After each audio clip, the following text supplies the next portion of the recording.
what's happening, everybody? Happy Friday to all of you. Nice to be with you. Appreciate you getting up with us. And we are with you till 10 a.m. this morning. We got a lot to get to on the show. I'm Sean Pendergast. He is Seth Payne. We are on the heels of just hours removed from a truncated Hall of Fame game last night, Seth. Nearly three-quarters of football. The Houston Texans, I guess technically they lose to the Bears 21-17, but there was a lot of stuff going on out there last night that we'll get into today. How you doing this morning, my friend? I'm good. I thought there were some really good things. There were some curious things from that game last night, but I think Davis Mills played very efficient football, led a couple scoring drives. I'm not as high on his performance as I think a lot of other people are. I think this is like a Matt Schaub type of, hey, the scheme really did him a lot of favors. I think if Davis Mills played that way over the course of a season, you'd have at least 3 receivers with lacerated kidneys by the end of the year. You would have, he just like Davis Mills.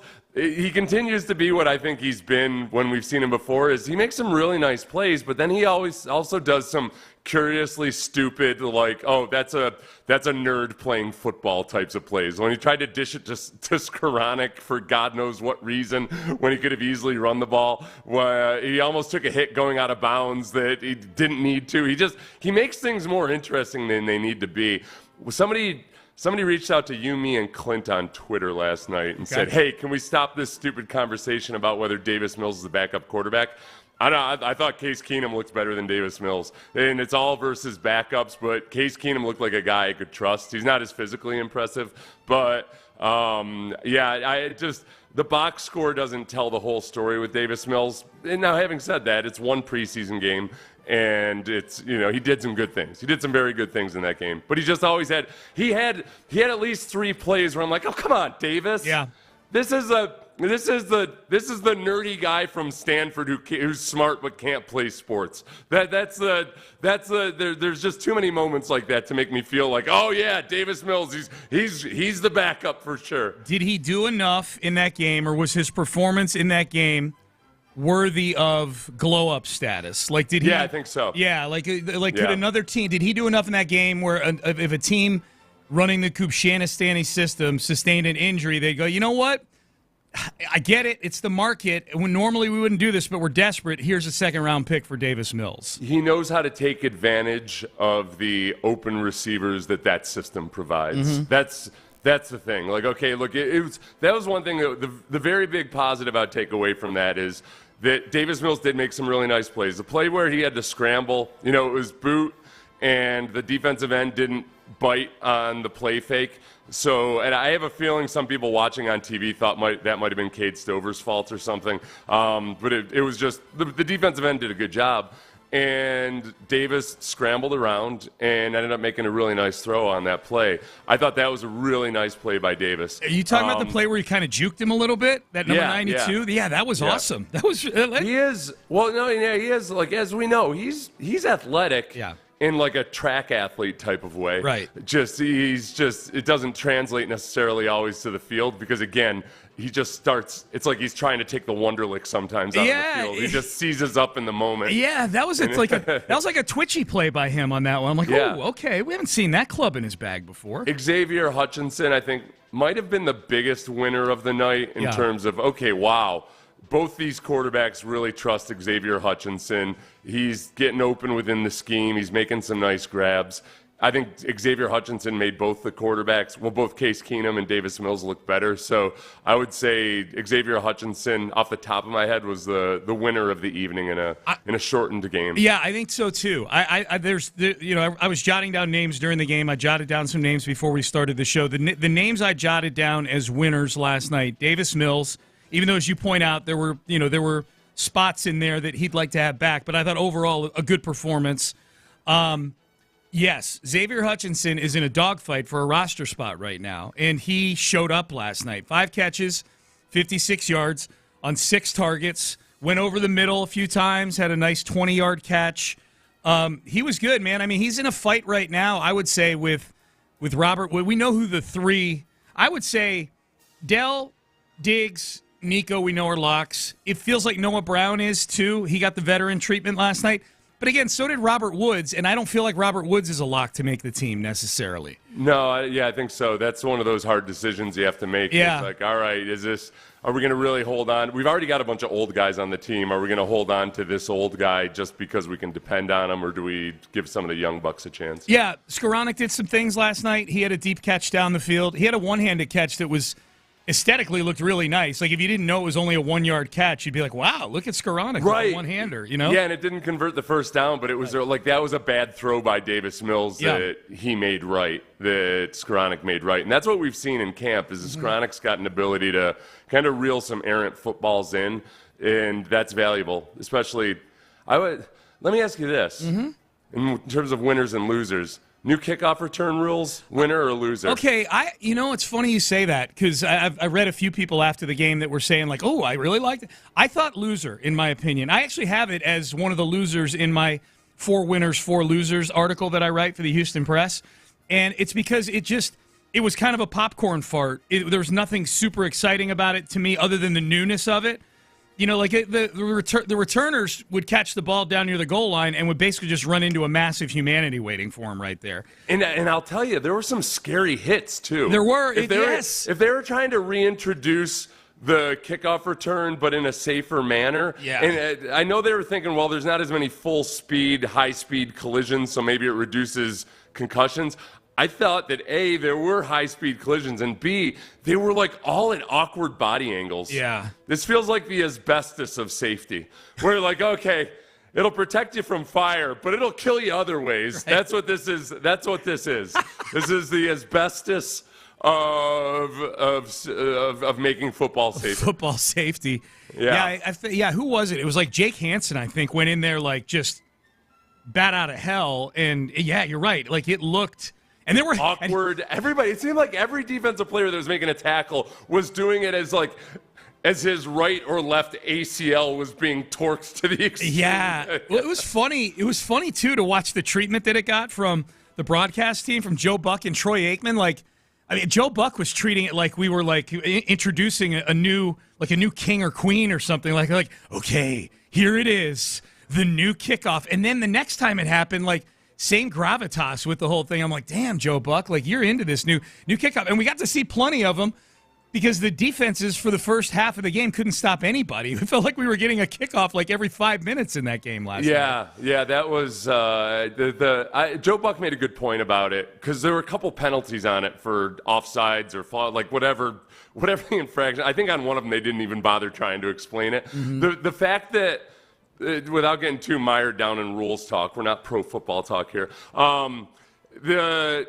fact that you have to wait until the return team touches the ball before the kickoff team or the return team can move. Joe Buck made a really good point where it's kind of like baseball where you got to go back and figure out, like, oh, wait a second, did the guy tag up? Did the guy touch second base before the runner came home for the out? Yeah. So you're making a decision on 2 different locations of the field. Yep. And I maybe if they give a little bit of a ramp up, like a 2-yard zone where the kickoff team can start running, it'll be easier to judge those things. But I'm a little bit skeptical right now. I just didn't see. It didn't give me the overall. I agree with your take on the maybe unplanned for danger of the play, at least one game in. It just, there was nothing about the play that was super exciting to me other than the newness of it. Like, I think the best starting field position that a team had off of a kickoff was the 32-yard line. The one thing I would say is that I think there were few opportunities on some of those returns where if the first guy hadn't made the tackle, it was going to be a nice run. Maybe. So, because there's no like safety help or anything. No. The kicker's the only guy you got back there. The guy holding the tee has to sprint off the ball. Just like they did a really nice thing about Mojo, the old Oilers on the ESPN broadcast about the old Oilers guy that used to run out and grab the tee and then do somersaults and everything. Yep. So that was cool. Yeah. But other than that, the promised or anticipated excitement wasn't quite there. No, that's kind of where I'm at on it as well. We're kind of sifting through the Hall of Fame game last night. If you're just waking up or you're just getting in your car, Bears 21, Texans 17. The game got stopped with 3 minutes to go in the third quarter. So the Texans brought the weather with them on the plane last night. All the weather we've been having here, they brought with them up to Canton, Ohio last night in a big, big way. It was nasty. It was, and they showed on the ESPN broadcast, they showed the storm moving in, and it was almost like, it almost looked like there was a little bubble around around Chicago for a moment where it might miss it completely, and it did not. No. You mean Canton? Yes, Canton. Sorry, yeah. I'm thinking about, You're thinking about I actually was going to say Cleveland, and then I remember, no, it wasn't in Cleveland. Who were they playing? Oh, Chicago. I thought maybe you saw a bigger Doppler radar. Payne and Pendergast. Who was the home team in that game? Look at the box score real quick. I don't know. You know what? Actually, the Bears were technically. I'm looking at the box. There you go. Score. I'm correct. I said Chicago. They were. It was like they were in Chicago. Hey, speaking of which, what did you think of the new uniforms in action last night? I really liked them, but for the fact that they were playing the Bears, because at first it looked like the Bears were playing the Bears. Yeah, a little bit. You're used to that dark blue, and I'm like, wait, who's that? I had to keep checking the little arrow to be sure that I was and you don't know half the guys on the That's the big field. Thing. Like, none of them look familiar.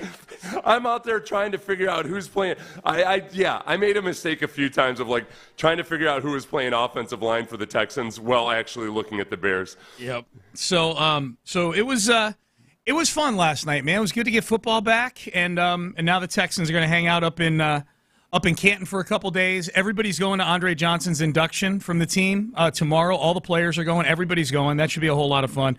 So we'll talk more about that. Andre Johnson's going to get a lot of love on the show today. Tomorrow he goes into the Hall of Fame as the first Houston Texan, and that is very, very cool. All right, we're off and running on what I guess is sort of a reaction Friday here, the game last night. We're going to react to that plenty. Also, the Astros, big one tonight, man. If you're going to the game tonight, this should be a fun one to be at. Yusei Kikuchi making his debut. That's the good news. But we got some bad news on the injury front for the Astros, which we will sink our teeth into coming up next. Payne and Pendergast with you on a Friday. Shipley Donuts. Right now, if you are in your car and you want to be a really popular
We're on the road to Canton, getting you ready for Andre Johnson's Hall of Fame induction on Saturday. Here's Payne and Pendergast. All right, Payne and Pendergast, good to be with you on a Friday. Texans and Bears last night. Game was only about 3 quarters long. We'll talk plenty about that this morning. We'll talk plenty about Andre Johnson going into the Hall of Fame. Love the scene at the beginning, Seth, when they were introducing the Hall of Famers. And the Hall of Famers are kind of walking out in between, like sort of a human tunnel of the two teams lined up there, and they're walking to midfield. And, of course, Andre is walking to midfield with plenty of familiar faces around him off to his left-hand side. I thought it was really cool when they cut to D'Amico Ryans while Andre was walking out to midfield. And D'Amico was – there was nothing rehearsed about it. There's nothing rehearsed about D'Amico at all. But he was like mid-smile. You know what I mean? Like D'Amico looked so happy. He was really taking in the moment. Yes. You know? Yes. He really just looked just so like he was like a fan happy to be down on the field. Totally. It was great. I thought that was cool. I was so intrigued by Steve McMichael's wife that because Steve McMichael passed away in 1994, I think. No. McMichael's still alive. He is? Yes. They said he was dead. No, he's got a very, very progressed case of ALS, I believe. Okay. Hey, dump that laughter of that. I didn't realize that. Okay. Yeah. No, he's still with us.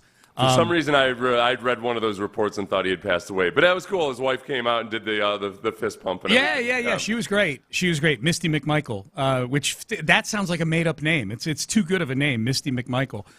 So that was cool. Last night, seeing Andre. We'll talk more about Andre as we head towards the top of the hour. The Astros are back in action tonight. They were off yesterday. And tonight is going to be one of the more interesting nights, Seth, of the regular season as we get our first look at an Astros uniform at Yusei Kikuchi. Kikuchi, give it to me. Against the Tampa Bay Rays. I'm ready. Yeah. I'm ready for some Kikuchi action. I am too. Look, Dana Brown promised us that the Astros coaching and analytics staff would rein him in and tweak his pitch selection a little bit, and basically said, look, the Blue Jays don't know what the hell they're doing, and they got some clown named James Click up there, and we're gonna go ahead and actually get the best out of Kikuchi. I never thought of that. It's true. No, they did. Every time they talk about how they're gonna fix Kikuchi, I'm like, all right, guys, like every other team in the league has copied what you guys have been doing on the pitching development side of things. It's not in the pitch selection and everything else. My optimism for Kikuchi finding his, there's never really been an extended like Cy Young form that Kikuchi has had. He made an all-star team for the Mariners in 2021, back when the Mariners were dog crap. Right. Where they and then he had a good season, a solid season in 2023. I don't know what exactly it is we're trying to regain with Kikuchi here. My optimism is fueled by hopefully just like change of scenery kind of thing. Change of scenery. Yeah. You're in a pennant. I'm grasping. I admit it. I'm trying to stay optimistic about this whole thing. Spillane. I had Spillane try to talk me down off the ledge in a lot of ways when it came to that trade, and Spillane did a good job of saying we probably value our own prospects a little bit more than we should, et cetera, et cetera.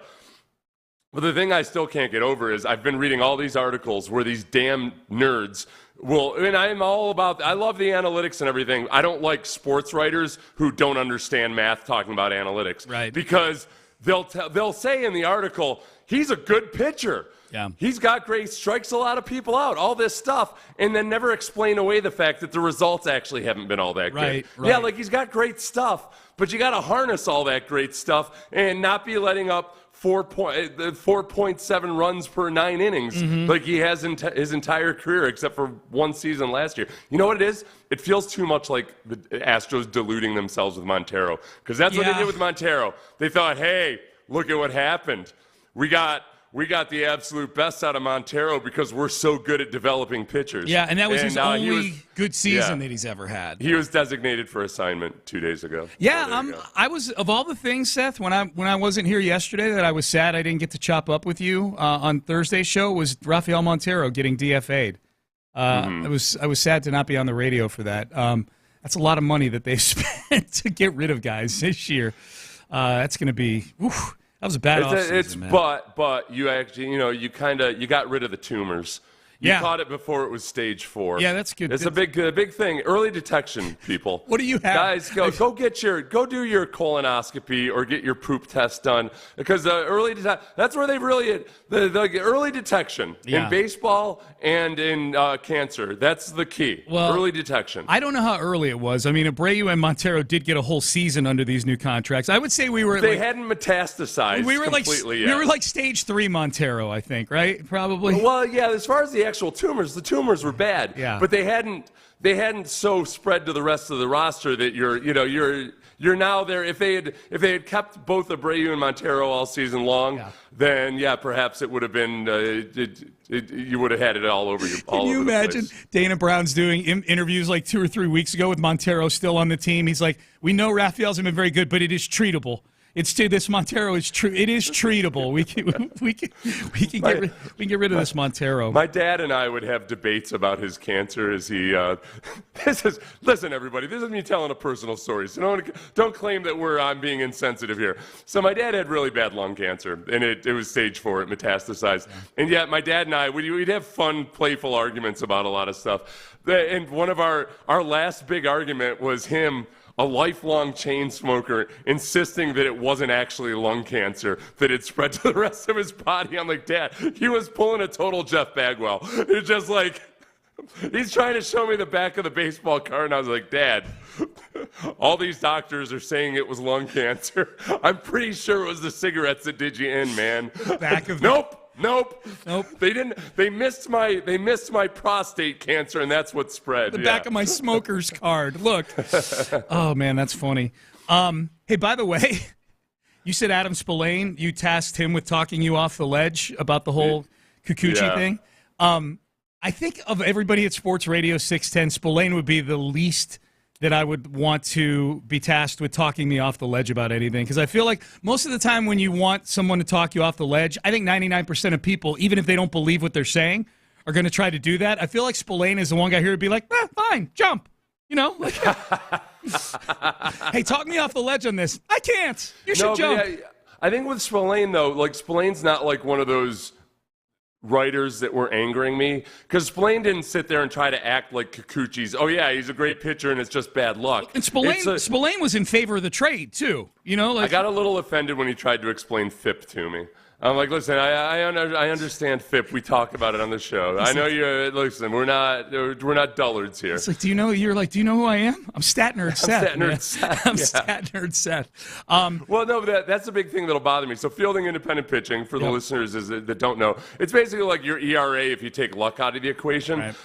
His FIP has always been a little bit better than his ERA, but that's what happens with the guys that throw a lot of strikeouts. It kind of works out that way. Yeah. It's not like this year. His FIP is bad too. It's not like he's just had all bad luck. It's a little bit of that over this last bad stretch, but he's just not been a good pitcher. Right. But he's a guy you can plunk out there and give the rest of the guys some rest. So Brian McTaggart, the Astros beat reporter for MLB.com, we're big fans of tags. We like Brian McTaggart. He was on 790 yesterday. He was on with Matt Thomas, and they got talking about they were going through all the laundry list of Astro things, I guess, and one of them is Kyle Tucker. And Brian McTaggart had a quote which made the rounds yesterday and had a lot of people pretty upset, but I don't know that it's shocking a lot of people necessarily.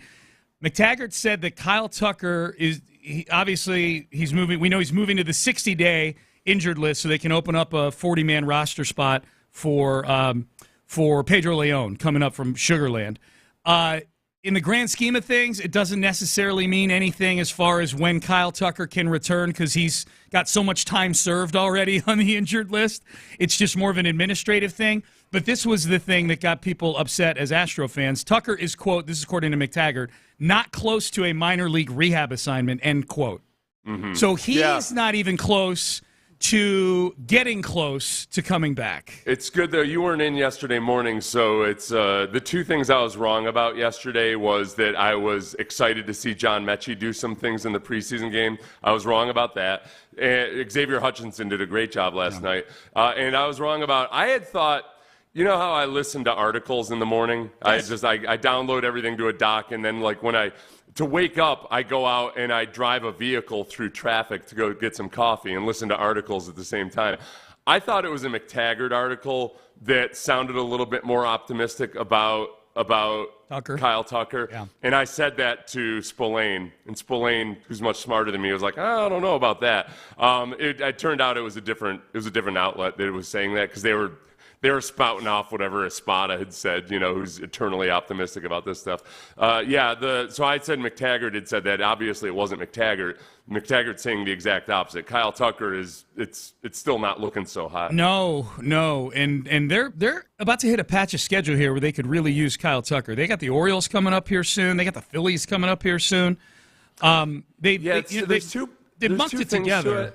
There's the offense has been really good since Kyle Tucker's been out. Yeah. So the silver lining is, wow, if and when he does come back, it could get really electric.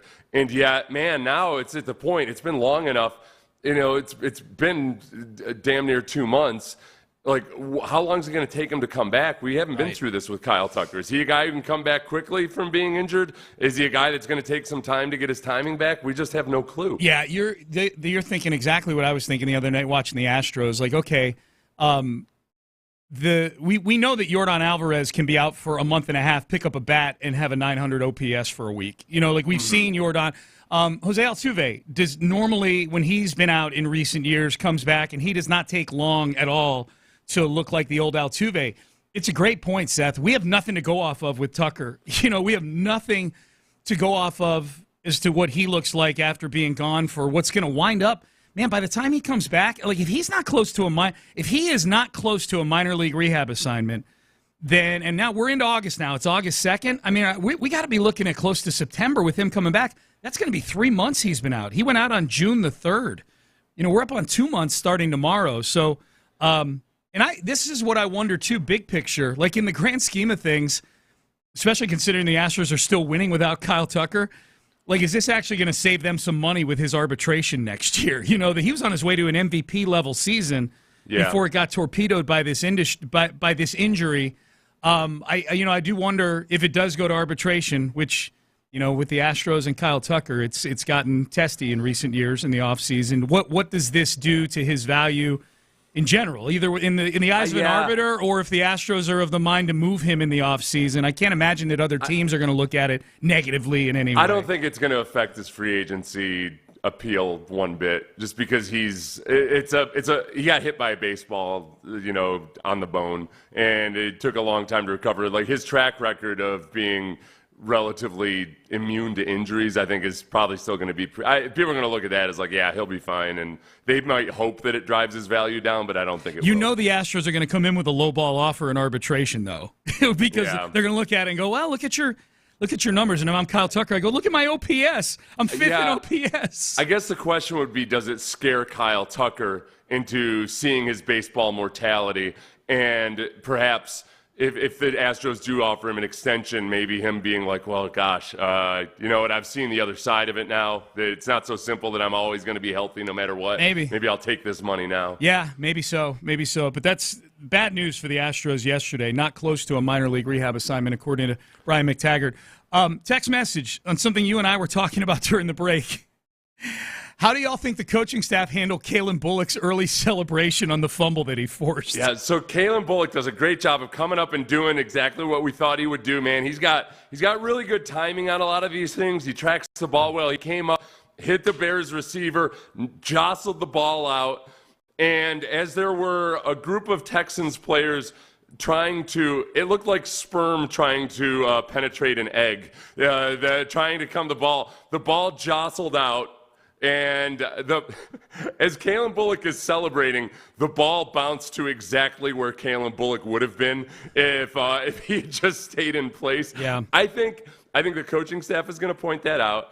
As a fan, I'm not overly disturbed about it, because this is the kind of stuff this is what happens. You know, Sean, I was on the field when Plaxico Burress, as a rookie in a preseason game, caught a beautiful pass over the middle. We were playing the Steelers. And went to the ground, got up, and not realizing that he was now in the NFL and not in college, spiked the football. Yeah. Oh, my God. And Plaxico Burress would never go on to do another stupid thing in his NFL career. So Not on the field. It was never, not. He did go on to have a long career. Hey. Interrupted by a jail sentence. But other than that, he did a pretty good job. His son is going to Notre Dame next year to play football, Plaxico Burress. Oh, really? Yeah. There was a picture. You got everything all registered and everything? As far as I know. Ready for Indiana? I don't know the gun laws in Indiana these days. Believe it or not, I wasn't packing when I was on campus. Just register your weapons, my friend. That's all. Just register your weapons. That's it. Yeah. Plaxico's son is going to be a freshman. Jerome Bettis' son is going to be a freshman on the football team. Oh, and wow. Ryan Clark's son transferred to Notre Dame from Arizona State. So there was a picture of the three of them, excuse me, like with all three of their kids. It was online, a month ago. They're the Toronto Blue Jays of college football. They are. They're just stockpiling lineages. Yes. Who was the last guy you said? Ryan Clark. Oh, Ryan. No kidding. Yeah, Ryan Clark's kid. Wow. His son transferred there. The other two, Plaxico and Bettis' sons, are incoming freshmen. Okay. But Ryan Clark's son. Yeah. So man, it's going to be a lot of famous people in the crowd next year. Ryan Clark, very high on the Texans. Every clip I see of him is him gushing about the Texans. Is he ever, man? Is he ever? All right, Payne and Pendergast with you on a Friday. We were reacting to the Hall of Fame game last night. We're getting you ready for the Astros this weekend against the Rays. Hey, let's get to headlines. We'll get you ready for both of those things. If you're just getting in your car and you missed what we had to say about either of those things, good news. We've got headlines coming up next here on Payne and Pendergast. Stay there. It's safe to say Seth's not a big fan of the Yusei Kikuchi trade. It's driving me insane because you know what it doesn't make sense by? The back of the baseball card. Yeah. Like, there's no way to paint this. I have zero faith that they're going to come in and get a version of Kikuchi, which we haven't actually seen other than one little single season last year. Yep. Houston's sports leader. Sports Radio 610. From the traffic center, good morning. I-10 the Katy westbound at Beltway 8 West. It is the right lane blocked. And the Cordell crash cam showing 45 north, southbound just after Little York. It is the left lane blocked there. Heat advisory, air quality alert for us. Just drink plenty of water today. Make sure the pets outside have fresh water as well. 96 is our high. We're at 79 now. I'm Val, Sports Radio 610. Honey Farms presents The Sounds of Summer. That's a 99-cent fountain drink at the beach. Nice sandcastle, by the way. That's a 99-cent fountain drink at a cookout. Ooh, I'd keep Kev away from the grill. And that's just me, ready for another 99-cent fountain drink. 99-cent fountain drinks, buy one, get one free Ozarka water, and more spectacular summer savings now available at your local Honey Farms. So stop in and cool off with us today. Limited time only, restrictions apply. See store for complete details.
Hughley on Broadway in Pearland. Together, let's drive.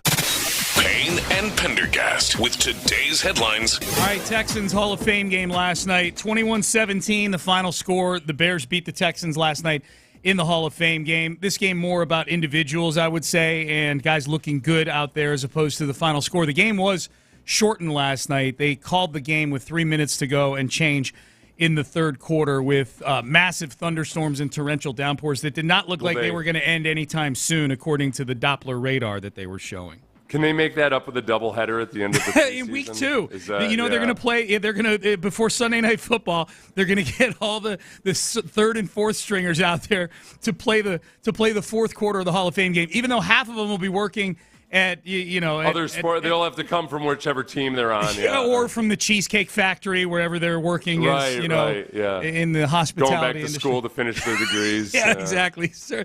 I realize you haven't done anything in 2 months, but we need you to finish up this preseason game.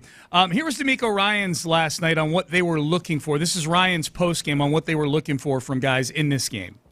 In these games, I just look for guys to go out and execute their job, and that's always, it shows who can play when the lights are on, and guys aren't overthinking. They can go out and play fast, and they can execute what we've been asking them to do. Right? Not doing a lot offensively or on defense, but we just want to see who can go out and just play.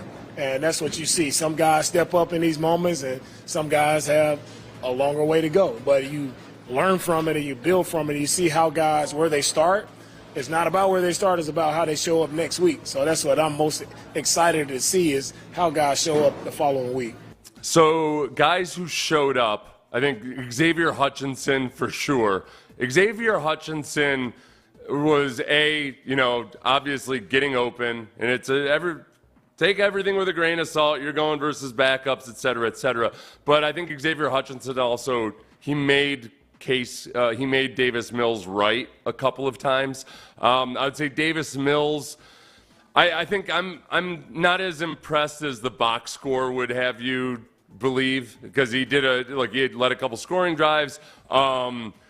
But he was bailed out by his receivers a few times. The biggest thing about Davis Mills was he still makes these really weird, bad decisions, and he has these wildly inaccurate throws that offset some of the really good things he does. Like when a defensive end didn't bite on the play action on a bootleg, and he had to scramble around, ended up making really nice throws. He does all that, but it's the negative plays, and it's the receivers who would be bleeding out their ears if they were playing against a first-team defense because the throw was high or inaccurate.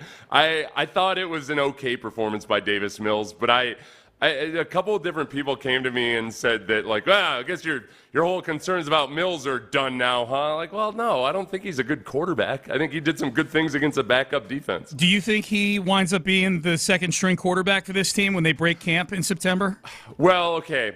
Last year he was a second-string quarterback until he was. It's a loaded question. I get it. Right. Yeah. I would say after that performance, the two performances by Case Keenum and Davis Mills, I still trust Case Keenum more. He looked good. I think Case, you can see his limitations, but he doesn't do nearly as many of the curious things that Davis Mills does. Yeah, the ball seems to be going to the right place with Case most of the time. Yeah, you know what I mean? Whereas Davis, like you said, I think you put it really well. Like the Xavier Hutchinson and other guys made him right. He's making not the right decision, but the receivers are making plays. Case does these things. It's twice last night. Case or Davis? Excuse me, Davis. Yeah. Davis Mills does these things like when he tried to dish the ball to Skoranek for God knows what reason when he just should have run it. Yeah. And then when he ran out of bounds on the sideline for a few yards gain to the right sideline. Do you remember a couple years ago when he took that completely needless hit on the sideline? He almost got killed for God knows what reason. Yeah, man. He kind of seizes up in the moment, and it drives me insane. And yet, he did make some nice throws. But for my backup quarterback, I want you to first do no harm. Yeah. First, especially if the defense is playing really well, That's right. First do no harm, and Case is going to do some harm. He is. Big thing about this weekend, all roads lead to Saturday with Andre. Excuse me, not Case. Davis is going to do some harm. Yep. Yeah. The ceremony on Saturday for the Hall of Fame. That's what everybody's waiting for. Andre Johnson going into the Hall of Fame. It's been really fun watching all the steps leading up to this. Andre getting his gold jacket sent here to Houston, the video of that. Andre last night walking out to the middle of the field, getting introduced, doing interviews on the sideline. It's been amazing, really, for a Texan fan. This is new territory for Houston Texan fans. Here was D'Amico Ryans last night following the game on Andre Johnson going into the Hall of Fame. Yeah, this is really special for us as an organization to be here and support Andre with his enshrinement into the Hall of Fame. Seeing him there pregame, it starts to set in a little bit more like it's about to happen. So excited for Andre. Couldn't be more happier. Couldn't be another guy more deserving than Andre being the first Houston Texan to go into football heaven. Right, we go into the Hall of Fame. All right, to get his bus here in Canton, very special moment for Dre. And I know I'm just so happy just to be here to support Andre in his enshrinement. And it's a special weekend for all of us. John Harris last night had tweeted out a picture from the Hall of Fame, or maybe it was a couple days ago, but I saw it last night. But it was a picture, and he said something like, "Well, Andre Johnson will be here soon." And my first impression was it looked like the table at a morgue, and I was like, "What the hell's going on here?" Yeah, that's dark. But it was in fact the pedestal where Andre Johnson's bust will be at the Hall of Fame. It was because it was all dark and it was like a metal slab. I was like, what the hell's going on here? What you got an awful macabre? Yeah, John Harris, existential Johnny. This is a new side of him that I haven't seen. Once I understood what it was, I did get chills. Like both because I was relieved that Andre was okay, and that also I realized, he's gonna get a big old bronze bust right there. Andre Johnson will be here soon. In fact, we'll all be here someday. Everybody dies. Everybody dies. So that was fun to see. And on the ESPN broadcast, Andre did a nice interview. And it was I enjoyed that part of it last night. All the interviews with the incoming Hall of Famers. Is he? Andre's going last on the speech schedule. And I don't think it's because Andre is some great speech giver. He himself said in the interview last night, like, I've never given a speech before, but he's watched all the Hall of Fame speeches, and he's really looking forward to it. Is he the headliner for this class? Because there's not, like, an obvious, like, I don't know. I never look at the Hall of Fame, like, the order of speeches or anything as any kind of an indication of anything. And I'm kind of just using that as a tangent to all this. I'm really asking it more as a general question. Like, is he to the average football fan, is he the biggest name in this class, do you think? Well, there's a few things I would want to respond to. The first is that they asked him in the interview, what's it going to be like going last? Yeah. And my first thought was, the thing that sucks about going last in a situation like this is it's really hard to listen and take in the speeches before you speak. Mm-hmm. Whenever you speak anywhere, it's like you're like, oh, I really want to listen to this guy, but I'm also kind of going over my notes in my head and everything. Yeah. So like that part of it, I feel like that might detract from his enjoyment of the moment some, because you get your speech out of the way and you can just let go. You love it and being sit over back with. and enjoy the moment. That's why I always call in the first hour of the Smack Off to the Jim Rome show, so I can enjoy the rest of the show. Same exact thing. So you can listen. The other thing is that I disagree with Andre about him having given speeches, because I've seen Andre. I saw him at the Hall of Fame induction, the Houston Sports Hall of Fame induction, and I thought he gave a great speech. Yeah. I thought he was really, really good. And, he downplayed how much he would have rehearsed this one in that interview, where they have these guys rehearse their speeches quite a bit. Yep. So as far as is he the marquee guy? Yeah. I don't know. I think just by virtue of having played for the Texans and not having been in big games and everything, he's not as much in the minds of like the football population, the marquee guy in this class. I guess maybe Julius Peppers, Peppers is probably the most decorated maybe of everybody going in. I think he's a first ballot guy too. Freeney, Hester, and then we're missing one other modern day. That's four. Anyways, I was watching it last night. I'm like, man, Andre might be. Oh no, we're missing the linebacker, Patrick Willis. Oh yeah. And I think Andre's a bigger star than Patrick Willis, but maybe I'm a little too close to the situation. Freeney was probably, that's an interesting one. Freeney played on much better football teams than Andre did. Yeah, that's where I think the team success always trumps everything else when it comes to notoriety of a player, for the long term. Yeah. So yeah. I get it's all subjective. I'm just this whole thing's been cool. It's been great. Astros. Let's get some Astros in here. Yusei Kikuchi makes his first start as an Astro tonight. Maybe we see Caleb Ferguson also, the reliever they picked up from the Yankees. They've got the Rays in town. The Rays who have basically treating their team like some sort of fixer-upper house. They traded like half their roster away at the trade deadline. So the Astros are getting a much different version of the Rays than they would have gotten 2 or 3 weeks ago, given the guys that they've traded away. They're in a virtual tie, the Astros are, with Seattle still. They're ahead by percentage points in the standings, Seth. Seattle's got the Phillies this weekend. So it's got a little opportunity here, man. Maybe put a little daylight between you and the Seattle Mariners if the Phillies can do us a solid. I'm excited for Kikuchi because if he does have a good game, he does it in impressive fashion. He throws a lot of strikeouts. I think that if he comes out and has a good first impression, I think people will be all on board the Kikuchi train. I think they'll. Oh, speaking of which, Byron, I apologize. If you can go back and we'll play some. I got to play some audio for you. Never mind, Byron. We'll play some audio in the next segment, Sean, of the opposing broadcast from a couple nights ago. Oh, okay. It drove me absolutely insane. Gotcha. It was one of the most annoying and corniest things I've ever heard, but it has to do a little bit with the choo-choo. Oh. So Kikuchi, yes, come out tonight, mow folks down, get 13 strikeouts, and you will be beloved by the Astros. Yes, dude, That's all you got to do, 13 strikeouts. We are so set up for a small sample size overreaction tonight. You know what I mean? Yeah. Because this trade this is as heated as Astro fans have gotten about something in a long, long time.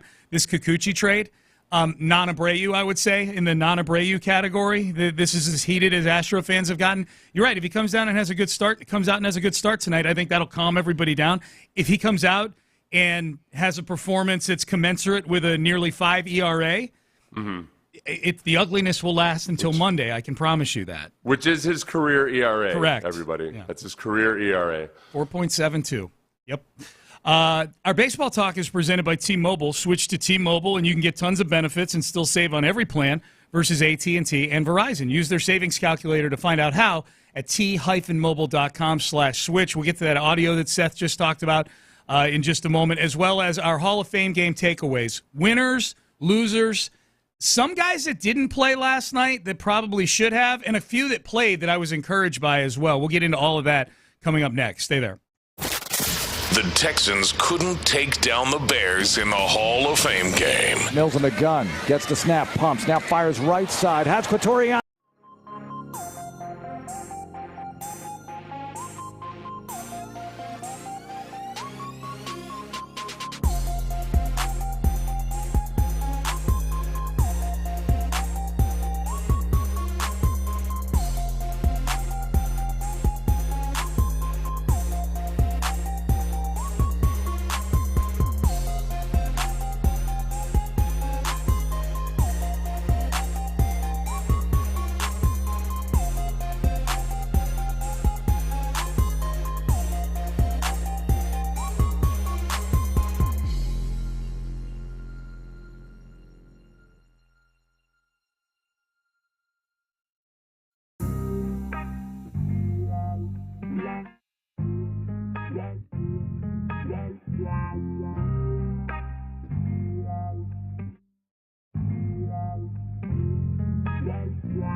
FM HD2 Houston. Insider access, exclusive content. Sports Radio 610. The Texans play here. An Odyssey sports station.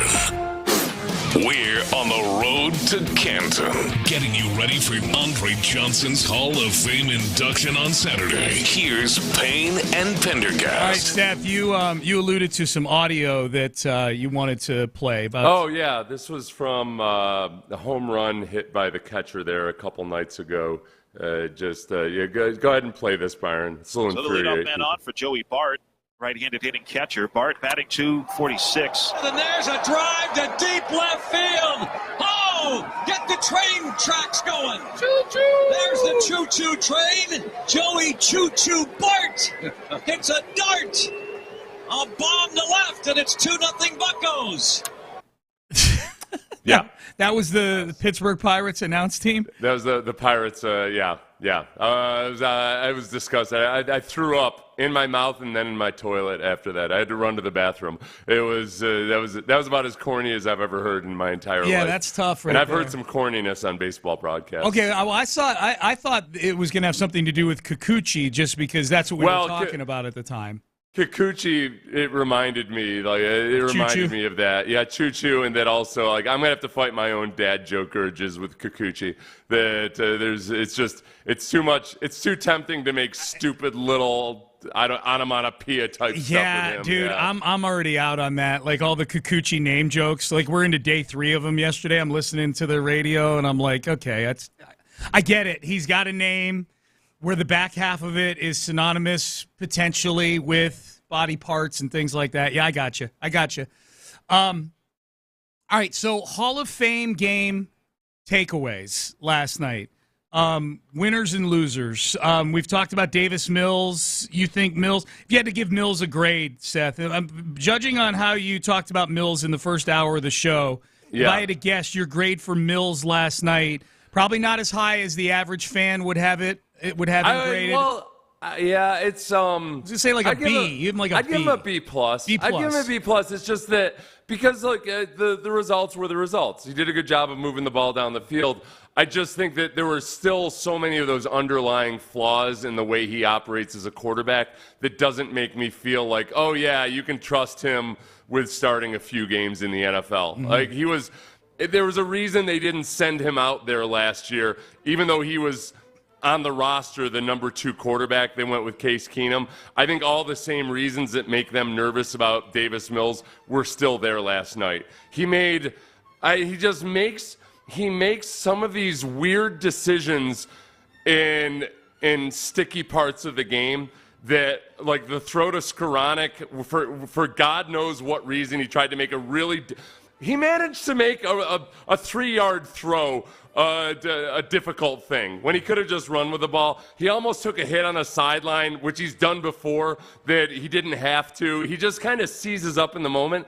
And then his inaccurate throws are so wildly inaccurate. Yeah, they're bad. And some of his receptions last night versus better safeties would have gotten Xavier Hutchinson hospitalized. Like, there's too much stuff like that makes me nervous. Can I just tell you, too, the fact that he was the quarterback they sent to the podium last night, because every NFL game, even preseason games, you send the head coach, you send the starting quarterback. He was the starting quarterback.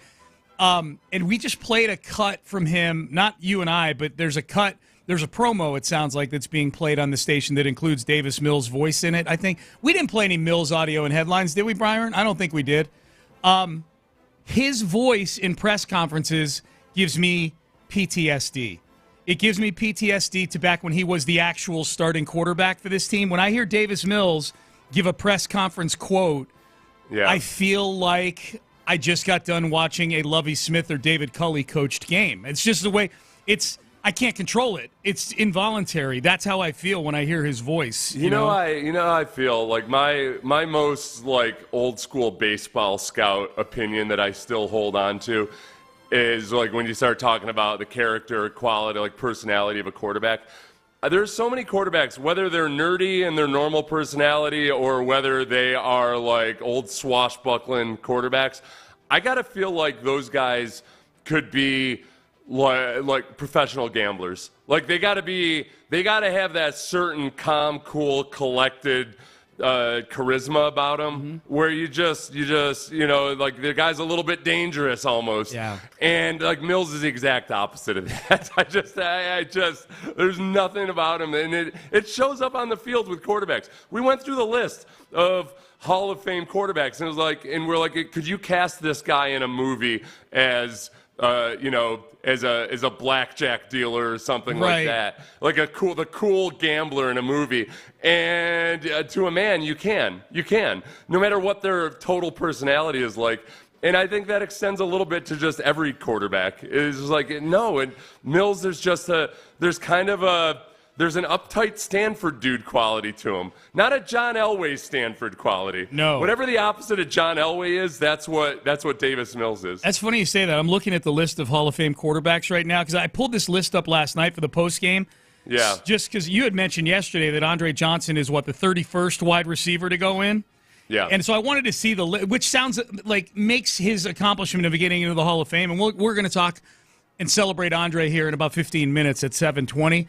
But when you put it that way, that he's the 31st wide receiver to get in, that's where it really hammers home just how rare this is, how rare a feat this is. So I wanted over a century of football, of NFL. Yeah. So I had this browser open last night just to look at the list, and it when you look at the list, it makes it even more amazing what Andre's accomplished, because you're right. Now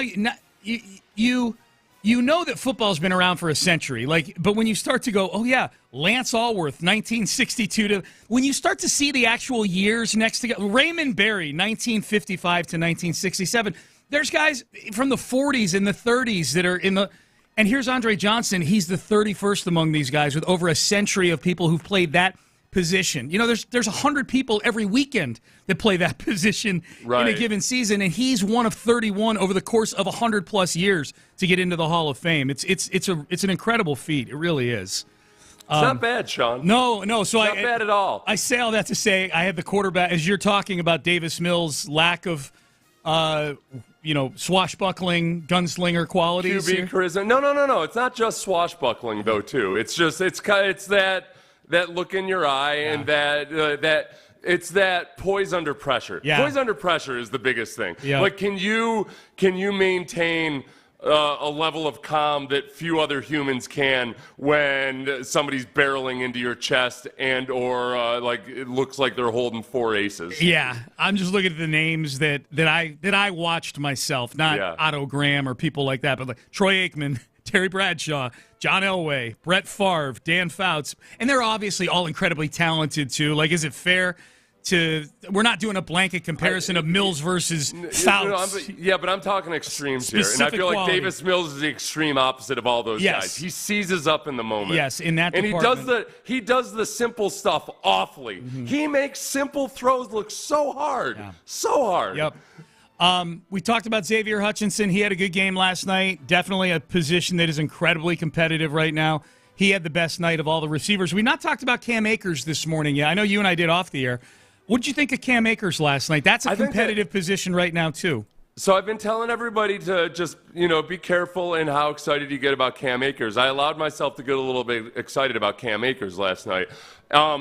Although I do think, though, my initial thoughts about his upside may have been confirmed. I think as a receiving running back, he might end up being a really big threat. I think in terms of just his size and whatever power he's lost from his 2 Achilles tendon surgeries, I don't feel as good about him as a guy running the ball. And he had one nice run, but I don't know if it's all there. But I think he potentially could be a weapon for you in specific instances, especially on 3rd down. I think it's safe to say you feel better about him than you did when they made the signing. I mean, you were curious if he'd even play at camp. Right, and I wasn't down on the signing because they didn't give up. It's not like they're giving anything up, but I think they brought him in as an experiment to see what he has. Yes. And I think they might see something there. Yeah. Yeah, I think he's flashed in camp a little bit, too, at practice. I've been pleasantly surprised. Now, here's the thing. He's at a position where I feel like three of the spots at running back feel like they're etched in stone. Joe Mixon's going to be the starter for this team when he's healthy.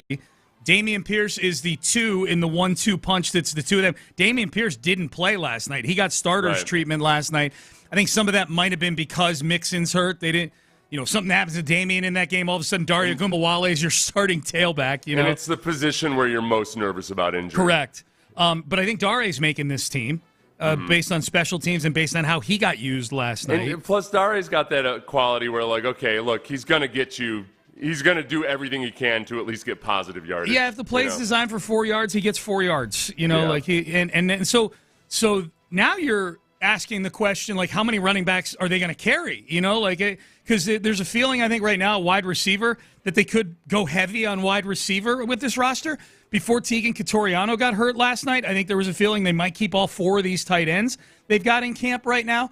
And so can you even afford to go heavy on running back? 4 running backs, especially if you carry a fullback as a 5th one, is heavy. That's where the expanded practice squad and revised rules where you can keep veterans on practice squad now might be that Cam Akers could start off on the practice squad as a guy you keep in reserve. And I don't know, they might put him, after seeing him play in the game, they might just put him on the back burner and not show him in the preseason again. Just because so other teams don't see multiple examples of him looking pretty athletic. Yeah. I don't know. It's the weirdest thing with Cam Akers where it's really hard for running backs specifically to come back from Achilles tendon tears. And yet he seems incredibly susceptible to them, but also incredibly quick to recover from them. Yes. So he's got spares growing in a petri dish somewhere. Yeah, his first one he suffered in training camp in 2021. He was back for the playoffs that year. Yeah, and played in the Super Bowl. And then didn't really play great at any point since that, but he did come back and he was on a roster for 3 straight years. Yeah. And now it's been less than a year since he tore this one. He tore this next Achilles tendon in week 9 last year. Yep. So, you're 9 months removed from his last Achilles tendon tear. And he looked, if you had asked me if I knew nothing about him and you said, hey, pick out the guy who had an Achilles tendon tear on the team, I wouldn't have picked Cam Akers. That's a good way to put it. That's a really good way to put it. As far as guys that didn't play last night, it surprises me a little bit. They're in competitive situations that didn't get on the field. And I'm literally, Seth, looking at the release that the team puts out after the game that shows who played, who subbed, who didn't play, all that stuff. And the paragraph of guys that didn't play is huge. I'm not going to go through all the names, but as I kind of run my finger down the list, I'll start with I'm not surprised Jalen Petrie didn't play in that game. I'm disappointed that we didn't get a chance to see him play a little more nickel corner in this game last night. Yeah, Miles Bryant ended up being, if I remember correctly, I was trying to do this before the show, go through, and on the TV copy it's hard. Yeah. I would expect them to want him to get as many reps as possible, playing a new position to him in the NFL. Right. But yeah, they seem to feel pretty confident about him. I've got a lot of concerns about him in man coverage if he's going to line up as the slot corner. But I also know that this team probably isn't going to put him in that position that often. Yeah. They're going to play a lot of zone because they're going to rely on the pass rush up front. So I think that they feel good about him, but I think in certain situations they're going to bring in an actual cornerback when they need to play man. So I'm okay with it for now. I want him to get reps as much as possible. I'm disappointed we didn't get to see Jeff Okudah and C.J. Henderson in this game, just because I think they may be duking it out with each other for a 3rd or 4th cornerback spot right now. Yeah, and C.J. Henderson just hasn't practiced all that much. That's a good point. Yeah, his might have been injury related, but Okudah's been out there every day. Yeah, the guy Henry To'oTo'o didn't play it at all. Yeah, and when they lined up in base, I think the linebackers were Neville Hewitt, Delshon Phillips, and Jake Hansen to start off the game in base. And those guys, all 3 of them, I think are just much more athletic than Henry To'oTo'o. The one thing that's really stood out in practice is that Henry To'oTo'o is not the same caliber of athlete as I'd say 5 of the other non-starting linebackers out there. And I don't know. Henry To'oTo'o maybe would have played at the end of the 3rd quarter or on into the 4th quarter, but that's probably a pretty good indication of how they feel about him. He's fighting to make the team at this point. Yeah. And then as far as other ones that didn't play last night that either surprised me, I'm just looking at the list. There's There aren't really any other ones on here that I'm curious about, or a lot of them are veteran guys. Charlie Heck didn't play, but he's got a foot injury right now. Christian Harris didn't play; he hasn't even practiced yet this year. Same with Andrew Beck. So there you go. The guys that were notable that did play, I guess, was that you had Blake Fisher at left tackle, you had Kenyon Green at left guard, and you had Juice Scruggs at center. Then they had Reed, who's a veteran at right guard in place of Tank. But then they had Nick Broker, who we'd seen in practice playing right tackle, and he's the guy they brought over from Buffalo as a guard.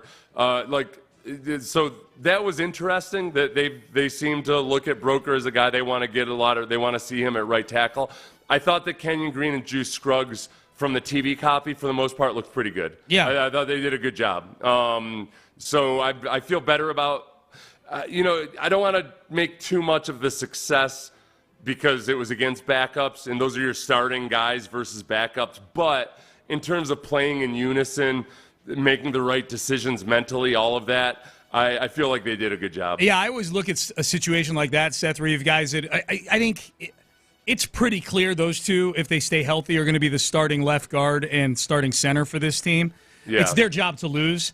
The situations like last night where those guys are on paper first stringers going against backups is okay. It didn't look bad. At least it didn't look like it looked in training camp against the Texans starters. You know what I mean? They did their job. I thought they looked good. Yeah. I thought they did a good job. It was you take it with a grain of salt because it was against backups, but the pass protection for the most part was clean. Yeah. When Davis Mills had a really nice play, I don't want to ignore Davis Mills' good plays. He had some really good plays as well. It's just when he scrambled, that wasn't an issue with the protection or anything. That was just a matter of the defensive end not biting on the play fake. I feel bad for Tegan Catoriano. Scores a touchdown early in the game, and then literally carted off the field moments later. He's in year 3, and his whole NFL career so far has been cut short by injuries. So I felt awful for him because he was off to a really good start in that game last night. Yeah, I got confused at first because you had things organized by winners and losers, and when I think of that, I think of the losers. I think of guys who played poorly. Yeah, Catoriano did some really nice things, but then he got injured again. And is he going to start getting labeled as an injury-prone guy? Any of the rookies pop for you last night? When you mentioned Blake Fisher, he played a decent amount. Kalen Bullock, Cade Stover, of the day 3.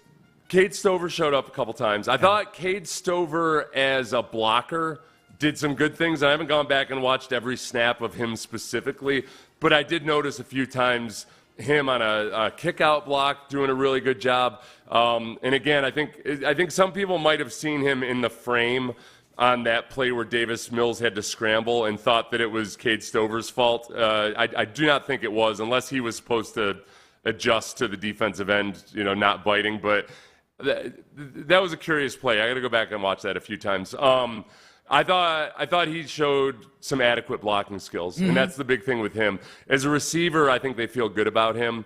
I think you can see he doesn't have lightning quick athleticism or anything, but he runs routes well for a guy that's only been playing the position for 2 years. I liked Marcus Harris getting in there and blowing up a short yardage play. That was cool. Yes, and Marcus Harris, the one thing that stood out for me was how quickly he gets across the line of scrimmage. There are a few instances of him being clearly across the ball faster than everybody else. To go with that, I think the defensive line did a good job of penetrating. The linebackers in general did a horrendous job of run-pass recognition. There were times where I think it might have looked like the defensive line didn't do their job, but in this scheme, those guys are supposed to get upfield and wreak havoc, and the linebackers are supposed to fill in behind them and play off the linebackers. And there were times where the running back was at the line of scrimmage before the linebackers even recognized run. I like that they're trying to, be mindful of their coverage responsibilities, but it just wasn't quick enough last night. No. We'll get to Andre Johnson here in just a second. We've got some text messages. Text message, could Kyle Tucker be staging a hold-in for a new contract? No. He's not doing that. He tried to stay in the game when the night that he fouled the ball off his leg. You and I were there, Seth. He tried to stay in the game. I don't think that he's. No. If you've seen him, I remember it was like a month afterwards where he was still hobbling out to the. He broke his leg. I think it's pretty clear right now. There had to be a hairline fracture of some sort with. Well, this no, a hairline fracture would have healed by now. I think that sometimes this stuff, my very amateurish but guided by some experience opinion on this is sometimes in your lower leg when there's swelling or anything else like that, all the little compartments that hold fluids are very compressed and there's not a lot of room for them to expand, and it starts affecting. I've just gone through this before and I've seen other guys go through this. It ends up like a little bit of swelling creates all kinds of nerve issues and things like that to where your leg just doesn't operate properly. So I think because he got hit in a bony area and where there may have been a lot of swelling and perhaps residual swelling, he's just had complications because of that. That's my very amateurish. Please text in if you're a medical professional, 713-572-46. There you go. A few texters saying they wanted to see Jawar Jordan last night. Disappointed they didn't play him more. I'm guessing the plan was to play Jawar Jordan in the fourth quarter, and the fourth quarter never took place last night. Yeah, I guess if that person's disappointed he didn't play more, maybe he wanted to see him earlier. Yeah, I think sure. Jawar Jordan, I've only gone back and watched the third quarter through quickly once since the game was over. It did not seem like the blocking was helping him out very much. So without the benefit of the end zone view, it's hard to say whether he had a seam and didn't take advantage of it or not, but it didn't look like he had really a lot of good blocking in front of him. Yeah, and I'm guessing I'm assuming this texter hasn't been out at camp or maybe hasn't seen practice. I'm guessing some of the desire to see Jawar Jordan might be fueled by the fact that, at least on this show, you and I have been very positive about Jawar Jordan throughout training camp. So I've been positive about him, but I've always held in reserve that I needed to see him playing tackle football because he's an undersized guy.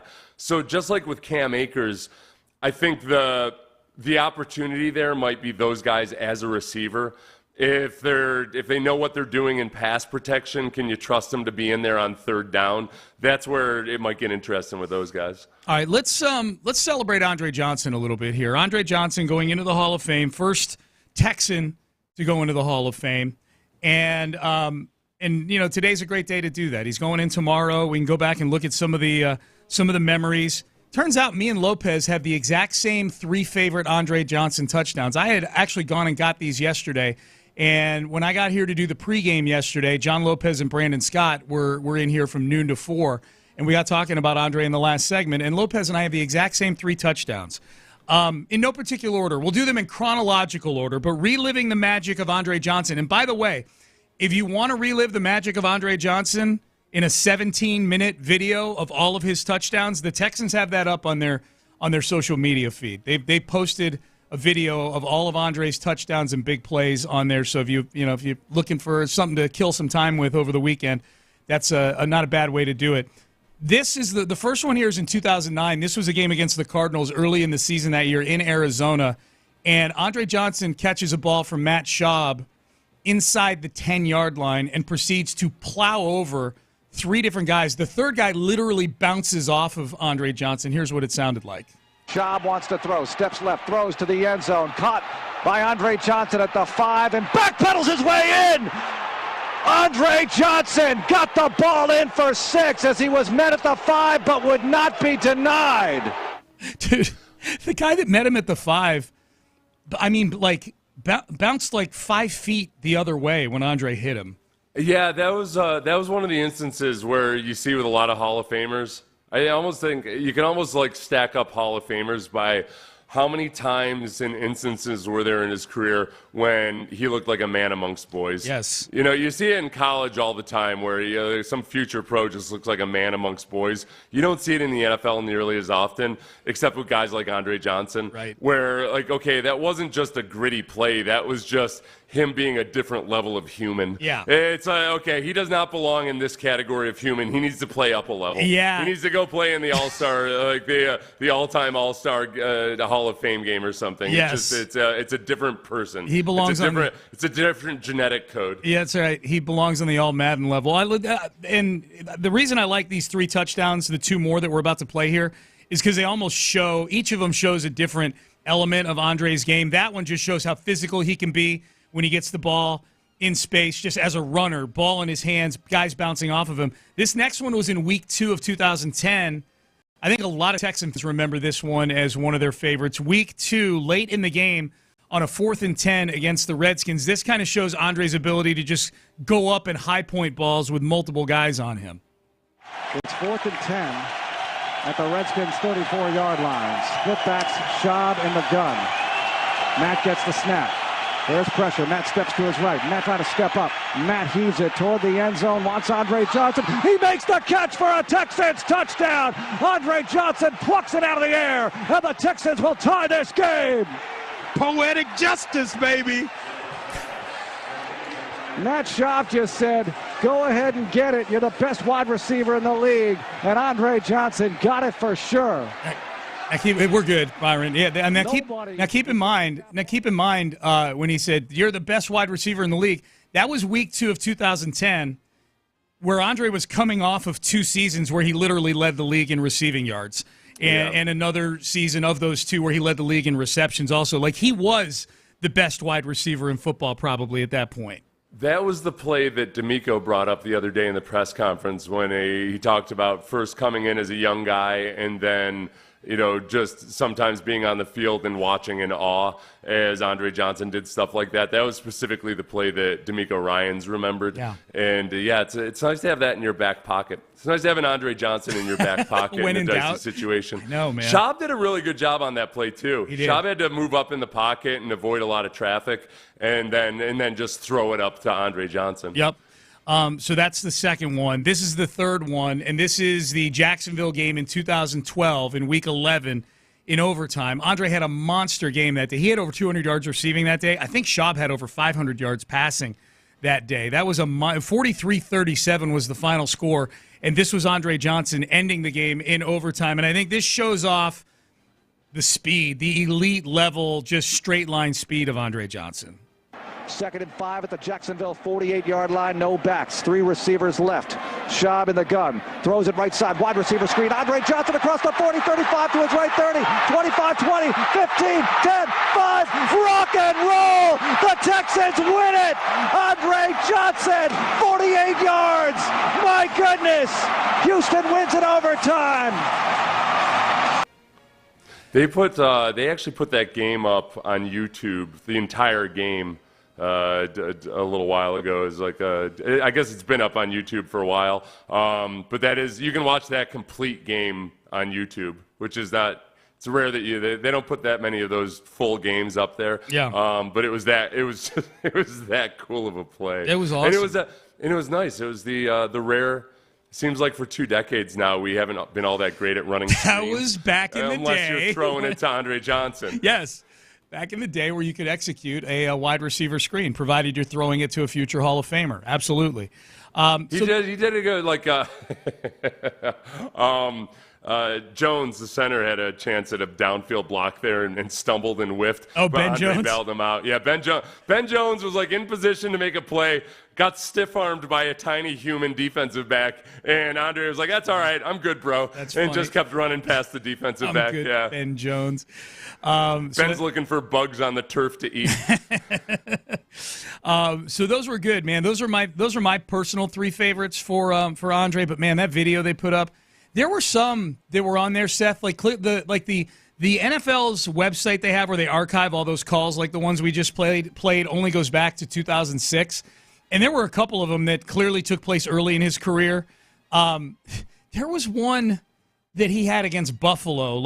I'm guessing whatever year you guys played Buffalo early in the existence of the franchise, where literally 3 guys hit him at the same time and bounced off of him, and then he just ran it another 40 yards for a touchdown. That might have been the game where I think the game plan was throw it to Andre on screen, throw it on rocket screens every single play. Yeah. If a defensive back was off the ball, then just throw it to Andre and he'll break tackles and get yardage for you. That was our rushing attack that day. Yeah, dude. I mean, back then, not a bad game plan for the Texans. And of course, probably the most famous, or maybe in the eyes of Andre Johnson himself, infamous highlight for Andre Johnson, one that I think a statue should be built for outside of NRG Stadium. Week 12, I think it was, in 2010, season going into the toilet, but Andre gave us a moment of greatness with Cortland Finnegan. Derek Ward in the game, the lone back. Schaub under center, 3rd and 8 at the 41 of Tennessee. Handoff Ward, flag down, running right, and brought down across the 35-yard line. And now Andre Johnson and Finnegan are going at it. Helmet comes off of Finnegan, and Andre Johnson's ejected. Andre Johnson lost his cool with Cortland Finnegan, and you know Cortland's just trying to get Andre Johnson upset. More fighting on the field. Big pushing, shoving action. And Andre Johnson wants more. Somebody's got to hold him back. A big pile up at the 40-yard line. A lot of pushing and shoving, and somebody's got to pull Andre Johnson out. Jeff Fisher at midfield with Cortland Finnegan trying to keep him. All right, that was good enough. My big takeaway there is that if Mark Vandermeer was ever a play-by-play guy for a hockey team, he would be really good at calling a bench-clearing brawl. That was a really good job by Mark, kind of keeping track of all the different pockets of action going on. Yeah. Good job, Mark. Great job, Vandy. Give you a good job in arrears. Great job. You should make, that'll be in your Hall of Fame induction speech Indeed. someday. Indeed. Vandermeer's probably going to work too long to it'll be one of those things where he doesn't get into some broadcasting Hall of Fames because he's going to work up until the day he dies. So he's like 82. So it'll be posthumous. You won't get to enjoy you won't be able to just really enjoy the fruits of his labor. I think Vandy, if he were given a choice, would rather have it that way. I think Vandy, he would die doing what he loves doing, which is calling Houston Texans football games. And then John Harris will tweet out a picture of a table at the morgue that is actually a picture of a table at the morgue. Yeah. Someone texted in, will Andre thank Cortland Finnegan tomorrow? I doubt it. I doubt he's going to. I don't know that Andre might make a reference. He might make a humorous reference to it. I don't get the sense that Andre is as into that fight as the rest of us are. Well, there's the whole thing about Andre. I'm guessing there's probably a part of you like, well, I didn't really get to finish the job. It's you can't judge a fight. Yeah, I won the first 20 seconds of it, but I really wanted to just put the stamp of authenticity on it there at the end, and the thing got broken up too quickly. Yeah.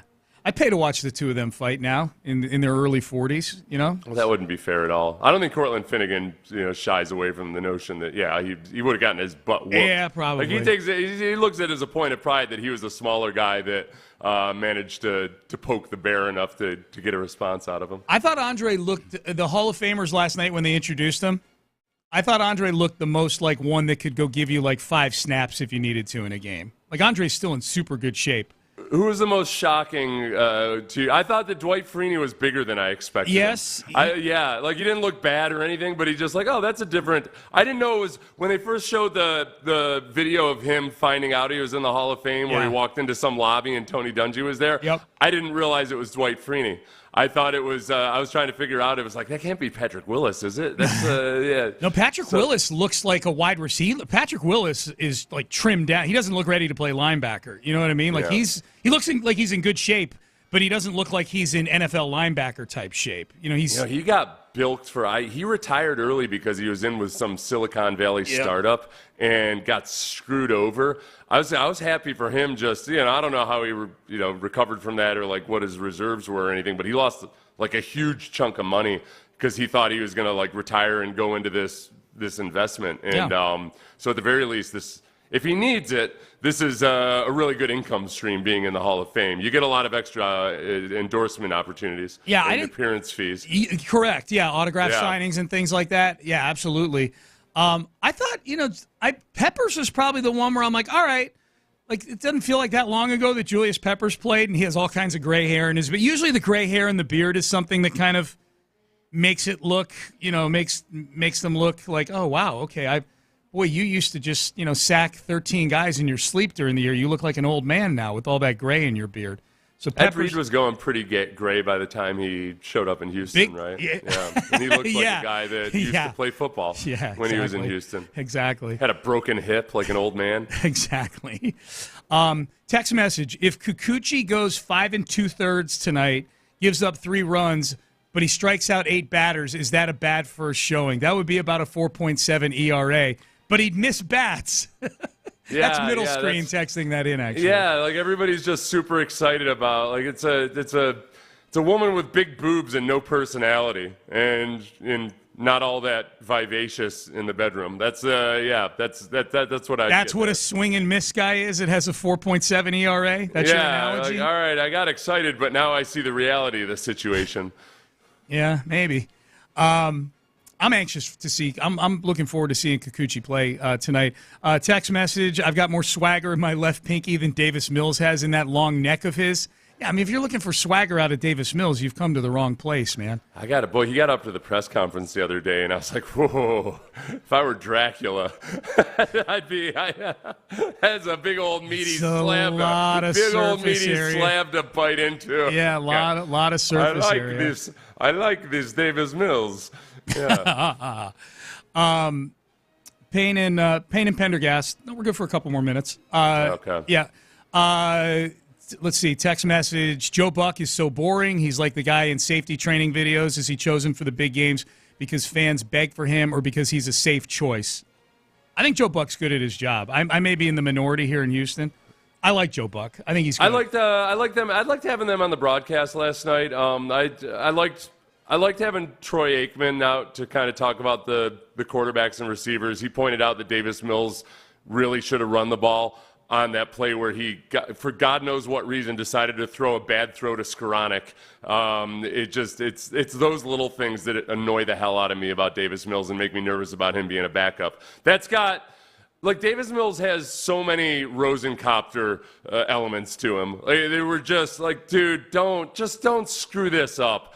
Don't get Xavier Hutchinson murdered out there on the football field. That's a downer for everybody. Yep. We're supposed to be celebrating Andre Johnson, and now there's a corpse on the field. Exactly. So, he did do some good things, but this is what we've seen out of Davis Mills his entire career. Makes some really nice throws at times, but then squanders the easy stuff and makes really weird decisions at times. And I thought he did a good job of executing the scheme.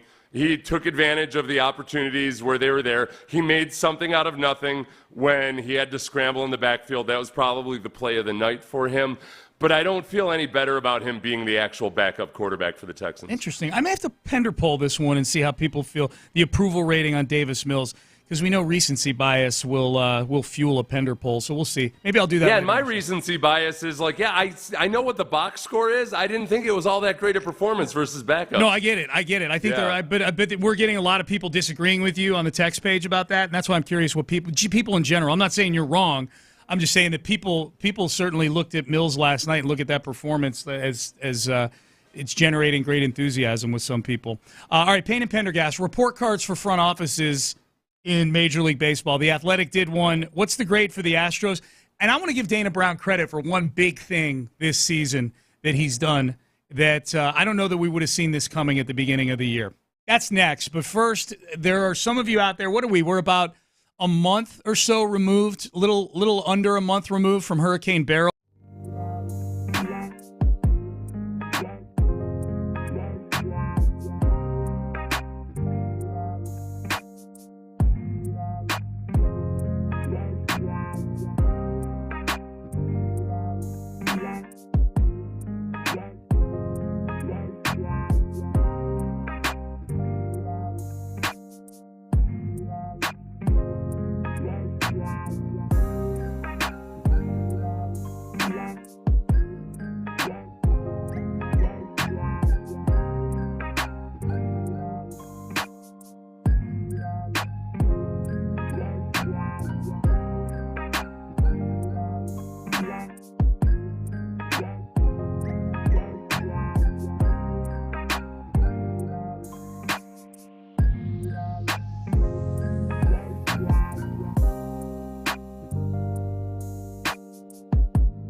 We're on the road to Canton, getting you ready for Andre Johnson's Hall of Fame induction on Saturday. Here's Payne and Pendergast. All right, good to be with you on a Friday. We'll continue to react to the Hall of Fame game at the top of the hour. We know there's a lot of you bumping in and out of your cars. Seth and I have been talking about winners and losers from the game last night, kind of combined with the 10 practices we've watched.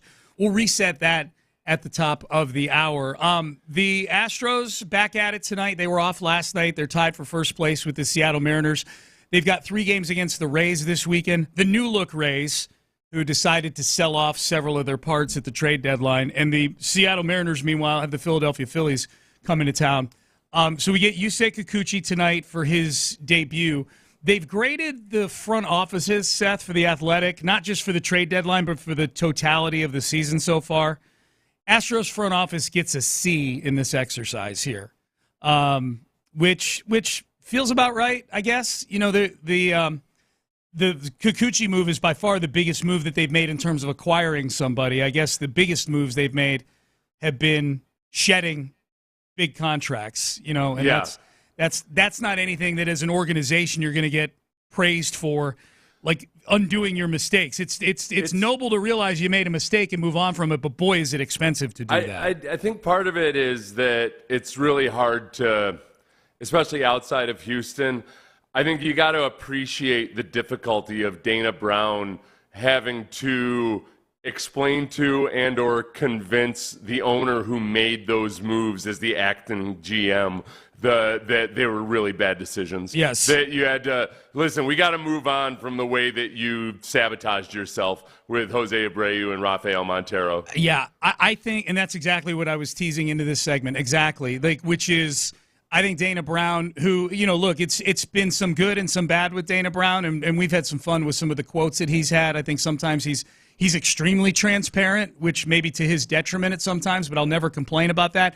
But I think he deserves a lot of credit for clearly at some point sitting down with Jim Creighton twice, once with Abreu, and then recently here with Montero. With the Montero thing, is like, look, man, we need spots for guys that don't have an 8 ERA, that are just not an automatic couple runs given up. And I think this is like a next level thing. It's one thing to be the GM that's inheriting a bad situation, Seth, and you're coming in and you're sitting down with the owner and you're explaining why you need to move on from moves that a previous GM made. You're sitting across from Jim Creighton telling him we need to move on from moves that you made, that you were the decision maker on. Honestly, as Bill O'Brien admitted recently on that podcast, there's a reason that coaches aren't GMs. And I think you could look at the Cowboys and say, yeah, there's a reason that owners shouldn't be GMs, except in rare instances, because it's not an IQ test. You know, there's plenty of super intelligent people that aren't going to be good at a job that they don't do full time. It's a matter of, like, are you working 18 hours a day in this stuff to really understand the entirety of the situation? And with Jim Creighton as the acting GM, you could see, all right, that's it. You can't be a part-time GM. Right. And it's like Brown, whether you agree or disagree with various little micro decisions, and the grand sum of it is, man, at least he's an actual GM. That he had to make some hard. Like, I'm not super happy about the Kikuchi trade at all, and yet he is backed into a corner here where they've had so many injuries that they got to get somebody in that can help spread out these other guys on your roster. And can he provide some wins? Is he gonna have some bad games? Yes, that's who he is.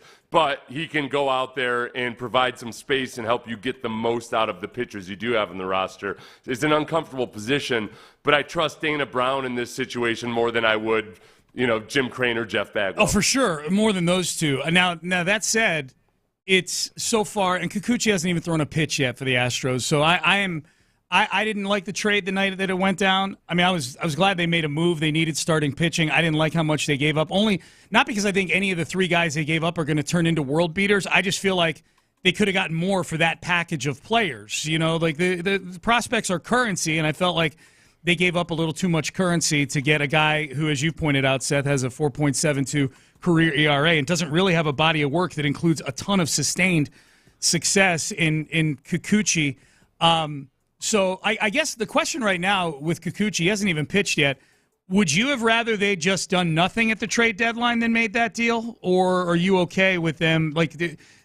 I'm okay. I'm coming to terms with the difficulty of the situation. Yeah. I think if I'm going to judge it, if I'm going to hindsight judge this, did he wait? Was he too aggressive too early?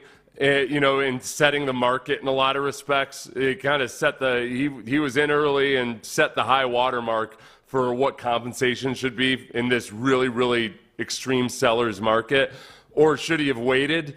And it's not so simple to say, yeah, if he had waited, he would have gotten a better deal. Yeah. It was there was a time crunch. The deadline was coming, and he had to get somebody in to help spread this rotation out. So I've been on record for a long time saying I'm nervous about Hunter Brown and how many innings he's going to pitch this year. Mm-hmm. Ronel Blanco, how many innings he's going to pitch this year.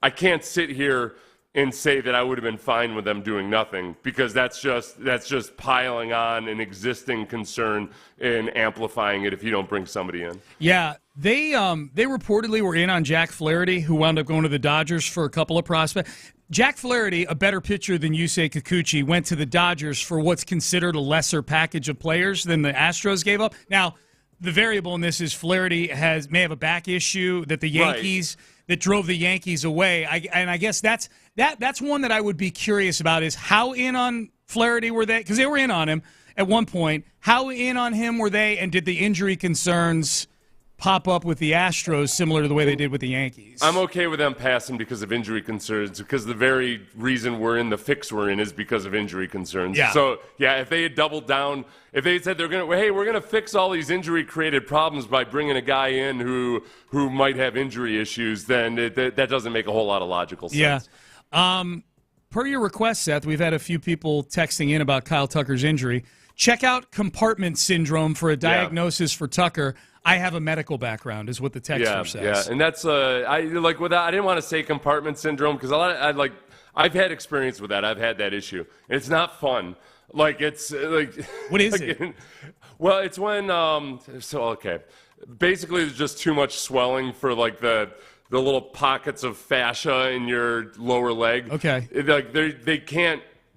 They can't contain all that swelling. There's nowhere to go. Nowhere for the swelling to go. Yeah. So you have to get it drained, and that's not a very fun process. And it's not like you get it drained and then it comes back. Yeah. So it's really difficult, and you can't really exert yourself either. All the nerves shut down, like your feet, your foot and ankle just doesn't operate the right way. So I didn't want to say that specifically because we don't know if that's what it is, sure. but that's what happens. There's in your lower leg, there's no place for all that fluid to go sometimes, even if it's not that much fluid. So even a minimal amount of swelling can create huge problems. So you've suffered from this before? Oh, it sucks. Yeah, it feels like your leg's going to explode. So did this happen to you in season where you had to have your leg sliced open during the year? I was on IR already. I was having complications from an ACL surgery. Okay. And the swelling from the ACL surgery was causing it. But it was messing with my rehab because I couldn't do anything. Right. So I ended up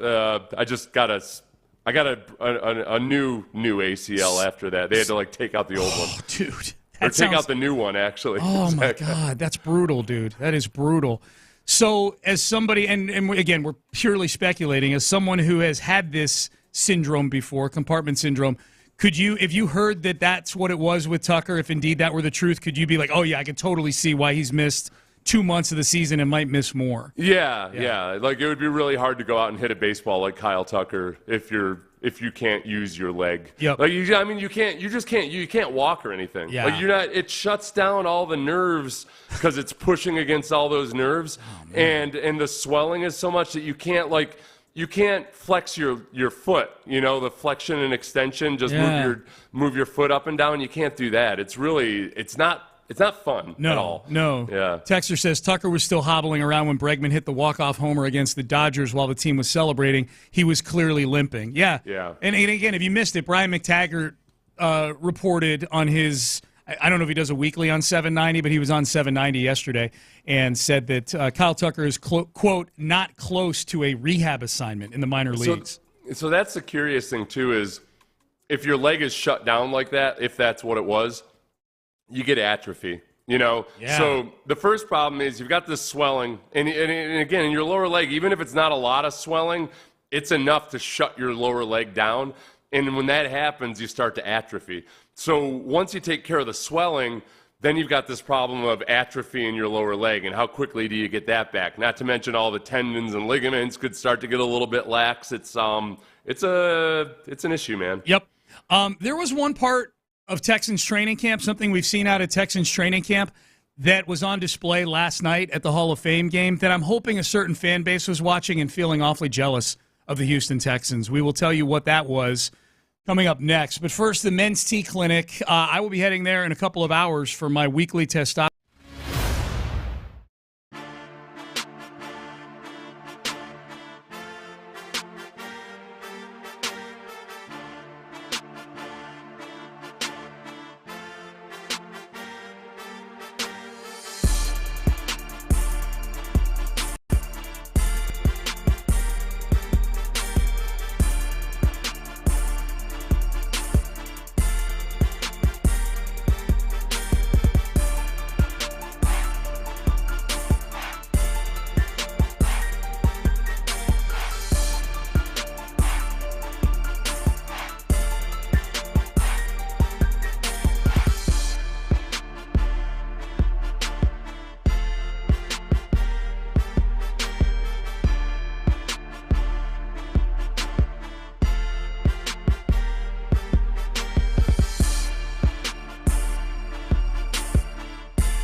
to Houston. Insider access, exclusive content. Sports Radio 610. The Texans play here. An Odyssey sports station.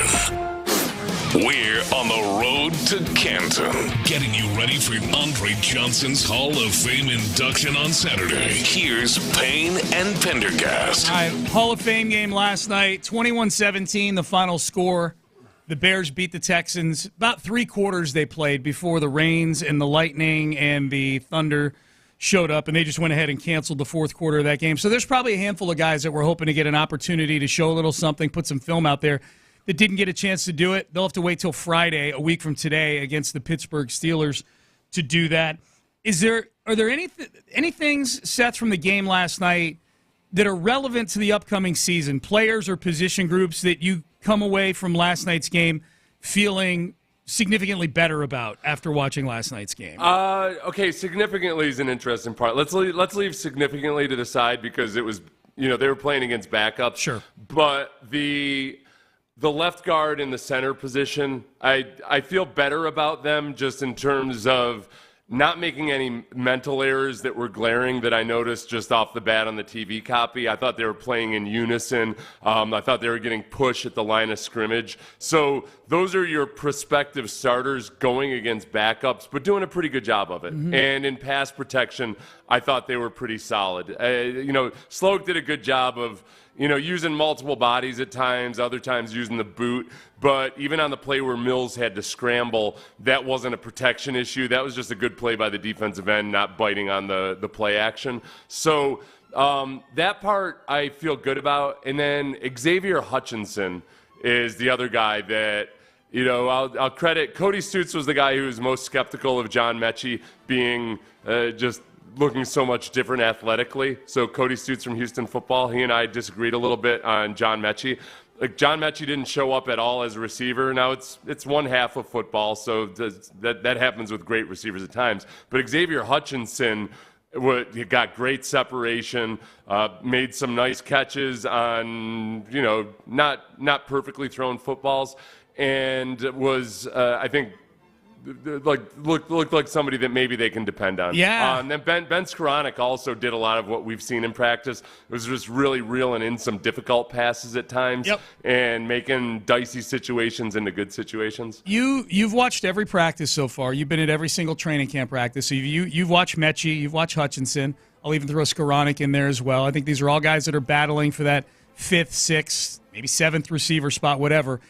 If there was only one spot left in your Nick Caserio today is cut down day, and there's one spot left, and you got to pick, I'll just make it Mechie and Hutchinson for now. If you had to pick between those two, who would you take right now? I would say based on just the combination of, I guess, consistency throughout camp and then the performance last night, I would say Xavier Hutchinson. Mm-hmm. With Mechie, what I'm hung up on is just still the upside. I think there is just like a nastiness to the way he's running routes and moving, but a lot of that shows up more in 7-on-7 and in one-on-ones than it does necessarily in the team periods. And Mechie's had quite a few drops in team practice as well. But I look at the upside and I just keep in reserve the fact that he's still showing progress from coming back from cancer. Yeah. It's just hard to figure exactly, like, how do we project that on the graph? Like, where do we expect it to stop or plateau? And I don't think we've seen that plateau yet. So that's where I'm really in a bind between those two guys right now. I wonder if, and I say this knowing that Nick Caserio leaves the door open for any possibility when it comes to trades or signing guys, anything that he feels like makes the team better, he's here for it. I do wonder if floating Mechie's name out there just to see what the trade market would be like for him. You're not going to get a second-round pick back for him or anything like that, but there may be some teams willing to give you something based on based on spec. Potential upside. Well, no, this would be a lot like, who the White Sox in baseball might be interested in right now, where, hey, a team that's not quite there and they're trying to play a lot of young players might look at a guy like Mechie as like, all right, we don't know if we can really rely on him right now, but there's something there. So, I could see teams being very interested in him as a younger prospect. that it just if they're not necessary, if they're in that phase of their development. Yeah, because you got a ton of bodies in camp. You know what I mean? Like you're gonna Mechie or no Mechie, you're gonna wind up with a pretty deep receiving core. You know, like because you got 3 elite level wide receivers, or close to it. You got Noah Brown, who, when healthy, is a very, very solid vet. And then you've got a bunch of other really intriguing guys at the back end. You know who I'd call? I'd call Carolina. That's a team that's in a rebuilding phase. They've got draft cap. They're through with the Bryce Young trade, so they've got all their draft capital.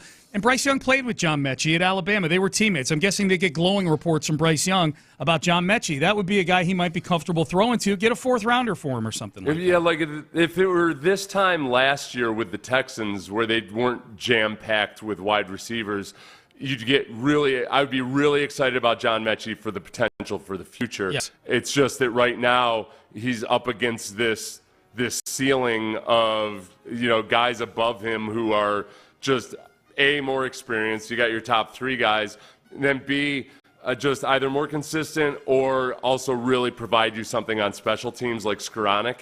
So that's the huge quandary you're in. It might be a numbers game with him. What were the issues defensively last night from what you saw?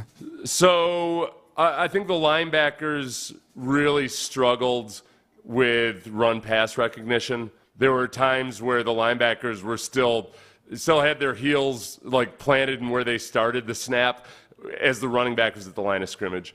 The defensive line at times did some really good things. It's hard sometimes in this defense because you want your defensive linemen to get penetration, and sometimes it looks like they're getting washed, but in fact they're getting deep into the backfield, and then the linebackers are supposed to play off of that. So I wasn't really impressed with many of the linebackers. I mean, a few of the individuals made good plays here and there, but as a group, without having gone back and watched the linebackers specifically, as a group, I didn't think they did as good a job. The fact that Henry To'oTo'o didn't play at all through the end of the third quarter, I think unless there was an injury involved, I think that's consistent with what I've seen in camp where he's had opportunities to play with the ones, but he just doesn't look nearly as athletic as 4 or 5 other guys that also have experience that they've been rotating in at linebackers. So I think Henry To'oTo'o is, unless it was injury that kept him out, I think he's fighting to make the team. That's a big one. The To'oTo'o one is a big one for me, just in terms of why didn't he play last night? And I never got a look on the sidelines because I hadn't noticed he wasn't out there. I never got a look to see if he was in the white Texans T-shirt that all the people who weren't playing were wearing. Everybody was wearing the same T-shirt that was inactive last night. They were all wearing the same gear. I didn't see if To'oTo'o was suited up. I'm going to assume he wasn't suited up because, as you point out, he has been running with the ones in camp and practice and whatnot. It would seem strange if he were suited up and the plan was to play him in the fourth quarter of that game. I thought Marcus Harris, the 6th-round pick, the defensive tackle, the one thing that really stood out was just how quickly he gets across the line of scrimmage, and that's what he did in college. He had a couple plays where he caused that one in that short yardage situation. I don't think he made the tackle, but he created the penetration that led to the stuff. So he flashed a little bit, and I haven't been able to watch him individually every play yet, but I think what you drafted him based on showed up in the game. A lot of times that's just what I want to see in the first couple of games. It's like, all right, does this guy come as advertised? Right. He's got some developing to do. He's undersized, but it does look like he can be a grenade in the backfield. Yeah, he's all SEC. I mean, there's something there. So along those lines, I'm excited so far about this rookie class. I think given where they were picking, they voluntarily moved back from 23 to 42 to get the pick that ended up turning into Stephon Diggs. But Kamari Lassiter has looked good. They clearly think he's ready to be a starting cornerback. He got the veteran treatment last night, so they clearly think he's ready. Blake Fisher, when he's not going up against Will Anderson or Daniil Hunter, I thought Blake Fisher looked real solid last night. Again, it's against the Bears backups, but he's a rookie. These are the check boxes that you're doing. Kalen Bullock did some things last night. Kate Stover did some things last night. Good class so far. I know I'm in the minority on this. Clint and I might be the only 2 people in Houston that feel this way. And I don't know exactly how Clint feels about it, but I just know that he's very skeptical of Davis Mills in a lot of ways. I thought, Davis did some really good things last night. it wasn't enough for me to still be concerned about some of his bad decision-making or his general inaccuracy. The box score looks great. The results were good, but he easily could have thrown a couple of interceptions. He squandered some easy passes. He made a really it's just a weird decision. I almost would prefer a bad decision than a weird decision to throw to Skoranek when he could have run for 5 yards, no problem. Like some of these things where he just kind of seizes up in the moment, it makes me nervous because I want my backup quarterback to be solid, steady, and consistent, but I don't need him to be spectacular. Every spectacular play that Davis Mills makes, I feel like he offsets it with a really curious decision or a really inaccurate throw. We've seen this in training camp, Sean. We've seen some impressive throws, but then I was like, who airmailed that one 10 yards over the receiver's head? Yeah. You look back, it was Davis Mills. Yeah. Okay.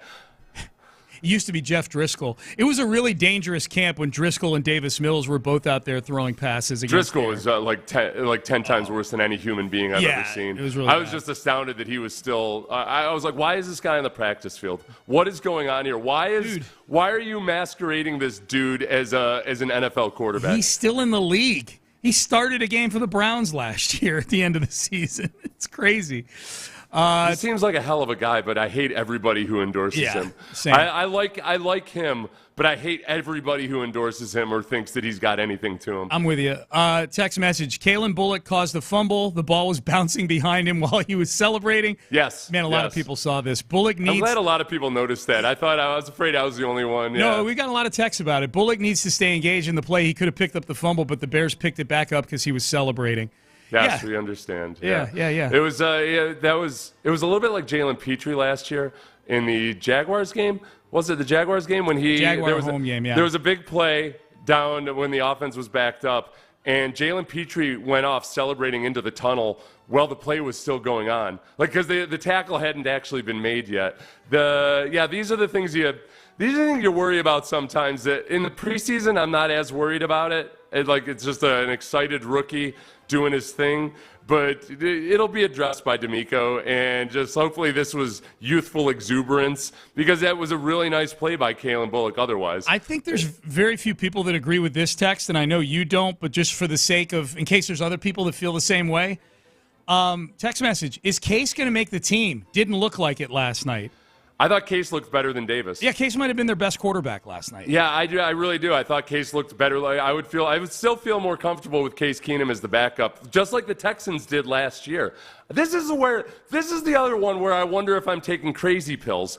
I don't understand how people are convinced that the Texans, who last year told you that Davis Mills was their backup quarterback, and then when they needed a backup quarterback, didn't play Davis Mills. Like, why are you believing the depth chart? This is like believing Joe Espada talking about an injury, or Jose Abreu.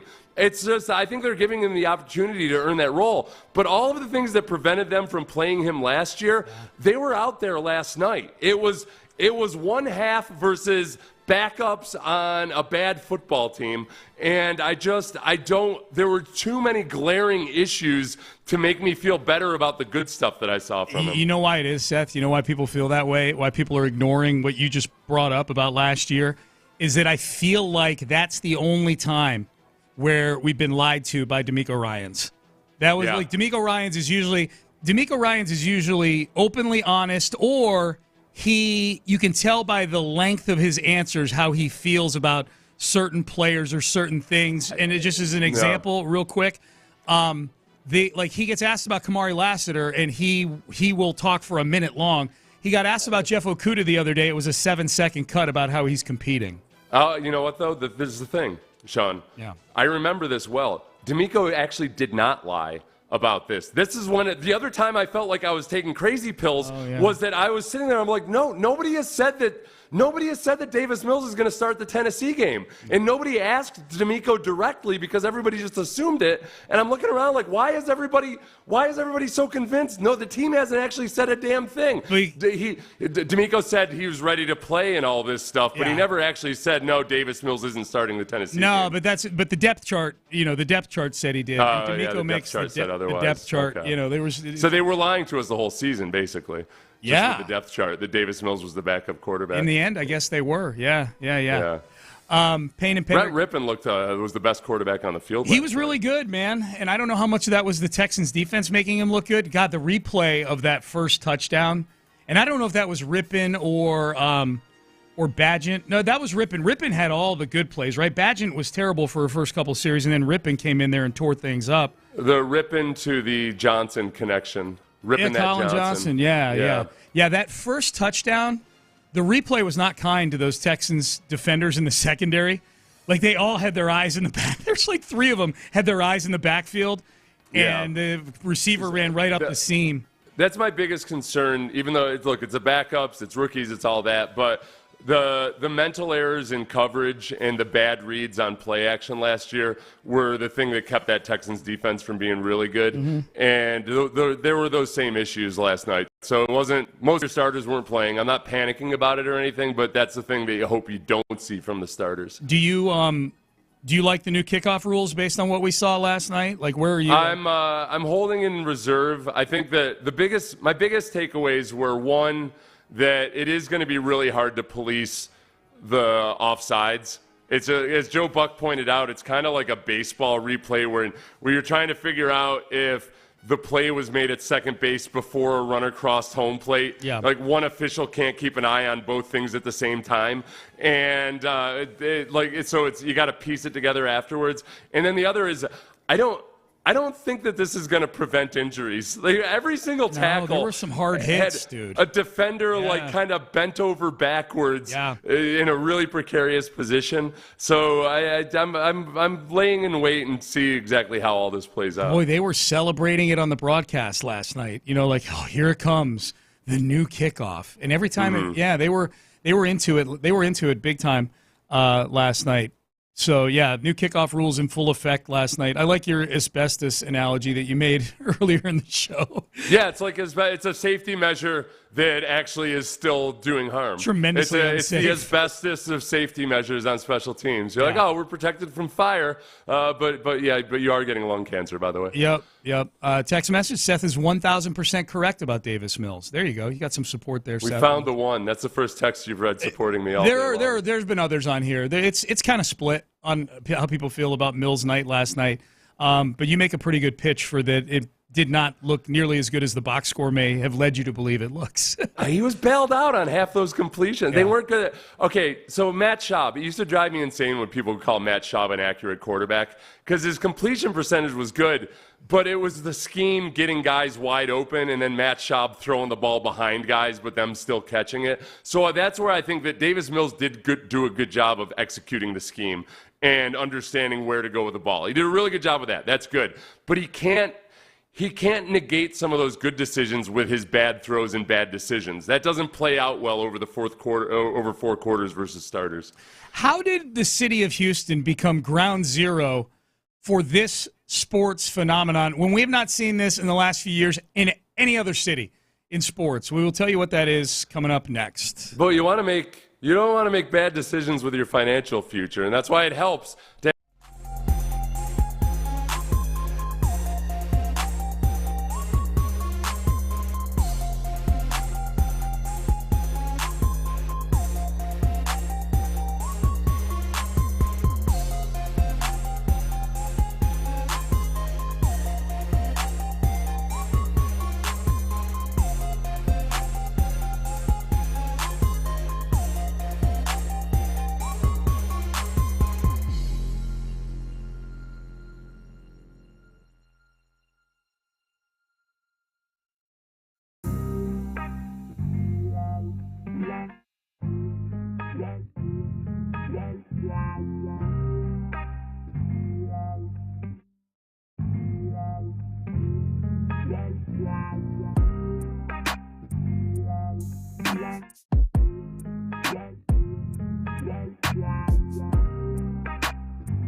Houston's sports leader. Sports Radio 610. We're on the road to Canton, getting you ready for Andre Johnson's Hall of Fame induction on Saturday. Here's Payne and Pendergast. Hey, real quick, before we get to the thing that Houston has become ground zero for, the one thing I forgot to mention that I actually teased into the previous segment, the thing that I thought was really cool that wound up on the broadcast last night, Seth, where if I'm a Buffalo Bills fan, I'm like, or a Minnesota Vikings fan, I'm like, Stephon Diggs out there dapping up the teammates, man. Stephon Diggs doing all the same things on the sidelines that he's been doing out at training camp. Yeah, I don't, honestly, I don't get like preening about a guy acting cool in training camp. There's no part of Buffalo fans that are like, oh yeah, he was a complete a-hole when he first showed up that first training camp. None of them say that. None of them. They all recognize and understand that things were really cool those first 2 years. So I think Bills fans who are more divided on the Diggs stuff anyway than I think a lot of people think, I think they look at it as like, yeah, that's how he was with us. It's like largely the issues with Stephon Diggs came after 2.5 years on the team, and it's not going to be a factor this year at all. I think most Bills fans would say, yeah, he was really, really cool the first year. I'm going to ignore everything you just said for the last minute and choose to believe that Bills fans are somewhere right now green with envy over this version of Stephon Diggs that we have here in Houston. Can you believe he's acting exactly the same way he did in the first training camp with the Bills? No. How come we didn't get that version of it? Oh, yeah, we did. Because most of these people have been dropped on their heads through a flaming table. They can only remember as far back as last year. Yeah. So they're like, man, that guy was a jerk. Where the real gloating would come in is if Josh Allen takes a step backwards as a receiver, as a quarterback this year. Yeah. What do you think? That's where if okay, without Stephon Diggs, because I know Stephon Diggs wasn't the focal point of the offense in the back third of the season last year, but he was definitely a factor. He was definitely an element in the way teams played coverages and everything. So if Josh Allen, with a loss of not just him, but also Gabe Davis. Yeah, man. And they drafted Keon Coleman, who I'm curious to see exactly how well he integrates into the offense. I don't know if he's I've seen that. I've seen that training camp thing where they show like 2 plays he makes at training camp. They're like, Keon Coleman is piecing the Bills secondary in training camp. Yeah. Like, all right, these are 2 nice plays that I saw right there. What's the concern level on Josh? You talk to people who have a vested interest in that. What's the concern level about Josh Allen going forwards or backwards this year? Oh, it was all Josh Allen, no Steph Diggs. Really? Josh Allen made Steph Diggs. Yeah. Those are people on the internet who come at me when I say anything nice about Stephon Diggs. But that's the general that's the least educated take that people have. The odds makers think the Bills are going to be just fine. They're like a top 5 Super Bowl team on the odds board right now. Yeah, Sean McDermott gets fired mid-season, I think. Yeah. I would say that he'd be my favorite for one of the first coaches to get fired. I thought it was going to start happening last year, and I looked right for a while, and then they went on that run at the end of the year to where they ended up getting the 2 seed, I think, in the AFC. So as the Astros were DFAing Rafael Montero earlier this week, a lot of talk was made, similar to when Jose Abreu got DFA'd, that, this is what happens when you don't have a GM. A lot with the Montero thing, a lot of it was now we can close the book on the winter of Bagwell and Crane, like with no GM there. And I'm thinking to myself, man, a lot of this stuff sounds really familiar, like bad contracts given out, not really good explanations for the contracts. I'm like, man, this sounds so familiar. Oh, that's right. The Houston Texans did kind of the same thing back in 2019 when they tried to hire Nick Caserio. They couldn't, and they said, well, Bill and Jack, you go ahead and run things here. And I cannot think of, and I racked my brain, Seth, and I looked it up, and I used my Google machine and everything else. I cannot think of another instance in recent years where a team willfully just decided to go ahead and start making moves without a conventional GM in the building at all. Right. You know? Right. And other than these two, Why did it have to be Houston where they both happened? They both happened within 2 years of each other. We got this dynamic here. I think, I don't know. Maybe it's our can-do spirit in this city. Maybe it imbues people with, maybe it kind of filters into the executives, and they feel like, look, hey, this is a state where people just went and they dug a hole in the ground and got rich. Yes. There's just a lot of people striking out and then doing it on their own. Outside the box thinking. Yes. Yeah. Outside the box thinking. Outside the box thinking. Or just like we see it. We're smart people who know how to do this job that other smart people do 18 hours a day. We can do a better job than they do because we're thinking outside the box. The two disasters I'll use just as maybe a bit hyperbolic in the case of the Astros, but I think it's interesting. Like, they fired Brian Gaine. I think there's some similarities to it. Like, Brian Gaine hadn't done anything, I think, to justify getting fired. Similar to, I don't think James Click had done anything that would merit him not coming back as the GM, especially in retrospect. He made some moves that they're still benefiting from to this day in some of the trades that he made. The biggest thing that Brian Gaine didn't do, though, was just he was not active. I mean, he was the opposite of Caserio. He didn't have a single draft day trade. There were elements there where it did look like maybe he was out over his skis a little bit in terms of just going from being a personnel person to the actual GM. Yes, and again, I'm glad you brought that up. Again, another similarity between the two is that you could say one way to couch that is Brian Gaine wasn't aggressive enough. Yeah. One way to couch the reason that I think James Click didn't really last with Jim Crane is he didn't really have that same gene that Crane does, maybe to Crane's own detriment. He's been this way, but where aggressiveness and big moves are the rule of the day, Right. And I think in the Bills, the Texans situation, it was, I think Bill O'Brien probably getting frustrated with Brian Gaine for that reason. And we also know, O'Brien, he says and admits now that he can't be a GM, but I don't know if as a coach he can coexist with a GM because he's the kind of guy that keeps receipts and keeps track of you were wrong about this guy, you're an idiot, without remembering all of the guys he was wrong about himself. There was somebody in the organization didn't like the fact that the GM wasn't as active as he should be. Which job, if you had to pick a GM job to take, let's pretend that from a sports standpoint, baseball or football, you're perfectly trained to build a roster in either sport. You've got enough acumen and know-how to build a roster in either sport. Would you rather take over a situation like Nick Caserio did back in 2021 where it's a total teardown, the issues that are in place are not of your doing, they're a previous GM that was terrible at their job, and you probably have a little bit of room to maneuver to try to build that team in your vision, in your image? Or would you rather take the job Dana Brown did where it's already a championship level team? There's a couple real big warts on the team that are the owners doing, but by and large, you're still going to be competing for World Series championships or be in that conversation for the next several years. I think, oh boy, I had to simplify this because there's about 8 facets that come to mind. For one, Caserio, the biggest thing that he had thrown on his lap that ultimately ended up being the best thing for the team was that he showed up to the job and found out that the quarterback wanted to be traded. Yes. And then also found out a whole bunch of other stuff about the quarterback. Right. And that somehow that all worked out for the better. I don't know if I would have wanted that. I did going back and being honest with it, I don't think I would have wanted that. I would have known that I was in for a turnaround, but I thought Caserio took the job probably thinking we got a quarterback at least. Because that worked out freakishly well.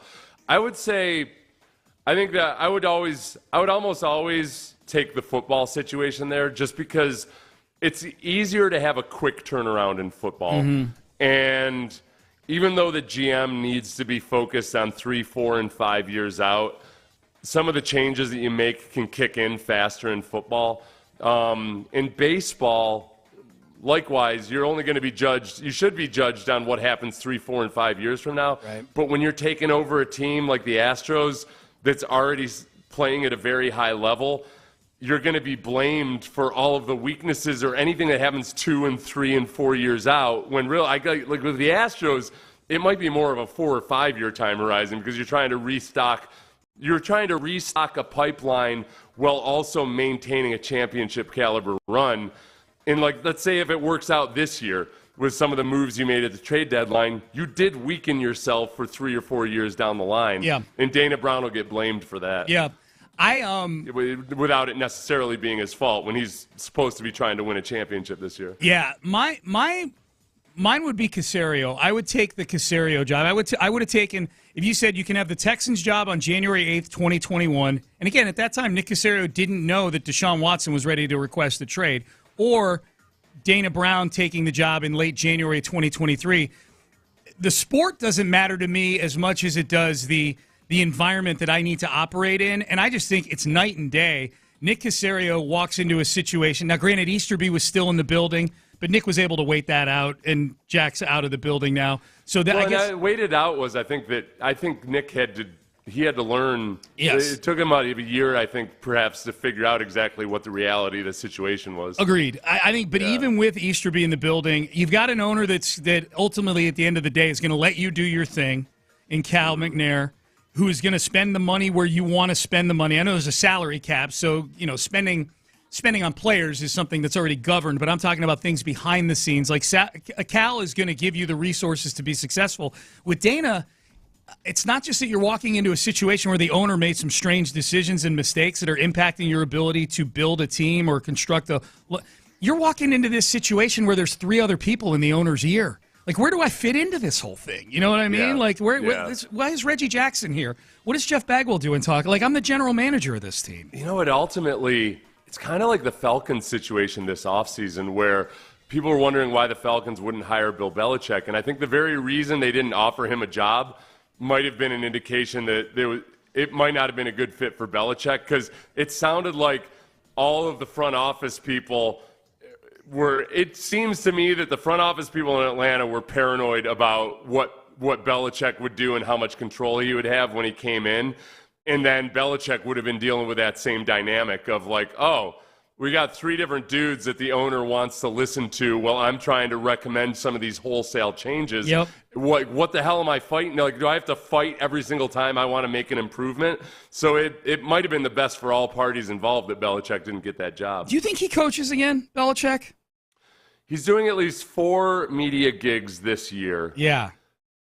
And we talked about this on the pregame show a little bit yesterday. Mm-hmm. You seem to think like, well, these seem like pretty easy media gigs. Yes. I looked at it as these look like media gigs that Belichick is going to spend 14 hours a day preparing for. Yeah. Especially the fantasy one is a lot of just him breaking down game plans and in-game decisions and everything.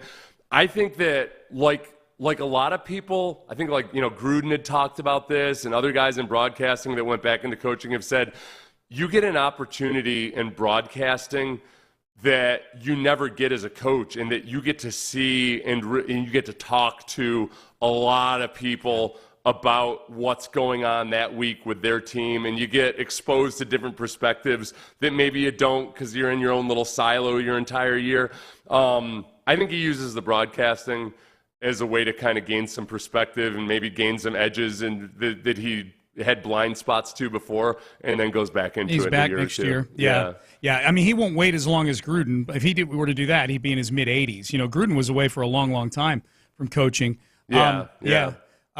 So, we'll see. I'm anxious to see him in all these gigs, man, Belichick. It'll be interesting to see. The only extended time I've seen him really was on the Pat McAfee draft show, and I thought he fit in with those guys. Yes. He's the only guy wearing a suit, Yep. But he looked like he was having fun doing it. He was there to be that guy. Yes. He was like the fun grandpa. Yep.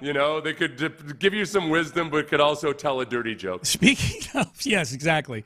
Speaking of broadcasters, list has come out.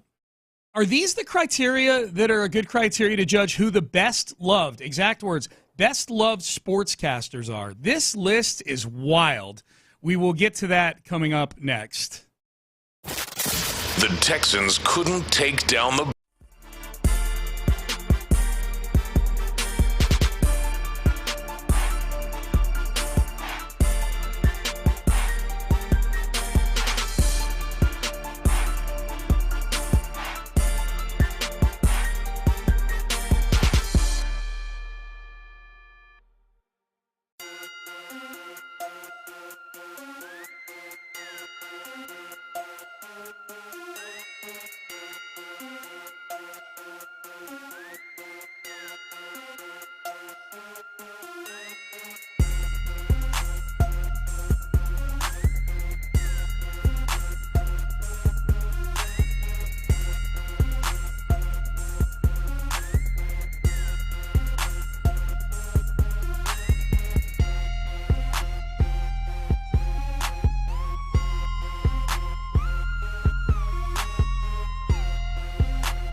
Auto Parts. We're on the road to Canton, getting you ready for Andre Johnson's Hall of Fame induction on Saturday. Here's Payne and Pendergast. All right, top of the hour, we'll have more reactions to the Hall of Fame game last night. Maybe some overreactions. I've gotten a couple texts.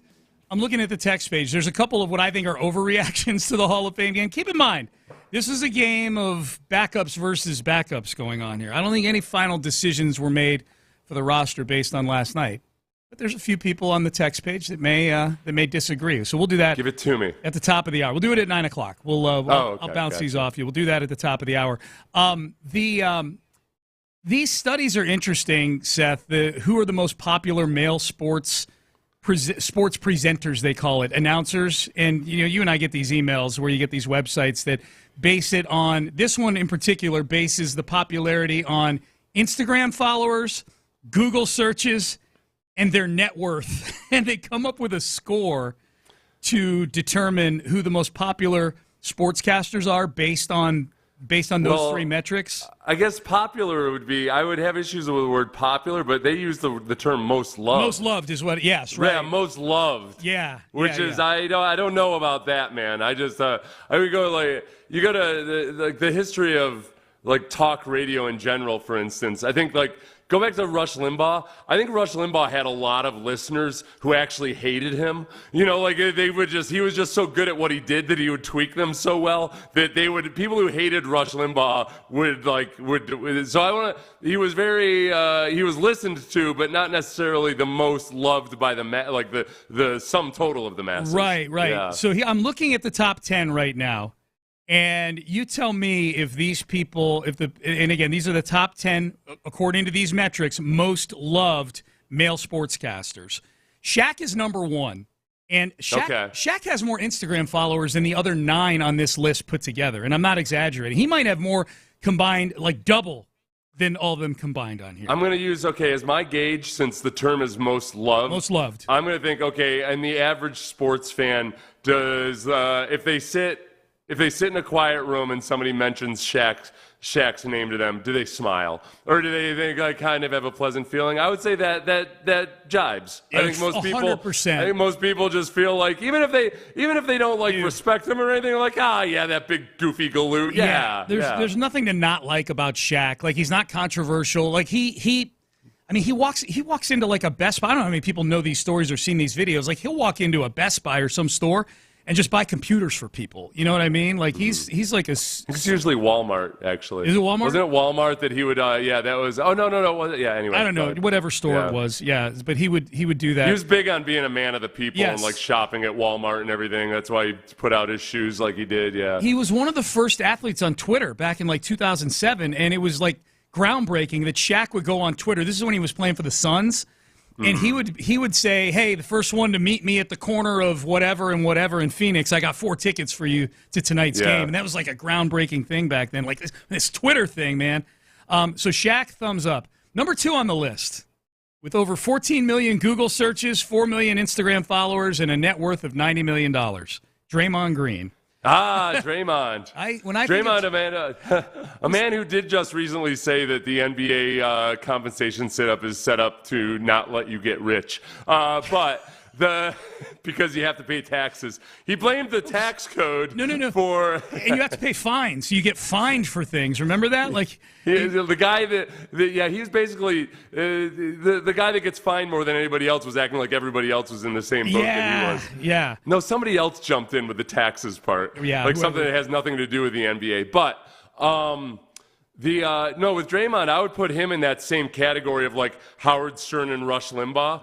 Many people love them, but many people also hate them, but they all pay attention to them. Right. So I think Draymond's in that same spot. So I wouldn't say most loved. No, and I think he skews more towards not being loved by a lot of the people Googling. I think more people hate listen to Draymond than they do love listen to him. Probably. Okay. Number 3 on this list, Alex Rodriguez.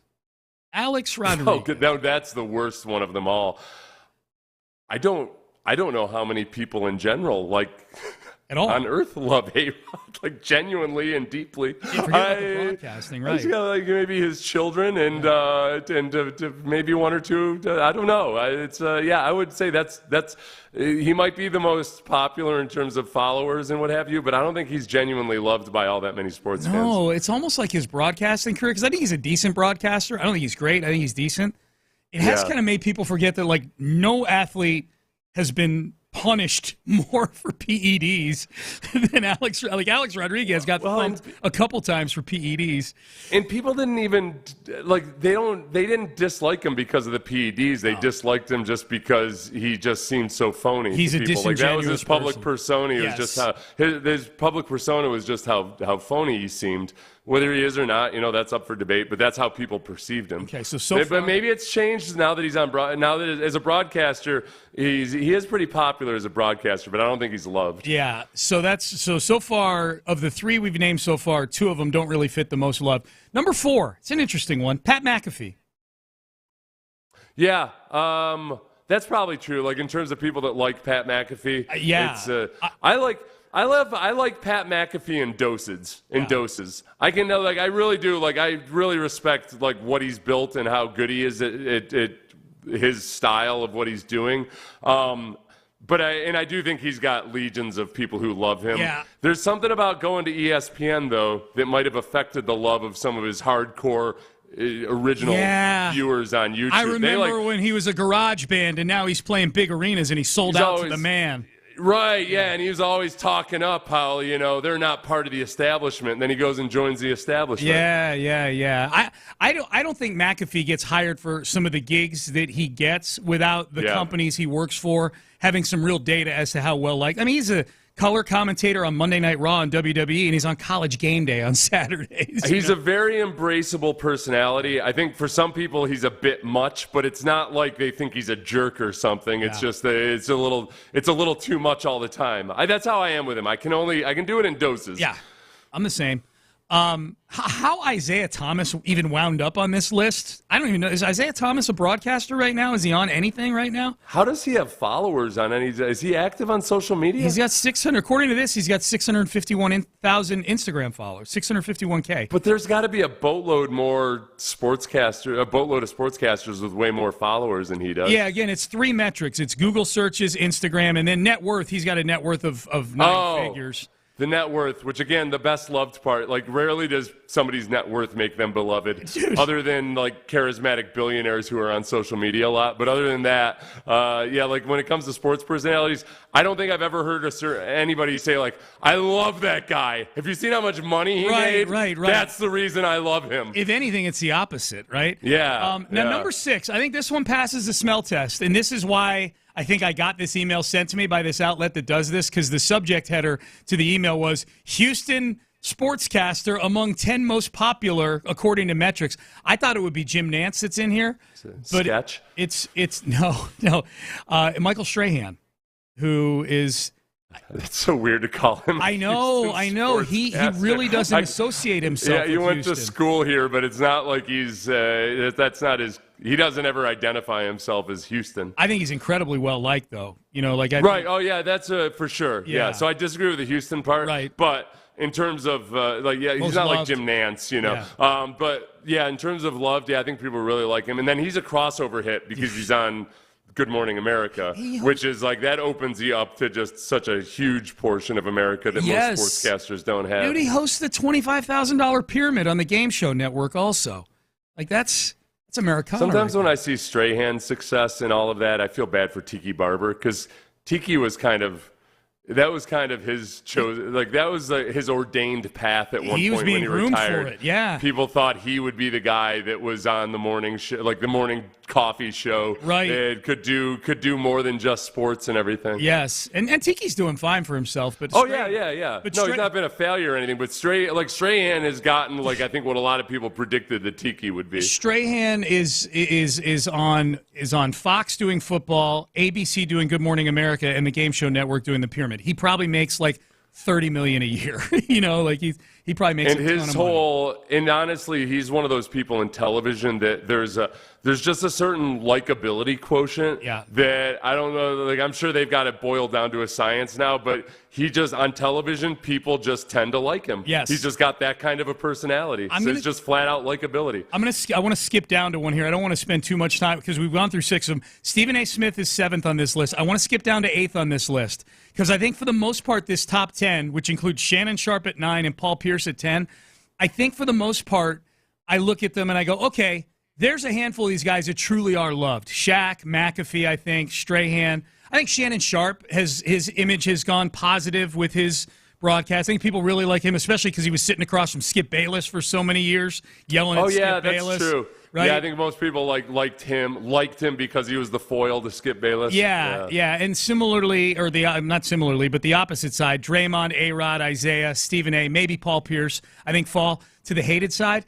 The one that is in the middle for me, and I will admit that 95% of the reason I am putting him in the middle is because Brandy likes him. Yeah. Tony Romo.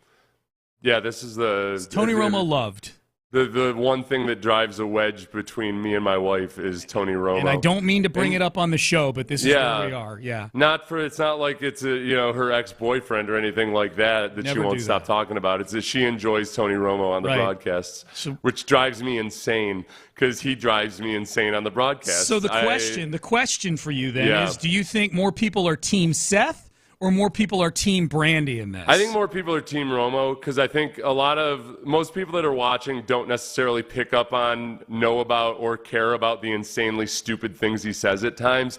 And like Brandy, they feel like, it feels like I'm like watching football at a party with a fun guy. He just makes the environment, and to be clear, Brandy is a very astute sports watcher. Yes. I insist that she watch Astros games with me because she always picks up on things or hears things on the broadcast or within the game itself because she's a coach, like strategic stuff and everything that I might miss. That's what drives me especially insane about it. It's like, I'm like, Brandy, he knows nothing about these teams. You can tell he hasn't done a bit of homework on them. Right. He's saying the dumbest things out. How can you like him? I don't know, he's fun. Yeah. He's fun. Yeah. It's like your smartest friend just getting immersed in TikTok videos for 3 hours. Like, what are you doing over there? I'm just sitting here watching TikTok videos for 3 hours, 30 seconds at a time. I'm going to have to watch. Romo might be the guy I would least trust my wife to spend like an hour with away from me. I would, George Clooney, anybody else like that. Yeah, go for it, Brandy. I don't know. Yeah, go skinny dipping. I know. I trust you. Romo, I'm not so sure. I'm not so sure. Do you think Romo would even know that he had a shot, though? I feel like Romo, just like in terms of self-awareness of what's going on around him, like he's very flighty. I wish I could throw out something irresponsible or something, but he's not. No, I don't think. Yeah. You probably. You know what? Now I have to admit that too. Yeah, you could probably trust him with your wife. Yeah. I don't think he'd actually make a move on your wife. I don't think so either. All right. Which you can't say for a lot of super successful men. No. Certainly none with the net worths that I'm looking at in this email. The thing that drives them in many directions at times. Yes. Indeed. There's a lot of things you can Mad Lib into that. That's why. But Romo's just kind of stumbled his way into success throughout his entire career without actually putting a lot of effort into it, and that's why I would trust him with my wife. Very Forrest Gumpian, no doubt about that. Yeah. All right, let's overreact a little bit. We've got reactions for the Hall of Fame game last night. Who made favorable impressions? Are there position groups being decided based on this? I've got a few texts here that are in that overreact mode. We'll overreact to the Hall of Fame game coming up next. Hey, who can you trust if you've been in an accident that wasn't your fault? You've been injured, you've got bills, there's just all these.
Hall of Fame induction on Saturday. Here's Payne and Pendergast. I'm so happy football season is here. I'm so happy that I don't care that it's preseason and it's third string versus third string. I love getting texts with people reacting to the game. Gus and Katie, Seth. Hutchinson looked good, and Dameon Pierce lost his position to Cam Akers last night. Oh, stop it. He doesn't mean that. What the? Come on. Reading the text, man. Katie. Hutchinson. Well, Hutchinson did look good.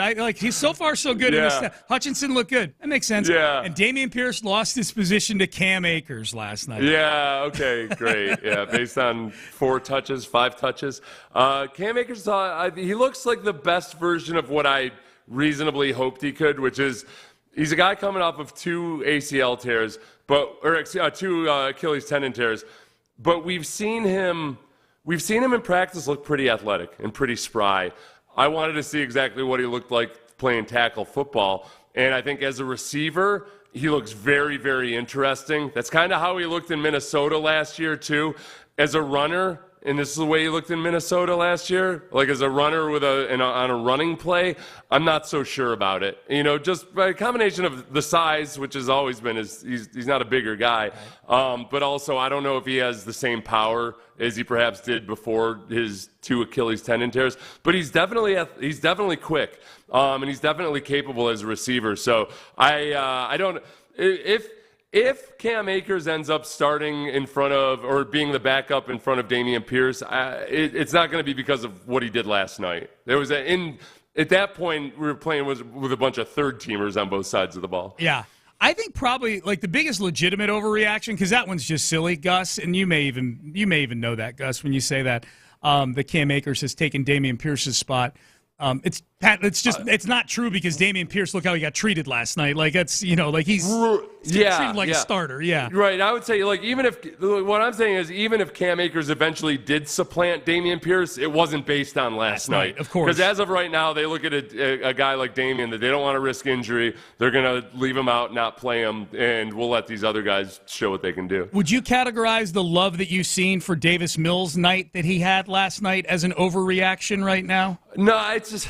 Yeah, I think it's an understandable overreaction. Yeah. I think it's impossible for me to look at Davis Mills' performance and not be impressed by some of the good things he did, but it's also impossible for me to look at it and go back and watch play by play and not be just as concerned as I ever have about some of his bad decisions and his errant throws. So I don't feel like Davis Mills is any different than he was last year when the Texans chose not to play him in the 2 games or not to start him in the 2 games that C.J. Stroud was out. So he had one wildly inaccurate throw. He had a really, really bad decision when he tried to throw to Ben Skoranek. And I know, you know what? That's another one. Okay, it's not like it hurt them all that much, but that's easily potentially a fumble, if he throws it backwards and it's errant to Skoranek when he could have just run for 5 yards. Yeah. Like there's some he does boneheaded things at times, and he's just not that accurate. So I didn't going versus backups and executing the offense well, understanding where the receivers were, all that stuff. That looked really good. But all his negatives were still there in that performance for me. The play you're talking about with Skoranek, where he just kind of shoveled it to him, like he could have easily just ran and slid and picked up 6 yards. For whatever reason, he decides to kind of flip throw it to Ben Skoranek. That kind of thing can also get Skoranek hurt if he's not expecting the football, He could. There were 3 potential lacerated kidneys on that field last night through errant Davis Mills throws. Like, I'm wondering, if I'm Xavier Hutchinson, I'm kind of like, thanks for the throws, buddy, but Case never almost got me murdered. Right. Where Xavier Hutchinson was also almost murdered at least twice on Davis Mills' inaccurate balls. Yep. And, so his receivers, that box score is padded by receivers making some really good catches on awkward throws. The throw to Skoranek, the weird one, the incompletion, it wasn't just, it would be one thing if he had dished it. If he had pitched it to Skoranek with his left hand, I would have felt better than him trying to throw across his body off balance well on the run when he didn't need to, just when he could have easily run for it. It's these Davis Mills type things that I can't get out of my head. That was the first text I got from you in the game last night. You and I were off and running after that. Davis Mills trying to side flip a ball to Ben Skoranek last night. But it wasn't a side flip. A side flip would have been all right. It was God. Weird stuff. Chris in the ATL, loyal listener and loyal Utopia podcast emailer. I know it's the first preseason game, but what was the biggest, quote, the Texans need to figure this bleep out or else, end quote, takeaway from last night? Okay. I mean, it's the backups, so it's... That question is an overreaction unto itself. Absolutely have to.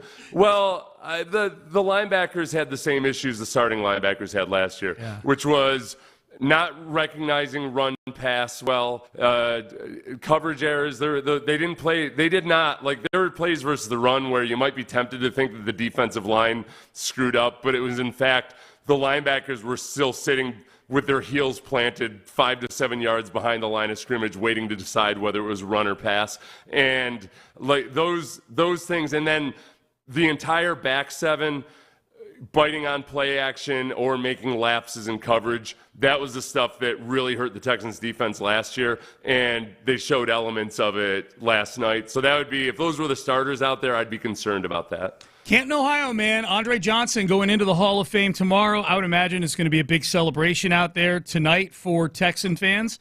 Maybe the most prominent Texan fan, certainly for this show, is Larry in Stafford, who is in Canton, Ohio. Larry, what's happening, man? What's going on, son, Seth? Hey, I want to give y'all a couple observations about what's going on up here in Canton. Hey, real quick, Larry, real quick, before you give us your observations. I got a text from you this morning, I think it was. If I look at the timestamp, it was like 4:35 in the morning. It was right around the time I was getting up. Were you just coming in, or were you just waking up? I had just walked back into my room at that point. Yes.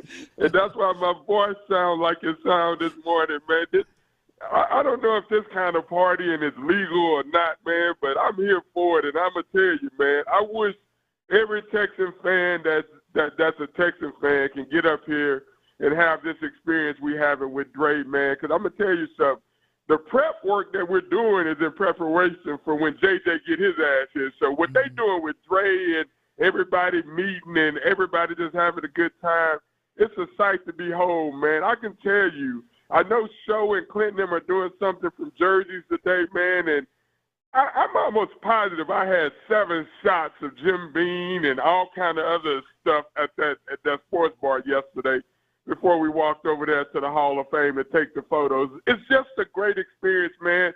And I'm glad I was able to pull it together, man, because I had always said I wanted to have this experience when one of our boys get into the Hall of Fame. And the fact that it's Dre and what Dre has meant to this city, man, it's only right that everybody get a chance to be here and experience it. And it's going first class, man. Let me tell you about a couple things about the game.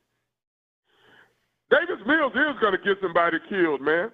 I mean, he had some great throws last night, but I'm almost positive after he made that throw downfield, that big throw downfield where he sidestepped the defensive end or whatever that came free on him, I'm almost positive that next play or somewhere down the line, he almost got Xavier Hutchinson killed, man.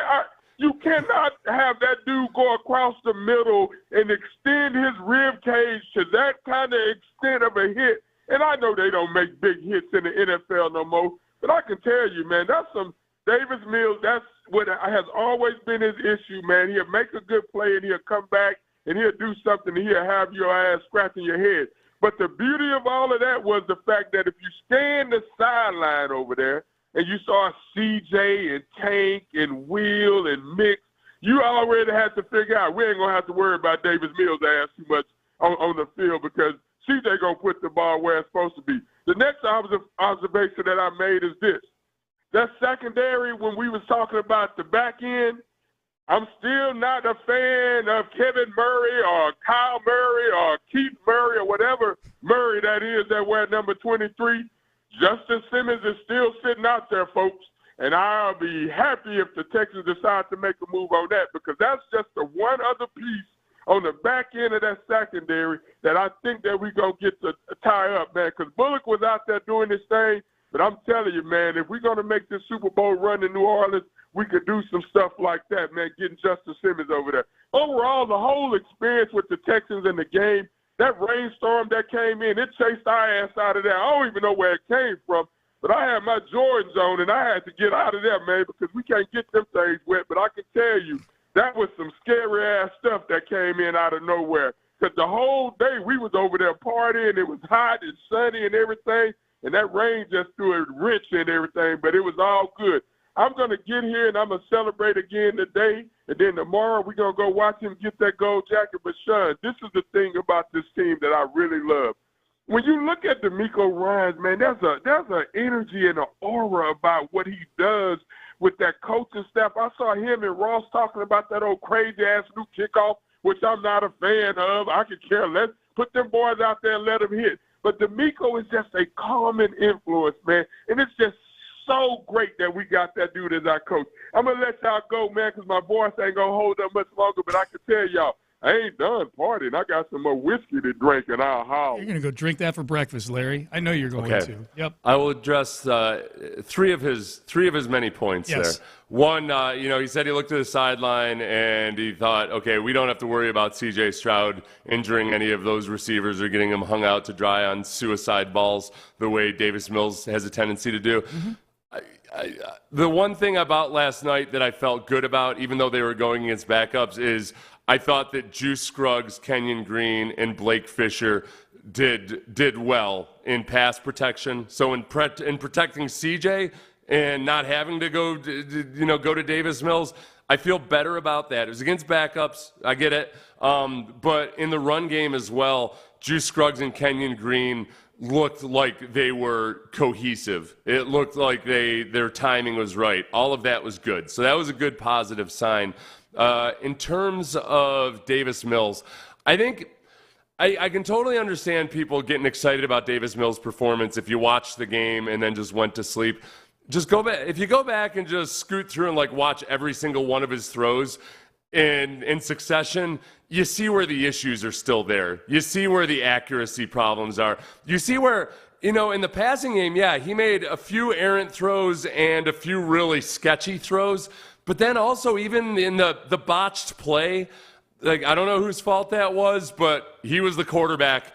He was the quarterback in the backfield on that botched run play. And so the quarterback's responsible for it. There's just too much mayhem when he's out there in too many different directions for me. Do you what do you think about Larry's take on Justin Simmons there? Because I think, obviously he's one of the better free agents, one of the best free agents still available right now. Yeah.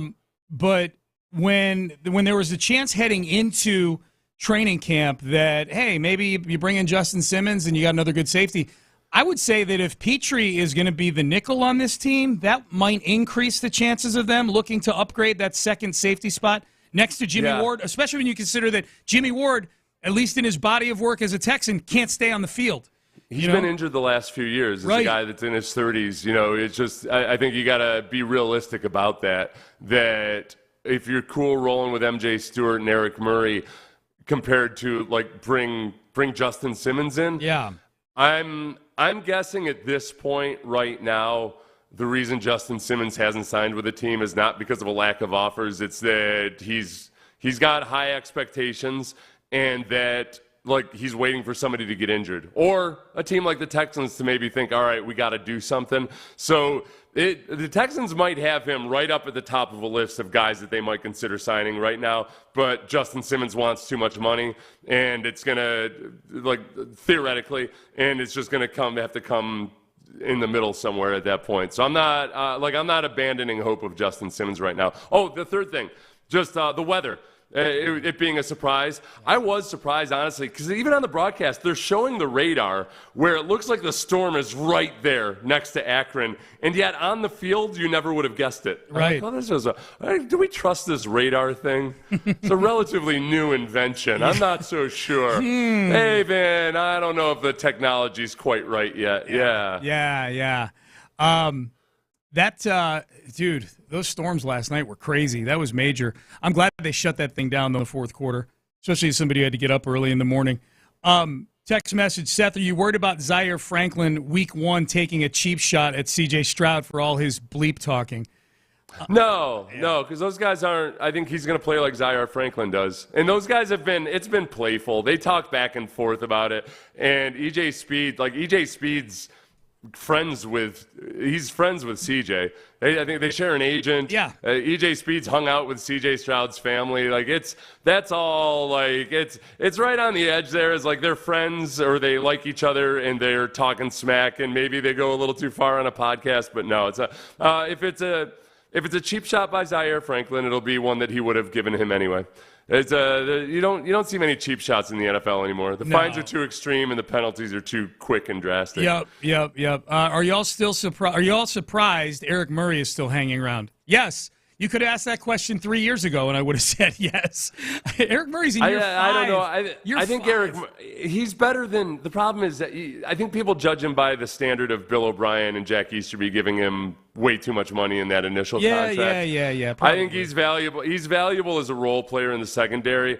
Yeah. You feel a lot better about somebody like Justin Simmons, obviously. Oh yeah, for sure. Sean, the defensive run game. Can you all touch on that? You touched on that. They probably sent that like as we were talking about the run game. Yeah. I'm more concerned about the linebackers than the defensive line. Yeah, I think because some of those linebackers playing yesterday are guys who will be either Delshon Phillips or Jake Hansen or Neville Hewitt will probably be your Sam linebacker.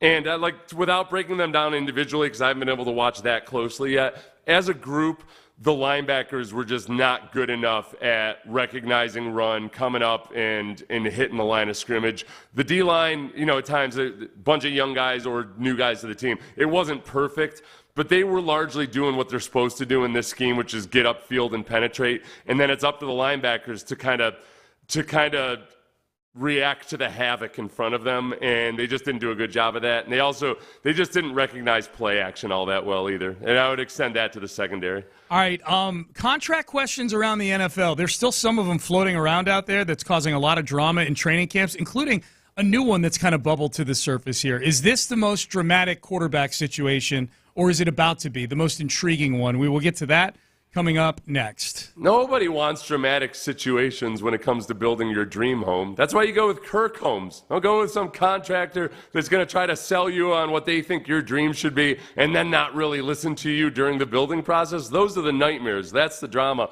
Kirk Homes does it differently. They have their own in-house design team, so from the very beginning, they're working with you to listen to you, find out what your dreams are, and then work alongside you as they put those dreams on the blueprint with their engineers and their designers, and you end up with a house of your dreams with a 20-year warranty that's twice the industry standard. They only build with 2x6 walls, so you get an incredibly solid home, and you've got the benefit of working with a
School with Staples Hot Deals. Right now, 24-pack Crayola crayons and comp books are only 50 cents each at Staples. Ends 8/24, in-store only, limit 10.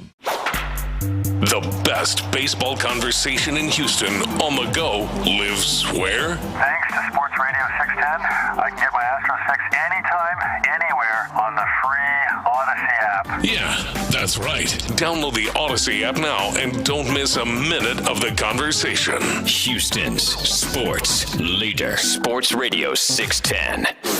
We're on the road to Canton, getting you ready for Andre Johnson's Hall of Fame induction on Saturday. Here's Payne and Pendergast. Yeah, man, Hall of Fame induction. We'll talk more about Andre between now and the end of the show. But that was cool hearing from Larry. Larry in Stafford is up there. He was obviously out very, very late last night. I'm anxious to follow all the happenings up in Canton throughout the weekend on social media and whatnot. This is new territory for Texan fans, following a legend of their team up to Canton to watch him get inducted. First time. Yeah, it's really it's unique in a lot of ways. Obviously, this is the first Hall of Famer for the Texans. Yeah. They've done this. And, you know, that'd be an interesting one. Is how many of the fans going up there also have done this same thing for all of the Oilers that are in the Hall of Fame. So some of the people up there very much have experience with this. Most recently with Robert Brazil, but for a lot of others that were born. A lot of them that were born right around when the franchise was created. This is a brand new experience. Yeah, I would be curious of all the Oilers who've gone into the Hall of Fame, how many of them have approached the belovedness of Andre Johnson. Earl Campbell, obviously. I mean, Earl Campbell is a Mount Rushmore Houston athlete. But I wonder, I feel like people like Andre is the level of athlete in this town that people are trekking up there for this because of where he is in the kind of tapestry of the town here. I guess part of it, too, is that with the Oilers, because they had a stretch of, having multiple guys that were Hall of Fame caliber. And it was really, for not having come out with a championship, that from Elvin Bethea, Mike Munchak, Ray Childress, that's a lot of guys on a team that didn't. That might actually be in a stretch of time, like over a decade, to have as many Hall of Famers playing for a team without winning a Super Bowl. That might be a record. I'd never really thought about it that way before. Bruce Matthews, Warren Moon. And they all played within 15 years of each other. Yeah. If you take the last year of one to the first year of another, that's a pretty impressive stretch of dominant players, but without having a Super Bowl appearance. Yep. There's probably longtime Oiler fans right now. They're like, yeah, thanks for reminding us, guys. Appreciate it. Yeah, sorry, everybody. I'm sorry. I hate Pittsburgh, too, okay? Yeah, exactly. So apparently Brock Purdy is getting contract questions at 49ers training camp, Seth. 2 years in, he's eligible for an extension after next year. And I've been reading some of Brock's quotes, and it's all the stuff you would expect from Brock Purdy about how we just got to get better as a team, and that'll take care of itself, and all those other things. I think I'm more intrigued by the Brock Purdy eventual contract situation than I am the Dak Prescott contract situation. And Dak Prescott is, if he decides to go to free agency, is going to reset the market probably significantly. I think there's probably a debate in the building as to whether or not they should commit to Brock Purdy to some degree. To the degree that it's going to cost them $45, $50, $55 million a year, especially when you consider all the other expensive pieces they've got on that roster. And that I think there's a lot of people out there that feel like Brock Purdy is kind of a system quarterback with Kyle Shanahan. I don't. The problem is you can get. If you're the person running the team, I think you can get too mired down if you start thinking about how much of this is the system versus what is this particular guy doing in the system. And I think that, that was Schaub. I think Schaub, you had that same feeling of, okay, how much of this is the system and the guys that Schaub is throwing to. I would say that was a situation where Schaub wasn't necessarily doing a whole lot extra or special to be a force multiplier. I do think that Purdy does a lot of really good things that, yes, he is getting the benefit of having Brandon Ayuk and having George Kittle sometimes, and having McCaffrey and all of that. that he's also doing some really good things as a quarterback. And I wouldn't worry about it. If I were them, I would just say, yeah, I'm going to pay the going rate, and there you go. Wow. So you think Brock Purdy gets in that $55 million a year club in a year? Yeah. Like, Tua Tagovailoa and Trevor Lawrence are there. Like, it's Brock Purdy has done as much as those guys, more. Right. He's got better circumstances. I'm over being flabbergasted when a guy who's not a Hall of Fame quarterback gets the leading contract in the land. Yeah. That's just what happens. Yeah. No. I'm with you. What are they going to do? Get rid of Brock Purdy and find another Trey Lance or find another Jimmy Garoppolo? No, but I guess what I'll be intrigued by is if there are any other quarterbacks. What if Dak Prescott's out there? Would you rather have Dak Prescott or Brock Purdy? I'd rather have Dak Prescott. Yeah, that's what I'm saying. But it's honestly not as close, I think, as probably most people would think. Some of it comes down to, just like I talk about with Davis Mills, you can't just look at the highlights and the positives. You also got to look at, okay, what is this guy's judgment? Is he doing things that don't hurt me? Is he doing the simple things well? And I think Brock Purdy does a lot of that stuff when it comes to the actual game. Like every great quarterback, I know game manager is a dirty term, but every great quarterback tends to be, especially these days, also a really good game manager. Agreed. We're past the Brett Favre days where he could get away with being a swashbuckler. And I think Brock Purdy has maybe some more of those elements than Dak Prescott does. Yeah. So I'd say I would still take Dak Prescott, but it's not as I don't look a gift horse in the mouth when things are going really well on offense. It's one thing if you've got a guy that you think he's doing pretty well, but the offense is kind of hodgepodge or whatever. Then that's dicey. But things are really good in San Francisco. No, they are, and that's the angle I'm kind of going with those. Like every year, it feels like this, and it was never this way until like 5 years ago. Every year now, there's like 2 or 3 quarterback solutions that hit the marketplace that never used to hit the marketplace, whether it's in free agency or guys asking out or demanding trades. Like the quarterback market is just way more fluid than it used to be. Like I think, I don't know, Kyle Shanahan wanted Kirk Cousins super badly a few years ago before he decided to go to Minnesota. Like what if Kirk Cousins, I guess theoretically they could have gone after Kirk Cousins this time around because he was a free agent out there, but they were happy with Brock Purdy. I'm just wondering if there's any other solutions that are going to present themselves at the 49ers. If you think about that though, he was super desperate to get Kirk Cousins in. Do you feel that much better about Kirk Cousins at any stage versus Brock Purdy in the system right now? No, I don't. That just shows you how desperate people are to get quarterbacks. So when you feel like you have a guy that you could win a Super Bowl with, then it's like, okay, that's what quarterbacks are getting paid. Then you go with it. Yeah. I'm not gonna eject the guy to go get a Kirk Cousins. No, and this is why I'd be a terrible GM. I'm still looking at Brock Purdy through the lens of he's a 7th round pick who has found himself in just a cush situation. I'm giving him less credit probably than he deserves. Yeah, I guess that's the part. I honestly, even though Bill O'Brien was a little disingenuous with it, I really don't understand where draft position belongs in a conversation about a current NFL player. Yeah. Once they're actually players, the only time that it's more often relevant when it's a guy that got drafted in the top 5. Yes. And you're like, oh yeah, this guy definitely sucks. What the hell? Yep. Maybe there's upside in him because he's a really good athlete. If you've already proven yourself and established yourself, at what point would you have ever brought up Arian Foster's draft status in a discussion about whether or not he's a good football player? It wasn't relevant once he established himself. Yeah, no. And I feel like Brock Purdy has established himself. Yeah, I guess I'm just with quarterbacks. I get a little more, that's a big commitment. Committing $20 million to Arian Foster over a couple of years is different than $200 million. But again, all right. So should a guy that was drafted in the top 5 definitely get the money versus a guy that was looked over? I don't. There's not the league. The league is kind of saying yes. They just paid Trevor Lawrence $55 million a year, right? But they're doing it in the same way that they would have, that the Cowboys eventually paid Dak Prescott. Yeah. But he had actually performed. Yeah. Dak Prescott was a 4th round pick. I guess the other.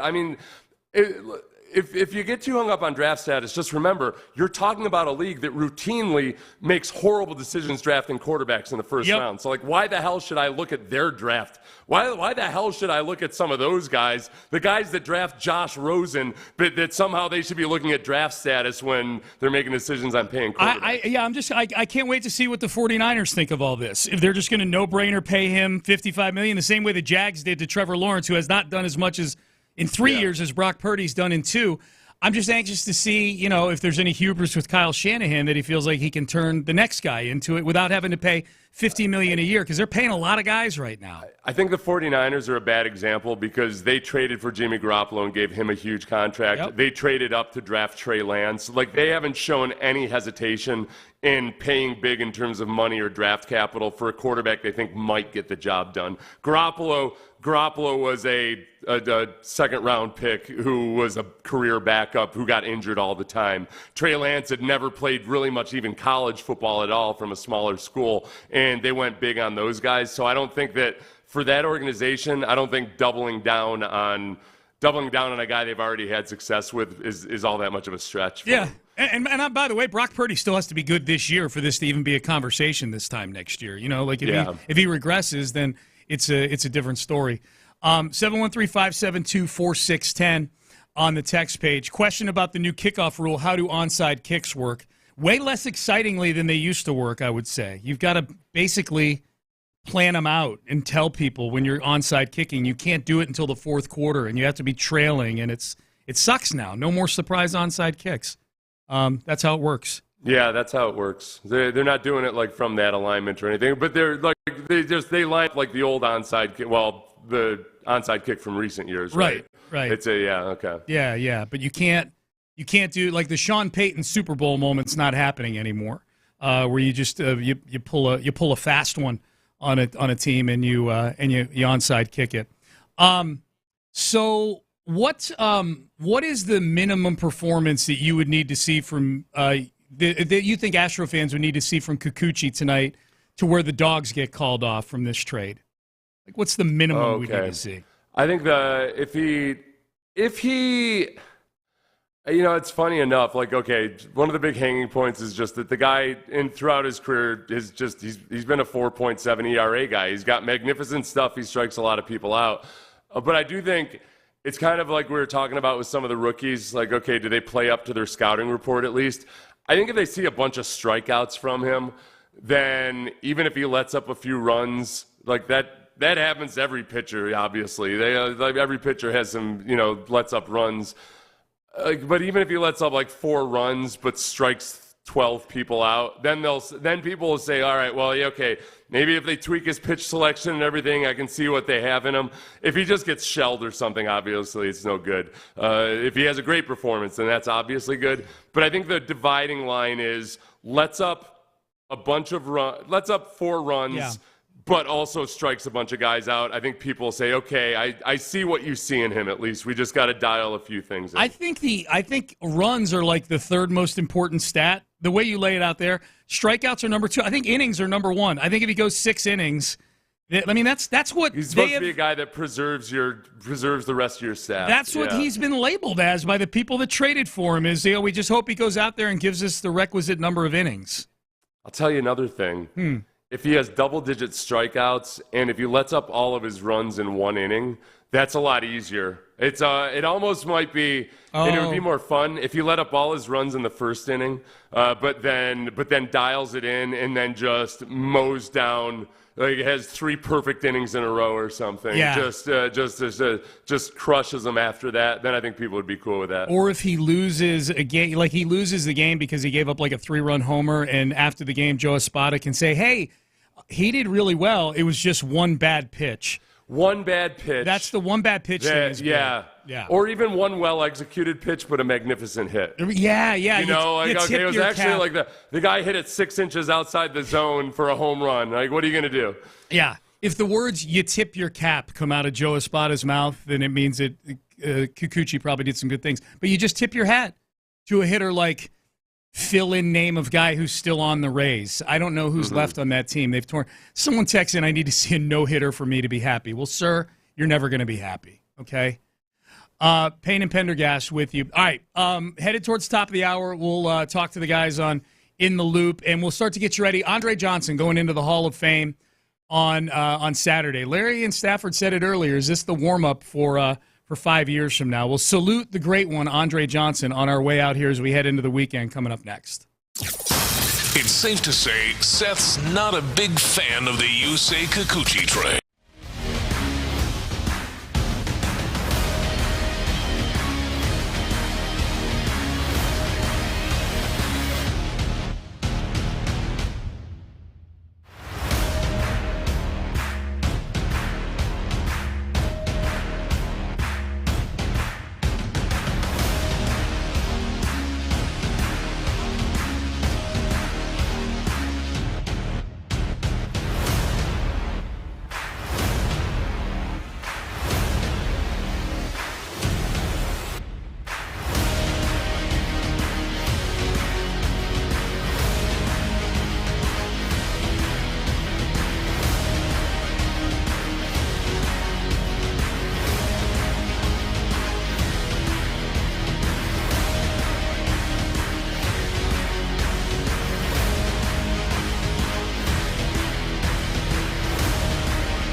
Food coloring.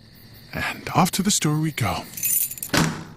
Stock up on Clorox disinfecting wipes that clean 3 times better than what paper towels and kitchen grease and soaps come. Use as directed. We're on the road to Canton, getting you ready for Andre Johnson's Hall of Fame induction on Saturday. Here's Payne and Pendergast. Job wants to throw, steps left, throws to the end zone, caught by Andre Johnson at the 5 and backpedals his way in. Andre Johnson got the ball in for 6 as he was met at the 5 but would not be denied. All right, Andre Johnson, that was 2009 against the Arizona Cardinals. Just one of many, many, many, many highlight reel plays for Andre Johnson, who this time tomorrow will be getting ready for his speech to go into the Hall of Fame. As we welcome you back in, Payne and Pendergast, Sean Pendergast, Seth Payne with you. Are you more looking forward, Seth, to Andre Johnson's Hall of Fame induction speech or Gary Kubiak presenting Andre Johnson for his Hall of Fame induction speech? Oh, that's a hard one to power rank. It's an odd power ranking, Sean. Are you going to do that in the Houston Press? The power ranking the speeches. These are. I would say I would still be looking forward to Andre Johnson's actual speech itself. I think he downplayed his ability as a speech giver, because I think knowing how quiet Andre Johnson is typically, and when people saw him being interviewed last night, him telling the woman who was interviewing him that, I'm not much, I've never done anything like this before. He's never done anything quite like this where there's going to be such a national TV audience watching, like in terms of those numbers. But I've seen him give speeches and talks and make comments in front of groups before. So that the people actually assembled there at the stadium, it's not like it's going to intimidate him or anything. No. And he has really grown as a speaker in those settings, so I think he's going to be really good. And I think just by power of kind of his presence and his voice, it's going to be that much better. Yeah. But I am also looking forward to Gary, because Gary's really good in this regard. Gary's he's a good speaker. He's a good storyteller. People love stories. He'll tell a couple good stories. Okay.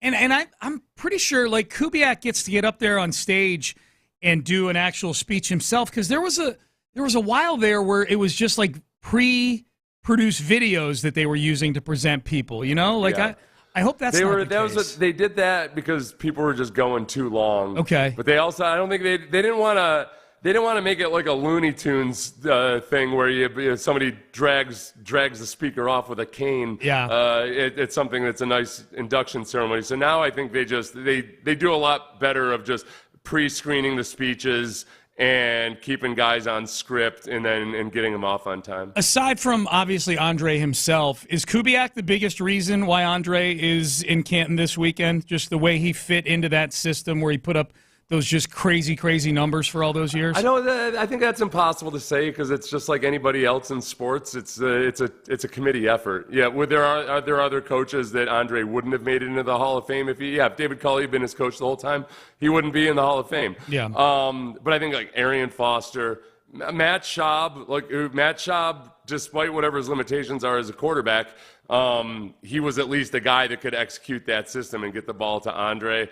I think any number of the other guys, that offensive line for a stretch there was very, very good. So, and I think that's probably what Andre would say. It's impossible to thank everybody. Yeah. But definitely, there's definitely a lot of other coaches that, because Andre was saddled with a situation already where it was imperfect. Had a rookie quarterback or a young quarterback that just wasn't going to work out as an NFL starter for his first couple years, then, goes on and the offense doesn't really catch right away.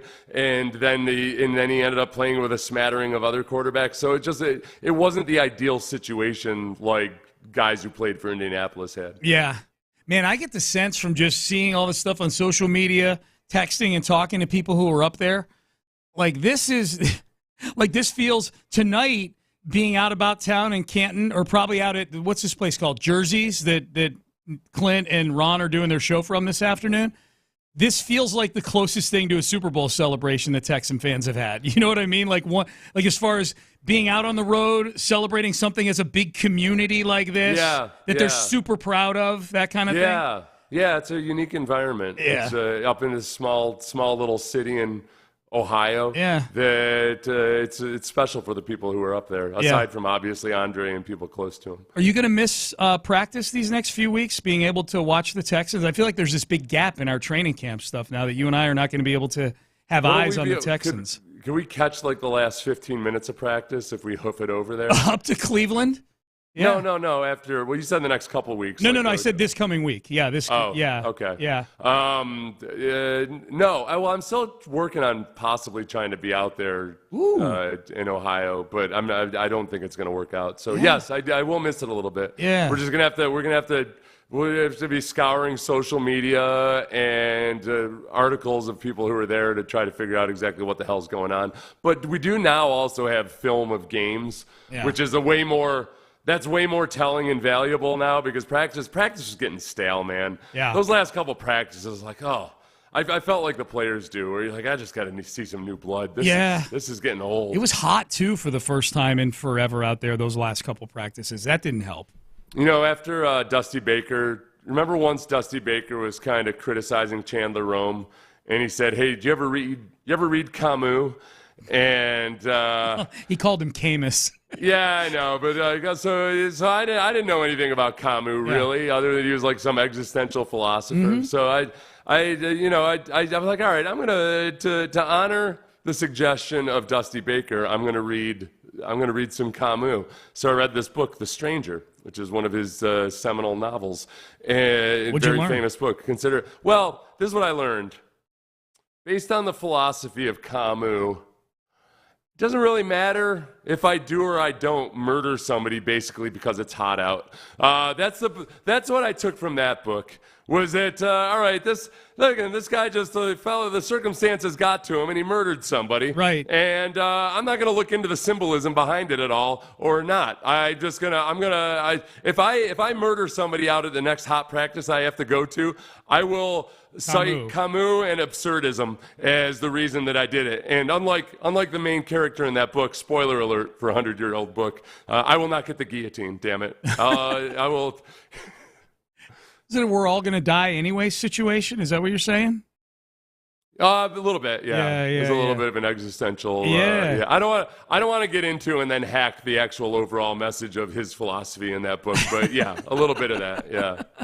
Why are you appreciating life in the moment? Because we are all doomed at the end of the day. So if I kill you now or I kill it wasn't the message of the book that it's okay to kill people. Don't get me wrong on that. It was just that was the story he was using to illustrate something. Note to self: don't stand near Seth at practice when they start back up in a couple of weeks. Someone's asking. It was right before training camp that I'm reading this book, and it's a consistent theme. It keeps coming back to just how hot it was and how he couldn't think straight because it was so hot and everything. And it's supposed to kind of symbolize the pressures of the world and all of that, and society and its conventions and all of that. But I choose to interpret it literally, that it's okay if the heat makes me murder somebody. Okay. I hope they get some good weather to practice in up in Cleveland.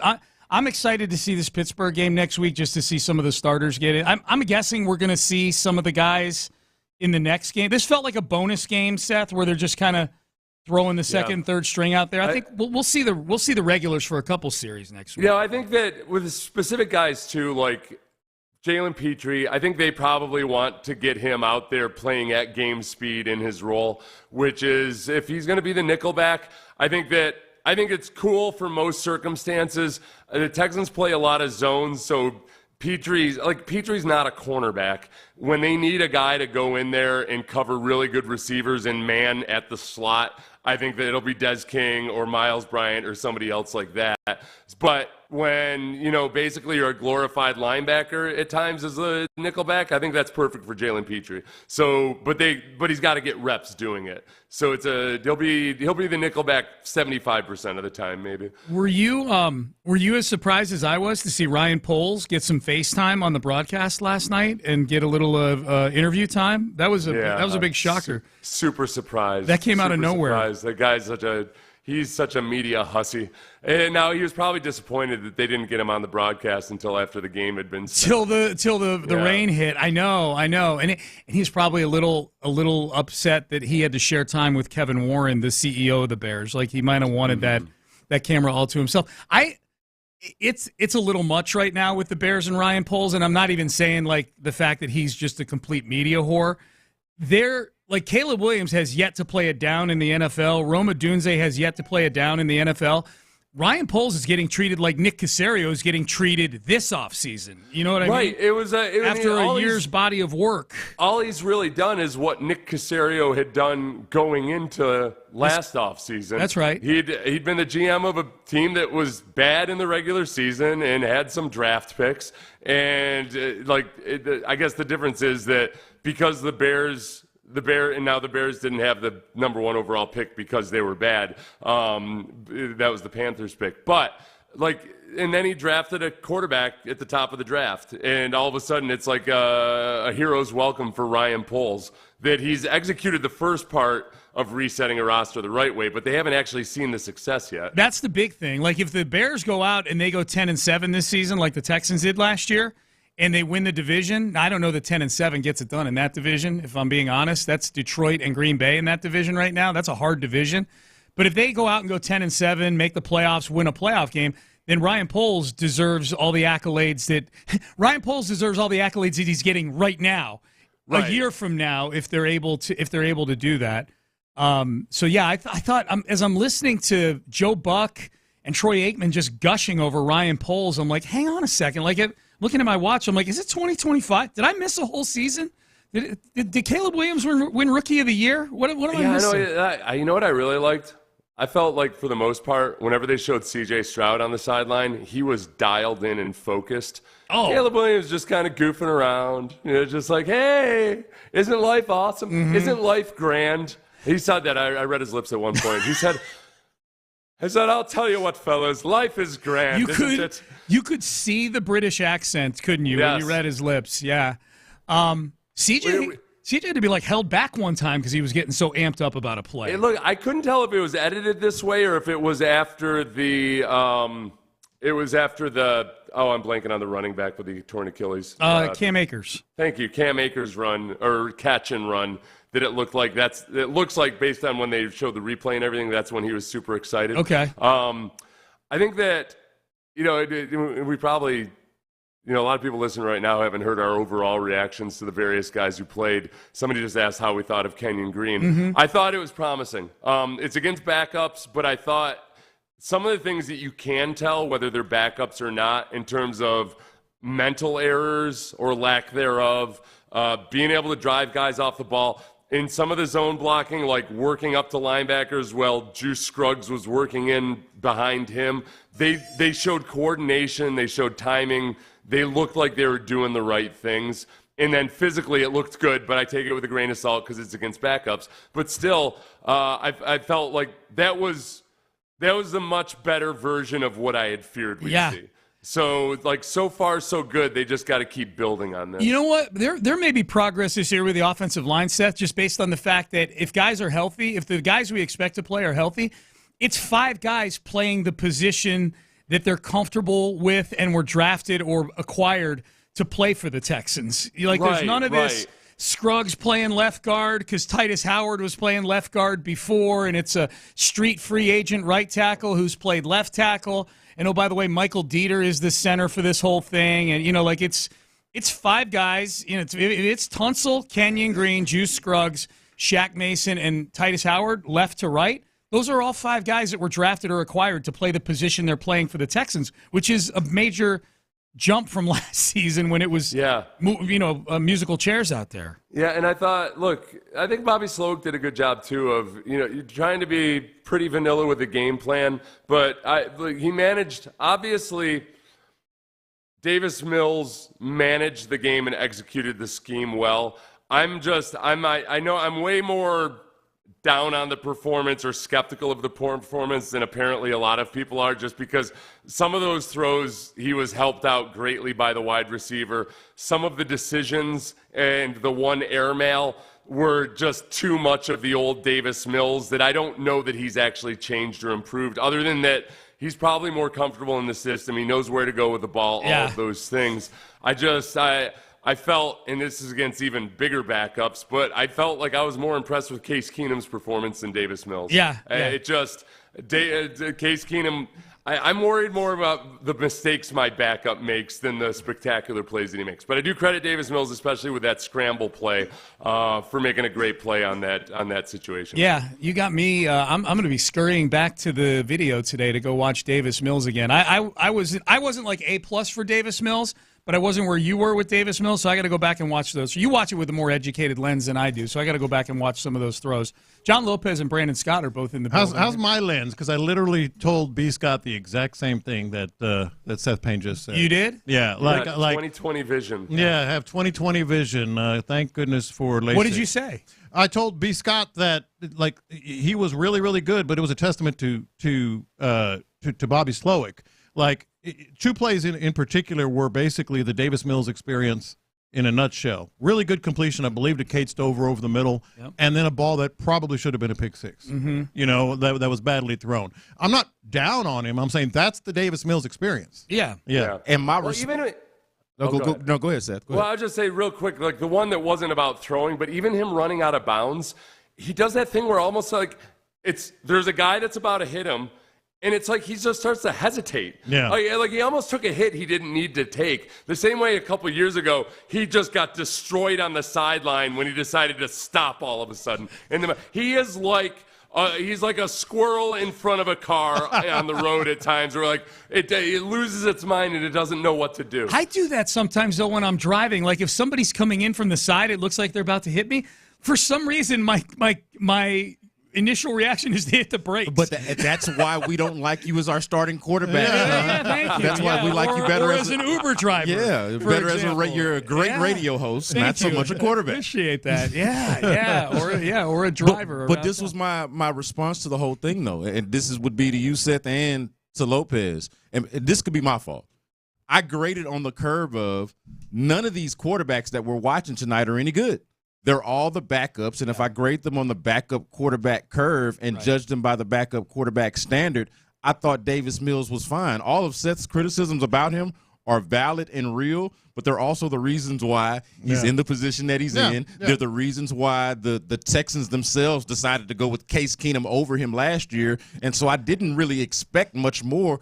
Based on the standard that I judged him by, he was fine. I'll tell you, by Brett Rippon standards, he sucked. Yeah, well, fair enough. He was magnificent. Yeah. Fair enough.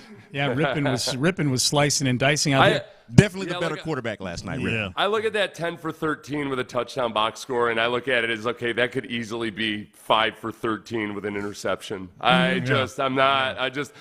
like, you gotta, I like that. Playing less than one half of football with some really diciness there. The diciness tends to come back and bite you at some point. It's going to be a fun weekend, man. Oh, yeah. You got Astros, Rays. You got Dre going into the Hall of Fame. Yeah. Olympics in the background. Well, we kick it off with Kikuchi tonight. Yeah. You know what I mean? If you consider Friday night the weekend, and I do, it's pretty good. It's pretty good. Got SummerSlam lurking in the background for nerds like me. Yeah, man. I'm telling you. It's a good time. All right. We are done. We're out of time. The week is over. Seth, antibodies to you. Have a good weekend, my friend. Antibody. Oh, I got to leave you for 2 days? I can't wait until Monday. We'll be here on Monday. Be here soon enough, man. Don't you worry. All right, good stuff.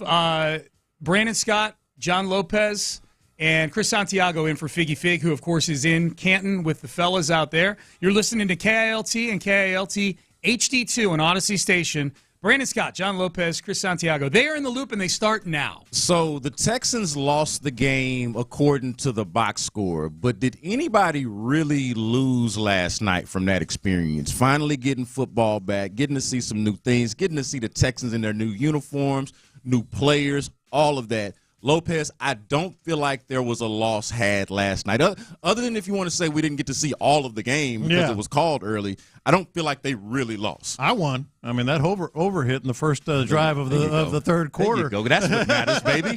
That's what matters. Did you still get paid on that? Yes, I did. Okay. Yes, even I though did. the Some game did not. end. MGM did not.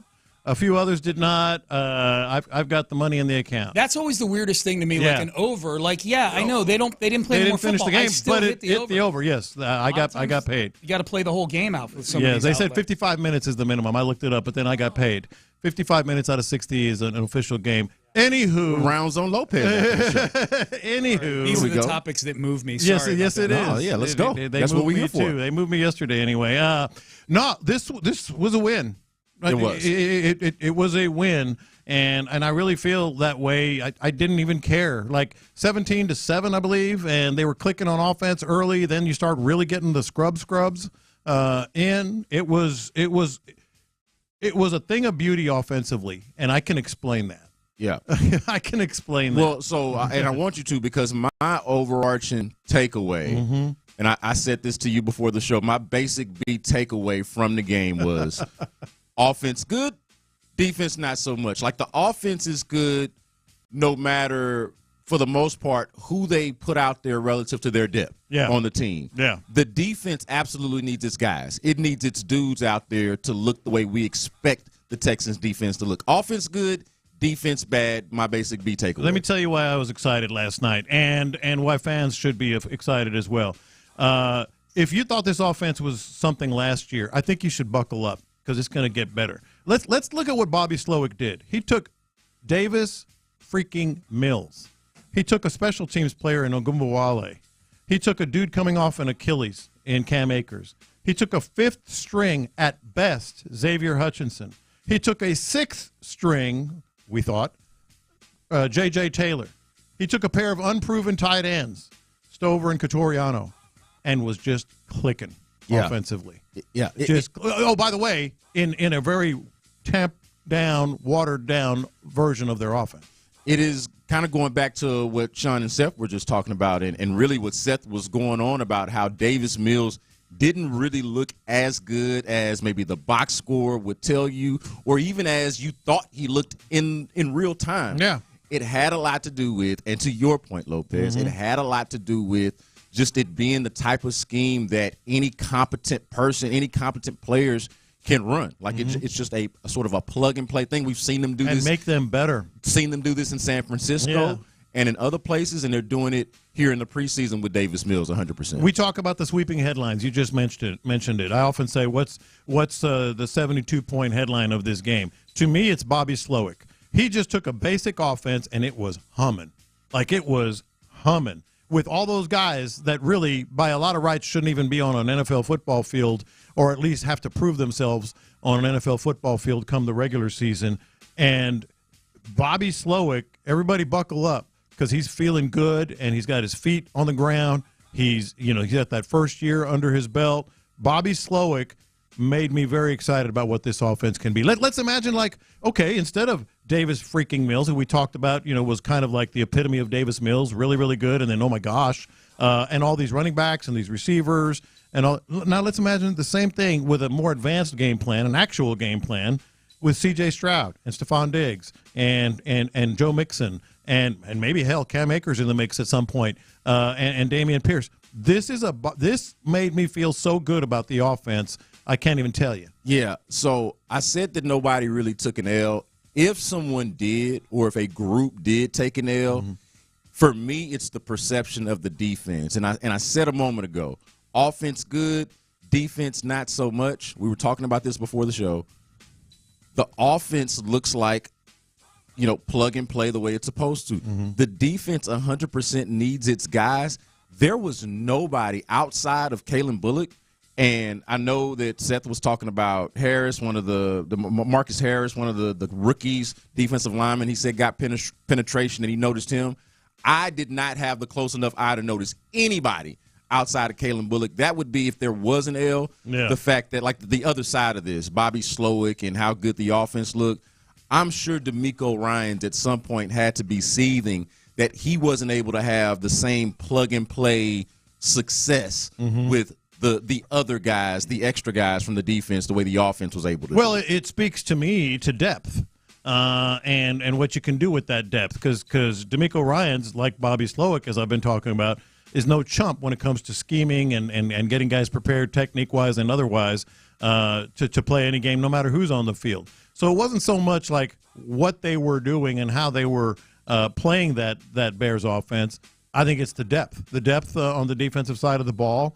Stay healthy, boys, because it was clear last night. And we got 3 more preseason games, but it was clear last night anyway that the depth is going to be something to watch. We will get to this more with the OG's passing thoughts at 10:20, but I do feel like we got to mention this off top. The Texans' offensive line, if there is a thing that I feel better about, and again, OG's passing thoughts coming up at 10:20, you don't want to miss it. But if there is an aspect of this team that I absolutely feel better about, one thing I would say, backup quarterback, I didn't feel terrible about last night, just on backup quarterback standards. But if there is a thing, a more significant thing that I feel good about from the Texans after last night's game, it is absolutely the offensive line. From set go, from like the first drive all the way until, once we get into mop-up duty. But the significant snaps that we saw from last night, I absolutely feel a lot more comfortable with the Texans' offensive line. Yeah, and as much with the running game because those were backup running backs. Now, look, the offensive line, they had 2 starters start the game. We talked a lot about Kenyon Green. Is he not? He did. We talked about Juice Scruggs. Is he not? He did start the game. And then Blake Fisher, who has been with the starting unit throughout camp and thus far, played as well. The running game, the holes that were there were legit. The cuts that they made, and that speaks to Slowick as well, how he's translating this run game scheme to the backs that are here. No, I totally am with you. I felt much better about the depth and the performance of the offensive line. You were mentioning Reed. Where did my man come from? Reed. And we're doing this thing. This is before I see like any of the tweets from the reporters, some of our friends that are out there, right? We know a lot of people that were obviously at the game, but I'm watching, before I'm really following on Twitter, I'm really watching and trying to figure out. Before I saw it explained to me, I was like, who is Reed? Yeah. I thought I knew every name on this team, every face, especially the guys that were going to play in the first quarter. I figured I would at least know. Yeah. And they put somebody out there that I didn't quite recognize. And lo and behold, it was fine. Yeah, Chris Reed. And our guy, Broker played a lot as well. At tackle, too, and that's interesting because that has shown itself up in camp and has been confusing to me because I thought he was a guard, but apparently he's one of those with the positional flexibility to go from guard to tackle. Well, he went for Titus Howard that day, remember? Yeah. When Titus Howard was out, he played tackle. So, yeah, look, the story today is, you can't get anything out of a preseason game, especially the Hall of Fame game. The hell you can't. Like if you saw that game and you didn't think that Bobby Slowick already is dialed in, even when it's just plain vanilla offense, I don't know what to tell you. If you saw that performance last night and you saw at best the 5th best wide receiver on this team, at best maybe 6th in Xavier Hutchinson, what did he end up with? 5 catches, something like that? Yeah, it was really. Yeah, he was the most targeted receiver for sure. Yeah, and all that. Now, there is something to mention that's worth mentioning on the receivers as well. Where's my man John Mechie? Oh, we'll talk about that. we are going to get there. I didn't want to, I was trying to keep the vibes up a little bit, but we are going to have to address what we might call the elephant in the room. I think John Mechie is the elephant in the room from the game. Yeah. And we will absolutely get to that. But we'll also talk about at 11 o'clock the things that I was wrong about or feel like I was wrong about after watching this game. But I love your Bobby Slowick takeaway because that's one of the things that I feel like I was right about. Yeah. I said this earlier in the week that this game is going to be about a whole lot about coaching. And you had to feel good about the coaching coming out of this game. Bobby Slowick, for all the reasons that you've already mentioned, and then DeMeco Ryans, although the Jimmies and Joes that went out there were not necessarily up to snuff, I liked what I saw from DeMeco Ryans, the challenge. There's something about winning a challenge that makes you feel good about your head coach, and that was a really good challenge, So like the coaching I thought was really good. And to me, that's the thing that you were really trying to watch for because it's hard to glean certain things when it's just backups out there. But what you can get a sense for is what the coaches are trying to accomplish. You mentioned the offense. Yeah. We didn't even really get, that much of a look at what they're going to be doing this year because obviously it's the Hall of Fame game. They didn't want to show too much. Davis Mills talked about that after the game. Not much, especially because we play these guys again, I think week 2. we didn't want to show too much. Obviously, we're kind of running the foundation of our offense, the scheme that we install in those first couple installs. So I think we executed that at a high level for the most part, and I think there's still some stuff we have in the bag when we see these guys again pretty soon. So it's pretty standard, Lopez, for teams not to show a lot in the preseason, especially the first preseason game, especially if you've got 4 preseason games, an extra preseason game. And you're facing this team real soon. So that makes sense. It's obvious. Yeah. The reason why that is worth noting, though, or why I find it cool, is because of how good it looked. Like you said, that's my whole point. That's it. If it looks this good on a base level, on an elementary level, and we know they haven't shown us much, then it makes you feel a lot better about, okay, when they do open things up, and when it's C.J. Stroud back there and not Davis Mills, when Stephon Diggs and Nico Collins and Tank Dell on any given day are your top targets or your top wide receivers, and not Xavier Hutchinson, who, by the way, we'll talk about, made an impression and seems like a guy who should probably make this team, but probably shouldn't be the guy that you target first in a game. What does Clint Stoerner always say? Do the simple things savagely well. Yeah, that was the Texans' offense. That's why. I'm not giddy, but that's why I'm so encouraged by what I saw. And as a texter pointed out on the YouTube stream, I thought you guys were saying that the defense has looked better 60% of the time. Yeah, they have. That was the surprise. They have. To texter, YouTuber, that is exactly what we're getting at. Yeah. That's exactly what we're telling you. And this is not a confession. It's just a reality of what played out. At training camp, and to a man, this is not just an in-the-loop thing. Ask anybody that's been out there with us. Yeah. The defense has won training camp. The defense has been the star unit at training camp. It was the opposite in this particular game. The caveat, of course, is the depth. The guys that have made the defense the story of training camp, the story so far of the preseason, were not playing last night. Yeah. And clearly they absolutely need those guys to make that impact that we've been telling y'all about at training camp. Yeah, and back to the simple thing savagely well, that translates into what we've been hearing from the players on the offense. What we've been hearing them, they joined us every day, players from this team, and especially the offense. Like, you want it to come naturally. You don't want to have to think about things. Whatever Bobby Slowick calls, whatever Gerard Johnson tells you, on the sideline, you want it to just click right away. And that's why this offense, even with the backups and sometimes third-teamers playing so well, is so encouraging, because it just looks like it's coming naturally to them. They're not having to think as much. They're doing the simple things savagely well. That is the best thing to come out of this whole game. So I might have been a little bit selfish to start the show. Might have lied a little bit by saying nobody lost. And I was even thinking about it when I said this. I feel like overall the greater good was served last night. Our football appetite was fed, and so I feel like there was just no loss taken. But somebody did take an L last night. Somebody took an L? Somebody did take an L. Can Tegan Quatoriano ever get right? Yeah.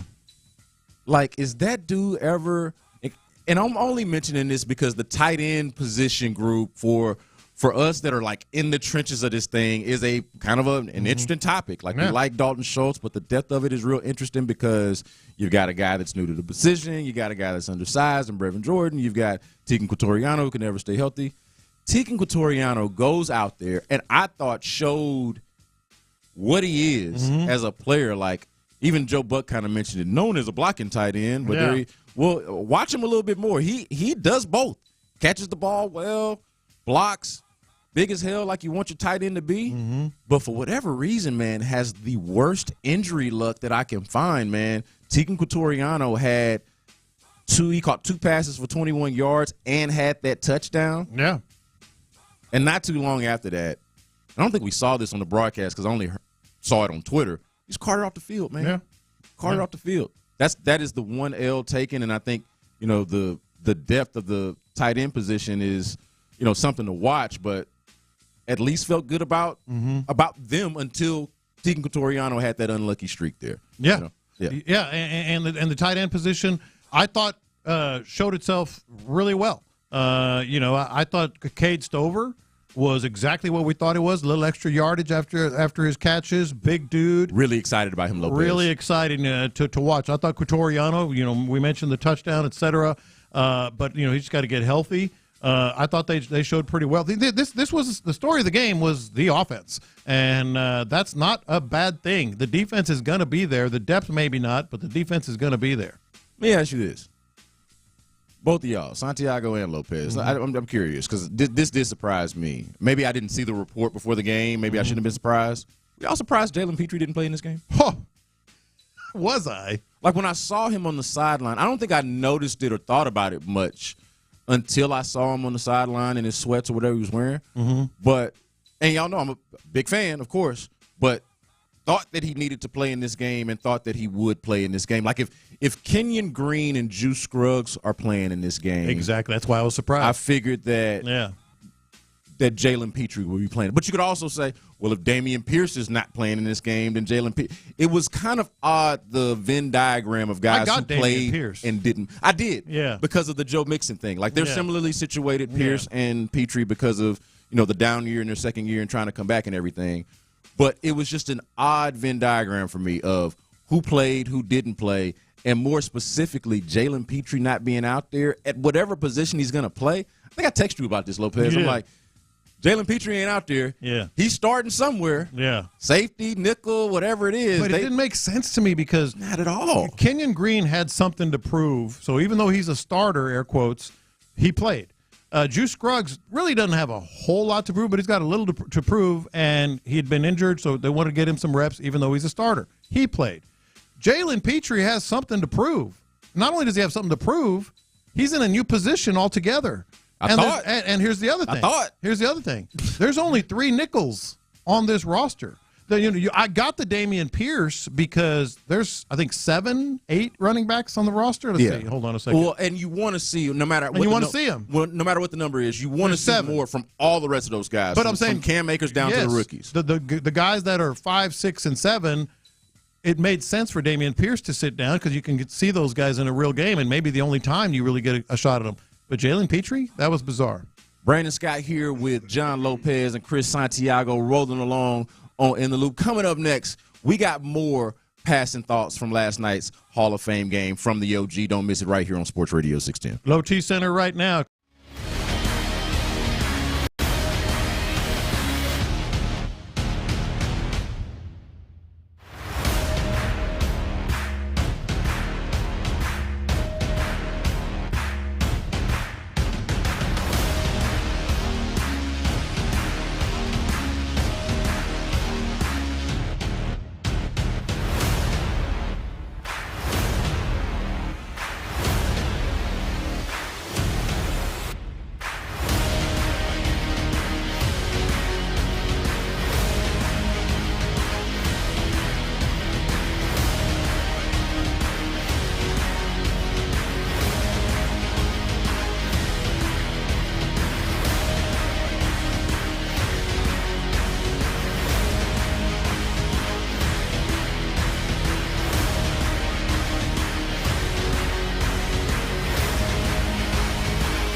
Houston's sports leader. Sports Radio 610. Because it's Friday, you ain't got no job, and you ain't got to do.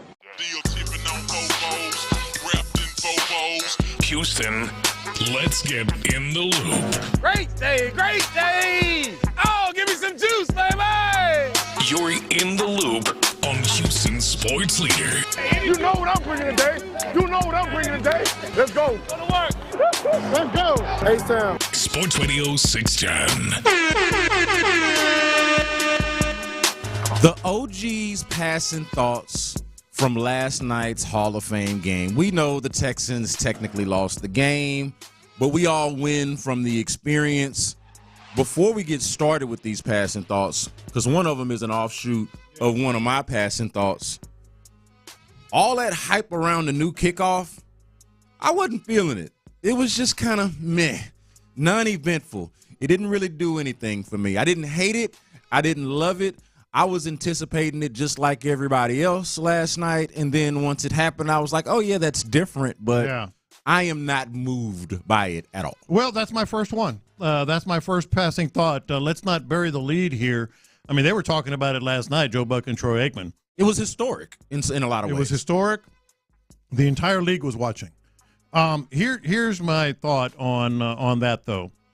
It was, in fact, I put that. I wrote that down when I'm keeping my notes here. I wrote it was kind of meh. The opening kickoff and the kickoffs in general.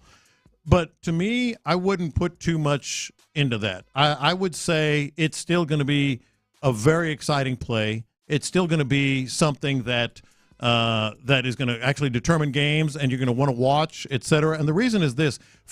I use this analogy popped into my mind. It's like learning how to swim. Like when you first jump into a pool, you're a little unsure. You're stiff. You're a little slower. You're sort of like eyes wide open. Okay, what's going to happen here? That's what last night was to me. Yeah, I just didn't really get much out of it. I saw a lot of more football nerdy people saying that they liked it, and it had mixed reviews. It's hard to say you liked it after that. Yeah, what got me. I saw some pretty smart football people saying, I like it. It looks good. And I'm like, what part of it? I mean, they even asked Devin Hester. They did the sideline interview with Devin Hester, the greatest returner of all time, being inducted along with Andre Johnson this weekend into the Pro Football Hall of Fame. And he's like, I want to get out there and try it myself. Yeah. But it looks a little choppy right now to start. It was learning how to swim. Yeah. Remember the first time you jumped into a pool when you were a kid or whatever? Wasn't great. You're just like, what do I do? You're just stiffer and slower and unsure. That's what I felt it was. It's going to be good. Well, and that is what the preseason is for, especially the Hall of Fame game, the extra preseason game. Work out the kinks, figure out some things. I'm pretty sure there will be some things about it that look different throughout the course of the year. The league will make adjustments. Teams around the league will make adjustments, like you said. And it was plain vanilla. Oh, yeah. And they were definitely watching. Everybody was watching and taking notes, and they're going to make their amendments. I feel good about the fact that Frank Ross is the one that's running things for the Texans. Boy, he was working that iPad or whatever that thing is. Not iPad, whatever they use. Some kind of tablet. Yeah, some tablet of some. So it's probably Microsoft. Microsoft for sure. Yeah. But yeah, no, definitely. Now, Seth mentioned this morning. From watching it, I know that they said that it's supposed to, like, they want to mitigate injury or lessen injury risk. I ain't see that either. You know what I mean? Like, them dudes was close to each other. I mean, it still looked like football to me. Not as much velocity, I guess, in their running. I suppose. All right, another passing thought. These running backs eased my mind. Did they? They did. These running backs eased my mind. I didn't know what to expect from Cam Akers. Like, zero. I had no expectation whatsoever. Dare looked pretty damn good. Dare's fine. He's reliable. And, well, I'll give you my other passing thought because I literally wrote this down and I texted it to you. Who the hell is J.J. Taylor? I was shocked that you said that, Lopez. Oh, sure. Nah, because Lopez. Chris, did you know anything about J.J. Taylor? I've heard of him before. But well, I mean, I've heard of him. But not like, you know what I mean? Like. He is not. We have not done a J.J. Taylor segment. No, we have not. Let's just be honest about that. I'll be fair to you here, Lopez. Yeah. We have not done a lot of. We could probably even pull this. The J.J. Taylor references on In the Loop over the last 3 weeks. Over under 1.5. Ooh, push. Push. I feel like we definitely mentioned him once though. Because I noticed him, and then really this is the only time. Mm-hmm. One of those first practices we went to before pads, before anything. Because I remember the running backs for whatever. This is just how we were situated out there. Yeah. They were closest to us doing their positional drills, and so I'm like, taking notes of who's who. I got to see your notes on J.J. No, Taylor. no. Like, I'm talking about like attendance notes. Yeah. Like, checking the roster, who's number this, who's number that. Like when I didn't recognize a guy, who's that? Oh, it was J.J. Taylor. J.J. Taylor. So, yeah. But the running backs ease my mind. Another passing thought here. Yeah, you can call me crazy if you want. I really feel like we saw 3/5 of the starting offensive line maybe by the end of this year. Come on now. We know who two of them are, but the third one, who job you got him taking? Blake Fisher? Who job you got him taking, Lopez? I'm just saying injuries happen, little dings, and that's why he was out there for one reason happen. But Juice Scruggs and Kenyon Green, hat tip. Hat tip. Here's another one. Passing thought, not necessarily with the game itself. Those white on deep steel blue uniforms, they look pretty sharp. Listen. They look pretty sharp. I'll mention later on in the show the things that I was wrong about. I don't think I even included this, but this was maybe the thing I was most wrong about. Yeah. The white uniforms. So when the uniforms came out, I was varying degrees of I like it or love it, right? Yeah. And the whites were They were down on the bottom. Hold on. Amend that. Pause. The white uniforms. The white uniforms. Tell me about the whites. The white jerseys were the ones that I like least. I ain't want y'all clipping that. The internet can be a very ugly place. The white uniforms were the ones that I liked the least. Yeah. I loved them last night. Yeah, so you like the whites the least. I loved the whites last night. Me and the whites were good. Okay. I ain't got no issue with the whites. Don't come for me. No, those white jerseys were icy, man. They were nice. I was wrong about them. And I got to admit, part of my passing thought was those were the ones I kind of liked the least. To your point. Yeah, no, they were. Just imagine these other ones are going to be pretty sharp on the field. Also, since you mentioned the blue, it was appropriate that Andre Johnson was being celebrated and he's going into the Hall of Fame. Because the deep steel blue made me think about the old days of the Texans when Andre Johnson was first putting them on the map. Because as we know, the color got lighter over the years. Yeah. Those colors reminded me of the Andre Johnson, Seth Payne days of the Texans. Yeah. This guy may not even make the team. In fact, I would guess he won't. But your eye immediately goes to number 90 on the field. Ali Gay. That dude's got to be 6'7". And he just looks the part. And number 90, something about that. Like, he looks like a dude out there. I don't know if he's going to he made a couple tackles. Yeah. One of their get-off-the-bus guys, I would say. I don't know how he fits into the positional depth and hierarchy or whatever, the pecking order, if you will. Yeah. But definitely one of their get-off-the-bus type of guys. No doubt. Another passing thought right here. Shout out to Kalen Bullock. He showed a lot. Like he made a couple. He was out of position on I think one play for sure, maybe another one. I mean, definitely even that touchdown play. He got beat. Yeah, he got beat. The first touchdown. I mean, but he made some plays, and all the things that were making him draftable were on display. He looked the part. He was the rookie I was most excited about going in. Now, that's changed a little bit now that we know Kamari Lassiter is for sure going to be a starter. I think it's pretty clear he's the one to be most excited about. Yeah. But on draft night, I said, man, this Kalen Bullock dude, yeah, he's got flaws in his game. He's got some areas in which he needs to develop, no doubt about it. But the upside is very clear, very obvious. He is a playmaker, and what does he go out there and do? Makes the only real defensive play that I've got to talk to y'all about today. Yeah. And that was forcing that fumble, despite the fact they didn't get it. Yeah. Him forcing that fumble, it also kind of debunked some of the ideas of him not being physical enough. Mm-hmm. He's got areas to work on in his game, but I am intrigued. Another passing thought here. We may not know why Jalen Petrie did not play, but we know why Desmond King did. He got buttered toast. I mean, he got on that touchdown. He had the under, left him wide open. He's a good player. Dude was a Pro Bowler not too long ago, but he was on the field at a bad moment. Yeah, the Desmond King, there definitely needs to be more discussed, I think, about what happened there. Nickel, man, in general. How it is that he's been around on the team for a while and has played well at various times, but just constantly finds himself like on the bubble, it seems like. Yeah. One more for you here, and we were talking with Chris about this before the game. Tommy Townsend, as I said last week during training camp, as we were watching him boot some punts, nothing to worry about, folks. That dude can boot it. He can boot it. He's going to be real good for this squad. Yeah, like I loved Cam Johnston.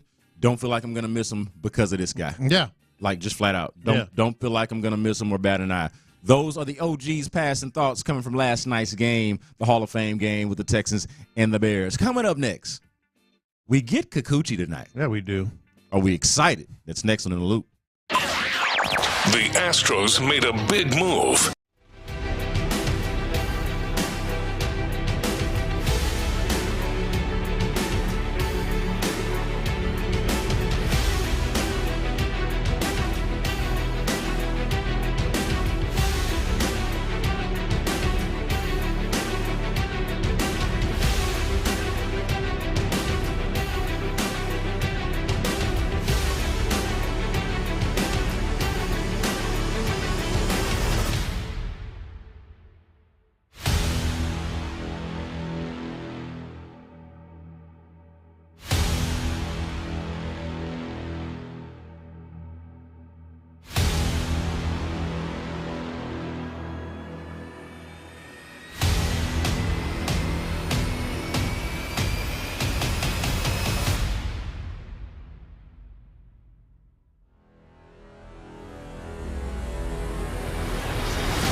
tankless water heaters. Visit tanklessmadesimple.com.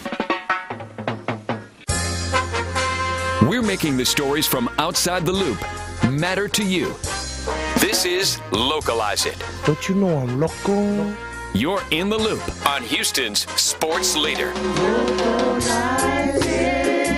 Sports Radio 610.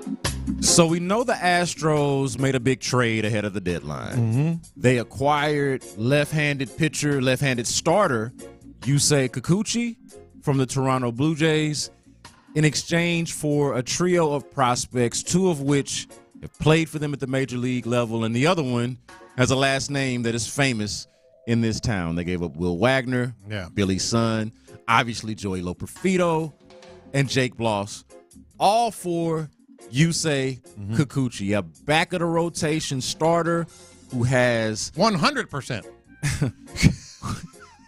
who Adam Spillane says 100% makes them a better team, has a 4+ ERA, but the peripheral numbers apparently tell you a different story. I would object to that, but let me just ask you this, Lopez, before I get into some of these peripheral numbers that people talk about. Are you excited for some Kikuchi tonight? Always. And yes. Always. It's our first time. Oh, though. well, okay. What do you mean always? We've never done this before. Sign me up. Talking about. No, seriously, I am. Because, like, this is, as much as we can talk about the peripherals are good. No, they're bad. And you were talking about this during the break, and we'll get to them in just a second. Astros have the Rays tonight, by the way. Yeah. Should mention that. As much as that's the case, and we're talking about, was it a good trade? They got fleeced, et cetera. It's crucial. Like, it's crucial to this team to get a guy that can to get a guy that they say they got. Like, the numbers might say otherwise. The recent performances, the recent outings might say otherwise. But they need the guy that they say they got. Did they get that guy? We're going to start seeing tonight. And I think it's a big, big game for him on a personal level and, of course, for the Astros as well. And the other part of this is, like, I talk about, you're going to mention some of the peripherals that maybe contradict what 100% means. Yeah, I just feel like some of it is selective. Yes. Like there are good peripherals and there are bad ones, and we're going to get into them. But there's also, the guy starts, does he eat up innings? Does he get wins? Even when he doesn't get a no decision, does he keep the opponent in such a place that the team can still get a win? Does it give the bullpen a manageable game? The answer in his last 9 starts, going back to the beginning of June, is no, no, and no. He doesn't go more than 5 innings, but once in the last 9 starts. His team has lost 6 of those last 9 starts, and he has not performed well. He's 4-9 for the season. Now that's the surface stuff that really kind of bothers me and makes me wonder if he's really going to be the guy. Now Adam says, and a lot of people say, I'm just using him as an example, but he throws 97. Yeah, but he's a swing and miss guy. Yeah, but on this team with the little tweaks, and they talked about it. We feel like we can maybe adjust his approach a little bit. I hope so. And he'll excel. I hope so too. But that's one way to look at those peripheral numbers. There's another way. Yeah, there's absolutely another way. And you and I disagreed a little bit on how to act on the desperation. I feel like I started to come on your side, though, after a while. Like, I understood and was sympathetic to how desperate they were to add to the back end of this rotation and felt like they did what they felt like they had to do, and I was a little sensitive toward it.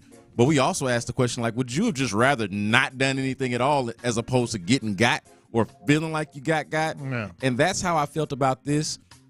With Yusei Kikuchi, the best way to explain it for me is he is boom or bust, feast or famine.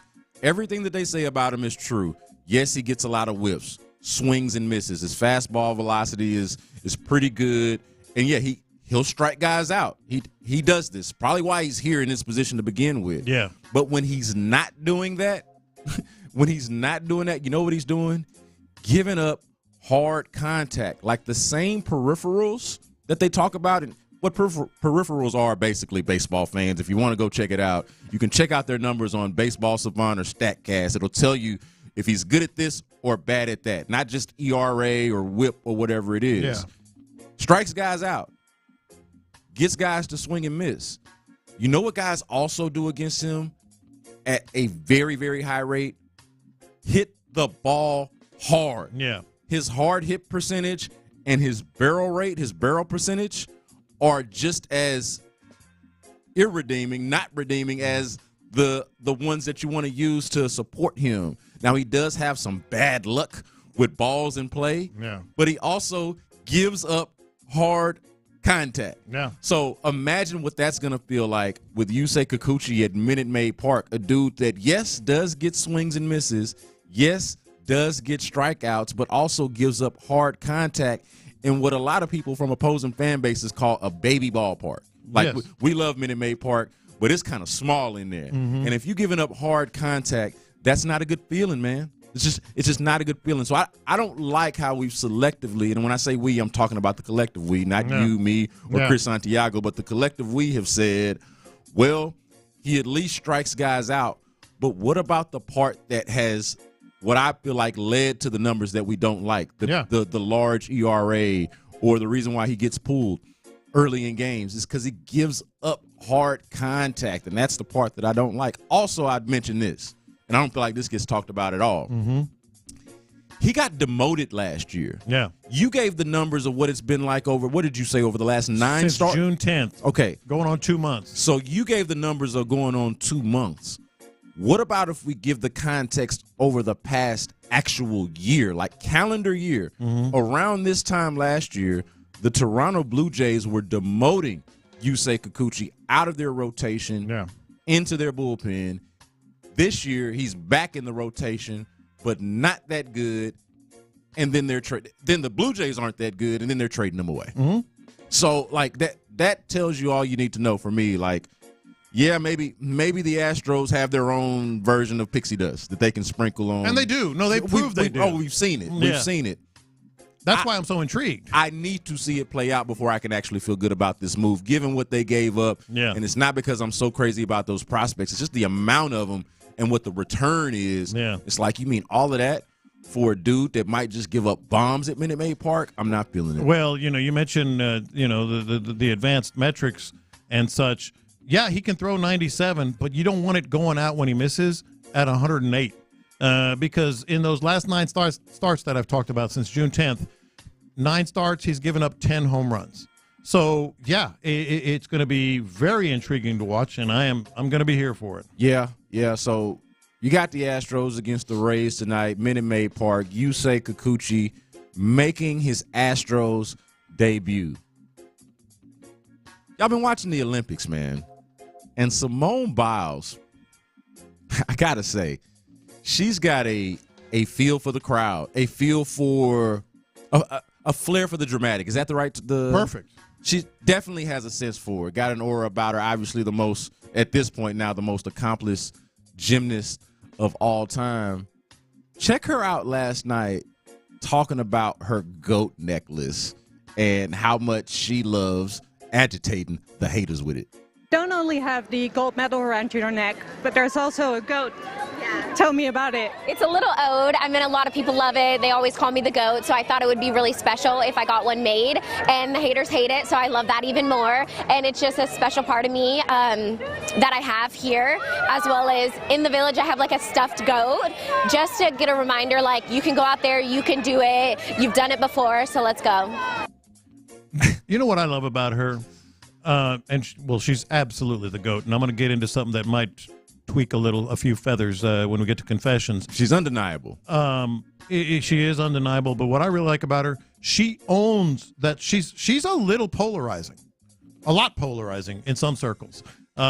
People like remember, I got blocked because that former gymnast was talking about her and stuff, and unafraid to wear a goat necklace. Like if LeBron did that. Oh, man. If LeBron did that. Listen, well, I mean, LeBron has chosen one or something like that tattooed on his body. But if he wore a goat necklace, he would be destroyed. Yeah, that's interesting. He would be destroyed. I like that she owns it. Like she knows her place, is unafraid to not necessarily brag, but embrace it, you know?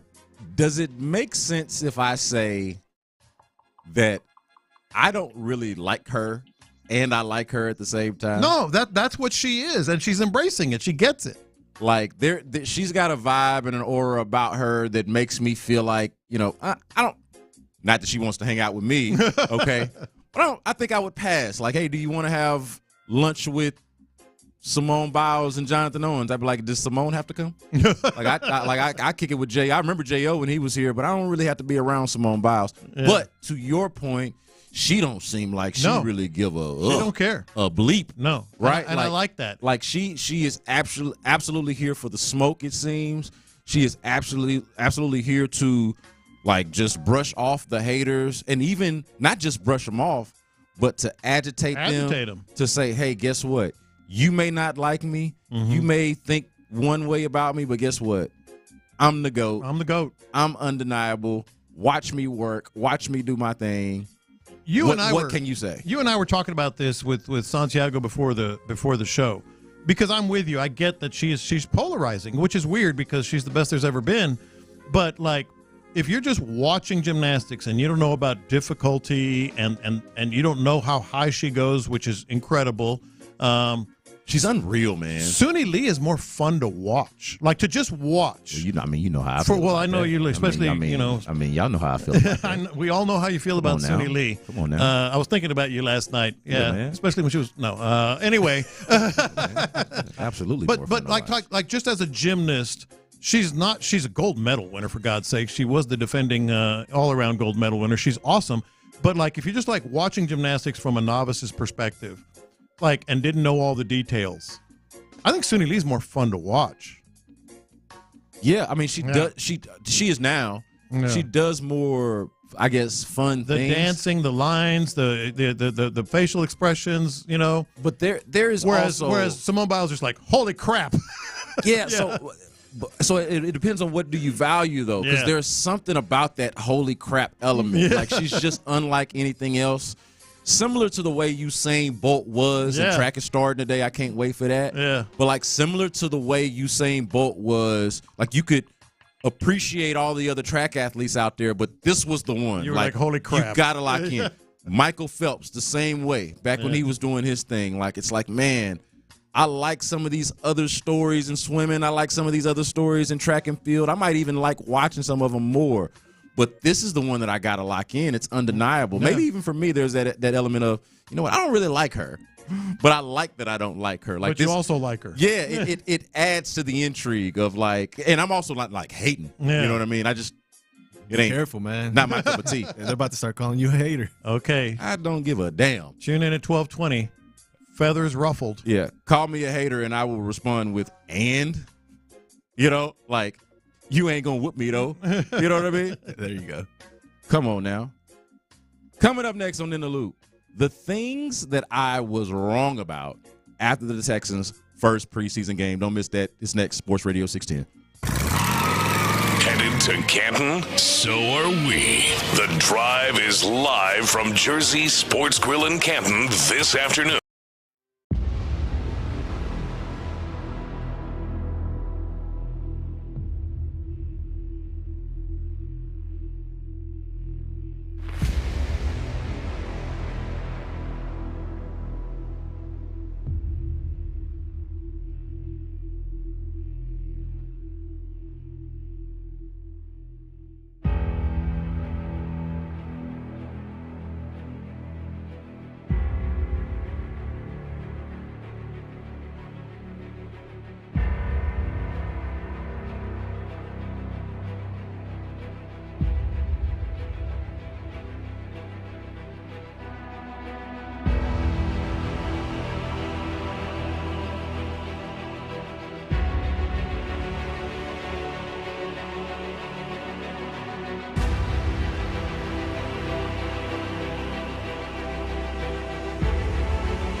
access, exclusive content. Sports Radio 610. The Texans play here. An Odyssey sports station. We're on the road to Canton, getting you ready for Andre Johnson's Hall of Fame induction on Saturday. Here's In the Loop. So I was wrong about a few things from this game. Just a few? I was wrong about a few things. Me, I was speaking for me. Oh, yeah, well, that's part of it's a long list. Part of what we do for a living, talking for 20 hours a week or whatever it is. You're going to be wrong about a few things, but there are a few things that I was wrong about after watching this Texans' first preseason game that I want to discuss with you, Lopez. You too, Chris Santiago, want to get y'all's thoughts on this. 713-572-4610 is the number to get in. You can text us. You can also get involved with the YouTube and the Twitch chats. The first thing for me, and we have not addressed this really in depth yet. We just kind of had a quick mention of it in the first segment. But the wide receiving pecking order. The pecking order at wide receiver, I was just flat out wrong about. I thought that John Mechie, not a lock to make the team. I thought there were only 4 locks to make the team in the wide receiver room, and none of those guys played last night. I thought everybody else that played last night is not a lock, but they're competing for those final spots. But I did have an idea, or at least thought I had an idea for what the pecking order looked like. And I thought John Mechie was higher on it than I realized. And I got to give Clint Stoerner some credit for this because he mentioned it before. My guy Cody Stutes has mentioned it as well. John Mechie is far from a lock to make this team. And the wide receiving pecking order, watching Xavier Hutchinson and Ben Skoranek both look like more viable candidates to make this team, to be the wide receivers number 5 and 6 on this team. And that's based on ability and how they were used, how they were targeted. The fact that Xavier Hutchinson was the first guy to be targeted and the first read on that play. Even the touchdown play to Tegan Quatoriano, it's Davis Mills finding him on the next read, right? The first read, go back and look at that play, is Xavier Hutchinson in the back of the end zone. He's just not open. So, like, that tells me a lot of how they viewed this game, how they viewed the pecking order of the wide receivers, and I think I was wrong about it. I'll tell you straight up, I did think he was a lock to make the team. Now, we understand that it was a huge competition. We've been talking about it. I had him as a favorite, leader in the clubhouse for sure. But just watching him, the way other receivers talk about him, the way quarterbacks talk about him, this training camp, how he's been in that inner circle. And I know maybe you're reading too much into that, but like he's a C.J. Stroud guy. Like they are tight. And the fact that he's now another year removed, it was a terrific interview that we had with him, this week, last week, with talking about how different things are a year removed from the year after his cancer treatment. I did think he was a lock. So add that to the list of things that I've been wrong about. But here's where it gets like really, really interesting. More than one guy, when this gets cut down to a 53-man roster, is going to have a really bad day because there's some really good players on this team that just ain't going to make the team at the wide receiver position. Yeah, well, and I know Sean Pendergast has talked about this a lot in the morning. Like, one of the cool aspects of this team is the fact that they're going to have to They have graduated from, hey, we're desperately trying to find good players, to how many of these good players can we keep? Like, think of how far we've come from, like, 3 years ago when they're trading for Anthony Miller with the Bears, like, as their slot receiver. And we're like, Anthony Miller. Those were the days, weren't they? Anthony Miller and Kiki QT. Slot receiver competition. And it's like, what are we doing? What world do we live in? Now it's a conversation of, does our second-round pick, a wide receiver who was a second-round pick and played at Alabama, was a baller in college, obviously has been through some things. Is he good enough to make a team that now has a lot of good players on it? Noah Brown is the 4th best wide receiver. Robert Woods might be the 5th or 6th, or might not make the team. Ben Skoranek is like an underrated name and somebody who flashes. Xavier Hutchinson is here now and trying to make a name for himself. Like, it's just a different it is a different state of affairs, a different place to be in for the Texans. It's going to be fascinating to watch. And, yeah, a lot of people were wrong on that. Now, maybe things change. But the interesting thing, and I've been saying this, I said it the day that they acquired him, and this might be sort of like an X factor. There was a reason they brought in Ben Skoranek. There was a reason they did that. Yeah, they traded for him. Yeah, they traded for him. And I think we're kind of maybe seeing that reason. He can be an asset. He was getting open. He made some plays. Yes. Had that ball thrown behind him where you had to reach behind him and make a really incredible athletic grab just to haul that in. And is a special teams guy. So it's almost like a do-it-all guy. A do-it-all guy. He can play in the backfield some. So, I mean, Ben Skoranek might be the guy along with Steven Sims, but because of what they do on special teams, some of these other guys, like perhaps Mechie, like perhaps Robert Woods, might be on the outside looking in. Robert Woods he's not distinguished himself. He's had a couple of moments here and there, but they all do. But he hasn't distinguished himself in camp. And then that leads to Xavier Hutchinson. Yeah. Xavier Hutchinson looked like a dude. Yeah, man. Well, for one thing, they revere Robert Woods. I could just see that being one where they keep him and we just don't fully understand Hell or high water. Because we're not there. Yeah. Like it's almost like you got to be there to really understand the reasons in which they keep him around. But to your point about Xavier Hutchinson, the thing that I was wrong about, I thought that John Mechie would be in this game wide receiver number 1, the guy that would be featured, the guy that would start, and I couldn't have been more wrong. That guy was 100% Xavier Hutchinson. It's something to watch out for. Like, we got more preseason to go, and those are guys that I would figure should play, as long as they're healthy, should play every preseason game. They're auditioning until the very end. But after one, advantage clearly Xavier Hutchinson, and it surprised me a little bit. Yeah, and on one catch for 4 yards. Yeah, I'm sure for John Mechie. Exactly. I'm sure more people are thinking this from the 8-3-2. You guys, it's just one game, and you're talking about Mechie as if this were the third preseason game. Okay, well, we haven't gotten to the third preseason game, my guy. Yes. Like, what do you want us to react to a game that hasn't happened yet? Well, not only that. What are we doing? That's one aspect of it. This is all we have to go by. Yeah. And secondly, this was like the best opportunity for him to be. There was going to be a wide receiver 1 last night. No matter who was on the field. Let's pack up our stuff. Hey, look, Lopez, Santiago, we're off until after the third preseason game, all right? Hey, Let's not have any opinions about anything until then. Are we good with that? Yes. So that's all we got. That's the first part. That's all we have to go by right now. But I think the more important thing is this. No matter who was playing on the field last night, there was going to be a wide receiver that separated themselves from the others. And it wasn't John Mechie. Yeah. It was Xavier Hutchinson 1, Ben Skoranek 2. And to that texter's point, I hate to be dismissive of that because you are right. This could change from week to week. Yeah. Like, it could be a different story after their next preseason game and after the one after that. So it is not a done deal or, like, put a stamp on it.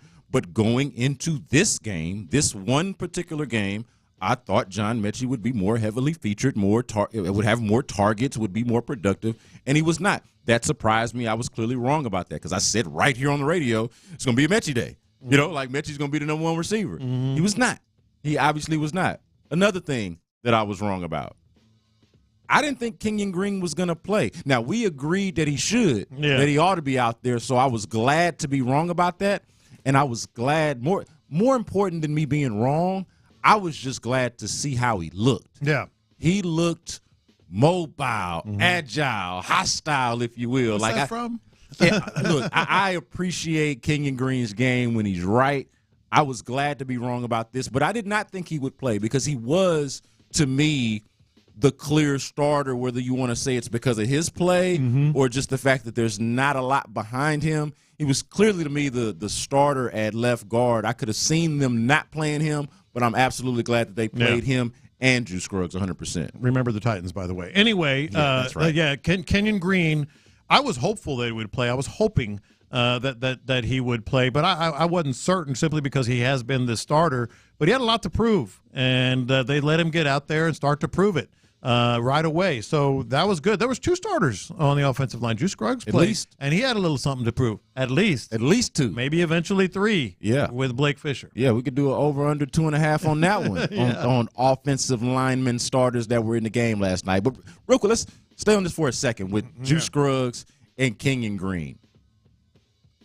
I feel like that is probably the most underrated story to come out of last night because offensive line play is not particularly a sexy thing to talk about, but especially in a game that feels like it's kind of meaningless. This was more of a, like just exhibition. Exhibition for show to showcase the Hall of Fame, some of the key brands going into this season. Obviously, the Bears are a legacy brand, but they're going to be actually relevant this year with Caleb Williams and everything that they're doing over there. And then the Texans, not so much a legacy brand, but got the juice. Right? Got the juice. So, like, it was more so about that. But the football stories, okay, I would put the play of Juice Scruggs and Kenyon Green up there with anything. Because what were some of the biggest questions about the Texans going into this offseason and going into this season? The interior offensive line. Juice Scruggs, somebody that we're high on but didn't get to play his position because of all of the attrition on the offensive line. Kenyon Green, who had been out of football for the whole year last year so he could get his mind and body right, and even as a rookie, left a lot to be desired. What does that look like now with them in there? I know it's just one preseason game, Texter. I know we got to wait until after the third preseason game to have an opinion, but based off of this game, my opinion is I feel a whole lot better about the interior offensive line than I did, say, 24 hours ago. No, that's a story, and it's a good story for the Texans and Texans fans because the offensive line really, if you ask me, are you worried about the offensive line, and it was a yes or no question, I'd say nah. I'm not worried about the offensive line. Not at all. That's a development. That's a development. Not at all. Yeah. Not at all. And I love that you brought up that it's not a sexy conversation, but it's one that we need to have because at the end of the day, those are the guys that are going to be protecting C.J. Stroud. You're damn right. And you want him to be able to stay up and be healthy. Yeah, and we don't have to get into the nitty-gritty of what makes them good offensive linemen per se. They just need to be good. You know what I mean? And they were good last night. Not visible. No attention. Well, in this case, in some situations, they would. I mean, I like seeing Kenyon Green maul a guy or two, and Juice Scruggs is just kind of he is the one. I like him. He might be their nastiest. offensive lineman. Him. He might be their nastiest offensive lineman for sure. So Kenyon Green not playing, I was wrong about that. Glad to be wrong about that because I was glad to see him play. I thought he should have been playing, and also thought that he played well. Again, mobile, agile, hostile. I liked it. Another thing I was wrong about. The backup quarterback situation. All right, I'm glad you brought this up. Because, listen, I said at the beginning of training camp, just from watching them out there doing drills, that the backup quarterback situation wasn't necessarily dire, but dicey, perhaps a problem. I didn't feel that way watching this game. I know Davis Mills wasn't great despite what the box score says, and I know Seth Payne picked him apart quite a bit this morning, and he's qualified to do so. But on backup quarterback standards, if we're measuring by that, if we're judging by that, I did not feel bad about what I saw from Davis Mills or Case Keenum. All right, so I'm glad you brought this up because I am not as high on what I saw last night as you are. I'm not saying I'm down on it. But Seth Payne mentioned this, and he and I are on the same page. And we're getting a couple of texts. Man, you guys said that, Davis Mills was trash. Well, nobody here is saying that he's trash. But I'm not as high on what I saw. I am high on some aspects of it, though. So Davis Mills was efficient, was good. I think a lot of it has to do, as we said at the start of the show, I think Bobby Slowick is going to be outstanding, and we saw so last night because of, he got that kind of offense in the first quarter and a half out of Davis Mills and Cam Akers and all these guys that I mentioned earlier, and just go down the line of players that you don't really expect to be, starters per se. So I think it was a Bobby Slowick thing. And here's the other thing. Davis Mills had two plays that I thought were Davis Mills' career in a nutshell. Terrific play over the middle. I believe it was to Cade Stover. I'd have to go back and watch again, but I think it was Cade Stover. Terrific play over the middle. Very next play, a pass that was way off target that probably should have been a pick six. Like Davis Mills as a quarterback, that's what you get, and that's why you don't have confidence in him to start more than one or two games. I will say this, though. His highlight reel play, which, he kind of ducks back. It was nice. And dodges that guy. He's done that before, too, by the way. Steps up. That is not the first time we've seen him do that. And makes the throw. And I'm biased. That was Gerard Johnson. We see them doing that drill literally every day of practice that we've been out there, where the guy remember that day I was saying, well, Gerard Johnson needs to work on his pass rushing skills. That was that drill that they were doing, where a guy's coming at you, you either step up or step back, move to the side, and make that pass. I'm telling you, people. The one that he had to do twice. They had to do twice. When we were sitting there. We see that drill every single day at practice. It's coaching.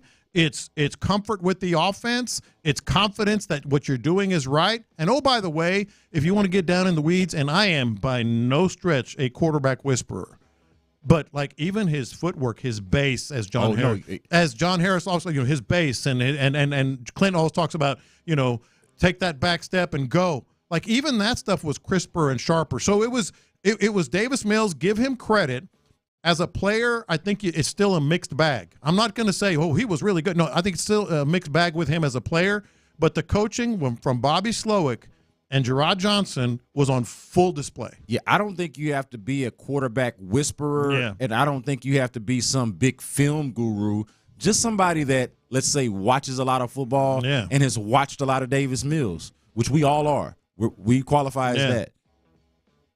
His feet were less choppy. Yeah. And here we are, because you brought us here, Lopez. Mm-hmm. All of a sudden, we're quarterback whisperers. Here we go. But it is noticeable, and it matters. Maybe not the sexiest thing to think about, but when you think about what the flaws are in a player or what his shortcomings are, and it's like he's sometimes unsure, makes some spotty or questionable decisions, and his feet would always look choppy in the pocket. Like, settle down, young man. Yeah, settle down. And he did. He looked that way yesterday. Yeah, so, you want to know why coaching matters.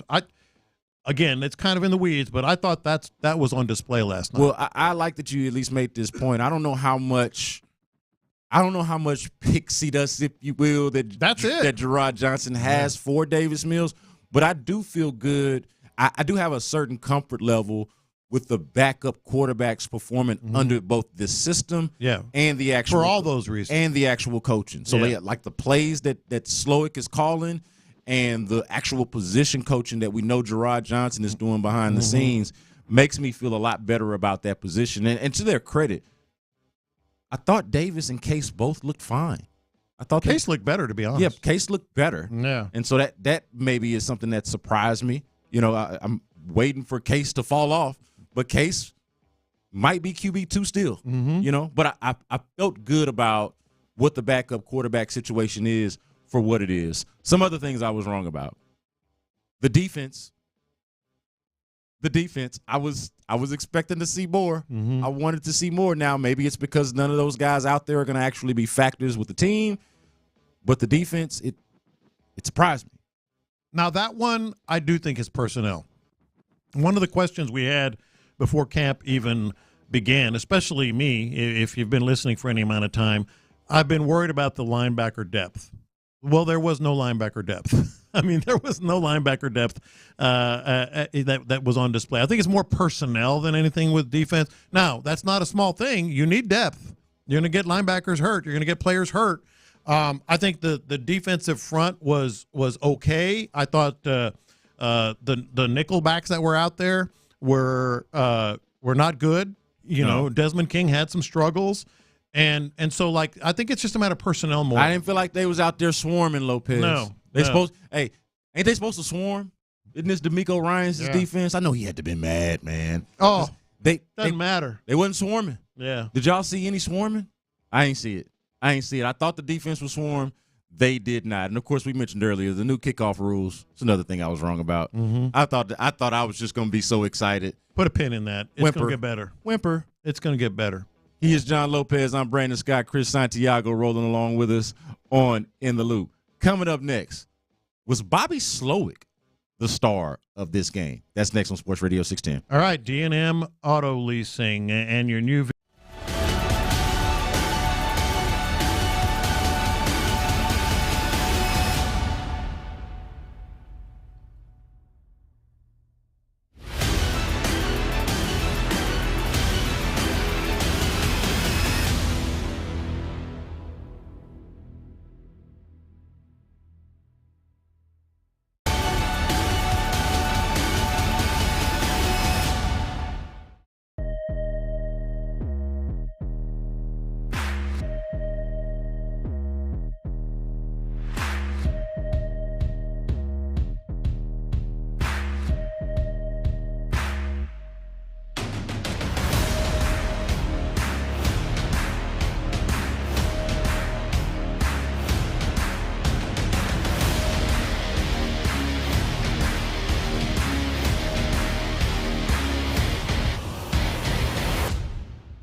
Leader. Sports Radio 610.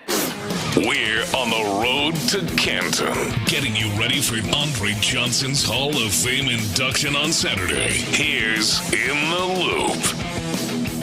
I think you could go with a number of stars of the game. Like, you have a number of choices. You could go with Xavier Hutchinson. Maybe you want to go with Kalen Bullock. Maybe you want to go with Cam Akers. Cam Akers is probably the best candidate here if you wanted to pick a player as like the star of last night's game.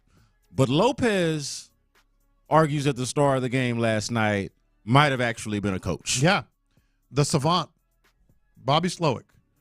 I've been calling him that since before he got here. When we were talking about who might be the next offensive coordinator, I'm like, I heard things about this dude. I see what he's doing. You got to get him a T-shirt or a hat or something. The savant. By the way, it's a much better look with his hat backwards than forward. Oh yeah, yeah, and I think he'll say that. I think he needs to go backwards. Yeah, but for sure. Like, so we're watching the game last night, and obviously, I got my phone open, taking notes and all that, and I'm like, if you thought this offense was something last year, buckle up. Like, and there is reason it's just the first preseason game. It's just the Hall of Fame game. Well, let me explain why you should buckle up, and this is a good thing. He showed nothing. It was plain vanilla. I mean, it was beyond plain vanilla. It was vanilla twice, what they were running. And it was crisp. It was efficient. It really couldn't be stopped for the first quarter and a half. And the players with whom he did it, everything was so natural, and you could tell they weren't even thinking. They were just doing. And you were doing it with Davis freaking Mills, who we talked about in the last segment. Like, even his mechanics were noticeably better, but he still, is Davis Mills and had that big throw that could have been a pick six. You're doing it with Davis Mills. You're doing it with Ogunbowale and Cam Akers. Ogunbowale is a special teams player, and he was looking like a good running back.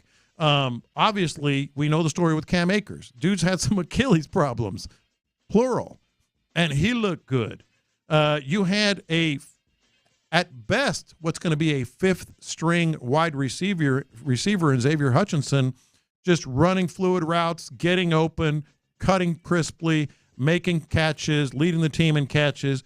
And then you had J.J. Taylor, making some plays. You had a pair of unproven tight ends, one in his first kind of NFL game ever in Cade Stover, and the other one in Tegan Quatoriano, who's been somewhat up and down. They look like this with that on the field. And, frankly, they looked really, really good. I think this offense was humming. Forget the final score. That first 15 or 18 minutes of the game, that was Bobby Slowick kind of making a statement.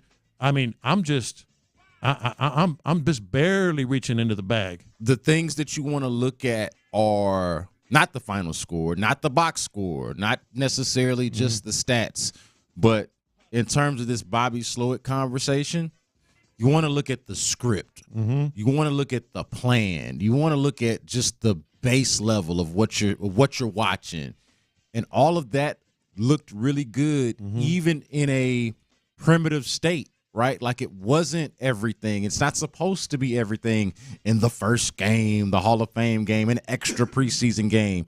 But even that looked good, and it gives you a good feeling. When you have a good base, it gives you a good feeling about how things look once you expand from said base. Yeah. And so, to your point, you're doing this with Davis Mills. Oh, what does that play look like if it's C.J. Stroud executing it? Yeah. Oh, that play goes to Xavier Hutchinson here on the first play of the game. Oh, what does that look like if it's Stephon Diggs or Nico Collins that actually catches that ball? Yeah. Like those sorts of things. And then, of course, you're encouraged by some of the, the backups that did look good, like Xavier Hutchinson, like Cade Stover. You want to think that those types of guys can contribute to you.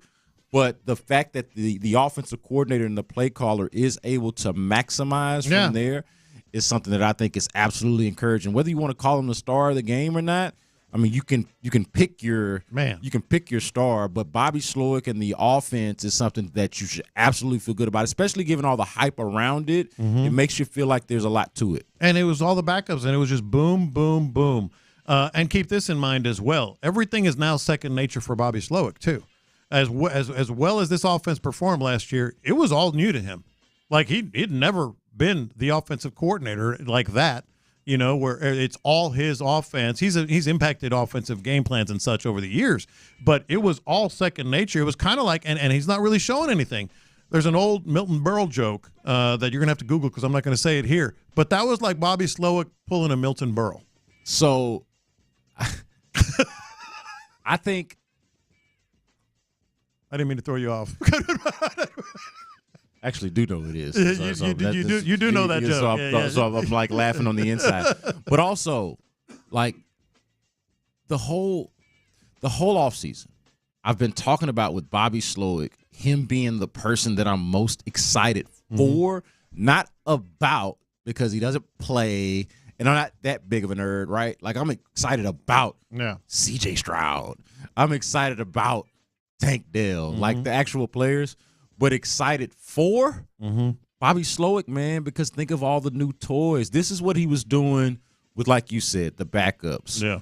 But what does Bobby Slowick look like? Just imagine. What does the season look like? What does his future look like, honestly, when he's able to build off of last year, the success of last year, and add new toys like Stephon Diggs, like a Joe Mixon, who looked pretty healthy the last time we saw him out there running at practice. Wasn't participating in team drills, but looked pretty explosive, looked like he was ready to play football. What does it look like for Bobby Slowick when he's got those types How about just a game plan? Yeah. Like last night, that wasn't a game plan. They weren't game planning for the Hall of Fame game. His entire script to start the game was just like plays I want to see. I want to see Davis Mills or whomever in this play. Imagine him with a game plan and C.J. Stroud, and Stephon Diggs, and Tank Dell, and Nico Collins, and Dalton Schultz, and Joe Mixon, and all of a sudden, 3 or 4 days to work on a game plan, and that's how comfortable he is. So you know how we hear about competition? It's like the theme of preseason and training camp. I do wonder how much the coaches compete with each other, like internally. Like when you have a lopsided game, at least the way I view this game, it is lopsided in favor of the offense. DeMeco Ryans is incredible. All right, so this is not a knock on DeMeco Ryans.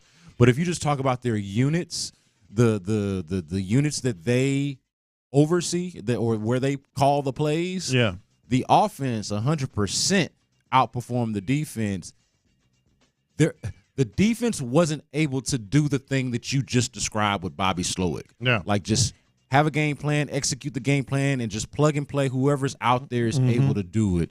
There was a noticeable difference and drop-off in both the talent and execution from the defense, from what you would expect the defense to look like under DeMeco Ryans, and if the key players are actually playing versus what the offense was able to do with a Davis Mills and Xavier Hutchinson and Cam Akers and the like, J.J. Taylor and the like. So I do wonder if, I doubt Bobby Slowick's poking fun at DeMeco Ryans. I wouldn't do that.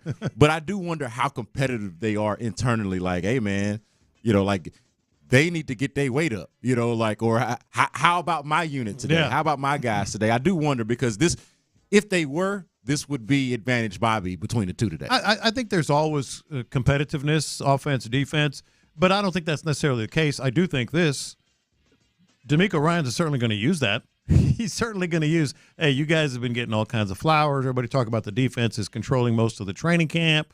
I put it at 60-40. I think that's pretty accurate of how much the defense DeMeco Ryans going to get their attention with it, especially, and this is third and fourth teamers, but they got gashed a little bit. Like I think Troy Aikman mentioned it at some point. Hey, this was the second worst rush defense, per carry in the NFL last year, right after like an 11-yard run. That's still way down on the depth chart, but you better be sure that DeMeco's going to pay attention to that and bring it up. I was just disappointed, man. I mentioned this in the last segment, like how I was wrong about the defense. DeMeco Ryans is your head coach. Yeah. Swarm is like a thing. You can't have that defense. Like the defense cannot be that underwhelming. Yeah. And if I'm upset about it, you better believe that DeMeco Ryans is not satisfied with that product that he saw last night. Like I am far from the toughest grader or critic.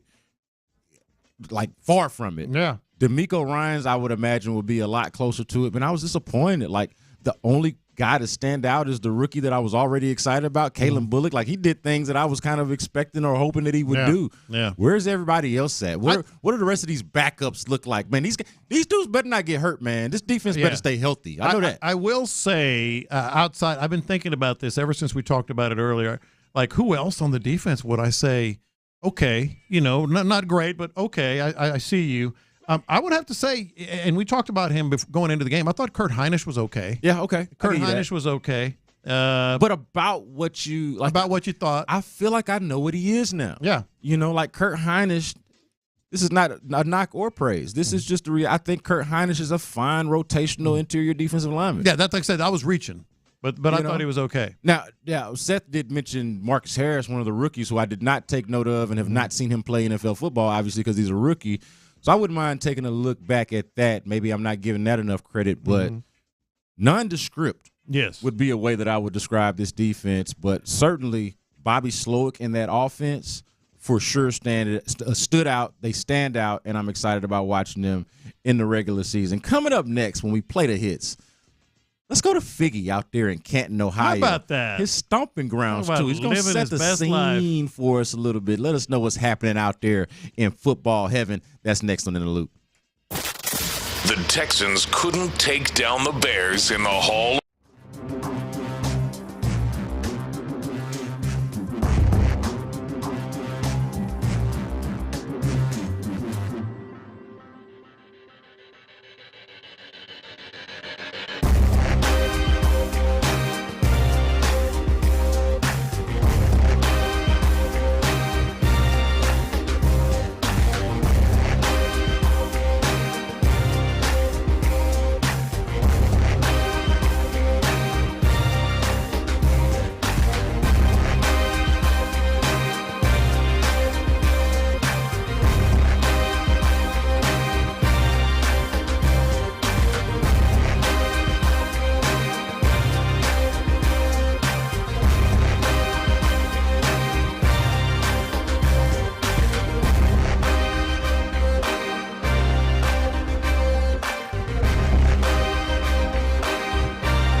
here with Brandon Scott and John Lopez playing the hits here. The Texans lost last night, but we don't feel no L's.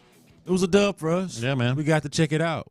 We're going to holler at Figgy pretty soon. Playing all the hits. These are the hot stories of the day. You're listening to In the Loop with Houston's sports leader, Sports Radio 610. Obviously, the biggest hit, Hall of Fame game last night. Mm-hmm.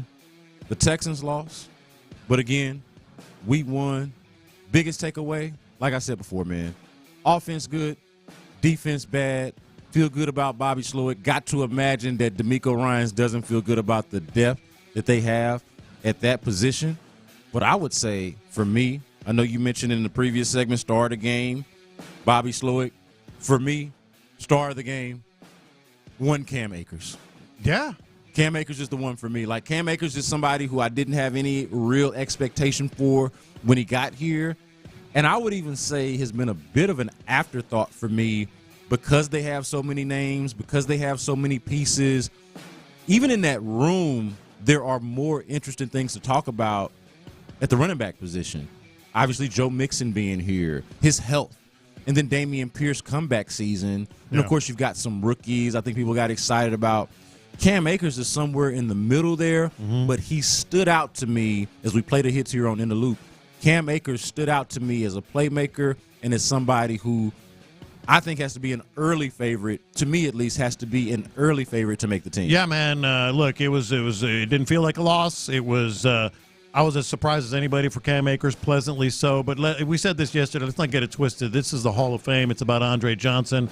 The visuals, the sound, going through both teams lined up, all the Hall of Famers on the introductions was just really, really cool. And our boots on the ground is Figgy Fig. So I wanted to get Figgy on here. Real Let's quick. throw it to Figgy. Figgy is in Canton, Ohio, kind of his stomping grounds, if I'm honest about it. Figgy, man, what's good, man? Set the scene. How are you living out there representing In the Loop, dog? Man, first of all, yesterday was I felt like I was in Houston. It was so hot here, man. Yeah. It was very hot. But, man, it's a lot of Texans fans here, man. We were walking around the Hall of Fame, and, man, people representing Andre Johnson, man. It's actually really cool. And the other thing is I feel like other fans were there, and they were just like, hey, Dre deserved this one. So No. It felt good walking around. It just feels like, and you tell me, like Texans fans are dominating. I know there's a lot of Bears fans there, et cetera, but hey, they travel well too. Yeah, I know there's a lot of Bears fans. It's gonna be interesting week 2. Yeah, but just the scene with Andre, it was so cool. I don't know if you were able to get on the field or just on the press box or whatever, but everything around Andre Johnson is just super cool. What are you seeing? Yeah, man, I'm just seeing a bunch of fans. I ran into Travis Johnson too, and he told me he I guess he here with Wade Smith. So it's just like everybody is here. It's kind of like a big old family reunion. So it's like we everybody see each other, and I've seen enough said tailgaters out there. The traveling Texans are here deep, so they're gonna be at Jersey's Sports Grill, which we're going to be broadcasting from today from 2 to 6. And, yeah, man, it's a lot of people out here, man. I'm actually proud of Houston. Yeah. Everybody came out here, man. Yeah, I'm glad you said that, Figgy, because I was going to ask if this was more of our timeline being biased toward Houston, having a heavy Houston influence on our timeline, or is it actually that up there the Texans are properly represented compared to, say, Bears fans, Colts fans for Dwight Freeney and so on and so forth, people that are actually there to see their guys go in? Does it feel comparable? Do the Texans feel like they're matching that energy? Yeah, no, 100% they're matching that energy. And like I said, the Bears, they kind of neck and neck with us, man. They came deep too. But, man, the Houston Texans fans, like how far it is, like they came up here and took over, man. I feel like I'm in H-Town, especially with the heat. Yeah, for sure. Hey, how did you take in the game yesterday? Because I don't know if you was in the press box, on the field, or what, but obviously it looked beautiful in the beginning, and then a monsoon came. Take us through your experience yesterday during the game. Yeah, so we ended up in the press box. So we was watching the game for the press box. But before the game, we was walking around the stadium, man. And believe it or not, a high school team play at that stadium. It's a huge stadium, man. Like, it's beautiful. It's legendary. And, the game was pretty good. I mean, y'all seen the game. It kind of got a little snooze fest in the third quarter. Yeah. But I felt like the rain came right on time because I think that was going to be an ugly game in the second half. But, man, it was beautiful out there, man, right before the tsunami came. Hey, did you go into the Hall of Fame? Did you get in to see some of the stuff? So we attempted to go into the Hall of Fame, but it was actually closed off for a private party, which is kind of ridiculous. I'm actually going to go today. Oh, good. But it was closed off to like the Pro Football Hall of Famers, families and friends, close families and friends. I'm like, damn, we family. That's right. Andre Johnson, that's family right there. That's fam. Yeah, hey, Figgy, you gotta let them know who you are, man. Yeah. Look, this is, and maybe I should have been there to be your hype man, but this is Figgy Fig, the best in the world at what he do. Okay, so let this man in. Let this man into the play. Any private party, Figgy Fig would help the vibes. We already know. I know. Man, you can probably DJ or whatever. Yeah, if I would have seen Travis Johnson or somebody like that, I would have tagged along with him. But, it's but so much I could do. Man, they don't really know me in Cleveland like that. Oh, come on now. Which is crazy. Hey, Figgy, man, we appreciate you. Looking forward to y'all broadcast. Tell us again where y'all are broadcasting from so we can look forward to that from 2 to 6 today. Jersey Sports Grill in Canton is right by the stadium. So it's a perfect location. The traveling Texans going to all meet up there, I want to say around 5. So, if you're a Texans fan, come through. All right, Fig. Appreciate you, man. All right, y'all. All right, man. This will be an early confession for me. I am jealous of this experience. And I don't think I wasn't clamoring to go. I wasn't like, man, I got to be there for this. I got to do this or whatever. But now in my mind, I'm like, man, that seems pretty damn cool. Yeah, this is like the Hall of Fame. I had a friend who took a picture. One of my friends went up there. Somebody used to work with at KHOU. Just up there as a fan, not working. Yeah. And took a picture of apparently one of J.J. Watt's arm braces. Or, that big old bionic thing they used to wear. Yeah. One of those is there for whatever reason. I'm not exactly sure. It's in a display case at the Hall of Fame somewhere. That's hilarious. And she's like, I wanted to take it. I wanted to steal it.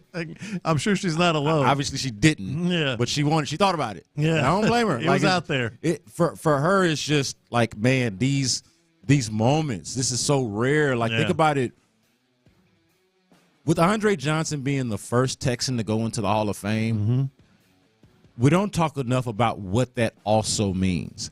That also means that we don't have experiences going up there just as pure Texans fans. Maybe you go every year and you're just that big of a football fan and you just check out the Hall of Fame. Yeah. That's different.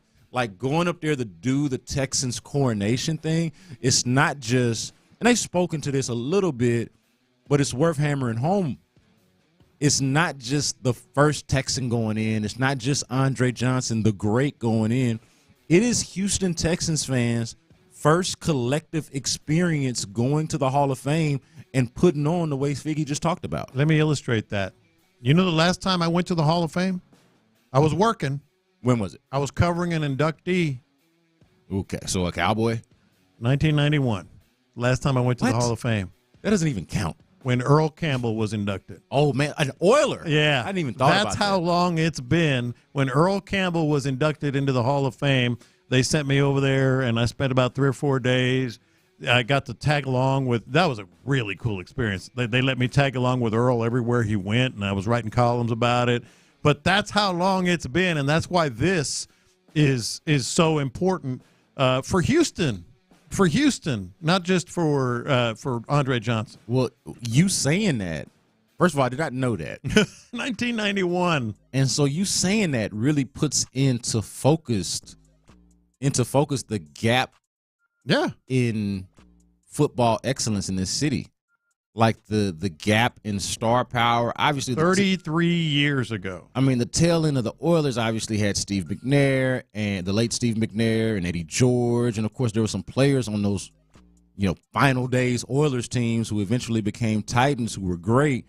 but there is a wide, huge gap in between Houston pro football greatness, between having like Earl Campbell, going to Earl Campbell's Hall of Fame induction in 1991, and you fast forward, like that's a whole generation ago. Yeah. Like you're 30 plus years old from 1991 now to now, and Andre Johnson being the Texans' first Hall of Famer, it really illustrates the thirst for football in this city, how bad it got because of what we lost. You know, like there's that gap that exists, you know, from passing the torch from the Love You Blue days to the dog days of, you know, the end of the Oilers to not having football at all, to the Texans being introduced but being a little bit underwhelming until that next year when they finally go out there and get a dude. 100% excited about that. So, yeah, man, a really big moment for, like you said, not just the Texans as a franchise, but for the city and as his a whole. teammates. You heard him talk about Travis Johnson, Wade Smith. I bet you there's going to be probably 100 former teammates at least that are going to be there for Andre. Just absolutely cool. You mentioned that the celebration was pretty cool, and walking to midfield between the two teams about to play. Do we have this this audio? Let's play this. It's always really good and one of the better visuals that you get when the two teams meet up at midfield. This wide receiver led the league twice in receptions and receiving yards during his 12 seasons with the Houston Texans. He notched more than 14,000 career receiving yards over 14 seasons. Andre Johnson. One of the best visuals because you got players on each side that don't even know if they can play in the league. Dude, and like they're dreaming. They're just watching like, man. They're dreaming. Yeah. You know, and then here come the Hall of Famers right down between them. That's always a really cool visual. They do a good job with that. The gap between the greatness of the Hall of Famer and the guy that's just trying to get on the squad. Just trying to get on a team. And just watching them next to each other, that dichotomy. Yeah. But also, I appreciated, and I've said this before, but this was on Full Focus last night, or in Full Focus last night. The respect and the flowers that this organization gets to get. Yeah. After being kind of a doormat, a laughingstock at different points, like Andre Johnson has talked about, like taking it personal, the disrespect that the name of the brand gets or has gotten over the years, especially when he first started playing, but even in the years since, even pretty damn recently, if we're honest about it. And so to just make that change, the uniforms, Hall of Fame games, everything's just coming together at the same time. C.J. Stroud on the sidelines, Will Anderson Jr. interview, all of that. John Harris getting FaceTime last night. My boy Johnny Harris got FaceTime last night, all of that. One of the things that was real cool for me, Sean Pendergast mentioned this in the morning too, the shot from Andre Johnson, what we just played there, and then D'Amico Ryans just beaming with pride. Beaming with pride over there. Oh, he's just smiling ear to ear, man, the whole time. Loved it. Yeah. Loved it. We did not lose last night. I don't care what y'all say. No, I didn't feel like that I don't care what the box score tells you. I don't care what the final score tells you. 21-17. Yeah. Call the game in the third quarter. All of these little romantic moments that we had, sports romantic moments that we had, were 100% wins for all of us as sports fans last night. He's John Lopez. I'm Brandon Scott. Chris Santiago is running things for us behind the glass. That was Figgy Fig joining us live on the spot, on the scene in Canton, Ohio. Coming up next, you might already think that these were some overreactions so far that we've had in the show, but the biggest overreaction from last night's game, we'll talk about that next on In the Loop. The Astros made a big move, but was it the right one? Blue Jays starter Yusei Kikuchi is headed to Houston in exchange for Jake Bloss, Joey Loperfido, and Will Wagner. The price was steep. Will it pay off for the Stros? Houston's sports leader, Sports Radio 610. Your Odyssey Sports Minute is brought to you by Zadig Jewelers. This is Andrew Bogish with an Odyssey Sports Minute sponsored by Wrangler. It's Wrangler season out there. Open roads, endless horizons. Shop Wrangler.com for new denim styles. I can barely spell plantar fascia, but that's not stopping me from being pretty worried about Justin Herbert's foot injury. The Chargers are the Chargers, so this probably will not go as smoothly as possible and they already had a long road to the postseason with a healthy QB. I'm Andrew Bogish. Wesley Financial Group is not a law firm. Hi, I'm Chuck McDowell, the timeshare cancellation guy and founder of Wesley Financial Group, and I want to set the record straight. I am not an attorney. I've never wanted to be an attorney, and the truth is I really don't even like attorneys. If I sound like an attorney or if I look like an attorney, I'll apologize. But what I've learned in my 15 years in the timeshare cancellation business is you don't need to be an attorney to get folks out of their timeshare. At Wesley, we've helped over 40,000 families cancel their timeshare without me being an attorney. And I want to share with you how we do it. Just give my office a call, and you will not talk to an attorney. And I guarantee if we take you as a client, we'll get you out of your timeshare, or you'll pay nothing. Call now for your free timeshare exit info kit. 800-656-1551. That's 800-656-1551. 800-656-1551. Save on O'Reilly Brake Parts Cleaner. Get 2 cans of O'Reilly Brake Parts Cleaner for just $8. Valid in-store only at O'Reilly Auto Parts. O'Reilly Auto Parts. You've got to watch your NFL team every Sunday, and Verizon's got you covered for all your team's out-of-market games every Sunday afternoon. Come on! From kickoff to sign-off. From first downs and touchdowns to turnovers and overturned plays. After review, the pass was incomplete. Nice! Let's go! This season, win every Sunday with Verizon. Get a great deal on NFL Sunday Ticket from YouTube and YouTube TV and a new phone. Excludes digital-only games. Terms and embargoes apply. Is your vehicle stopping like it should? Does it squeal or grind when you brake? Don't miss out on summer brake deals at O'Reilly Auto Parts. O'Reilly Auto Parts. eBay Motors is here for the ride. Go ahead, feel your engine. Admire that perfectly installed exhaust. Your vehicle's moving along this freeway like it was made from fresh installs and a whole lot of love. With eBay Motors, you get over 122 million parts to keep it running. And with eBay Guaranteed Fit, they'll be the perfect fit every time. Plus, at these prices, well, we're burning rubber, not cash. Keep your ride or die alive at ebaymotors.com. Eligible items only. Exclusions apply.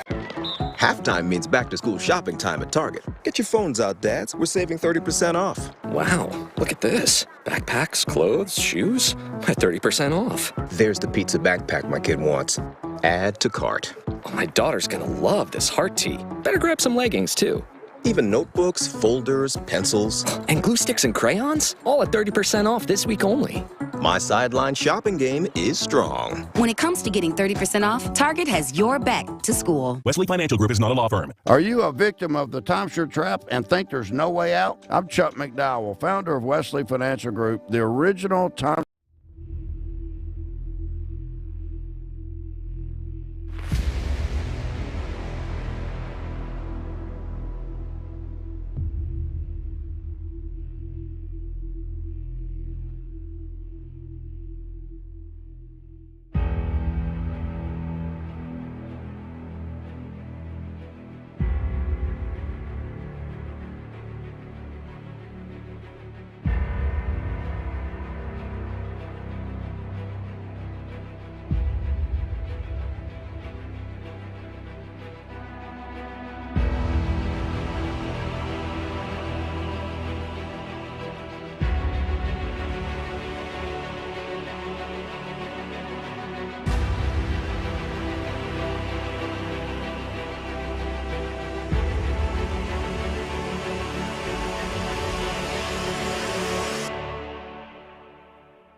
Insider access, exclusive content. Sports Radio 610. The Texans play here. An Odyssey sports station.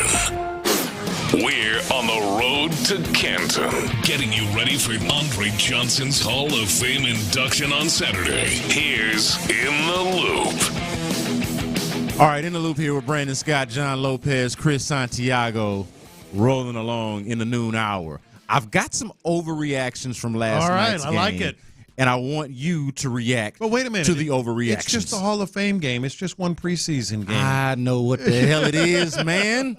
It's week one, man. Come on, man. Look, get man. back to me after 3 or 4 preseason games. Look, and if you're not into it, we got more options than we ever have. We got more content than we ever have. Sports Radio 610's got some stuff that you can go find that's evergreen on the website, through the Odyssey app. Like, there's plenty of stuff that you can consume if you like. Yeah. All right? But we here right now for the moment. And we here right now in this segment to overreact. And then y'all can react to the overreaction. Dude. And if you ain't with it, to hell with you, to be honest. How long have we been waiting for football? Some semblance of some hint at what this team could be like. And by the way, the vast majority of our listeners are all about it. They're loving this. They're loving the audio we're playing. They're loving, sort of the opinions that we're sharing. But there's like 2 or 3 that, hey, guys, it's just one preseason game. Sorry, I ain't sorry. Yeah, exactly. You know what? I'll say this, though. Yeah. The person that does that, like the person that tunes into sports radio the day after the Hall of Fame And we've been game, waiting 6 months. seems like that would be the same person that would be on the on the wavelength of let's overact to these games. Let's be overly excited about this moment. Yeah. It's literally why we exist. Yes. What are we doing? Screw that. What Let's did you overreact. I'm very curious of what you came here for, if not to do the exact thing that I'm Yes. about to do right now. Screw that. Which is overreact. Let's overreact to yesterday's game. My first overreaction for you. It's funny. I just got distracted. I see Clint Stoerner on the screen. Them doing that Bayou City Bowl is apparently being shown on Space City Network. So watching Clint Stoerner coach the East, I'm like, well, what the hell is he doing up there? Yeah. Overreactions. Cut the young running backs. I don't need them. Cut them? Cut them. Get rid of them. Don't need them. Can't win with them. Yeah. Give me Joe Mixon. Give me Damian Pierce. Daria Gumbawale's on the team because he's a special teamer. And give me Cam Akers. But these young cats, J.J. Taylor, he can go on the practice squad. Maybe he's on the active roster. Maybe he's like this year's Scotty Phillips. What about British Brooks? Just to be, man, British, I'm good. I've seen enough from the rest of the guys. Like, these are the guys. You can only have but so many running backs on your team. I feel like I know who they are, and I just named them. They're Joe Mixon. They're Damian Pierce. They're Cam Akers. They're Daria Gumbawale. There's 4 right there. There's 1 spot possibly on the active roster for another running back, and more than likely on the practice squad. I'm good on the rest of the running backs. Cut the young ones. I don't need them. That was one of the passing thoughts I had at 10:20. And if you want to listen to any of this stuff, you can go back on the Odyssey app and do exactly that. But that's one of my passing thoughts on steroids. Because my passing thought was more of a question. I was like, I'm going to overreact to Daria Gumbawale and Cam Akers, aren't I? And you put that times 10. But I'm with you. I'm with you. Like this is all we have to go by. And at minimum, even if you want to sort of temper that a little bit, Cam Akers seemed to make things pretty interesting for the running back room yesterday. See that spin move? He made some things. He made it interesting. Did y'all see that Cam Akers spin move? I didn't know what to expect. I'll say this too. I didn't either. Yeah. But watching him, we talk about with Kamari Lassiter and the 40 time. That's not as evident when you watch him. Like, he's not necessarily like the greatest athlete you've ever seen, but you don't watch him and think, oh man, that's a dude that ran a slow 40. He's slow. Yeah. Watching Cam Akers, I didn't watch him and think, man, that's an off-injured old running back. That's a dude that tears his Achilles every year. Like, I didn't think that watching him. Now, that's the reality. That's the truth. But he had a little bit more burst, and we've seen him a little bit in practice. Looks fine. But in this game and game action, he stood out to me so much more than anybody else that carried the rock. And, like, for my money, running back depth, I don't know how many carries is going to be for guys outside of Joe Mixon and Damian Pierce. It's not like Dario Gumawale is going to get a bunch of carries if everybody's healthy. So for me, that next guy up is Cam Akers. And then after that, I'm kind of like I was underwhelmed really by the rest of the running back room. Well, and it's the overreaction because it's just one game, as people like to remind me. Well, but here's the thing. We talk about Cam Akers has had the Achilles problems. He tore his Achilles in 2021, and you're thinking, all right, well, he should be back from that. No. He did it again. He tore his Achilles. Oops, he did it again. In November last year. You think Aaron Rodgers promotes himself as some sort of miracle Achilles, wonder. Cam Akers tore it after Aaron Rodgers. Like, that's why I was like, I don't know. And plays I don't know. a position where running is literally in the name. And cutting and pushing off. Running back. I don't know. Your Achilles is important. Like, you talk about making the room interesting. Cam Akers did exactly that. Yeah, man, I'm good on the rest of the running backs. And maybe it's just because, like I said, they were unremarkable outside of that to me. Now, we got more time to actually see from them, and I am intrigued to see. Maybe I'm singing a different tune, but that is why it's an overreaction. I got another one for you here. Mm-hmm. This is not my overreaction. I am co-opting this. No, not co-opting this as mine, just pointing it out so we can discuss it as an overreaction. Kalen Bullock as the next Kyle Hamilton. Oh, come on now.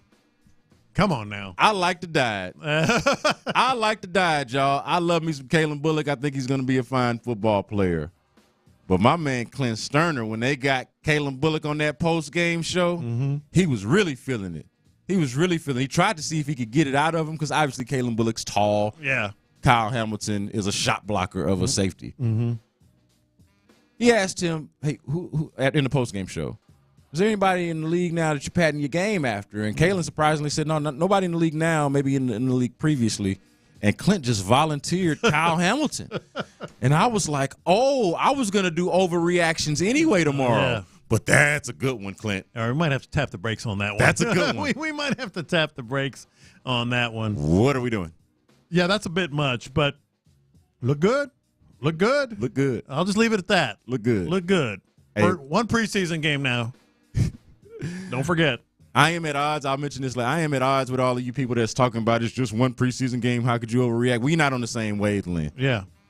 But I'm here for Clinton and this hyperbole. Yeah, I'm not saying I don't like it. I'm saying I'm going to tap the brakes on that a little bit. Another overreaction.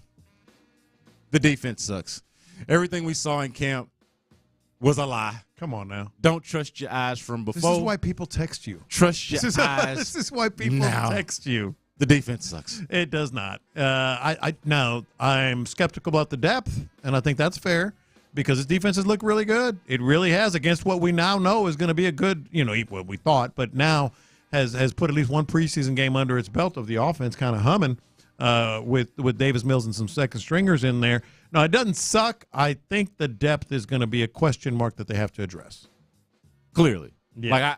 This is an obvious overreaction by me. And we're having fun with this segment, by the way. Yeah. So if y'all are taking this too serious, I'm going to blame you. Or you blame yourself. It's your fault for not having fun with us. Yeah. But this is an obvious overreaction. The defense does not suck. A DeMeco Ryans-led defense does not suck. No. It did suck last night. And I think it's because the starters weren't in there. Like, to your point, it's an issue of depth. Mm-hmm. But the backup defense, like if we wanted to just be accurate and honest about it, the backup defense based off of last night sucks. Yes, it did. All right. You can't deny that. Another overreaction. I can't wait for this one. I can't wait for this one. How far we've come, too. I went from I'm going to try to sell Lopez on Kenyon Green to I think we kind of sold ourselves on Kenyon Green a little bit, but let's go overboard. Why not? Overreaction. Kenyon Green, Pro Bowl season loading, baby. All right, where's that screechy record? Where's that screechy record when you need it? Kenyon Green. There it is. Goes from playing in a preseason meaningless game, the Hall of Fame game at that, to Pro Bowl season loading. Yeah, you may need to. How you love that? You may need to tap the brakes again on that one. But can I give you my hot take? That was the overreaction. That was the overreaction. Here's a hot take, though. Mm-hmm. Juice Scruggs and or Kenyon Green will have an opportunity to play at a Pro Bowl level and be named the one. Like I'm not saying for sure, like calling it now, they're going to be a Pro Bowler. But if they're healthy, think about it, this is a first round and a second round pick. These two guys were drafted to be those types of dudes. They're healthy. They're playing their appropriate, proper positions, playing next to veterans, guys who are also excellent, particularly in Kenyon Green's case, playing next to Laramie Tunsil. Mm-hmm. Like, I think there is an opportunity there. I wouldn't bet on it, but it is something that I would keep an eye out on, feeling a lot differently about the interior offensive line for the Texans. Like you said, we're having fun with this, with your overreactions. 100% overreaction. Some people are pulling over on the side of the road or swerving or whatever. It's your fault. When you mention Kenyon Green and Pro Bowl in the same sentence. That said, I mentioned this earlier. I've been kind of watching him, obviously, every day we go out to training camp. I really like Juice Scruggs. I really like him.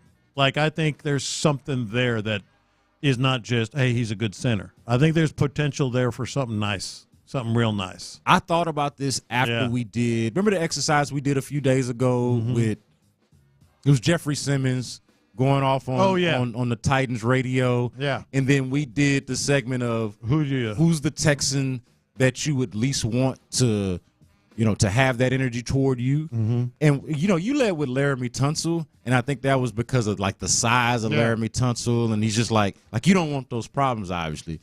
But I got to thinking after the show about this, and I didn't bring it back up to you, but I'm bringing it up now. Mm-hmm. The offensive line, outside of Laramie Tunsil just being a mountain of a human. Exactly. They don't really have dudes on that line that I felt like were high candidates to be mentioned in that conversation, the guys that you least want to do that, to come towards you that.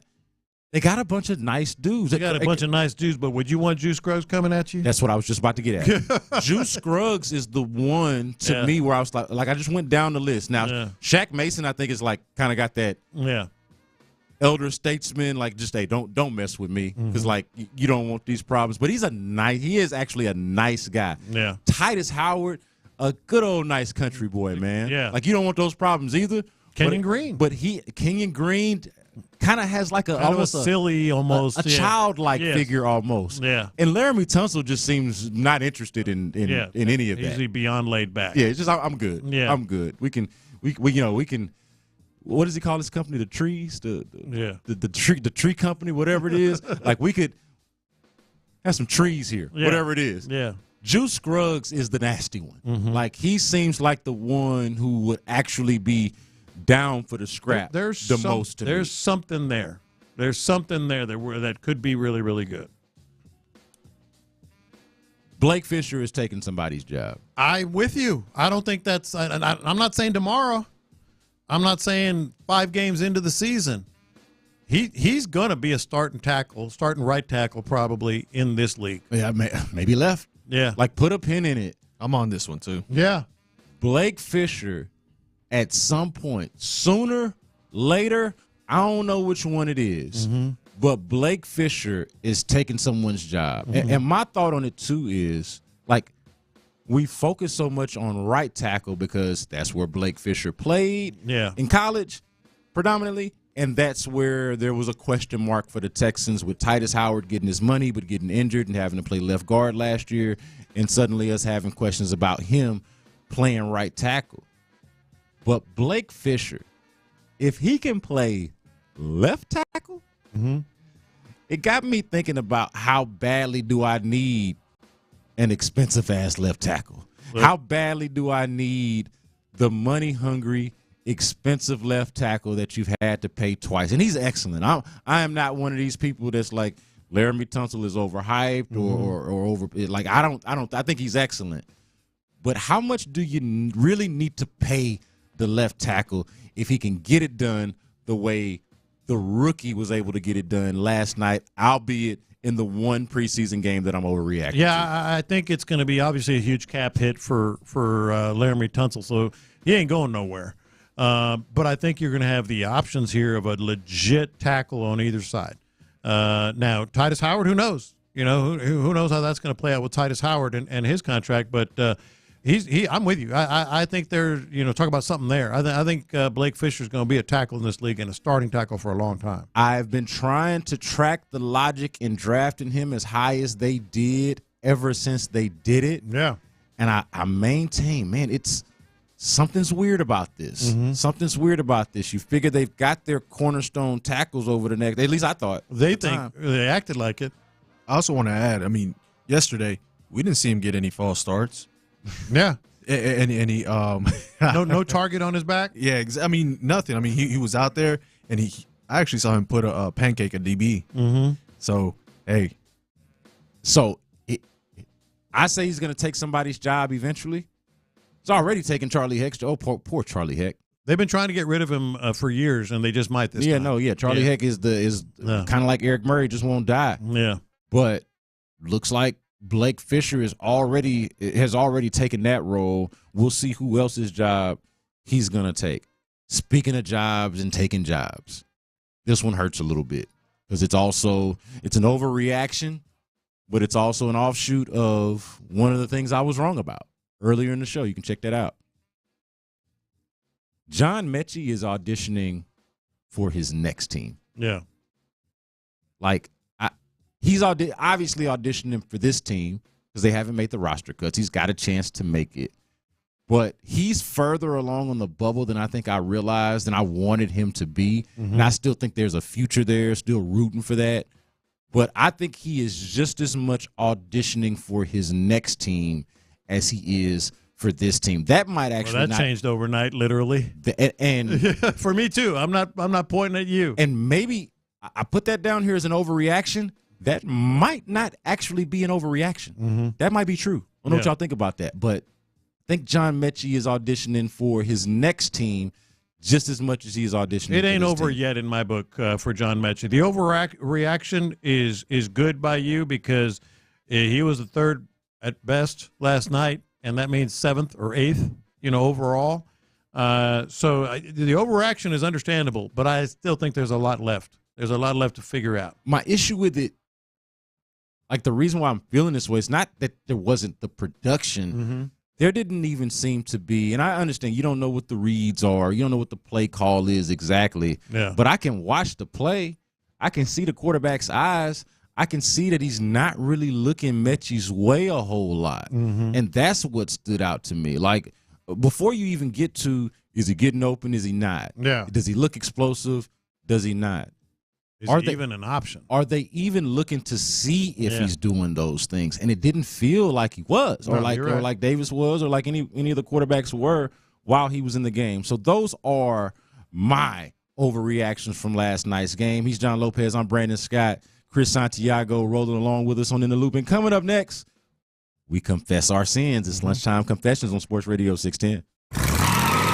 Headed to Canton? So are we. The Drive is live from Jersey Sports Grill in Canton this afternoon. Stop by, share a drink with Clint and Ron, and let's celebrate our guy Ado's induction into the Hall on Houston's sports leader, Sports Radio 610. The HHS Independent Living Services Program helps people with disabilities live independently in their homes and communities. People who qualify may receive free services such as independent living skills.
sports leader. Sports Radio 610.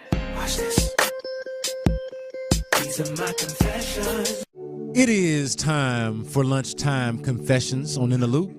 It is where we confess our sins. Some of these confessions are about sports. Some of these confessions are not about sports. But it is where we let them hang a little bit lower. The OG John Lopez gets us started.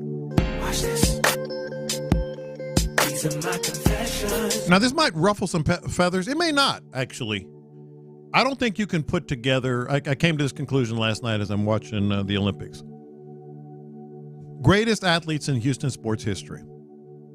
I don't think you can put the top four, the proverbial Mount Rushmore, without Simone Biles. I put together a list. I don't think you can put that together without Simone Biles. Top four, Mount Rushmore. Jose Altuve, Dream, J.J. Watt, Simone Biles. Now, here's where the pushbacks might come in, but dude, like 3 Olympics, the 2 individual all-arounds, all the world championships, just redefining the sport. The honorable mentions would be Nolan Ryan. Yeah, I was going to say, if you leave out a 34 for her. Yeah. So, I mean, Nolan Ryan and Earl Campbell don't get included there. Earl Campbell, Jeff Bagwell, Craig Biggio, Carl Lewis, if you want. I've always included him because of 9 gold medals in track and field. But I don't think you talk about the greatest athletes in Houston sports history. Of course, Altuve, of course, Dream, of course, J.J. Watt. I think it's, of course, Simone Biles. So this conversation is always interesting to me because it often depends on what you value when you talk about greatness. And some people just don't value the Olympics or gymnastics, or just simply don't care enough to put that in the conversation with, say, a great football player or a great basketball player or a great baseball player. So she could win every gold medal from here through eternity and it not measure up. But if you think of it along the lines of who is the greatest at what they do. Yes. What Houston athlete is absolutely at the very top of their profession, could be considered the GOAT at what they do. Yeah. Simone Biles is right there. And people push back like, well, it's every 4 years. Well, that's why I always put Carl Lewis on it, because he did it for 16. Yeah. Because he actually made the 80 team, but it was boycotted and would have won maybe 4 more gold medals. So Carl Lewis to me is always on the list. Simone Biles, 12 years. Yeah, it's every 4 years, but over a 12-year span. And the every 4 years part also, to me, I'm uncomfortable with, because it diminishes both the excellence of the feat and what it takes to get there. So you think they just show up every 4 years and flip like that? And all those world championships in between. Yeah, come on, man. You don't just every 4 years show up and be an Olympian. You got to be putting in work in between those 4 years to be that. So, just to arrive at that place speaks to your, I would say, diligence, right? Watch this. These are my confessions. So I feel like I was ill-informed on the Imani Khalid. Like you and I both said yesterday, we're not in a world to where we feel comfortable with a man hitting a woman. Yeah. Apparently, Imani is not a man. Imani is a woman. Apparently, what they say. But here's my thing. So I apologize to Imani for that. But my thing is, I don't feel really that more informed on this subject, on this matter, than I was before. Yeah. All I know is now they saying she's eligible to compete in women's competition, so I'll accept that as the truth. But like the testing and the things that disqualified her from competing against 2 gender tests, that whole XY chromosome thing. Hey, can we either not call it that or be clearer about what that means? Yeah. Because that does, on its surface, if you don't study gender, or honestly, if our education system has not done a great job of being clear about these things. Because look, man, here's what I said. I ain't a bigot. I just don't get it. Yeah. All right. That's where I'm at. I ain't no bigot. I ain't no hater. Get it how you live. Be whatever you want to be. But I don't really understand all of this stuff. Like she's a she, but She, you know, and then it was like I don't know. It's some murky waters. I can't tell you how long I spent reading up on cisgender yesterday. Honestly, I was reading up on cisgender yesterday, and by the end of it, was no more clear on it than the beginning. I'm with you. I was like, okay, well, sure. I'm with you. All good. Do your thing. Watch this. These are my confessions. All right, so I just moved in about a month ago to a new apartment complex, and it has a parking garage, and it's 6 floors. We live on the 4th floor, and for some reason, I don't know why, it's been pissing me off that I have to go all the way up to the 4th floor, and then I have to drive all the way down to the first to like exit, and it's just gotten so annoying having to just drive all the way down and keep doing that like 4 floors. It's just been pissing me off. Parking garage are like the essence, the epitome of a necessary evil. I'm with you. Parking garages are frustrating. They really are, but they're necessary. You know, it's just like it's a great confession because you're like, I hate this. Yeah, but I need this. You know, so like I feel like a lot of road rage is fake. Now, a lot of it is real. We see that, but a lot of people are like fake tough when they have road rage. When I'm mad in a parking garage, I'm really ready to fight somebody. Yeah, because like the thing I hate the most about it is not even the traveling part that you're talking about, Chris. And I get the inconvenience. Is when they drive fast? People be flying in the parking garage like it's the damn like we're on I-10 and Katy or something like that. The other thing I hate is if you have a truck, you're always kind of like looking over your head because my antenna hits the top of this garage every day. Now my truck doesn't, but the antenna, so it's that close to the top of my truck. That wouldn't make me feel good, by the way. Like I'd be uneasy about that. Obviously, you come to work every day and it works out, and you're able to hear leave that here. ding, I wouldn't love ding every time you make a turn. Would not be a good feeling. Watch this. These are my confessions. I think we all got to be honest. We have to be honest here. We can say what we say. We can roll our eyes. We all are gonna miss Skip Bayless, right? Well, Skip, very polarizing, officially announced today. No. Officially announced today that it was his last show on FS1. I'm going to miss it. No. Two different things here. I can acknowledge Skip Bayless as a legend. Like, that's not an opinion. Yeah. Fact. Mm-hmm. Skip Bayless, a legend and a pioneer in the game. A lot of the debate TV, it starts with Skip Bayless. Mm-hmm. Like, it starts with them revamping Cold Pizza in the First Take, and then that taking off eventually when they bring Stephen A. in, and it's launched a lot of what we see now in sports television, for better and worse, or worse. But Skip ain't been hot to me in a long time. But you missed that. I mean, he's polarizing. He's polarizing, but he hasn't really said anything that I really cared to listen to in years, man. I wasn't a big fan of Undisputed. I can acknowledge his greatness and his contributions to the game, but also acknowledge, man, I have not watched a single episode of Undisputed. I can't tell you in a long, especially since Shannon's been gone. Mm-hmm. But no, I would say this is actually overdue. Put Skip. Really? My confession would be put Skip out to pasture, man. Put Skip out to pasture. Put him out of his damn misery. Washed. I tip my cap. But yeah, no, really? It's over, man. It's over. Yeah, I've been over with Skip. I miss the Skip that you actually miss. Yeah. Like what you're talking about. I miss missing Skip. I'm just saying, when you see something that Skip Bayless said trending on Twitter, you always click on it.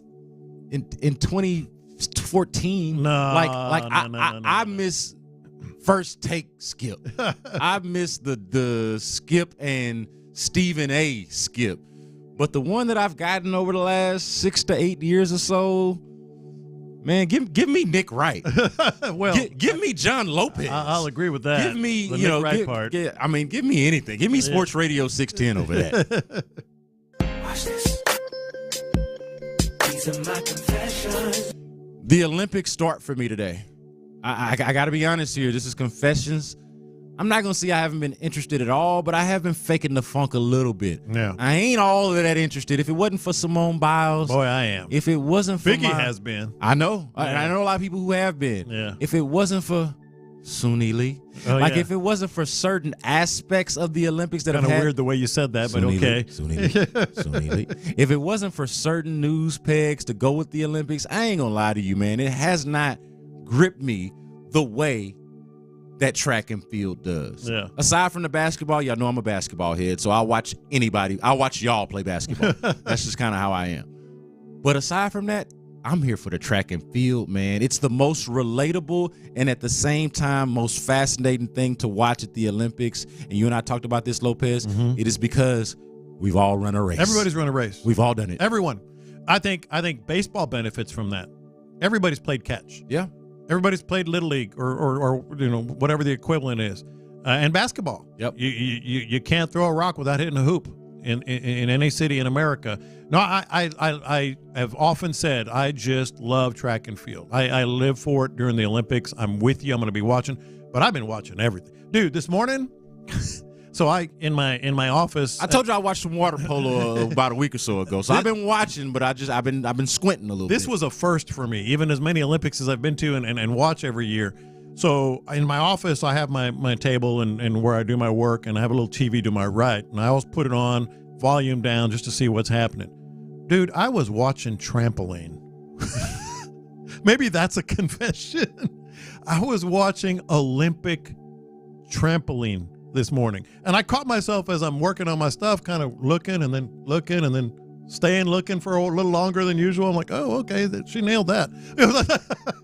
So you tell me if based off of what you watch, because I did not watch Olympic trampoline, but this is my thought on your confession about that. Your extended confession on that, by the way. Trampoline got to be the most fun sport to practice, right? Oh, man, you can go through the roof. That's what I was watching. Like, think about the training for Olympic trampoline, whatever the hell this entails. That's got to be the most fun. Dude, watching the height that they get.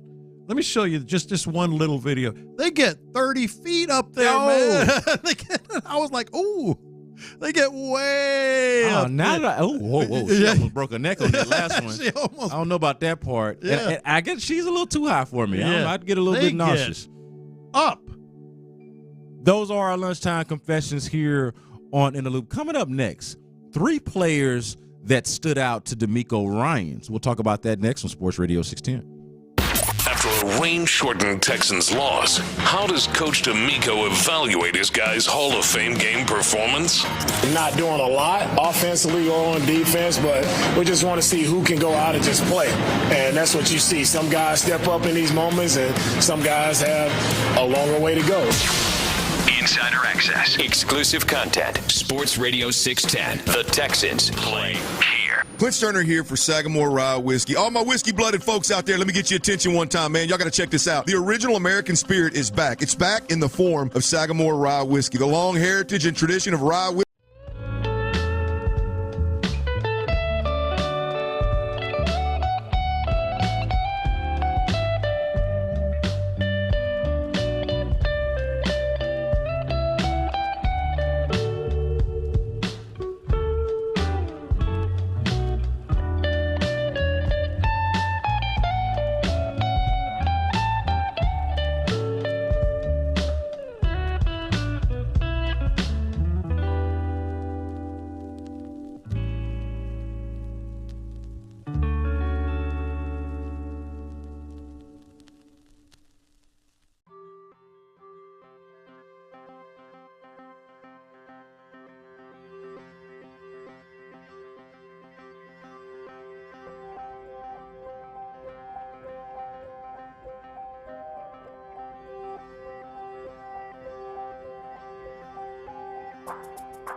For Andre Johnson's Hall of Fame induction on Saturday, here's In the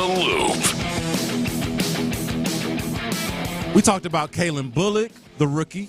We talked about Kenyon Green, third-year offensive lineman, comeback season for him, hopefully. We talked about Juice Scruggs, the Texans center. Those are players that also stood out to D'Amico Ryans, head coach for the Houston Texans, who also spoke to the media today, the day after the Texans participate in the Hall of Fame game against the Chicago Bears, and the day before Andre Johnson, D'Amico Ryans' former teammate, obviously Texans great, is inducted into the Pro Football Hall of Fame. Let's go to Canton, football heaven, where D'Amico Ryans is. Talk to the media today. Let's hear from your head coach. Tackling, a few physical plays that he made. Tackling, everybody, of course, seen the one where he forced a fumble, big-time play by him. Would love seeing him get on the football there and not celebrate, but really it was cool to see the energy that he brought to the game. It's cool to see that the moment wasn't too big for him. He was ready for the moment. He played physical brand of football. That's what we asked from everybody on our defense, and he showed that. So I was very pleased with his first outing as a Texan, and it's a lot there to continue to build on. So excited to work with him. Thank you. Go ahead, Jonathan. Hey, D'Amico. Aside from Kalen, who were some other people who maybe we might not have noticed that really kind of stood out to you on tape? And what did you like about it? Yeah, I really liked Kenyon and Juice. It's up front. Really liked the way that they played. In a snap, I think they both had probably over 20 snaps. But I thought they did a really nice job of going out and showing, who they can be. Still a lot to improve on, but I like the aggressiveness from Kenyon. I like how he got up to the second level. I like the way they were finishing blocks. So it's definitely a big step in the right direction for both guys when it comes to, continue to improve our front. And we know how important the front is, right, to be able to run the football, also the protection aspect of it. So I thought both of those guys did a really nice job. Listen to D'Amico Ryans the day after in Canton, Ohio. Hey, D'Amico. Another player that you saw go through a little bit of injury before they got here was Jacob Phillips. Last night he got to see some reps. Just what have you noticed about him since joining the team? What have you seen him through training camp, and how do you think he overall performed last night? Thank you. Yeah, Jacob has done a good job. Jacob has continued to improve, right? Continue to show and compete. It's a competition, right? So it's we have a lot of guys in that linebacker room. Jacob has to continue to show the improvement, continue to show like playing our style of play, playing fast, playing physical, playing relentless. So just want to continue to see those improvements from him. Other questions, guys?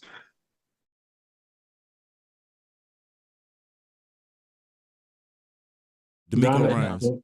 Speaking of Canton, Ohio. D'Amico, on some of those passes to Colin Johnson in the end zone, what did you see on those? Was that communication conversation between those players, and what maybe went wrong on those? With the passes that were, you see guys wide open. The first touchdown was a communication error where guys weren't on the same page, and it's something that we harped on going into the game with a lot of young guys playing, a lot of different guys in there together, that the key was going to be the communication, right? And it will be vital to everyone's success if those guys communicated, they were on the same page. They were not on their particular play, and we had a guy uncovered on the second touchdown there down the middle. Just technique-wise, we just have to be better. Technique being on the upfield shoulder, being in position right there. We're a little too aggressive underneath, and we weren't in good position, and we allowed them to catch the ball in the end zone. D'Amico, I think a lot of people, just given how he's looked in camp, expected John Mechie to have a bigger game. Now, maybe balls weren't going his way, or I wanted to ask your assessment, your takeaway of how you thought things went for him. Yeah, Mechie, he showed up during camp just playing really fast, playing decisive, and you've seen that during the first couple of weeks of camp. Just want to continue to see that, in the game. Where the game was yesterday, we'll see how he improves to the next week. And that's a lot of guys, man. It's that first one out, it's all about, okay, this is your starting point. So I don't put a lot into the game. I just put a lot into how guys respond the next time, right? After we make the corrections, we show guys where they have to improve, whether it's, a D-line position, receiver, every position across the board. It's like, how can guys improve upon what they put out there on film on yesterday? So I'm excited to look ahead to this next week and to see how all of our guys improve. Miko, another Miko offensive Ryan, line speaking from is Canton. Nick Broker. I know he's shown some versatility. He's played a couple of different positions. I have a follow-up. Thank you. Broker has shown that he can play multiple positions. And as you know, as being a reserve offensive lineman, right, whether you're the 8th or 9th O lineman on game day, right, can you play inside and outside? That really adds to your value. And I talk about it all the time. The position versatility on our team will be huge. That's huge to the depth of your team and how good you can be. So Broker has shown that, he can go out and play that tackle spot. So it was good to see him last night in action playing tackle. Good to see him, the way he finished, the energy that he brought to the game. So I really liked Broker's mindset yesterday. And with Ben and the receiving end, special teams, everything he does, was that basically kind of the vision you all had for him, the kind of player you hoped for when you made that trade for him? Thank you.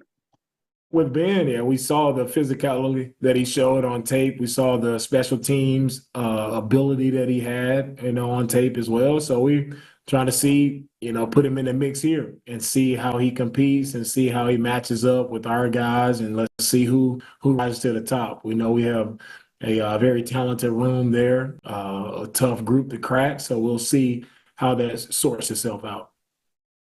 Miko, when you look at the defensive line, especially the interior, you got a couple of pressures last night. How did you feel that guys like Khalil and Kurt and maybe even Marcus Harris, the rookie out of Auburn, performed? Yeah, I feel like there were some plays where guys had some bright spots, and also just overall, we have to do better up front. We just have to be better at disrupting the quarterback. We have to be better in the run game, just alignments, our aiming points, our angles, like how we're finishing and closing to the football. Just a lot of things there where we can definitely improve upon. Hey, D'Amico, could you just talk a little bit about the plan for today with the team? And are you guys all going to get together and watch the enshrinement? And as we get closer, just feelings about, the first Texan Hall of Famer? Yeah, our plans today is for our guys to just rest and recover. All right, we watch the film together as coaches, and then we'll get together tomorrow for a practice on Saturday. Will be our practice, and then we'll all go over to the enshrinement. Again, as I mentioned all week, it's a special time, in our organization. It's a huge honor for Andre Johnson, and we're all just happy to be here to support Andre, and his huge accomplishment for his career. Well-deserved, great guy, great teammate, great guy in the community, all across the board, right? Dre is outstanding in all aspects of players. You talk about respect from other guys across the league. Everybody knows, Andre knows what he's done, even when times weren't as great here in Houston. Andre was still that shining light here in Houston, right? Making plays, creating a name for himself. And so he epitomizes what this organization is about. I mean, you talk about hard work, you talk about a championship mindset. That's what Andre Johnson is all about. We'll take a couple more and start with Landry. What was it like with the new kickoff? Was it weird seeing it in the game situation? Did anything stick out just with your first time practicing that in a game? Thank you for the question there, Landry. It was I wouldn't say it's weird because we've been practicing it for since OTAs. We've been going through practicing it as much as possible. So you don't know what's going to happen until you get live action, right? And what I noticed from the kickoff is just it's definitely a lot of big hits, a lot of violent hits, and I think it's tough. Like the 5-yard gap between the guys is tough as a kickoff return unit to get back, to get your feet set, and to actually get a guy blocked. It's tough. So what you saw a lot of guys running free, And you saw returners running downhill full speed. So you saw a lot more collisions than you've seen, on the kickoff in the past couple years. So definitely some work to do is when it comes to cleaning it up when you're trying to get those blocks. It's tough to block a guy when he's full speed. He's on you at 5 yards. You got to turn around as quickly as possible, get your feet in the ground. What I saw is a lot of guys unimpeded to the returner. And, a few big hits there. Brooks had a big hit on their returner. Jake Hansen, he beats his block, and he comes off. And, man, he's on the returner very quickly. He ended up coming out of the game. So it's going to be interesting. We'll see next week. I'm interested to see, with 16 games going, I'm interested to see just after we get more looks at it, more data, and see, what is to come of the new kickoff. But I think it is definitely interesting, and hopefully we get out of it what we want. Hey, All right, that'll do it. That was D'Amico Ryan speaking from Canton, Ohio, the day after the Texans participate in the Hall of Fame game. And I got to say, he gave his longest answer on the kickoff rule. Maybe you got to be a little bit more football-y because it was a yawner for me. I was yawning, but they as coaches and evaluators are taking more copious notes about this thing, obviously. Yeah, and what I would say about it is it's going to get better. The way I put it earlier is it's like the first time you take a swim lesson when you're a kid. You're just unsure, you're slower, your eyes are wide open, you're hesitant. You can kind of sense that from the kickoffs. I think it's going to be a great play. I think it's going to be one that everybody's going to want to watch. But they didn't know what to expect either, and you could tell. Yeah, and he mentioned there was a lot of big hits. That's the part that I question the most. Of if there was an objective to keep this as some kind of safe play, like you got to throw that out the window. You got to forget about that because. Nothing about watching that yesterday to me felt like, oh, this is safer or anything. Like they were all close up together, and as D'Amico was describing it there, like it felt. He didn't want to call it weird because they had been practicing it, but it did feel chaotic. Mm-hmm. It felt chaotic, and I'll just call it weird. It looked weird to me. It did look weird. The optics was weird. It 100% looked weird. There was a lot of anticipation ahead of time. But by the end of it, I was like, you know what? This isn't really doing it for me. That was D'Amico Ryan's. We're going to go around the NFL next and react to more of what we heard from the Texans head coach and more from around the NFL. That's next on In the Loop. All right now, Low T Center, lowtcenter.com. You're getting up into your 30s and 40s. Well, let's say in your late 30s and 40s. It's when it really seems to hit. It did for me, and that's why I've been a Low T Center client myself.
Radio 610. The Texans play here. An Odyssey sports station.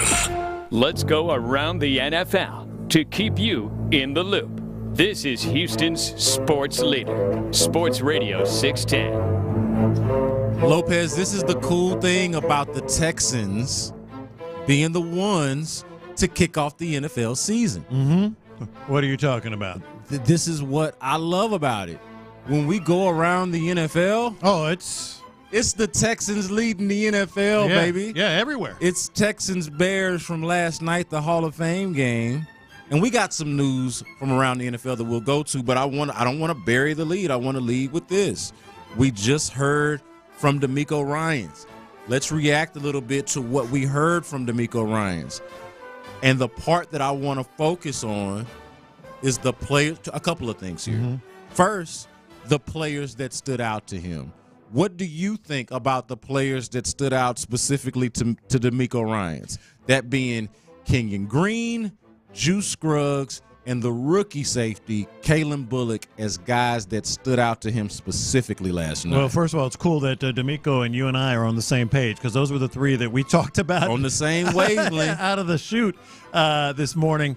But the significant thing, if you want, we're talking about sweeping headlines, 72-point headlines, and mine was the Bobby Slowick thing, how efficiently this offense ran, even with guys that you're going to be much better than at those positions once the season begins. Yours was Kalen Bullock. Well, he talked about Kalen Bullock. Kalen Bullock seemed to have a little something yesterday. And then we both talked about Kenyon Green and Juice Scruggs. We didn't even know, I was hoping for it, but we didn't even know if Kenyon Green would play. The logic was, yeah, he should play because he's got a lot to prove, and he's coming back and wants to get out on the field and get as many reps as he can. I mentioned that dude be getting hurt. Yeah. So I was like, I don't know about that. But and then put him out there. Juice Scruggs, to me, is just I think he's a really good player in waiting. So we weren't sure if he was going to play, but he'd missed some games, so he needed to get some reps. They both not just played, they both stood out, and they stood out to the head coach as well. This is what DeMeco Ryans said when asked about players, and he'd already talked about Kalen Bullock, by the way, but when he was asked about players that stood out from last night's game, this was your head coach, DeMeco Ryans. Yeah, I really liked Kenyon and Juice. It's up front. Really liked the way that they played. In a snap, I think they both had probably over 20 snaps, and I thought they did a really nice job of going out and showing, who they can be. Still a lot to improve on, but I like the aggressiveness from Kenyon, like how he got up to the second level. I like the way they were finishing blocks. So it's definitely a big step in the right direction for both guys when it comes to, continue to improve our front, and we know how important the front is, right, to be able to run the football, also the protection aspect of it. So I thought both of those guys did a really nice job. And to me, it's interesting listening to him, like the things that he says and the things that he doesn't. Clearly high on the interior offensive line. Mm-hmm. I think this is a big headline for the Texans, though, albeit just the first preseason game.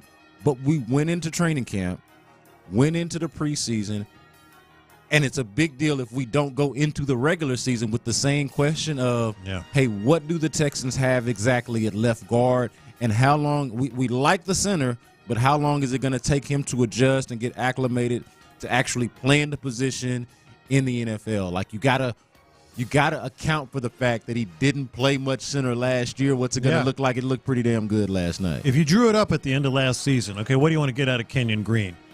He's exactly on or exceeding what you would have drawn up. You would have drawn up him coming back in better shape, him coming back looking a little trimmer, him coming back and earning, at least in training camp, the shot to be the starting left guard. And then when he gets into a preseason game, not just prove that he earns it, but play well enough that the head coach, unsolicited, by the way, that was an open-ended question.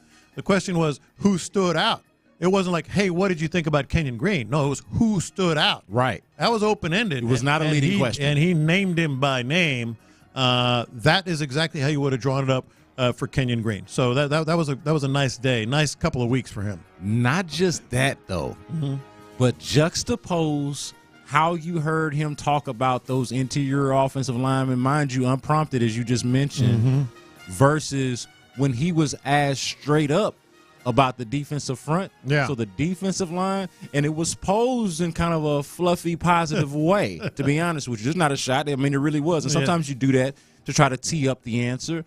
But D'Amico Ryans did not take the bait. Juxtapose what you just heard before of how he talked about those interior offensive linemen to how he talked about the defensive line. Yeah, I feel like guys, there were some plays where guys had some bright spots, and also just overall we have to do better up front. We just have to be better at disrupting the quarterback. We have to be better in the run game, just alignments, our aiming points, our angles, like how we're finishing and closing to the football. Just a lot of things there where we can definitely improve upon. So for me, my basic B thought that I had to start the show when I went offense good, defense bad. I feel like it's being supported by the head coach right there. Mm-hmm. And the interior defensive line, which is going to be so crucial. So crucial. And keep in mind, Nico Autry going to be missing 6 games. So, yeah, this is where D'Amico's at his best. A lot of times he does regular coach stuff, kind of just training camp questions. Well, they're working hard. They're doing that. But when he sees something in a game and it's post-game, he'll tell you exactly what he thinks. And it was very eye-opening. He'll tell you exactly what he thinks? What did we think, or what are we to make of? What are we to make of D'Amico Ryans on John Mechie? Chris, do we have him on John Mechie? What are we to make? Because we heard what he had to say. Glass half full, it felt like, on the interior offensive lineman, Juice Scruggs, Kenyon Green. Glass a little half empty on the defensive line. What's in between half full and half empty, whatever that is what we're talking about here with John Mechie, D'Amico Ryans. Yeah, Mechie, he showed up during camp just playing really fast, playing decisive, and we've seen that during the first couple of weeks of camp. Just want to continue to see that, in the game. Where the game was yesterday, we'll see how he improves to the next week. And that's a lot of guys, man. It's that first one out. It's all about, okay, this is your starting point. So I don't put a lot into the game. I just put a lot into how guys respond the next time, right? After we make the corrections, we show guys where they have to improve, whether it's, a D-line position, receiver, every position across the board. It's like, how can guys improve upon what they put out there on film on yesterday? So I'm excited to look ahead to this next week and to see how all of our guys improve. So if my notes are correct, and I love D'Amico, or if my notes are correct, Kalen Bullock, Juice Scruggs, and Kenyon Green stood out. Yeah. We can all objectively say that John Mechie did not, maybe stood out for not standing out. Yeah. Put stock into Kalen Bullock and Juice Scruggs and Kenyon Green, but not going to put stock into not just Mechie, but any of the other players who underperformed in the game. Let's actually see how they respond in practice and in the next game. So these guys stood out for what they did. Yeah. These other guys did not stand out for what they didn't do. He put that in about as nice a way as you could. Very delicate. Delicately, he did not play well. John Mechie, that's D'Amico nicely putting, you've had a good camp. You've stood out. You've looked faster. But you did not play well. He's talking about it's how you respond and all that. That's I think a little different than from what they're telling John Mechie in the meetings as they're watching film, et cetera. It was a very big day, and not in a good way, for John Mechie. Like, it was a very big day, as big as you can get to this point in the season, because that's all you got, as opposed to like Juice Scruggs and Kenyon Green. So, man, this is I think there's some story development here when it comes to John Mechie. That's a great way to put it, because you can make the case that we're overreacting, and I did that segment earlier, right? Overreactions. You can say, hey, it's just one game. You can do that. But for the one game that it is, it's a developing story. Like, you don't get to just pretend like it didn't happen. And I don't think that D'Amico Ryans and Bobby Slowick and this coaching staff is going to be of that mind either. They're going to use this game as information and hopefully try to, like, have some teachable moments from it, whatever those are. But you know what I hear? Yeah. What I hear when D'Amico Ryans talks about, hey, I want to see how some of these guys actually respond in practice and what they do in the next week. I hear practice player. No, he's got to step up is what I hear. Well, that's what I'm saying. Yeah, he's got to step up. I hear a play. You know, we all know what a practice player is, right? A dude that just balls out in practice. D'Amico has said it. A dude that is like athletic as anything, is making plays in practice and feels like maybe your best player in practice. But for whatever reason, when the game starts, it doesn't translate, whether it's circumstance, luck, or whatever it is. Like it's not translating to what you're seeing in practice. What you're seeing out there on the yard is not what you're seeing in the game. Practice player. You need to go from being this guy who shows up in practice, this guy who Noah Brown describes as, and I'm not seeing this. Yeah. Who Noah Brown describes as, if not the best athlete, one of the better athletes in the entire room. Well, that's apparently something that they're seeing in practice and workouts. It needs to show up in the game. D'Amico said it this week, talking about he's looking forward to the game because some guys just know how to step it up when the lights are on. Is how he put it, how a lot of people put it. This is not like, oh my gosh, John Mechie's not going to make the squad. No, it's not that. But John Mechie, as I said, there's a story developing in the wide receiver room, because couple that with what happened with Xavier Hutchinson. Xavier Hutchinson, showed out a little bit. Hell, Ben Skoranek, who also has the special teams going for him, he looked pretty good. So, we got to keep an eye on this. I think we perhaps could have done a better job of giving Xavier Hutchinson a little bit more play than we did ahead of this game. And I don't think, I'm not blaming us for it. The hits are the hits. The storylines are the storylines. And John Mechie, for a number of reasons, is a more compelling storyline. Yeah. Higher draft pick, been through a lot, obviously been on the team long, was drafted before this guy, right? So there are reasons why John Mechie would be a priority conversation over Xavier Hutchinson. But if there was a thing to learn from the game, a thing to glean from it, it's that the pecking order might be a little bit different. This might be somebody that we actually should focus a little bit more on as we go around the NFL here on In the Loop. Non-Texans related. DeAndre Hopkins, somewhat Texans related, right? Former Texan DeAndre Hopkins, now with the Tennessee Titans. Hurt his knee, going to be out 4 to 6 weeks. Doesn't mean that they're not going to get to play against the Texans, or Hopkins is not going to get to play against the Texans, because they don't play until week 12. But DeAndre Hopkins, it's going to be a long year for them. He is out for 4 to 6 weeks. Yeah, and the Titans, in my book anyway, already sort of on thin ice. You need all the weapons you can get. DeAndre Hopkins is a big one. 4 to 6 weeks is pretty significant. They've got some other guys out there. Obviously Treylon Burks, who knows what he's going to be. It was a good thing they brought in Calvin Ridley. But you can't afford to miss all these. And the Texans are still going to probably face him, because they don't face until week 12. Yeah, man, it's one of those where wild to see guys get older. Yeah. Dude, did you see Zeke Elliott, that video that's making the rounds? I did not. Oh, my gosh. We are around the NFL, so. Oh, speaking of videos, I can't wait till now I'm skipping a segment here, because we got internet going nuts coming up next.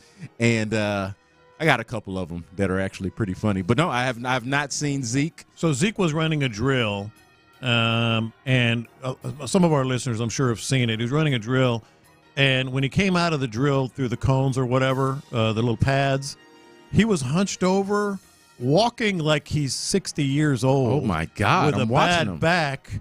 back, and then just hunches over to try to take some breaths. Can somebody check on my guy? What is? I'm watching. That's the dude you signed. This was just a drill, and he is gassed, and it's like you can almost hear the creaking. They're in Oxford, right? Yeah. What's the temperature out there? Is my man having a heat? It's California, man. I'm sure it's hot, but it's not brutal. He is the air barely able to move. Oh my God! I'm low-key faded. Yeah, maybe that was what it was. That could be what it was. Maybe that's what it was.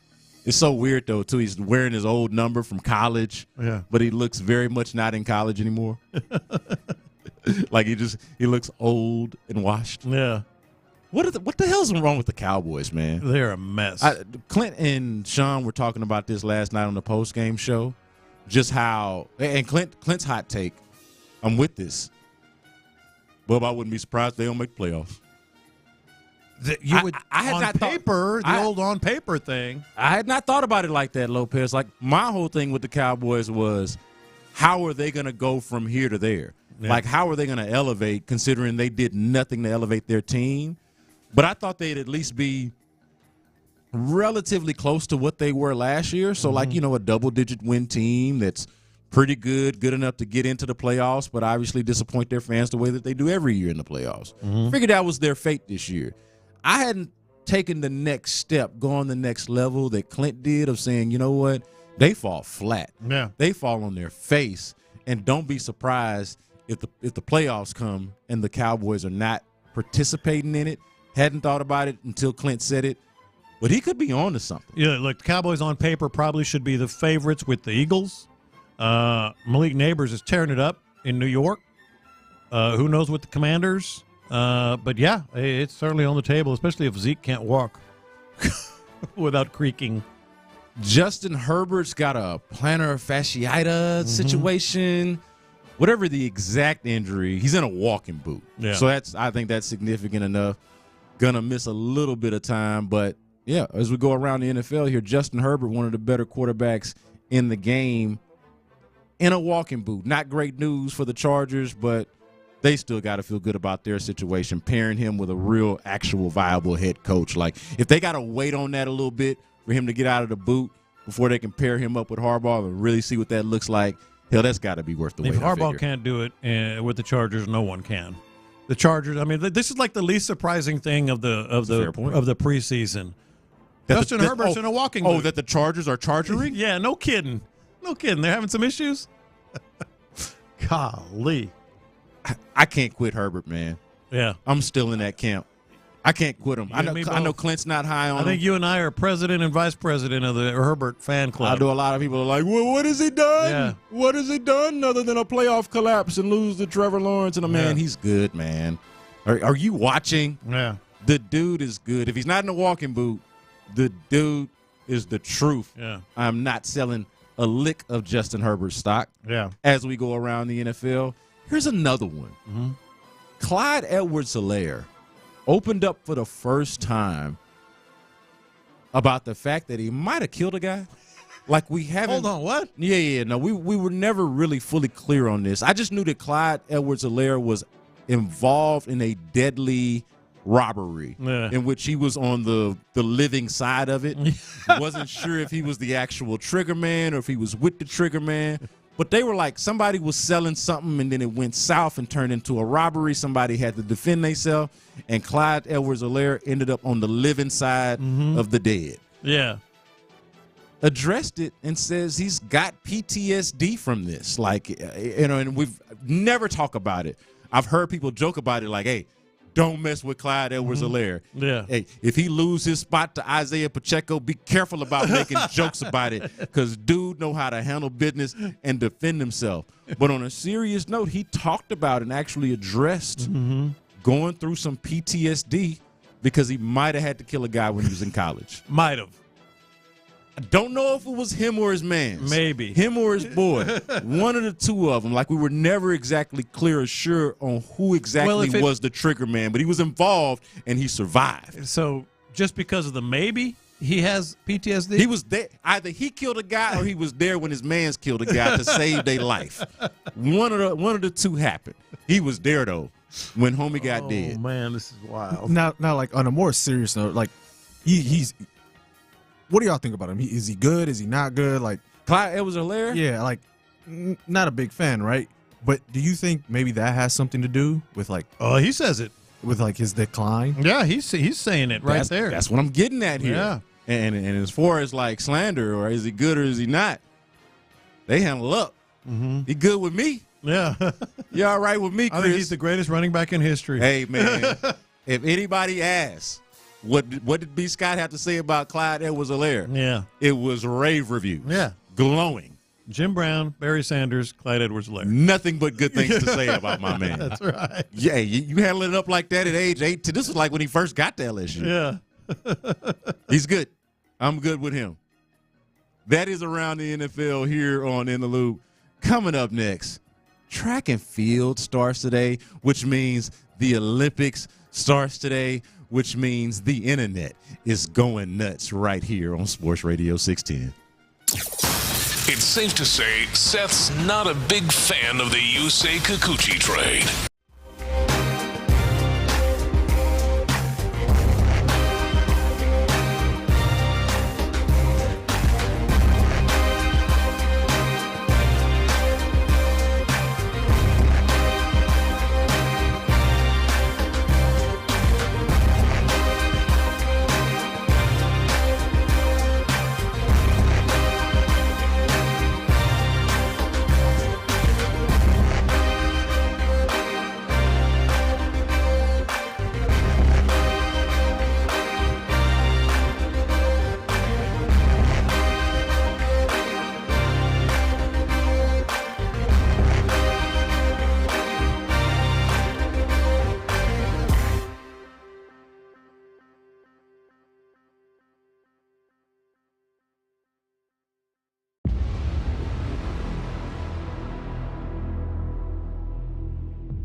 sports leader. Sports Radio 610. I got the internet going nuts. Look, I know that Simone Biles is the local Olympic hero because of the Houston ties. But I got to be real with you, man, as we go around the internet, with the internet going nuts. Sha'Carri Richardson, yeah. because she will correct you. It looks like Sha'Carri to me, and without like actually knowing her and calling her by her name in person, I just go to Sha'Carri. But my bad, Miss Richardson. Sha'Carri Richardson is my Olympic hero right now, especially amongst the females. A lot of people pulling for her. I cannot wait to watch her, Lopez. Yeah. I cannot wait to watch her and all of the track and field. Look, man, I've been all in. I just love the Olympics. That's no secret for decades.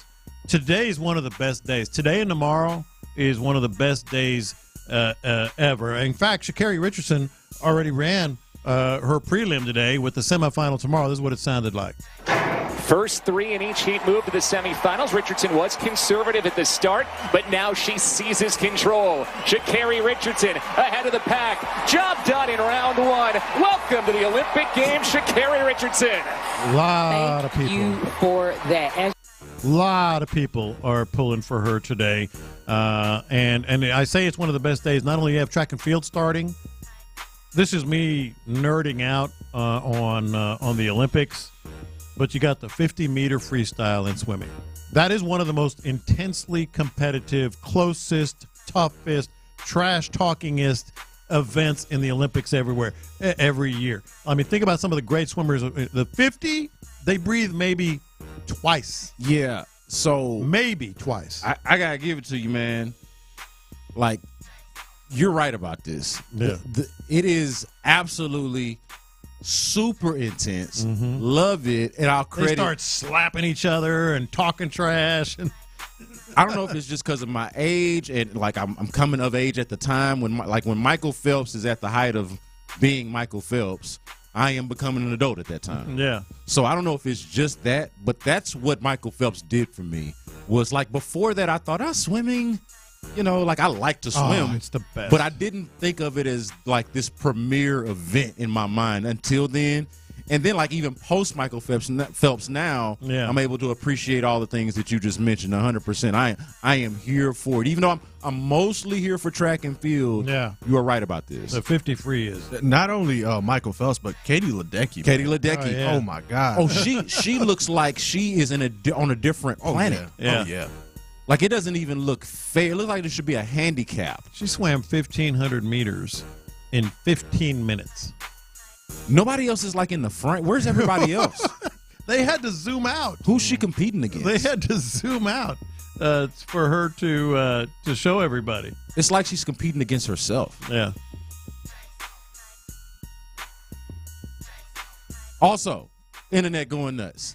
I got the internet going nuts. Well, I was waiting. I was like, man, am I gonna get my internet going? Where is Paul? My bad. Well, no, don't leave me, Paul. Simone Biles.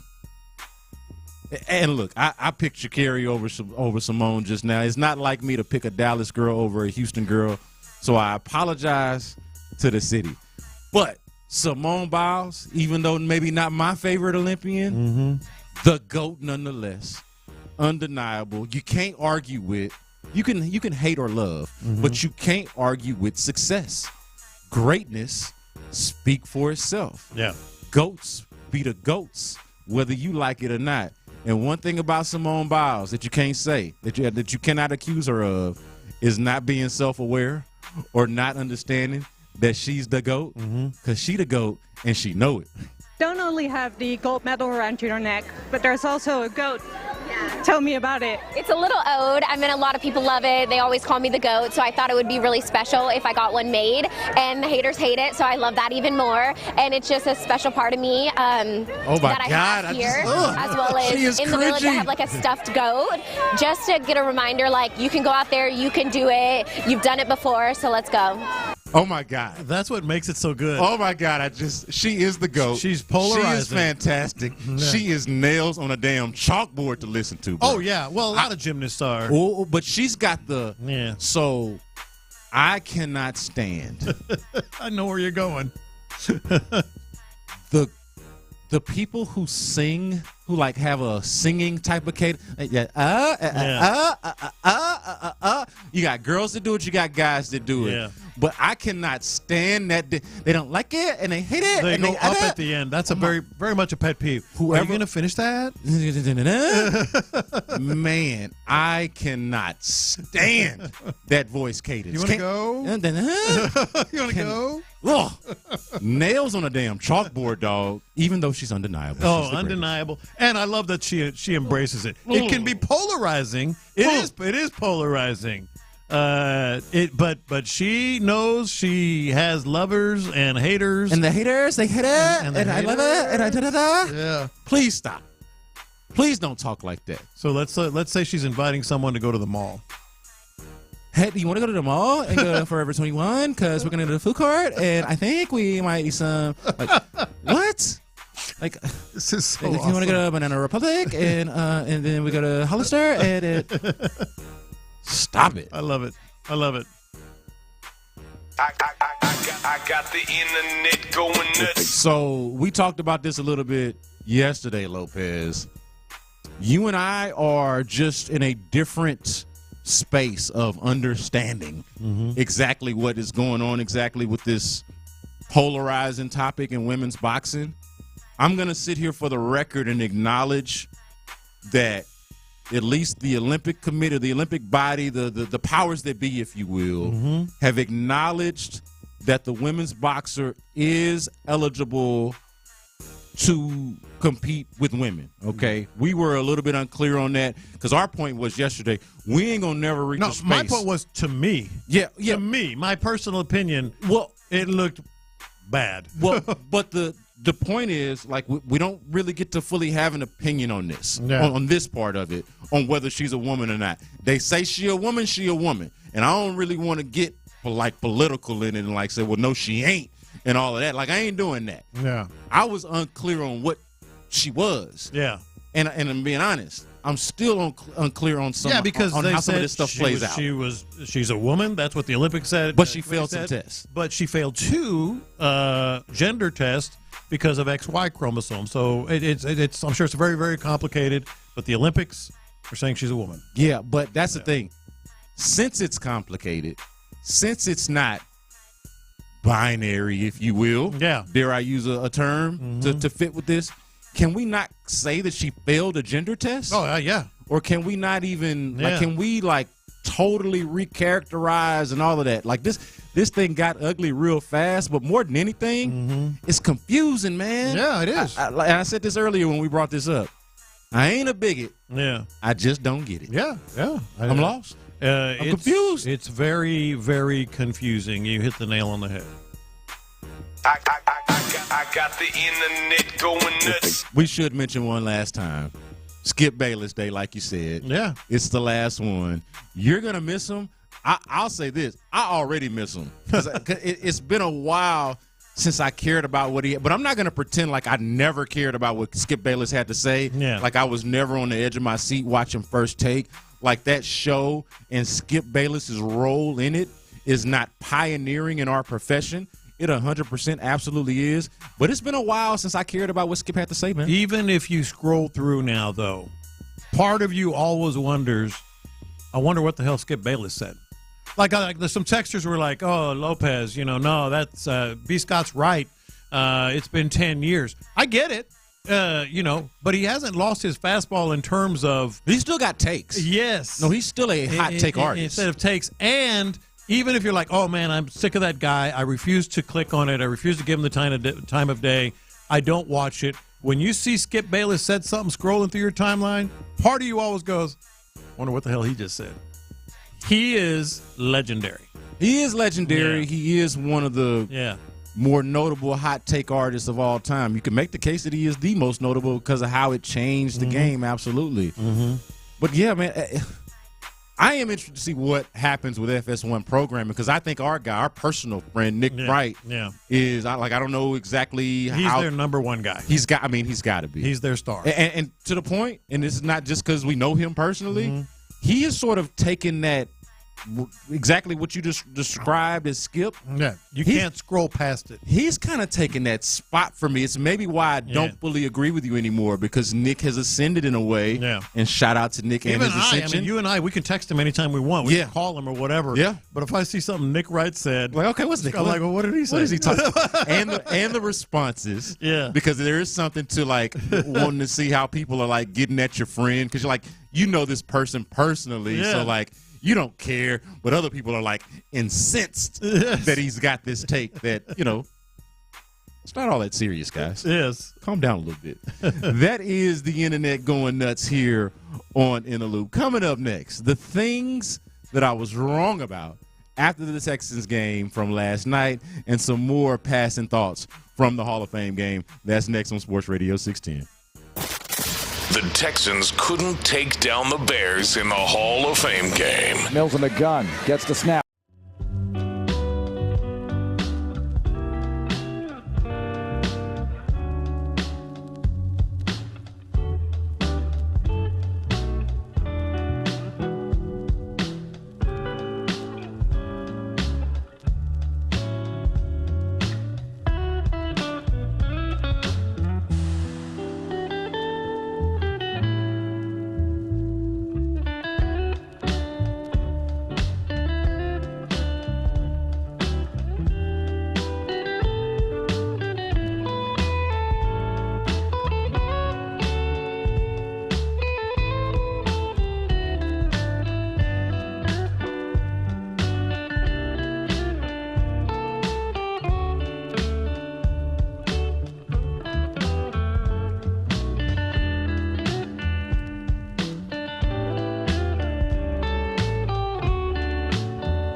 Johnson's Hall of Fame induction on Saturday. Here's In the Loop. I was wrong about a few things, man. I was wrong about a few things after this game or going into this game. They were things that I was wrong about, and I realized them after the game. Mm-hmm. And I got to be real. Got to be honest about it. Don't think I gave enough attention to one Xavier Hutchinson. I was surprised, Lopez. This is a number of things I was wrong about, but this is at the top of my list.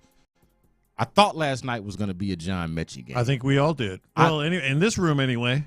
I thought if he wasn't their number one receiver, he'd at least be, top 2, top 3, not 3. Yeah. You know what I mean? And it didn't work out that way. The best receivers, I thought, for the Texans last night were Xavier Hutchinson. Mm-hmm. To some degree, the tight ends, Ben Skoranek and Tegan Couturiano. I think so. I'm sorry. Kate Stover. Kate Stover and Tegan Couturiano. I got ahead of myself.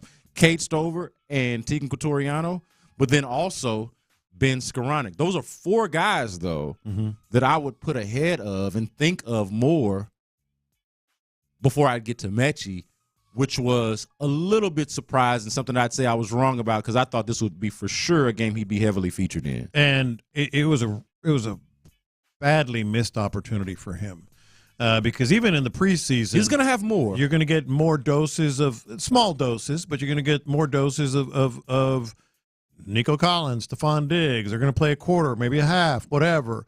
This was an opportunity for John Mechie to play significant time from the very start of a game and make a statement. So it's kind of like as we're kind of moving into the weekend, we kind of start transitioning. And by the way, the afternoon guys going to have a lot to say about this. They're at Jersey's in Canton, Jersey Sports Grill in Canton, Ohio, and they'll be joining us here in a little bit. But like in my mind, as we're wrapping up, I'm like, all right, so where do we go from here?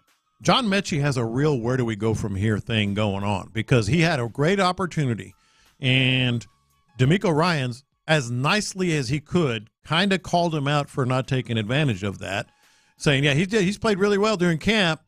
I'm looking forward to how he responds to this. Well, this is what we're talking about. This was not his best taking advantage of an opportunity. So it's one to watch. He was a gentleman about it. Yeah. He being D'Amico Ryans. Yeah. D'Amico Ryans was a real gentleman about it, really diplomatic. But it was clear. Kind, if you will. Yeah. But what I heard from D'Amico Ryans when he was asked specifically about John Mechie was practice player. Yeah, it wasn't great. Like right now, really good in practice, shows up, but we need to see it in the game. Exactly. What we see in practice, what we see in the offseason, everything that we talk about with Mechie, we got to see in the game. And maybe, look, maybe the story is more so Xavier Hutchinson looking the way he did. We even have a texter that mentioned this. I think it was more about Xavier Hutchinson and Ben Skoranek looking good as opposed to Mechie being bad. Maybe so. Yeah, but who's getting open? Where's the first option given to your quarterback? That's what I'm saying. Yeah. Like, where are you looking? Where are the quarterback's eyes going? When you watch a replay, what do you see about the play? And I saw a lot of John Mechie running a route, but with there not being a whole lot of conviction in, that's my option. That's where I'm going with the football. That's where my eyes are headed. Even look at that play where Tegan Couturiano has the touchdown pass. Yeah. Where the guy falls and Tegan Couturiano catches the ball. Davis Mills does a really good job of working through his progressions. You see where his eyes go. Who was the first person he went to? Who was the first person his eyes went to on that play in the back of the end zone, and it just wasn't there. It wasn't open, so he does a good job of coming back to the other option. It's Xavier Hutchinson. Yeah. Then who's next? Go through the progression. Finally land on Tegan Couturiano. Nowhere in there was my man Mechie, and that would be something I was wrong about because I would have – I mean, if you would have told me that, I would have said for sure, no, he's going to be a part of a quarterback's progression. He's going to be an option, especially when guys like Tank Dell, Stephon Diggs, Nico Collins, Noah Brown, Robert Woods even, those guys aren't out there in the mix. He should be the one. Where do we go from here? We're on John Mechie watch. Not like, oh, my gosh, they're going to cut him, but we're on John Mechie watch. We got to see how this goes from here. I was glad to be wrong about this one, Lopez. Wasn't glad to be wrong about John Mechie. Yeah. Was glad to be wrong about Kenyon Green. I didn't think he would play. The starters didn't play. Kenyon Green seems like the unquestioned starting left guard. Yeah. He's also got a bit of an injury history. I could see why you might want to protect him. He's also really important if he's going to be your left guard. You need him to be right, if for no other reason, so you don't have to play those damn musical chairs that you had to play on the offensive line last year. The reason why you had Titus Howard playing guard again. So just protecting the ROI there. Like, you're just trying to protect it. I thought maybe he wouldn't play. I was wrong. He played, and he played well, and I was glad about it. Yeah, I was hopeful he would play for the same reasons in a weird way that you were. Because he's been injured, because he's been questioned, because his fitness has been up and down. I was like, okay, I get it. You want to protect him, but I want to play him. I want to, and I think he needs to get out on the field and prove it. But I wasn't sure. I can't say I was wrong or I was right. I was just hopeful. But the good thing with him is the same opportunity that John Mechie couldn't or didn't, however it happened, take advantage of an opportunity. He did that. Head coach just said it. He did that. Like, unsolicited. If you weren't listening earlier, and I'm sure, like I said, the afternoon guys will play this, but, like, there was a great open-ended question today after last night's game. Hey, D'Amico, who stood out to you? First name out of his mouth? Kenyon Green. Yeah, he gave you. That's taking advantage. He gave you Kenyon Green. Yeah. He gave you Juice Scruggs, and he gave you Kalen Bullock. Really went down the experience line there. A 3-year guy in Kenyon Green, 2-year guy in Juice Scruggs, and the rookie Kalen Bullock. Those were the ones. And he wasn't a leading question. Hey, was Kenyon Green one of the top 3 guys that you watched last night? Yeah. Was Kalen Bullock one of the top 3 guys? No. Who stood out? Yeah. Kenyon Green, Juice Scruggs, and Kalen Bullock. Yeah. Like, that says a lot. A lot of guys played last night. And that passes the eye test. Obviously, D'Amico would be the expert here, and he's the one that's evaluating. But that passes the eye test. Those guys, and I mentioned this earlier, Santiago co-signed this, not necessarily the sexiest of topics, but extremely important to this Texans team's success. Like, basically the only question mark on offense is, especially now that they've added Joe Mixon and hopefully he's healthy and all of that. But the only question marks on offense is, what's the interior line going to do? And do they have any depth at running back? Any. I felt like coming from last night, I felt better about both. Yeah. Kenyon Green and Juice Scruggs on the inside, and Dameon Pierce didn't play, but Cam Akers looks like a fine third option for a running back. That was the biggest surprise. I don't know about right, wrong, or whatever. I had no expectation for Cam Akers. Dude tore his Achilles in November. I can't emphasize that enough. Everybody's talking about Aaron Rodgers' 4th play of the game in September. Oh, miracle, miracle, miracle. Well, he never played, and they're still kind of holding him out of preseason in part because of that Achilles. Cam Akers tore his in November, and he's out there making cuts like, holy smokes. I think because of the position, we are just, I don't want to say naturally, but sometimes just inclined to key in on younger guys. Yeah. And to veer away from not just older guys, but older and off-injured guys. Yeah. And so never mind that Cam Akers has this background. Never mind that Cam Akers has a lot of good tape out there from before. He's older. And like you mentioned, man, he just tore his Achilles again recently. So it's like, okay, it's easy to give up on that idea. We don't want to sell that dream to you because we've seen that movie before. Older, injured running back. The shelf life is already I was just amazed. Already pretty short to begin with. Flat out. You should have been amazed. Yeah. Because what are you supposed to expect from somebody who's been as injured as he's been and has the miles that he has? Like, you would expect a Jawar Jordan or British Brooks or even Daria Goomba, like the younger, not and as, Daria was good too. Yeah, but even the younger and not as good guys, or the younger and not as off injured guys is what I was trying to say. You would expect to see more from them. It surprised me that, like, I'm with you. Yeah, he was an afterthought. Yeah, Cam Akers. I wasn't in a position to be right or wrong about him because I didn't have an opinion to begin with. Just like he's on the team, but he's an afterthought. I'm not thinking about him. I want to see what these rookies are going to do. And then my overreaction earlier to you was, hell with them rookies. Hell with them young players. Even I don't know if it's an overreaction or not, but you might be right on that. Because Damian Pierce and Joe Mixon are going to be at the top. Cam Akers just made a little statement. Dario Gumbawale ain't going nowhere. Are there even going to be 5? Listen. Yeah. Joe Mixon, Damian Pierce, Dario Gumbawale, Cam Akers. Mm-hmm. That's it, isn't it? Maybe one more? We got a bunch of guys fighting for that 5th spot, whether that's on the 53-man roster or if that's on the practice squad. Yeah. Who is that guy going to be? And I might like J.J. Taylor. Mm-hmm. J.J. Taylor. How about that? He's like a 4 or 5 year guy, isn't he? Yeah, I think 4th year. Yeah. If I'm not mistaken. Spent some time with the Patriots. Mm-hmm. Yeah, 3rd or 4th. Yeah, somewhere in there. Yeah. But not a rookie. Yeah. Hey, look. British Brooks, undrafted. Mm-hmm. Jawar Jordan, late round pick. Practice squad. And played college for 50 years, it seemed like. Like he's one of those. They had a lot of those. They drafted young guys at the top of the draft. Yeah. Blake Fisher, Kamari Lassiter, Kalen Bullock, super young. And then after that, a bunch of dudes has been around for a minute. Yeah. And Jawar Jordan is one of those, like definitely older than C.J. Stroud. Yes. By a lot. Y'all gonna have to get with it because the older dudes, the old heads ahead of y'all, I picked them. I would pick them 100%. Yeah. Some other things that I was wrong about. The backup quarterback situation. This is where you and I are a little different on this. I thought it was worse than what it is. Mm-hmm. It's actually okay. Like, am I going to be celebrating when if the time comes for Davis Mills to start a game? Yeah. Or Case Keenum to start a game? No, it'll be dreadful, but not as dreadful as I thought. I think I'll be fine. If they have to start. I'll survive it. I think the Texans can survive it so long as Bobby Slowick does his thing. Yeah, here's where I'm a little different with you, and I'm very interested to hear my guy Clint Stoerner's take on this. I will be listening, and he will be joining us momentarily with Ron Hughley up at Jersey's in Canton, Ohio. If you're listening to us in Canton, Ohio, go by there. But my take on Davis Mills is we got the full experience in just a matter of a few plays.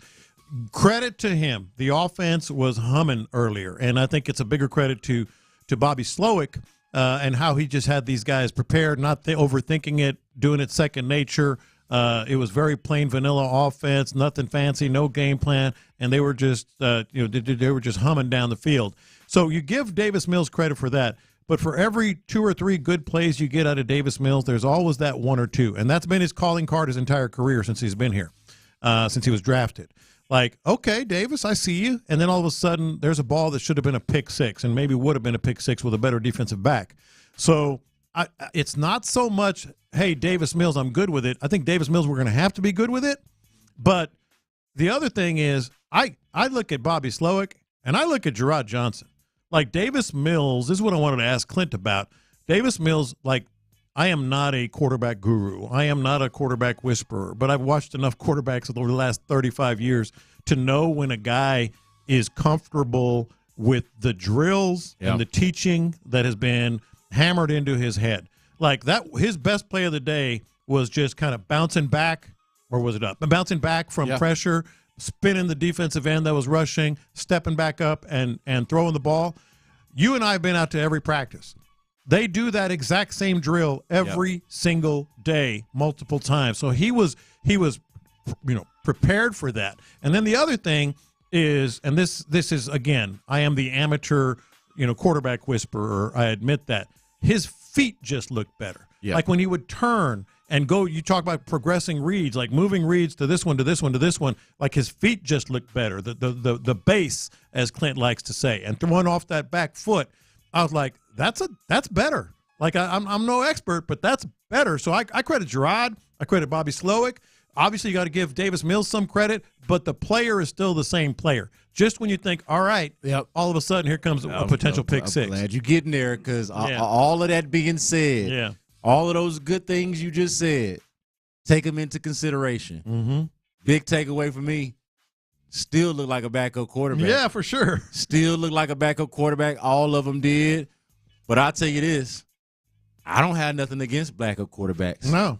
Because for one of our teammates right here at Sports Radio 610 was a backup quarterback, and I love the man to death. Yeah. He's in Canton, Ohio right now, co-hosting The Drive with Ron Hughley, and he's going to let us know what he thought about what he saw from last night's quarterback, Davis Mills. Our very own resident quarterback, Clint Stoerner, Ron Hughley joining us from Canton, Ohio. How you fellas feeling?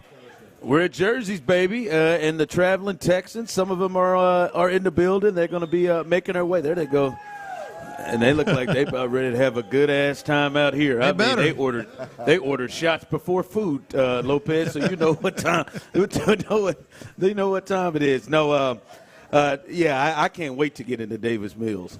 So, Clint, so did y'all see what I saw? I've been. I can't wait to get into it. I've been looking forward to talking to Clint about this. Clint, I don't know if you heard what I was just talking about, but I thought we got the full Davis Mills experience. There's a couple of good plays, and you start feeling good, and then he throws what could have been a pick six. But I thought his. I hesitate to even say this because I'm not you, but I thought his technique, his base, his footwork, the way he was moving around was a testament to the coaching that he's gotten. Feet look less choppy to me. Look, trust your eyes, man. One thing that'll always hold up is you can see a quarterback thinking by watching his feet, right? And Lopez, you're exactly right. You're trained to move that way, and when your mind is not panicking and you're seeing a very vanilla defense and you know where you're going with the ball and you're confident, boy, you can see them feet, and we can all sit in the stands and see them feet just work through the progression and step in to drive that throw confidently, and you hit the nail on the head with that, and then the when you put the bow on it, talking about when things start moving a little bit faster, defenses get a little bit more multiple, the pocket gets a little bit more chaotic. All of a sudden, we've seen Davis Mills go from that smooth operator and knowing where he's going with the football to all of a sudden them feet start working. Yeah. And we can watch it, and when them feet start working like that, and all of a sudden his wheels are spinning really fast up top. And it hasn't always been clean. And so that nail on the head, Lopez, with who I think Davis Mills is at this point. Now, hopefully he'll graduate beyond that and develop into something with some more time in the league. But that is spot-on analysis in my opinion. Hey, also, Clint, I got to give you some credit on this, man. You had the right eye on that wide receiver room. I got to salute you. You had the right eye, had the wrong one, man. It looks exactly like the way you forecasted it. I am not sure how John Mechie makes this team. I'm rooting for the dude.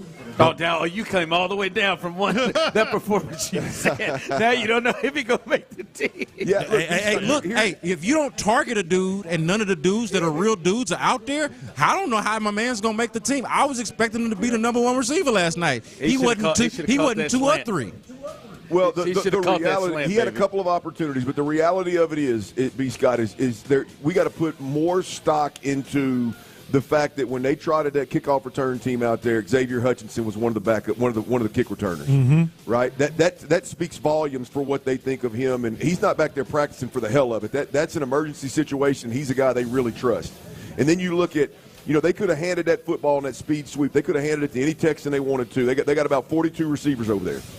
And they handed it to 19. He punished the DB before he went out of bounds. And then then we get to the 5 catches, 50 some odd, 60 yards, whatever it was.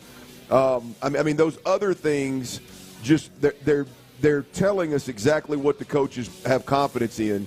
And so for Mechie to take that next step, he's going to have receiving games like Xavier Hutchinson had last night. That's just the only way it's going to happen. There you have it. You're listening to KILT HD2.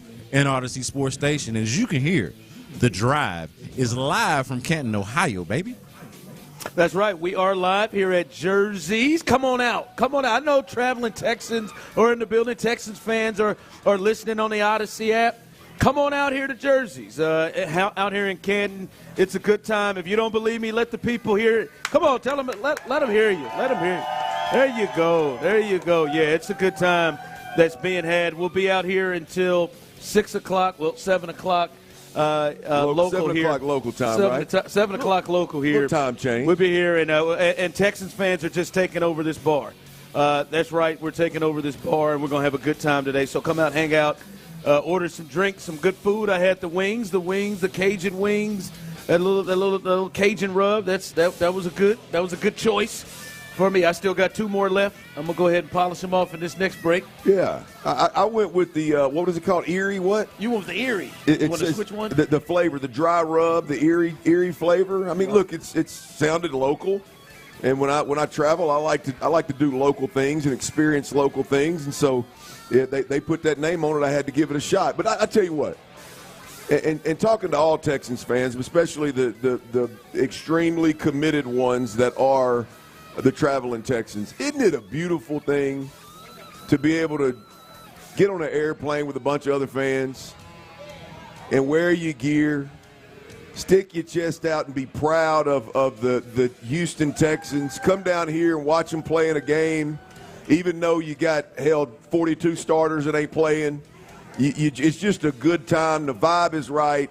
You got, obviously, one of the greatest, beside J.J. Watt, obviously, Andre Johnson going into the Hall of Fame. Isn't it a beautiful time to be a Houston Texans fan? Isn't it just absolutely fun? It's fun, boy. So good to be here, man. It is so beautiful to be here. We were here all day yesterday at the Hall of Fame game and all the surrounding stuff, and Texans fans are out. They are out and about, out and proud to get Andre in the Hall of Fame and to watch their team for the first time this season yesterday.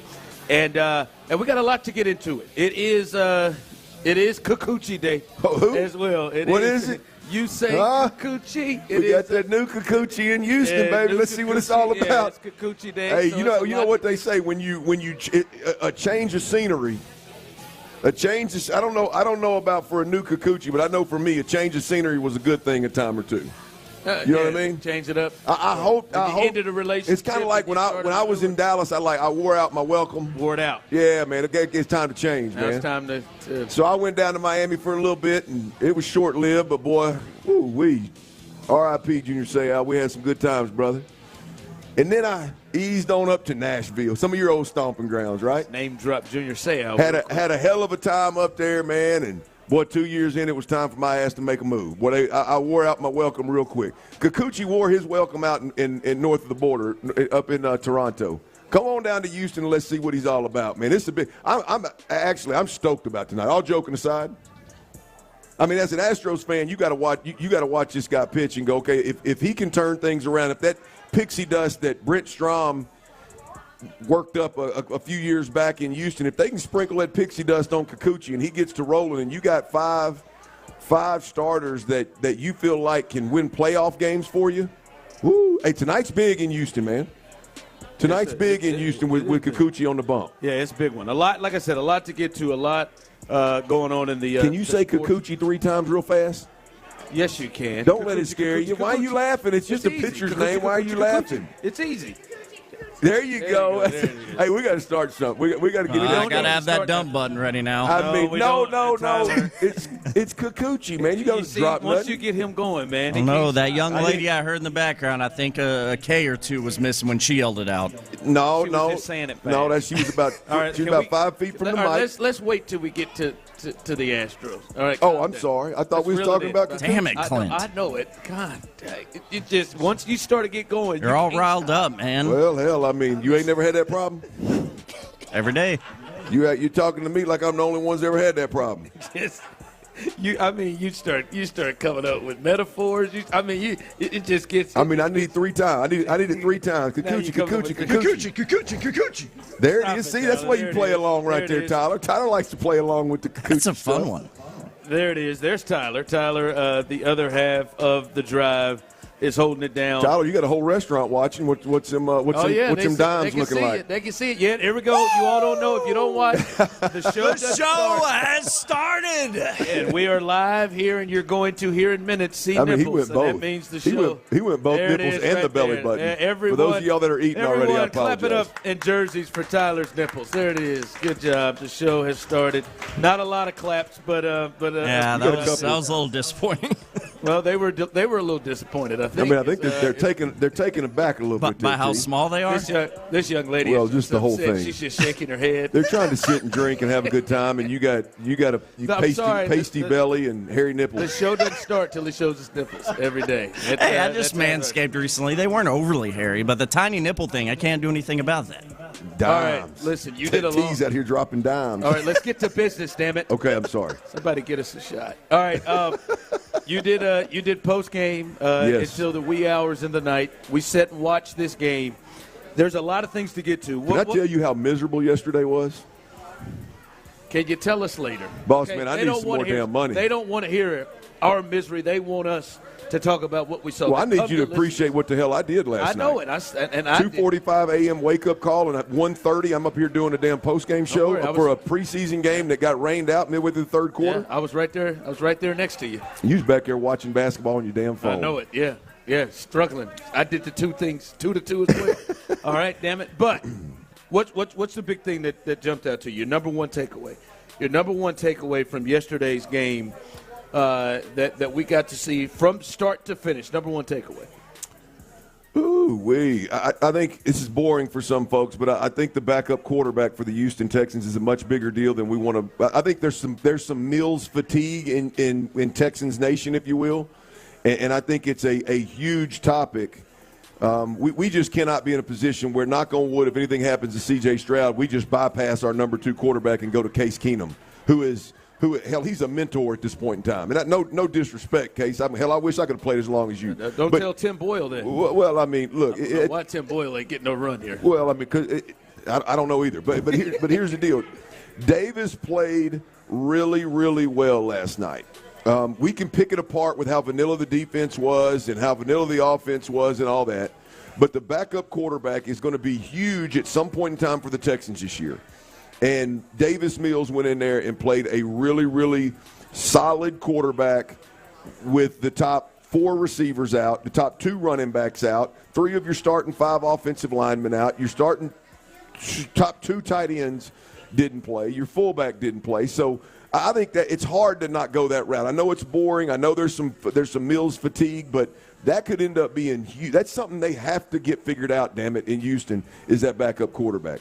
We can't be reliant on Case Keenum week 15 with the damn season on the line. And I like Case. Case has done a lot of great things for this team, but I don't think it's a secret that the value of Case being on this team and then paying him what they're paying him is to be that mentor for C.J. Stroud, be that sounding board for C.J. Stroud. So I would say Mills is the biggest takeaway. I mean, that stat line he put up last night was impressive. 13, was he 10 of 13? Was it 10 of 13? 10 of 13 for a touchdown, 102 yards. Yeah. I'll be honest with you.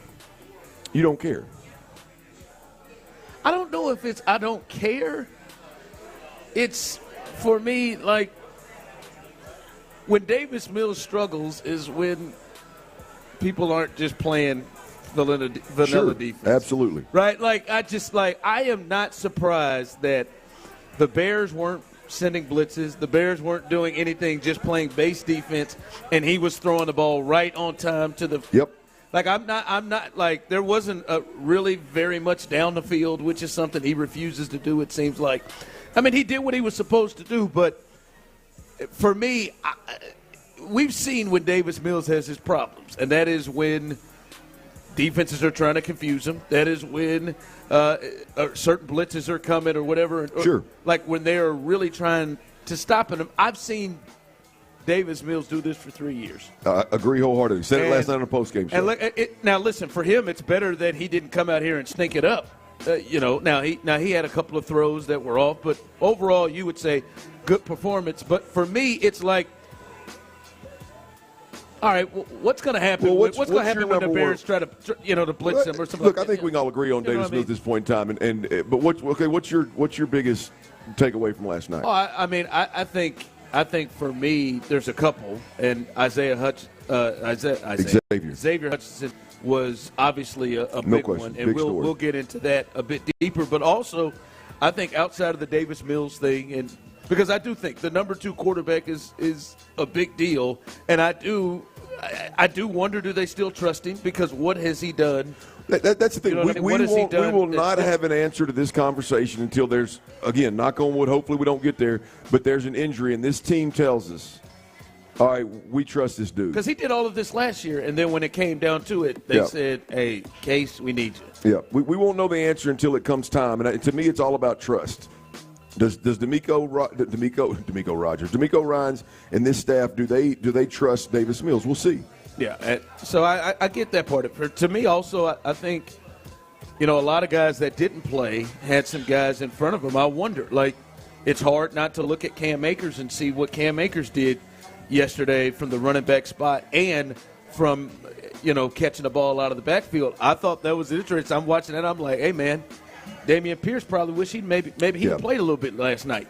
Because the only thing is, I think Dameon is the backup, but Cam Akers may bring some things like third down back stuff that maybe Dameon Pierce doesn't bring as well. That's now you're flirting with the. That's where I think Pierce could have some issues, maybe. Yeah, well, look, they're just complimentary. I mean, it's when I first heard, I think Andre Ware last night, the first name he mentioned was Cam. What's his name? What's his last name? Akers. Mine did went blank again. Cam Akers. I thought. I don't know about that. And then we had several callers mention Cam Akers. And so it got me to thinking, the best thing for us as fans is if it's obviously Joe Mixon does his thing. Sweet jersey, by the way. That is nice. Dameon Pierce returns to 2022 shape. And then we get a Cam Akers that, as D'Amico Ryan said, just has a way slippery, has a way of making tacklers miss. If you talk about the running back room, hell, I was saying if we get Joe Mixon and Dameon Pierce, if we just get those two healthy and rolling, that's a hell of a running back room. You had a Cam Akers who has torn that left Achilles twice, once midseason last year. If he comes back and he proves he can still move and shake and be a third down back, maybe not be that workhorse and carry the workload that he has in other places, but he can be a complimentary back, that's a hell of a running back room, man. And listen, I think Joe Mixon in his history, he's been a three-down back. We know he can catch the ball in the backfield, but I don't think they want to just burn him. I think they kind of want to monitor how much they're using him. And he's getting to 28, 29 years old. I think they probably Well, you better not let him hear you say that. He can hear me. I'm just factual. Nothing against him. Just telling what his age is. But he's getting to that area to where maybe you don't want to put as much on his plate when he was 25 and 26, and they want to use others. And primarily you can see third down, Cam Akers brings a little bit of more of what a Devin Singletary brings than I think what Pierce brings. I think that's fair. You know what I mean? Dameon Pierce brings that element of first and second down, short yardage, and that's why, to me, watching that, especially out of the back, because Cam Akers' numbers weren't, amazing. I mean, rushing, I think he was 5 for 18 or something like that, but it's catching the ball out of the backfield, creating separation, scoring that touchdown. That, to me, is where he can really take some snaps, potentially, from Dameon Pierce. Yeah, look, I think it's a super complimentary room if Cam Akers is that player. I think you got a 17-game season over 18 weeks, and this team, let's be honest, they're planning on playing 20 or 21 games. So that's what you got to gear up for, right? And so whether we're talking about them being complimentary and one being a better third down back, one being better between the tackles, yada yada yada, or you're just talking about, hey, this thing's got to last 20 to 21 games. You can't just run all the rubber off the tires of Joe Mixon in the first 10 weeks. So, I was talked into that, and I'm glad I was. The Cam Akers thought last night at first, it's like, let's not be a prisoner of the moment. Let's not get carried away here. That performance, honest to God, I thought Cam Akers just camp body. Like we talked about the Achilles. Yeah, he's a camp body. I think he's a bit of a player now. I think it was a future play to begin with, because you're talking about a guy that's coming off of a second Achilles tear, the same Achilles. And so I think it was a future play by the Texans. Can this guy go? But you get him in the game, and all of a sudden, he makes a few runs. The coaches are confident in him. All of a sudden, he's confident in his game, and you got a different player. And so maybe he peaks a little bit sooner than that quote-unquote future play. That is legitimately something to watch in the preseason that could just be, icing on the cake, if you will, in the running back room. If Dameon Pierce gets back to 22 form, I won't DP. And Joe Mixon can stay healthy, you're already in pretty damn good hands. If all of a sudden we're talking about Goomba Wale is your fourth back, and Cam Akers is your third back. Look out. Yeah.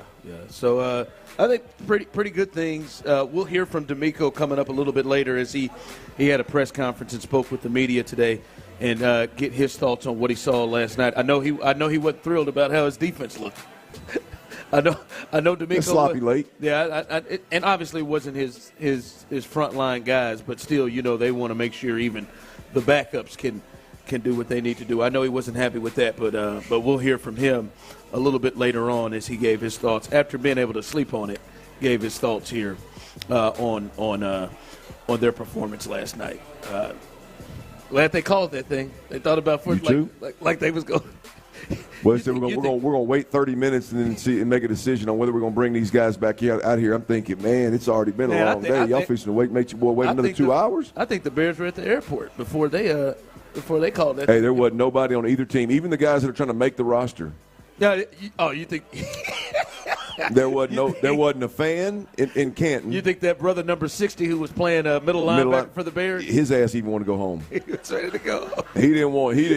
I heard them boys talking. Yeah, man, them guys trying to make the roster. They were chomping at the bit to get back out. No, they weren't. Hell no. You kidding me? The fourth preseason was good. Yeah. Tim Boyle was definitely good. I'm good. Yeah, I'm good. No question about it. I need no more. I don't even think Mechie want to take his ass back out there. He may have needed. Mm-hmm. He may have needed to. This ain't my night, man. Let's go. Let's chalk this thing up and start over again next week. We're gonna have to get on John Mechie here in a bit. No, I'm not gonna get on him. I mean, get to him. Like talk about that performance last night because that was not a good night. Can't let too many of these preseason games come and go without moving the needle, man. That's gonna be tough. No, he definitely did that. Did not do that. All right, we're live here at Jersey's here in Canton, Ohio. If you are around, if you want to come down, have fun, get you some food, get you some drinks, and hang out with us. We'll be here 4 hours of this show until 7 o'clock local, 6 o'clock in Houston. So come hang out with us as we continue rolling. Tonight, as we said, a big night for Dana Brown and a big night for the Astros starter. I won't say his name right now because we'll say it. Why would you pass up an opportunity? Thank y'all. See? My man here. I mean, that name is almost like passing gas. You see what you did? It's always this funny. This is why I didn't. We're trying to go to break, and you said it, and here he goes. I mean, and now here he goes. I mean, golly, that's so good. A big night so for Dana Brown and the Astros starter tonight. We'll discuss that next. Sleep better, live better. I firmly believe in it, y'all. Look, if you need a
Houston's sports leader. Sports Radio 610. We're on the road to Canton, getting you set for Andre Johnson's Hall of Fame induction. Live from Jersey Sports Grill, here's The Drive with Stoerner and Hughley. All right, welcome back as we are live here celebrating Andre Johnson, getting ready for his Hall of Fame induction coming up tomorrow. And make sure you're watching and checking everything out digitally from all our social media platforms. You'll see a lot of content surrounding the induction of Andre Johnson. So stay up with that as we are covering this unlike anybody else in the city of Houston. But that is not all that is going on as we are live here at Jersey's, by the way, here in Canton. If you are listening on the Odyssey app or anywhere and you're looking for a spot to go and have a good time, you can do that here, especially if you're a Texans fan, because it is getting taken over. Texans jerseys all over the place. Hell, even ones I ain't never seen before, all over the place. That Mixon one right there? Joe Mixon, I ain't seen that one. That's clean. I hadn't seen that. It is nice. That would be a clean jersey if the Texans were able to wear those. So, but come on out, have a good time if you are in the area. Like I said, Clint. No, I'm talking about the jerseys. One little thing that I didn't notice, I think, when they showcased them. Are you talking about that in the numbering? No. The logo right above the name on the back. Oh, you catch that? Is clean, man. Nice little small I touch. saw it last night. It really stands out on the white jerseys. See right above the Mixon name right there, the Texans logo? Yeah. I mean, on those white jerseys, it really jumped out. And it was the traditional color scheme with the Texans, and it was sharp, man. And every time they're on the game and somebody's running away from you, that Texans logo sitting above that name sticks out, man. They did a hell of a job on them unis, man. Yeah. First time they're out. Ooh, yeah. check out the Absolutely. Uniform guy. Big shout out to the fan council that had the input into that and made them things happen now. A lot of people are decked out in those uniforms. But as we said, the Texans big here in Canton. But this is a really, really big night for the Astros. And Clint, I think this is a really big night for Dana Brown. Yeah. We were just listening to that promo coming in, and I heard Patrick talking about, hey, they got what they needed. Well, we'll see if they got what they needed, and it will start tonight. Kikuchi, as we have a lot of fun with his name. Bless you.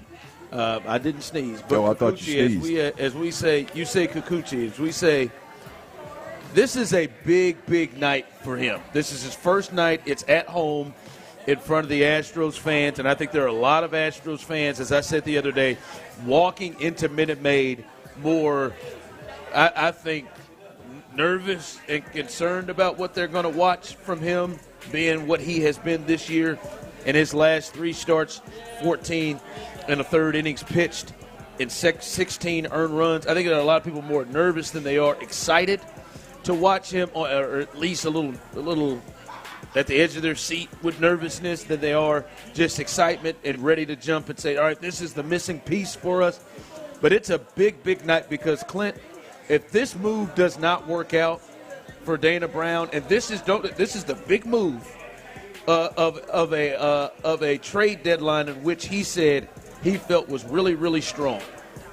If this doesn't work out, who knows what this could mean for Dana Brown? Yeah, look, I mean, when you're talking about the general manager of a team, I mean, it's the off season and then the trade deadline is where you can make your name and build your resume, if you will, as a general manager. Obviously, there's some things with the draft and the system and all that kind of stuff. People like to get way off in the weeds talking about minor league baseball. Cool, prospects, cool, that's fine.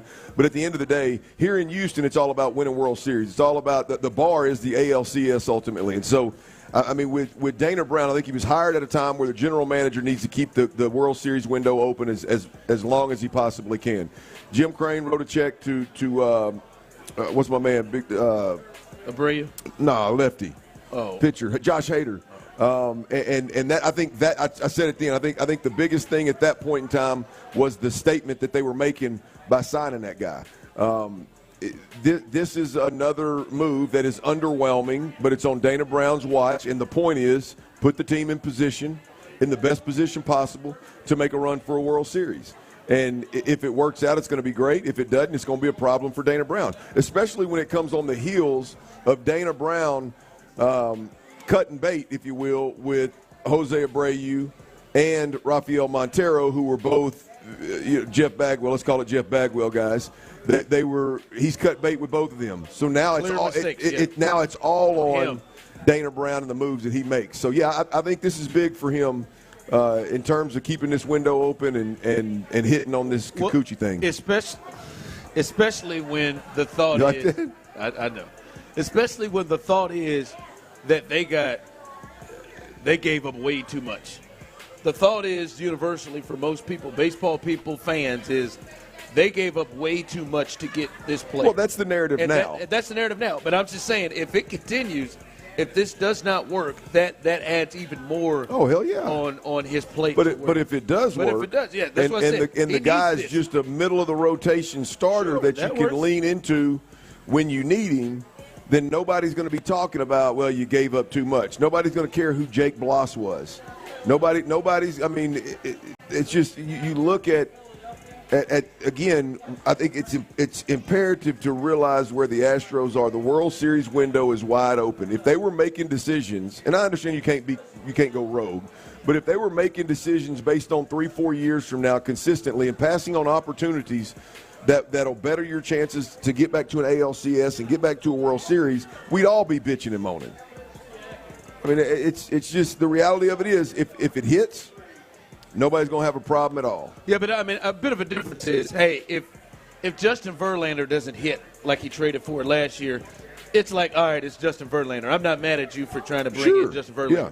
But if you got a guy who his last 3 starts in 14 innings has given up 16 earned runs and has an ERA could be a problem that is higher than anybody else in the rotation, and you're bringing him in, and it doesn't work, that's a different feel than if Zach Greinke didn't work. Right, so that's to me where it's a big night for him. He needs this thing to work. And listen, he does have stuff and talent. They need him to put it together. They need him to put it together in the big way. Classic. What happened? Classic. A family full of Guardians fans walks in, right? Yeah. Oh, Papa Bear in the back's still got the old logo on the chest. He ain't moving off of it. He ain't moving off of that one, boss. It's beautiful. Silent protest. Yes. All right, man. Hopefully they do have a and for him, man, Kikuchi, and we're having fun saying his name or not a lot, but you don't want it to turn bad. If it's a bad night for Kikuchi. I mean, you know what happens when there's bad Kikuchi. Yeah, he can't be stanky now. He can't. Someone text in, Tyler. Ron, you're going to have a tough time keeping this show on track. Why do you think I want to keep it on track? Why would you think Ron would keep it on track? Sometimes that's the bad thing is I have never been a keep it on track guy, but sometimes you two make me have to be keep it on track. Have to be keep it on track. We bring out the best in you, Bub. I feel like that's why we work so objectively well looking at this, we all at different points might be pulling the train off the track, and one of us, as a bro, jumps in and brings it back. We all look out for each other. Speaking of Kikuchi, Tyler, you sound great today, by the way. It does. Thank you. Good. Did you get you a good night's rest last night? Cool. I probably slept a solid 11 hours, to be honest with you. Good for there you go. Man. I can tell in your voice, man. Good for you, man. That doesn't mean that you punt on the rest of the weekend, Tyler, and you don't sleep. But I'm the party starting tonight. But, no, I got some good rest, yeah. Good, man. I'm proud of you. Speaking of Tyler's rest and Kikuchi, that was our baseball talk presented by T-Mobile. Wait a minute. You rested in what? Presented by T-Mobile. Switch to T-Mobile, and you can get tons of benefits and still save on every plan versus AT&T and Verizon. Use their savings calculator to find out how at T-Mobile.com/switch. All right, we got to get into this. There was a lot that happened last night in that game, but the clear biggest winner in that game was a wide receiver, and it is not the wide receiver that I think a lot of the Texans hoped it would be. We'll discuss that coming up next. All right, look, we got to celebrate. There's some new Kikuchi in Houston, man, and the way you celebrate, especially if you are one of them whiskey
Zone, AutoZone. Restrictions apply.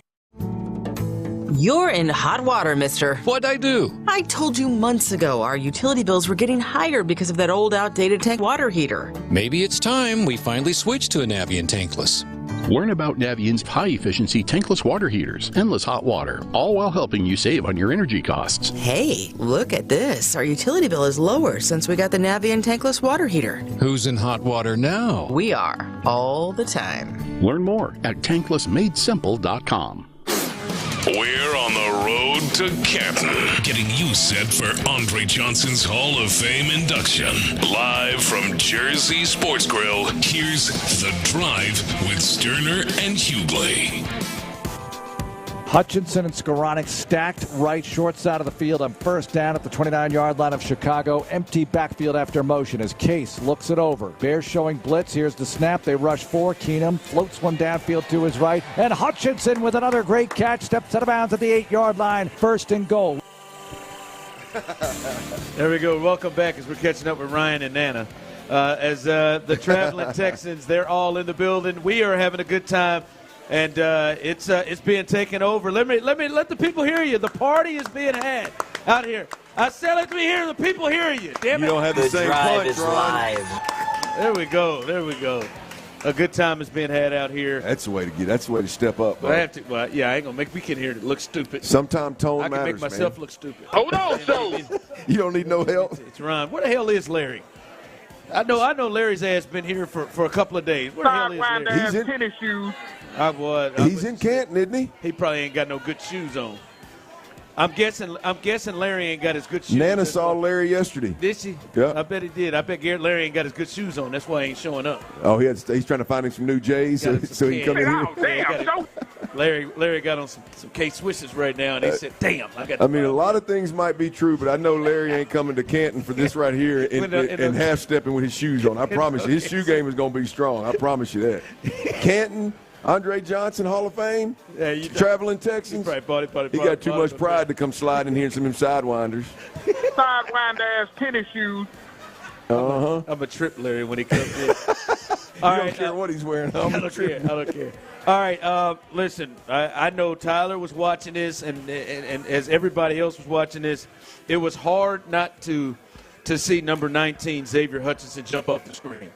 And it was hard not to look at Xavier Hutchinson and his performance and then not look and say, well, who does that impact? Who does that impact? And we've talked about it. And listen, and for me, I get where Clint's coming from on the – like we got to pump the brakes on that. John Mechie is just a given, to be on this team.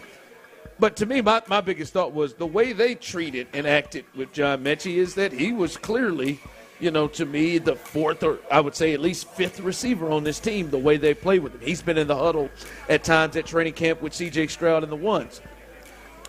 Yesterday, the real of it is this, Clint, is if they are basing this off of player performance – and what the player has brought to the table, whether that is in training camp and now, to me, bigger, on national TV in a real game, not against teams that know what you're doing, you've been going up against. They were both playing at the same time, and one person clearly jumped off the page as the most noticeable player to me in the game for the Texans.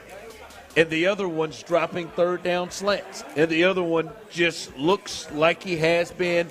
Like you would have thought that he was the second-round pick and that Mechie was the sixth-round pick or whatever Hutchinson was. I think that one is a huge story in yesterday's game.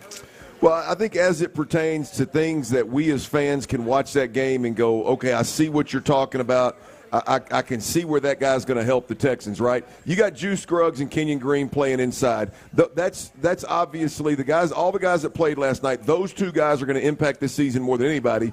But when you're talking about two interior offensive linemen, it's really hard, if you're not watching the film, to break down good, bad, and different, right? When you know you're going to go against a very vanilla defense, a lot of zone defense, not much pressure, what you can see are the receivers creating separation? Do they settle in the voids in a zone defense?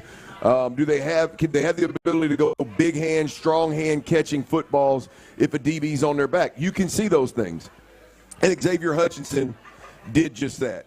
I think when we're talking about Hutch, it's just a different ball game for him versus John Mechie. John Mechie is not going to be – you can just look at who was out there in the special teams. He's not going to be a guy that they're going to have confidence in on the special teams. Not a prominent role anyway. You look at them handing the football in the speed sweep to Xavier Hutchinson instead of John Mechie or instead of one of the other Sims or one of the other receivers. In your mind, you got to go, clearly they got confidence in this Xavier Hutchinson kid. He is a security blanket. I don't think he's going to play much, but he is a security blanket. If you have a bunch of injuries, boom, he's the guy. If you lose a kick returner, boom, he's the guy.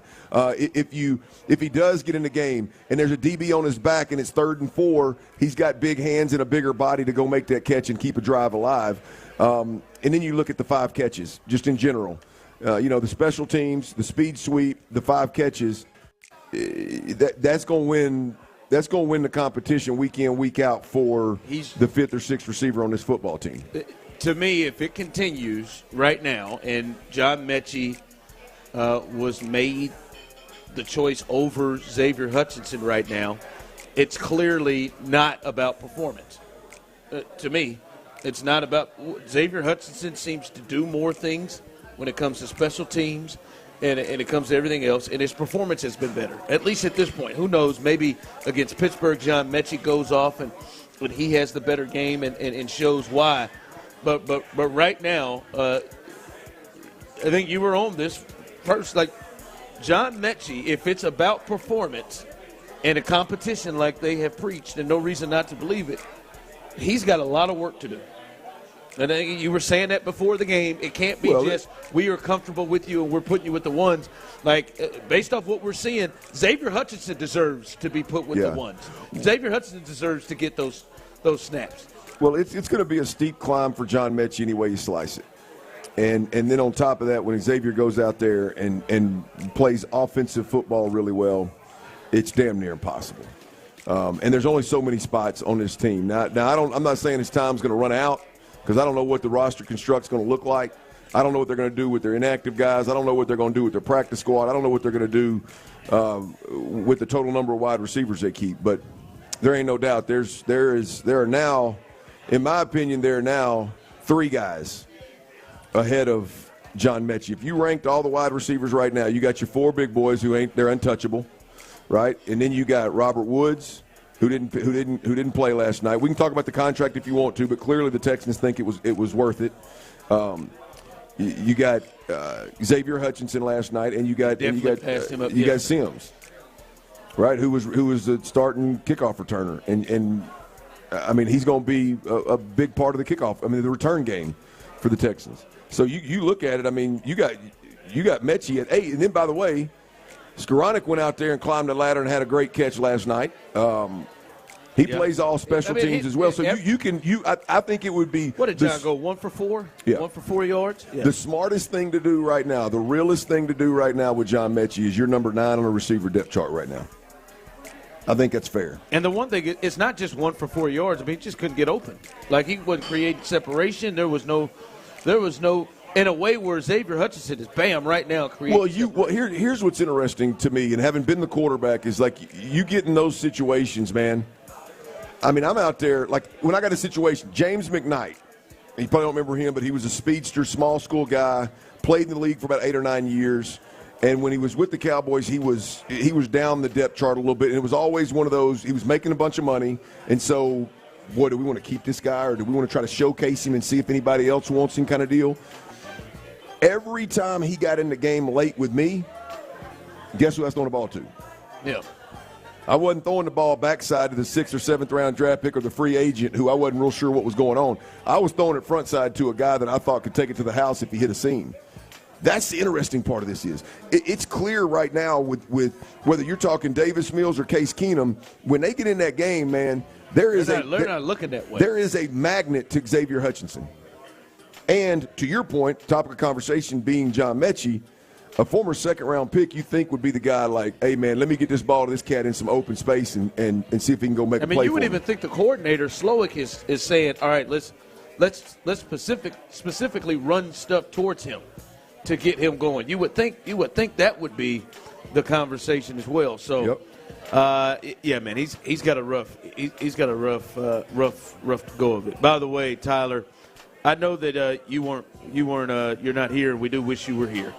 But I'm just telling you, man. Yesterday, this young lady, she's not young, but this lady, she one ought to be ashamed of herself. I'm still upset with that lady on that airplane yesterday, who threw up all over herself and then threw up in her bag. She threw up on her bag, and that was the connecting flight. That was the first flight. She connected on the same flight with us, and she carried that bag right back on that plane. No. And she walked past us on that plane with that bag to go get her seat, and it was horrific. Bro, that is it foul. was awful. It was terrible. What is wrong and with a shout out to our boss. He really had to deal with it. I guess she clearly that bag's got to get thrown away. Yes. I don't care Quickly. if it's Gucci. I don't care if it's whatever. You got to release that bag. And she took out that whole every when she just Tyler, walked we're about in the halfway house. through the first leg, and she pukes in her purse. And she's got to be roughly 60. Old blue blouse wearing ass. She pukes in her purse. Fine. I feel sorry. Obviously something can't control, right? Sick, whatever. That's fine. You got to let that. And then she tried to go into St. Louis Airport stinks up the plane. Oh, dude. Gets off and then just comes bebopping back on that second leg of that plane with that same damn purse, boy. She walked through, not okay. Tyler. It's knocked not me okay. out. I was sitting at that window. I didn't get a good sniff of it, but apparently it was rough. Me and Figgy, boy. That's foul. Figgy threw his stuff. I think Figgy got brushed with the puke purse. I was gonna hit her with Forrest Gump. Seats taken. I tell you that right now. Seats taken, ma'am. Can't sit here. Not a chance. Okay. Dude, that's nasty, man. That's super foul. Forrest Gump. Is that Forrest Gump? Yeah, man. It's crazy. You just got to throw the bag away. I don't care if it's got sentimental value. Yeah, I don't care if it was the only way that it's acceptable is if it's the only way it's acceptable, unless it was a war vet or something, then maybe you got to check it. But that was just Tyler. That'd be a rough spot to be in, man. You can hold on to the memories of your family. You don't need to hold on to that throw-up. You got to. Would say take a picture of it. Something. No, you ain't bringing no puke bag around me. All I could think about is she went in that bathroom and just really tried to clean out that thing as much as possible and thought she got it. She's in a bad spot, man. Yeah, she is. She put all the rest of us in a bad spot. Blue blouse. Yeah, it was blue blouse. Betty. She looked like a Betty. What she looked like. All right, coming up. What does that mean? She just looked like a Betty. 60, white. 60, white. Betty could have been Eleanor. Wearing a blouse? Yeah, wearing a blouse, yeah. Solo. Good for her, boy. Solo, good point. Stinky purse. Yeah, stinky purse. Yes, she didn't have anybody telling her. Couldn't have been like a Claire or a Lisa or anything. That was. Could you imagine? Stinky. There's purse. no way you would have let Linda Betty. continue to go with that. Could have been Linda. But there's no way you would have let her continue. Linda would have threw it away. She'd have thrown it away. But you wouldn't have had to tell her. Linda would have never got on a plane if she thought she was going to barf. She'd have said, "I'm gonna hold off, y'all. I'll catch y'all tomorrow. I'll catch you on the next one. I'm gonna push this flight back." All right, we'll continue here at Jersey's. A big 3 at 3. What stood out last night? A big performance needed. Tonight for the Astros and their starting pitcher. And Tyler celebrated. I know he did. He won't admit it. Actually, he may admit it, but he celebrated of the news of an all-star being out for the season. We'll discuss all of that coming up next. All right, Academy Sports and Outdoors. Look, if you've lived around these parts for any amount of time, you know about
HD2 Houston. Insider access. Exclusive content. Sports Radio 610. The Texans play here. An Odyssey sports station.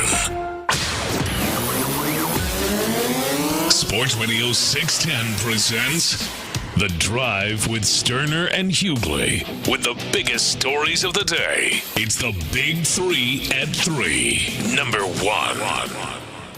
All right, we are live. First, we are live here, and it is getting turned up here at Jersey's. Let me hear them. Let them hear you. We're here at Jersey's in Canton. We came down here, and so many Texans fans are here to send Andre Johnson into the Hall of Fame as he gets his gold jacket tomorrow. By the way, Andre's haircut is on point. I mean, he got one of Jalen Rose Bob's. Oh, he does. I saw him, and I wish you wouldn't let yours go, huh? It's about my time. It's about time for me to start growing it back out. I think you should go back to it. I'm a big fan. I told you shouldn't have cut it off, which I still think I'm right. I can see Harold. I can see Harold when you go low. It's remnants of Harold. Harold's dead. I'm telling you, man. It's just still. I mean, you are a Bob guy. That's who you are. Listen. It gets a little strongest. Listen, that's your strongest. When it gets hot, I'd like to cut it down. No, I mean, you got a pissy excuse for everything. It's cool, but no, he got that thing cleaned up. But so many people are out here enjoying it. And if you are around, and a lot of the traveling Texans are here, if you are around, you want to come on out, have some fun, hang out here at Jersey's here, right next to the Circle K. Hang out here in Canton and enjoy yourselves with us here. All right, a lot of Texans news to talk about here, and first though, I want to go with the Astros because we'll get to the Texans here in a second. But it's a big one tonight here. The Astros are in a tie with Seattle in first place. We hadn't got a chance to talk about this because we weren't on the air, but how about Dubon saving the bacon of the Astros? That big home run he hit to give them the win. They were looking at a sweep with the Pirates and losing 4 straight. And Doobie came through with a pinch hit home run, which was huge for the Astros. And now they are tied with the Mariners. But this is a big night for the front office with the Astros. And I would say right now, with Astros fans, it's kind of touch and go with the front office. With the Abreu situation, Montero, everything that's happened, they need a big night because you say Kikuchi is getting a start tonight. And yes, count them. Yes. And they really need him to come through because that trade is going to be something that I think maybe the rest of this season is kind of determined by and how that goes. They want him to eat up innings. They want him to kind of be a third, fourth starter there, and this is going to be the start. Because Clint, if he's bad tonight, it's going to be hard to wash away that first impression. That can leave with always is, Ron. It's hard. Always is, Ron. To fight that bad first impression, even from a guy by the name of the starter tonight. So, it's a big night for him. What a great decision on your part here to lead with Kikuchi in this. You never make the Kikuchi wait, and that is. I mean, you did a great job leading this segment with Kikuchi. Ron. I mean, look, there's bad first impressions, and then there's bad Kikuchi first impressions, and when it's all said and done, all of us Astros fans are hoping that he just blows it out of the water. I mean, obviously, we all hope Kikuchi doesn't stink tonight. You never want that. No. You are correct there, Tyler. That's never a good thing. So would like him to start out, with a good performance. I don't need no stinky Kikuchi out at Minute Maid Park on a Friday. Back to they need him to blow it out of the water. They need a big performance. We'll get back on track. You're right. Look, it's this is big for Dana Brown. I mean, it's at some point in time. I hate to say this, being an Astros fan, but this World Series window is going to close, and Dana Brown's got the toughest task, I think, yet. Obviously, is trying to keep this train on the tracks and trying to keep this team in a position where they have all the tools they need to make a run, and there's no doubt about it. I mean, I think it's one of the reasons they had to give up so much for Kikuchi was that I think everybody in the league knew that they were in dire straits with all these injuries and starting pitching issues. He let the whole league go. Yeah, he went ahead. Yeah, so I mean, look, it's a situation that we're in. Let's just hope that the moves Dana Brown made with the Josh Hader move, jumping Presley down to the 8th inning, letting go of Abreu, letting go of Montero, and now Kikuchi in the house. Let's see if those are the World Series window moves. By the way, apparently, young lady, she's not a big fan of Ryan Presley going to the 8th inning, right? I mean, she you want him in the ninth? You don't like Ryan Presley? You wanted to keep him in the ninth. I think there's probably quite a few people that have felt that way, but I'll take those 3 in the 7, 8, and 9. I think it's going to work out for us when it's all said and done. Yeah. How you feel about it, Ron? The 8th, I don't think you need to mess. Well, I've always thought Abreu should be in the 8th inning. I think Abreu and Hader are your two best relievers, and Presley in the 7th. But I mean, it's worked. He went the opposite way on you, didn't he? It's worked. Yeah. Let's not. Let's not. There's. If Ryan Presley doesn't make you just a tad bit nervous when he comes in the game late, that's just the old Ryan you're looking at. That's not the guy who was in there closing games out against Philly. He makes me nervous as hell. Everybody knows, boy, that first one gets on, look out. I get somebody every time the first base runner gets on. I'm thinking about getting somebody up with Ryan. I'll take him in the playoffs. Okay. And again, as I said, that's the old thought process of Ryan Presley. The old thought process of Ryan Presley. But hopefully they get to Ryan Presley tonight. What for you? Because to me, I'm thinking about this. All right, for him tonight, what would be a good line for him to start? To me, I ain't even going to just push too hard for quality start because, like I said, he's given up 16 earned in his last 3 starts. If he can give you 5 and 3, maybe we'll see how long. If he can give you 5 innings and keep you in the game, I'll take that. It can't be a disaster. Well, I agree with that, but I mean, the bar is a quality start. I mean, that's the bar for you with him. Hell yeah! I mean, yeah, absolutely. The bar is a quality start. I mean, I don't care how you do it. You can give up 3 runs in the first inning if you want to. If you right the ship and then make a run to the 6th, I can live with that. So I think a quality start should be the bar. And look, if he goes 5 and gives up 3, okay, I'm not going to punt the guy out of town. But at the end of the day, a quality start for a guy that you just gave up what you gave up for, Kikuchi, and a guy that you expect to be a 3-4 in this rotation, I think is fair. Every time Hunter Brown takes him out, you expect a quality start. Yeah, but he hadn't pitched like Hunter Brown. Hunter Brown has been one of the best pitchers he's been in the league for 6 years. Hunter Brown has done it for 10 games. So, yeah, I mean, the bar ultimately – are you kidding me? Thank you. Are you kidding me? What? The bar is what? Go ahead. The bar is well above a pink frozen drink with whipped cream and a cherry on top. Are you kidding me? Sounds like a Ron drink to me. I'm just having a good time. Why are you being so judgmental? Put your head down. You're embarrassing me. Who'd you buy that for? Did you buy that for somebody, a lucky listener? I bought it for this lucky listener. Yours truly, damn it. Beautiful. Yes. Calm down, Aaron. Beautiful. I mean. I hit the spot right there. Aaron, you wouldn't be caught dead with drinking that, would you? Yeah. All right. I feel good. I'm comfortable in my spot. All right. Ain't no doubt about amazing that. About it, baby. Oh, whipped cream? I didn't know it was going to be that much whipped cream. I didn't know it was going to be any whipped cream at all. Buttery nipple? That is a little aggressive. But, by the way, the lineup is out tonight for Kikuchi. For who? Altuve leads off. Bregman, Alvarez in left field. Diaz is the DH.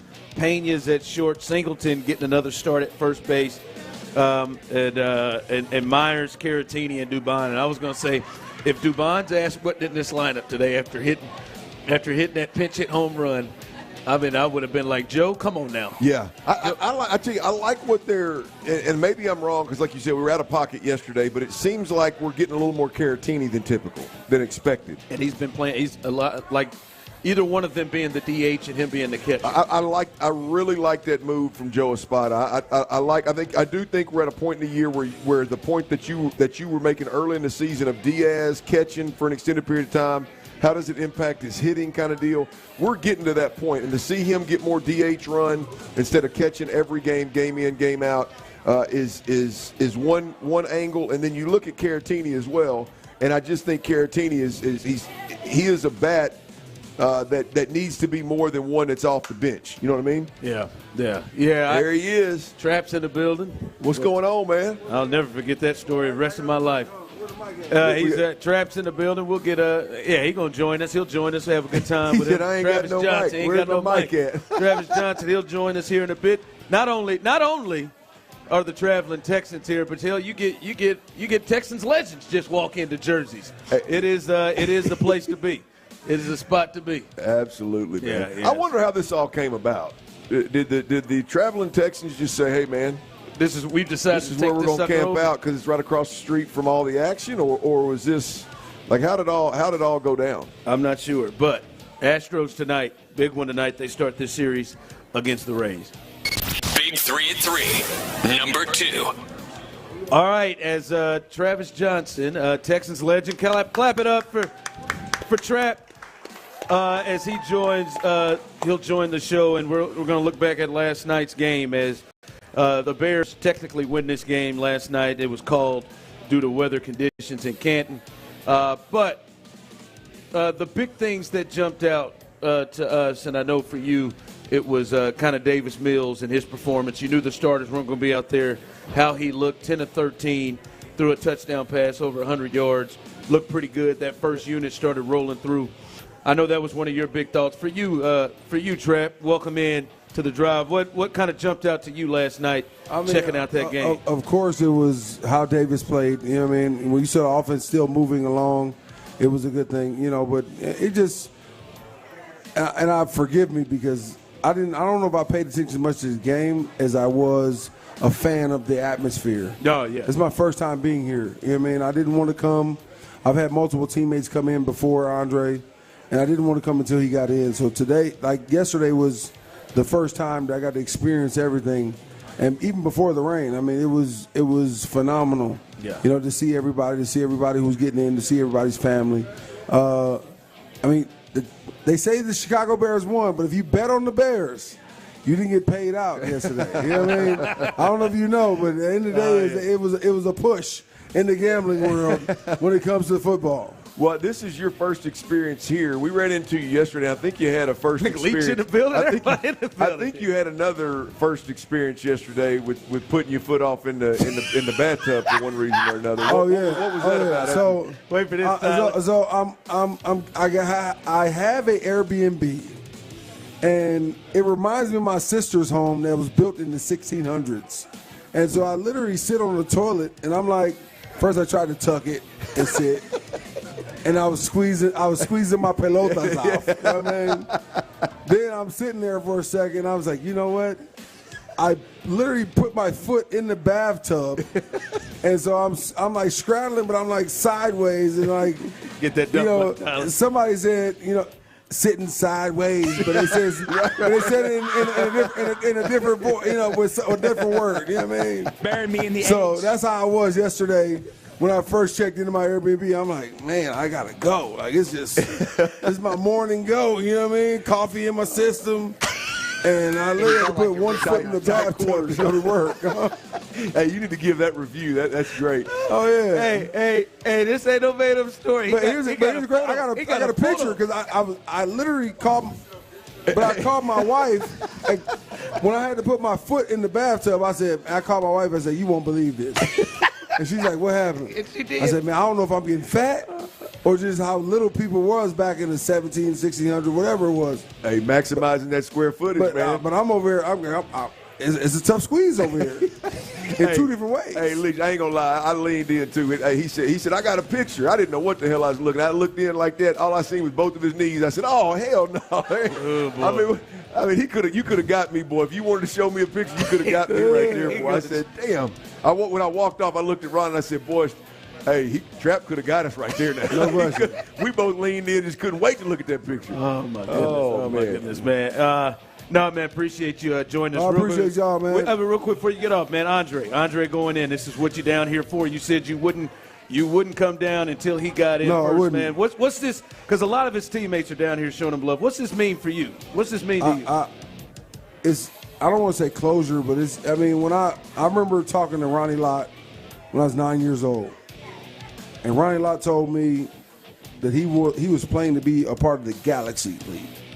And I didn't even understand that at the time. And then I ran around there again when I was a teenager. He's like, Galaxy League is the Hall of Fame. He said, there's Hall of Famers, and there's some Hall of Famers that are part of a different breed. And I think when you watch Andre and you see what he's done in his league, you say he's a part of the Galaxy team. So it's a proud time, and it's a emotional time because you just want, it's the pinnacle of the game. It's what everybody started playing football for. Whether you were good or you weren't good, you just thought about the Hall of Fame and what it meant. And watching him go in tomorrow, it's probably going to bring me to tears. You watch him get the gold jacket, it's probably going to bring me to tears because I love all my guys I play with. I'm here with Vontae, I'm here with Dante. I love these boys. You know what I mean? These dudes are my guys. Yeah. Same way with Dre. I mean, we were a tight-knit group, the guys who hung up, and now it's a whole different level of it's a great feeling. You talk about the Galaxy aspect of it, isn't it? I think one thing that we probably take for granted, Trapp, is like Andre's, from a talent perspective, obviously going to the Hall of Fame is rare. But I think the rarest thing in our game, I'm wondering your perspective with all your travels and how many different teams you were a part of, just how rare the man, the human being, the way he approached the game, how genuine and sincere and soft-spoken he is. Like I don't think we give that the time that because that is even more rare to find that because most receivers are divas. Yeah, and they call him. Yeah. He was a yeoman. He was a yeoman. He goes to work. He's an ox. You put that collar on him. You put that yo on him. He goes to work. Yeah. And you watch him do that for years. You watch him do that with no quarterbacks around him except for Schaub. You watch him put up numbers, and it's just the things that he's done. It's remarkable. And I find it funny that the two quietest people that you ever probably seen in the NFL are going to be the last two speakers tomorrow. Is him and Julius Peppers. Yeah. And they don't speak at all. You know what I mean? Both of them are quiet. You probably can't even put a 30-minute reel of just them talking. Yeah. So it's kind of awesome. That's so good stuff, I'm looking forward to it. You think he's still on site with Cortland Finnegan? Oh, no question. I'm on site with Cortland Finnegan. I wasn't there. I'll see y'all boys later, man. I appreciate y'all. All right, Trap.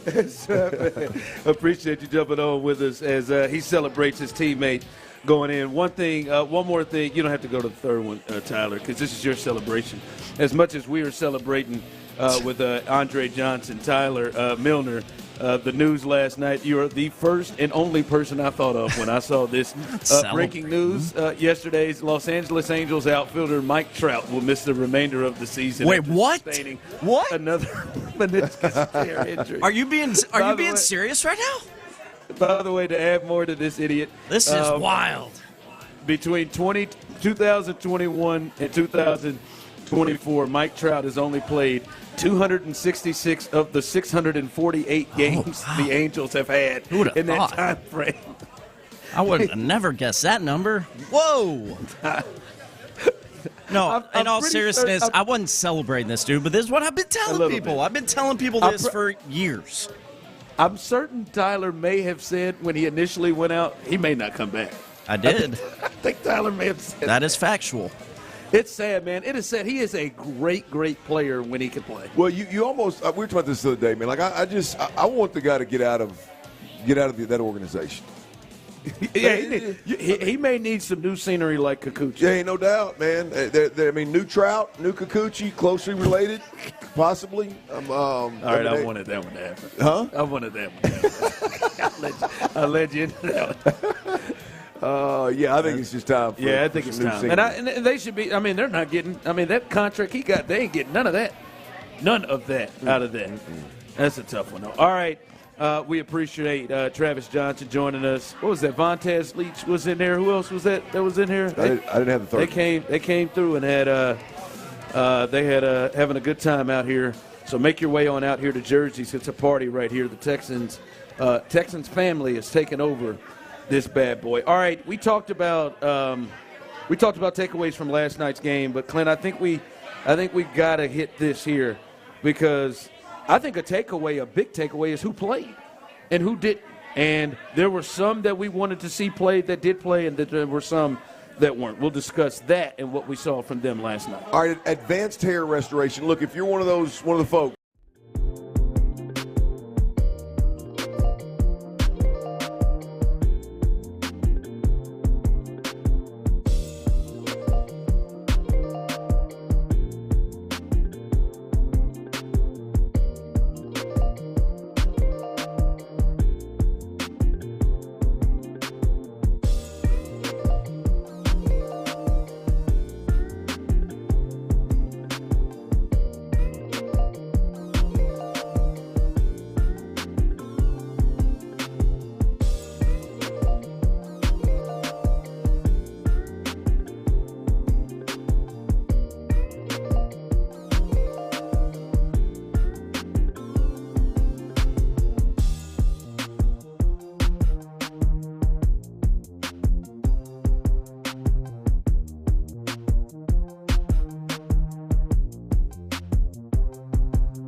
now and don't miss a minute of the conversation. Houston's sports leader. Sports Radio 610. We're on the road to Canton, getting you set for Andre Johnson's Hall of Fame induction. Live from Jersey Sports Grill, here's The Drive with Stoerner and Hughley.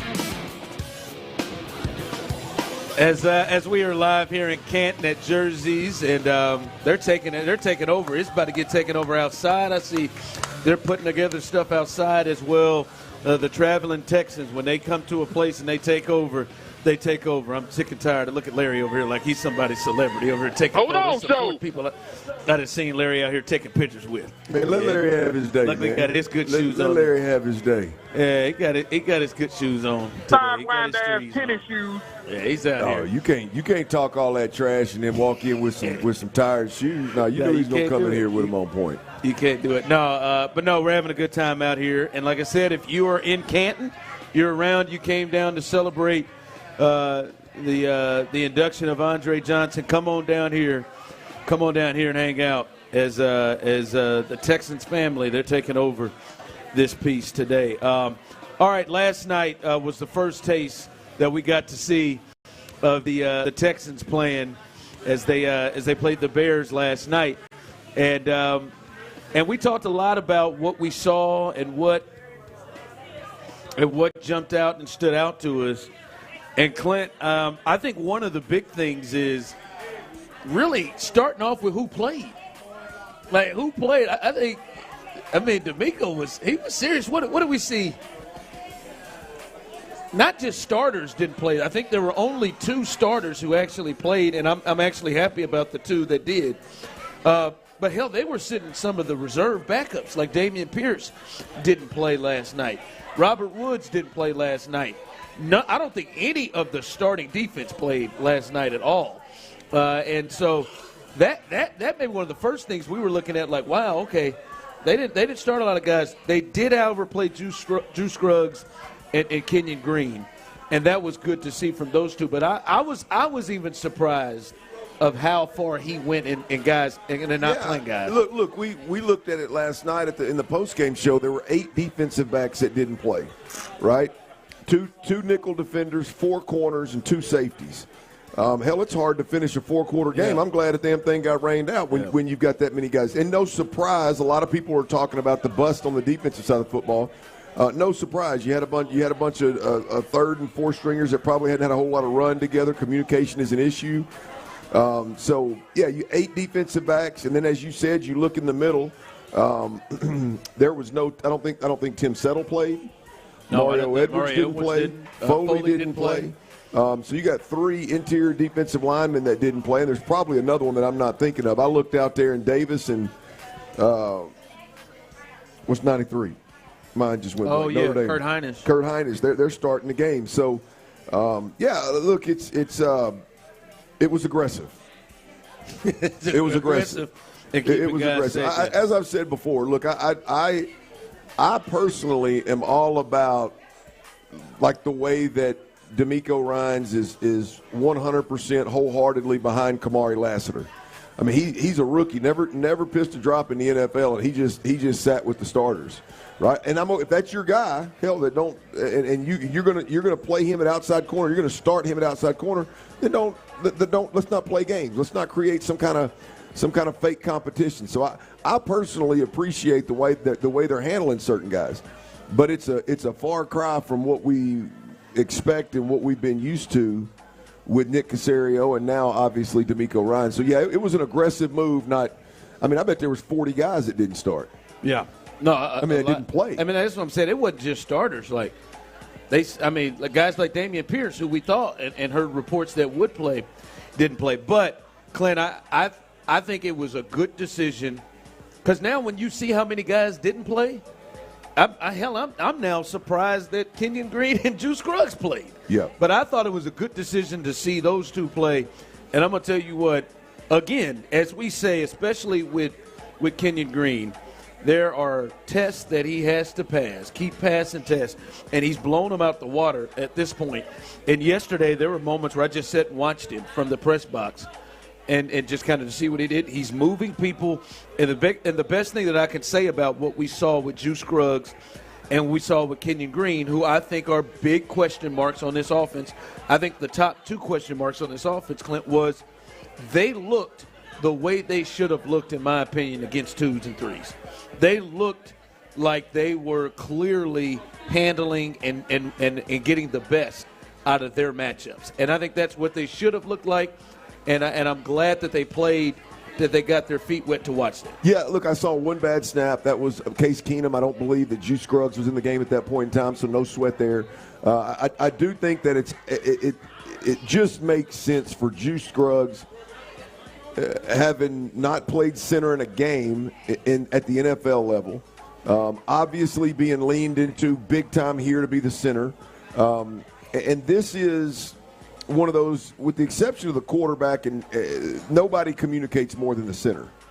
And so I can understand why Juice Scruggs would be treated a little bit differently. Like there's more to it than just playing football. He's got to get in there and communicate, make sure he's communicating in both directions the right way, make sure the tone's right, make sure the calls are right.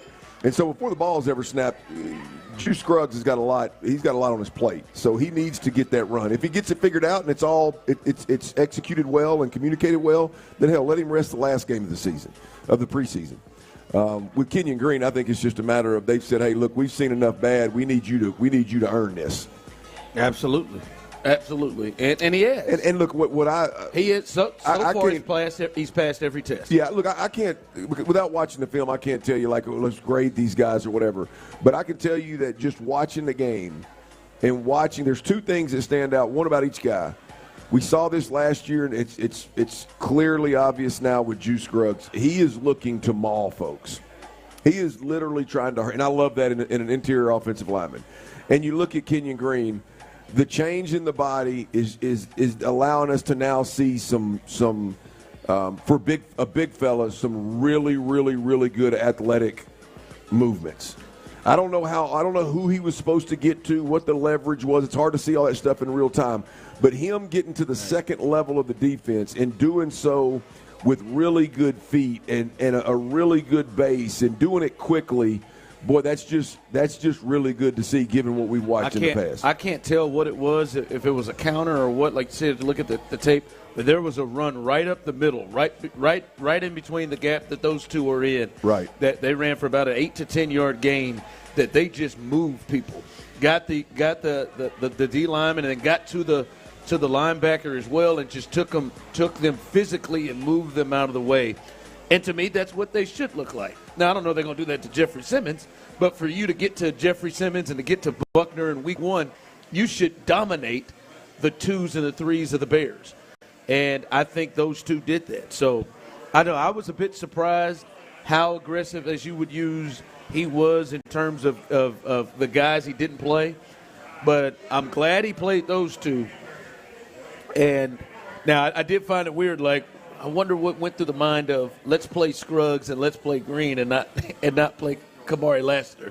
That's strange a little bit to me. I wonder what was the difference. Yeah. Maybe they're more impressed and they feel like they've seen enough from Lassiter as opposed to those 2, or the communication thing, what you said. But I think those that helped those guys and helped the team.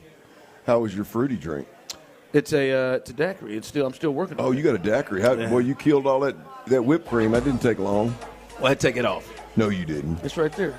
It's in that basket. Right You ordered a drink. I didn't know it had drink with 6 inches of whipped cream and then didn't eat it. I don't like whipped cream. I'm drunk. Well, hell, would you First off, see, I just needed it like that. I'm not a big whipped cream. Well, no, she knew who she was dealing with, so she put didn't. whipped cream and no, cherry she didn't. on top. No, you can't. I'm not a judge. You don't look at me and just say, that joker like whipped cream. That's not Ron, that's not true. Look, that's how the drink is You're made. probably not going to take this well, but if I were a bartender or a you waiter, would look at me and think he likes whipped cream. If you ordered that drink and I didn't ask, and I went to the back and the bartender said, "Hey, does he want the cherry and the whipped cream?" I'd look out here at you and I'd go, "Yeah, put it on." Well, you'd be wrong. I hate whipped cream. You hate whipped cream. Hate it. Despise Come on, man. I do. I don't like a lot of cream. Don't like whipped cream. Don't like sour cream. You got to be the only man in America that's been over 300 pounds and doesn't like whipped cream. That's not true. I embrace my 300 pounds. that it was formerly 300 pounds. I said that's why I said has been. And I went other ways to get to my 300. I don't doubt that. I mean, you ain't on a one-way road when you get to 320. But whipped cream just wasn't one of them. I just didn't think you pushed away from it. I'd knock it off. I do an ice cream sandwich. You knock it off? Yeah, I knocked the whipped cream off. Oh, I thought we were going back into the Kikuchi conversation. And I know that the next time I order one, I say hold that whipped cream. Don't like a lot of whipped creams on it. I didn't have you as a no whipped cream. Not a fan, man. Not a big fan. All right. Not good news on Kyle Tucker. You know, he's been put to the 60-day IL. I'll give you the latest on what's happening with Kyle Tucker, and I think this may need to start a question of we need to maybe stop looking at this one way, and we need to look at it as, like, is Kyle Tucker going to play again? Because I think we're starting to get into a situation. Trying to piss everybody off? I'm just saying. It's a good day, man. I'm just trying to be honest. Oh, you want me to just act like it didn't happen? All right, nothing happened with Kyle Tucker, guys. I won't tell you the latest. Get out of here. You just want to talk about Kikuchi. All right. Yes, I do. Talk about, think about. I want to see it. All right. I'm talking about tonight on the mound at Minute Maid, man. What are you doing? Coming up next. All right, anybody out?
production.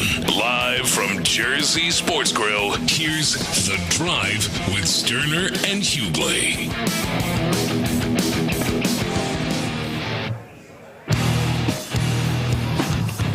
All right, it is going down here in Jersey's, and if you're a Texans fan and you want to be amongst other Texans fans, and you are listening on the Odyssey app or you're on YouTube and Twitch, however you are taking this in, this is the spot for you to go. And I just walked outside, Clint, and they are completely taking over out there. They've got banners. It is everything. It looks like Houston in this bar right now. So if you're looking for a spot, you're listening, come on out, have a good time as people are having a great time out here right now. And it's going down. They're showing out in Jersey's. You're benefiting.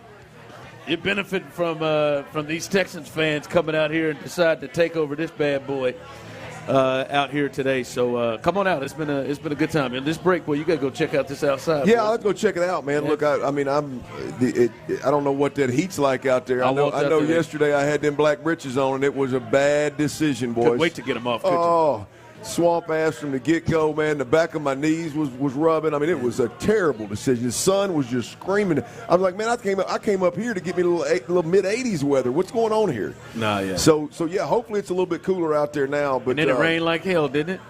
Well, yeah. It is all Houston. But it didn't help them 3 laps we made around that home side of the stadium over there trying to figure out. I had a real sweat going. Tyler, I had one of them sweats where I just couldn't keep my glasses up on my face. Just sliding down. I'm gonna tell you, man.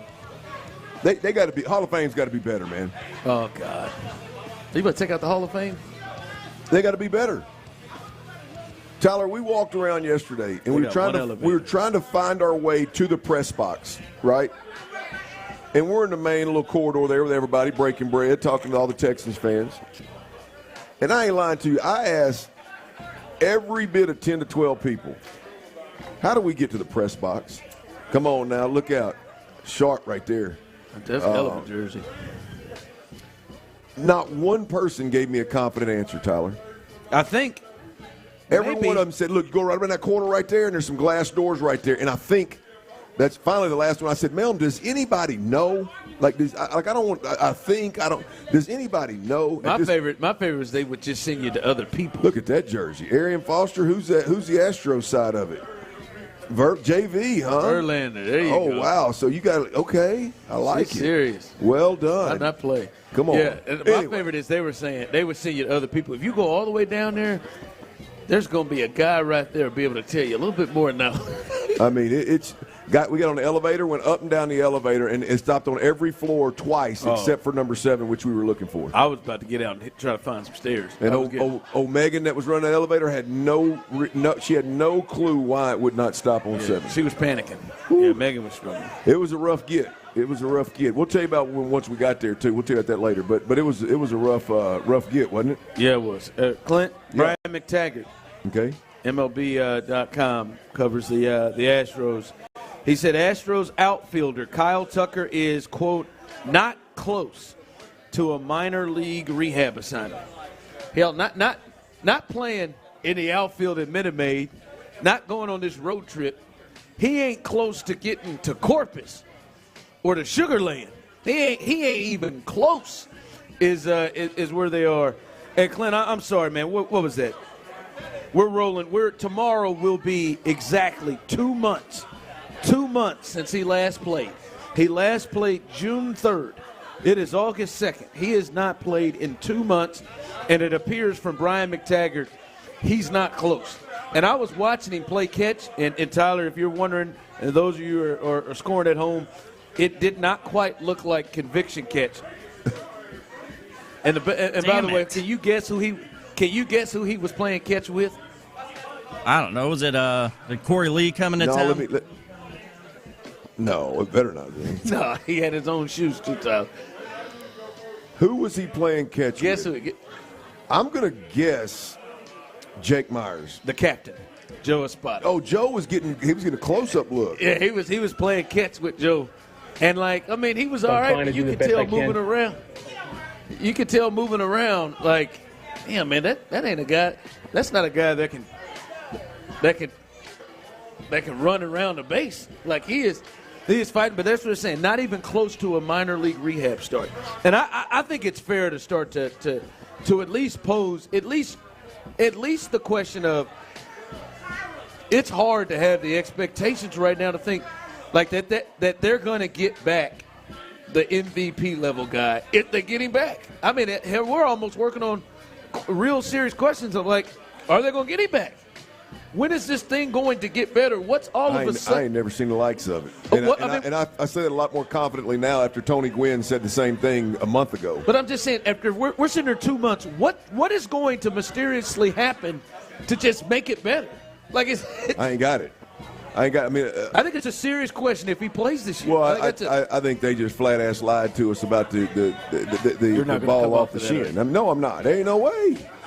I mean, there's ain't no way. There had to be some level of what do they call it, a compression fracture or hairline. There had to be something there that is much worse than the bone bruise that they first mentioned. I've never seen a ball off of a shin sits a guy for 2+ months. Doesn't make sense. And it's going to be more. Yeah, you said plus. It's going to be more. And they have no timetable. Like, what are we looking for? A couple of weeks before he could make it a rehab start? I don't know, man. I know I've lost $20 in this. Obviously, it is August 2nd. I was wondering if you were going to bring that up. I've lost $20. What'd you do? You talked every bit of 13 minutes, and I didn't think you was going to bring that $20 up. I got you. As soon as By the way, folks, we've been at the airport and we've left and we're now in Canton, and I hadn't seen that $20 bill. I was going to say, what day was it when we got to the airport? Was that the first? No, it was the 30th. It wasn't quite the first yet. Well, it was yesterday. Was it? Damn it. I guess it wasn't it yesterday? Yeah, it was. These days are running into each other. I guess it was yesterday. Yeah. I don't know, man. It is. I think it's fair to question when that guy's going to be back. It is insane. Someone said, I wonder if it's some kind of nerve damage. I don't know. It has to be, whatever it is, it has to be worse than bone bruise. And I know there's that one person who says they work in the medical field or whatever. Who is that? What does that person say? I forgot. Tyler, you remember that person texted in and lost their mind about us in the medical field? Oh, yeah. They were probably angry at their spouse or something. I remember. It's angry at their spouse. Hadn't gotten any. It's still, I don't care, man. Like, he's not even close, they're saying, to even getting a rehab start. Is he close to the Abreu League? I mean, I would think if he's close to the Abreu League, he'd be close to a rehab start in Sugarland. But no, it's. I think he'll be back. I just think it's significantly worse than what they led us to believe. I am to make it full circle. I am now with Kyle Tucker. I am more like those people at the Hall of Fame game yesterday when we would ask them for directions. It's not a matter-of-fact thing. I think he'll be back. I think so. Will he be back by September? I think so. I don't know so. I'm not sure. Courtney's birthday is August 14th. You think he's back by then? No. Do I think he's back by the 14th? No. Jesus. No. Text line coming in. Ron's always trying to rile up fans. I don't know. I'm just telling you. To be fair, I know what the. Well, I made a bet trying to get him in before July. No, look, I think I see where the fans coming from. Of course you do. I see where the texters coming from with that. I just don't think Ron is legit. I think that's just Ron's delivery. I think his natural delivery leads you to a point where you think you're just trying to stir the pot a bit. What happened in my delivery that said? I just think you always in your delivery of how you phrase things. I think it can be taken as a pot stirrer. Let me try it again. From Brian McTaggart. It's not the pacing. It's not the tone, the cadence, and the pacing. No. What about the delivery then? Tyler, you maybe I don't hear it. I guess you just got to throw in a little more rainbows and cotton candy for some folks out there. I don't know. Well, no, but you wrote that, so it's going to come like you wrote it. I read it for Brian McTaggart.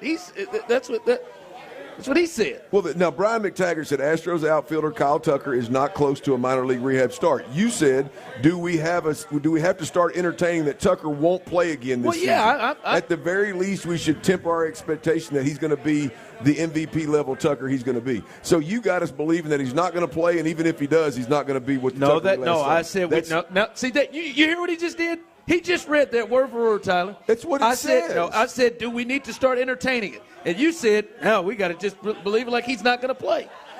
I didn't say he wasn't going to play. I just said, do we need to start entertaining that? It's 2 months. It's been 2 damn months, and he's not even close to getting to Corpus.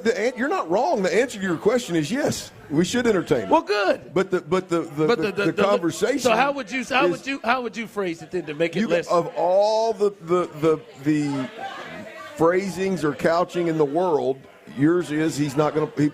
Or do we need to get ready for him never to play baseball again this year for the Astros? That would be how would you do it again? No, that was what you did. But I'm saying how would you phrase it then to not make it sound like no, damn it, I want to know. I want to get help. Someone text in. Ron's delivery is always like that. Like what? I just explained it. You didn't explain nothing. You're a pot stirring That's what you just said. You read words. Good. You read words that you said were right, and then said I'm pot stirring. Is that my boy Ron? Damn it! What you got coming up at the 4? Look, we're here for a reason, y'all. We're here for Andre Johnson. We're here as a group, and it's going down. It's going down tomorrow. We're going to spend that Dirties Daily. We're going to spend that 4 o'clock hour or that 4 o'clock segment talking about celebrating, hearing about Andre Johnson, the man of the hour, the Hall of Famer, Andre Johnson. We'll do that next, all right? But before we do that, of course, we got to tell you a little bit about another Hall of Famer, right?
Congestion holding you back. Just Sinex, breathe, use as directed. KILT FM HD2 Houston. Insider access, exclusive content. Sports Radio 610. The Texans play here. An Odyssey sports station. Sports Radio 610 presents The Drive with Stoerner and Hughley. Dive into the mind of former NFL quarterback Clint Stoerner. I like a good time. I like to have a party. I know you do. It's Dirty's Daily. Yeah, it is. We're out here in Canton at Jersey Sports Grill. Traveling Texans hanging out with us. I got more likely we're hanging out with them. They're a little more established than we are, Ron. This group right here. This joint right here. Woo, they've been at it, man. It's a joint thing, yeah. If you're out here, you're not here yet. I'm sure there's a lot of y'all that are on the way. Come on down. We got plenty of seats. I hadn't been outside yet to see what's going down out there, but we're here for a reason. Like I say, I don't know about plenty, but there's some seats. Come on.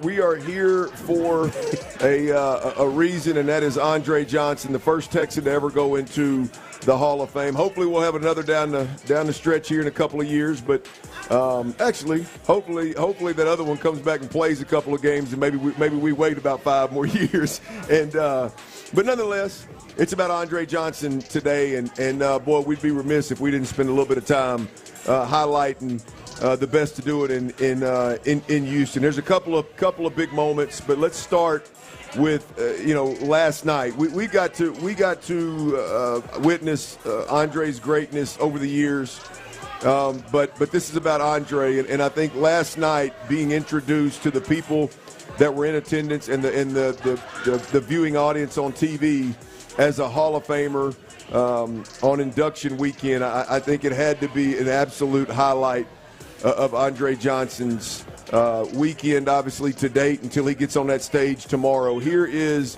Andre Johnson's introduction last night before the Hall of Fame game. This wide receiver led the league twice in receptions and receiving yards during his 12 seasons with the Houston Texans.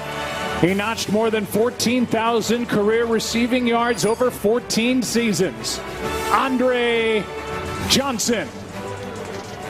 Oh, boy, I can only imagine. I know for me, just being a fan, it gave me chills. So I can only imagine, what's going on in the mind and the body of Andre Johnson. But it's good to be here. It's good to have a great football team that we're following along with a Hall of Famer. And I'm going to tell you, Ron, that the long laundry list of stats that are the resume for Andre Johnson being here today is awfully impressive. But I think, and we've had the luxury of being around John McClain a lot, and John is actually the presenter of Andre Johnson to the Hall of Fame board. Yes. And ultimately got him in. So he has done some serious numbers crunching. But, when you look at it, this doesn't need to be made, as difficult as I think it's been made. But I understand why. That's fine. I understand why. But if you look at it, there's been 10 players in the history of the NFL that have more receiving yards than Andre Johnson. 7 of those guys are already in the Hall of Fame.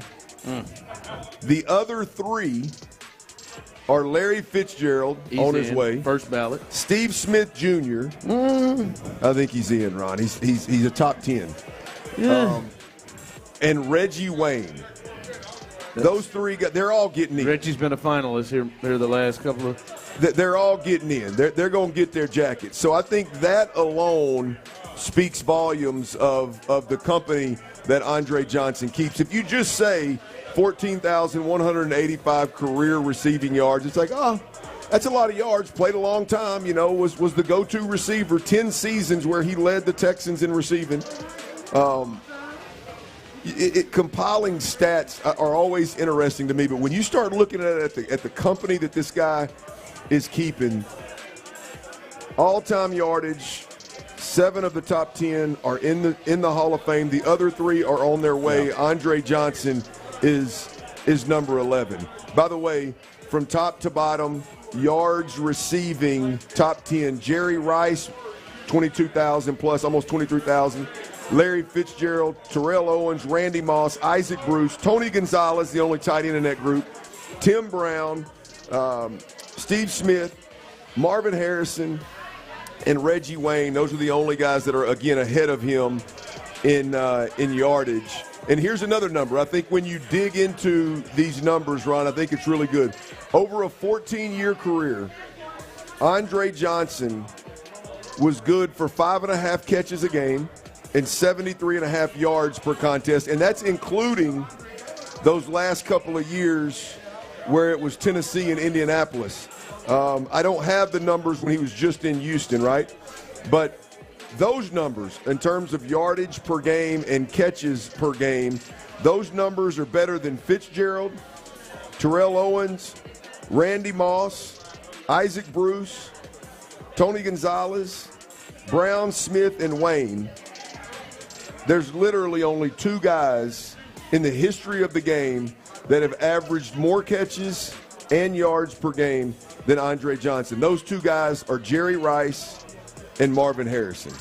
Yeah, and I think one of the things that are, as I go for number 2, one of the things that I think is really impressive for Andre Johnson, and going through a lot of the names that you talked about in terms of his peers, is with the bulk of them, you get the sense of Hall of Fame level quarterbacks that they had. When you start to name guys like Reggie Wayne had Peyton Manning, Jerry Rice had 2 of them. Randy Moss played with Tom Brady, played with a former teammate of yours that maybe not a Hall of Famer, but Randall Cunningham had it really rolling at that time. Dante Culpepper was a good player. Like, these are guys that they got to work with. Torrey Holt, Larry Fitzgerald, both had Kurt Warner. Guys they had to work with that were really good quarterbacks to Hall of Fame level quarterbacks. And Andre just didn't have that to go along with that. And you think about like how that could limit and what that could be even more if he had great quarterback play throughout his career, which makes his numbers and what he did even more impressive. Yeah, you mentioned the quarterbacks that Andre Johnson played with. Here's a list of them. He caught passes from David Carr, Tony Banks, Dave Ragone, Matt Schaub, Sage Rosenfels, T.J. Yates, Case Keenum, Ryan Fitzpatrick, and Ryan Mallett. There was only Matt Schaub, I think, 2 different years was a Pro Bowler. That's it. And I'm not knocking these guys, by the way. Look, I'm the last one that's going to knock a quarterback that started games and threw the damn ball to Andre Johnson.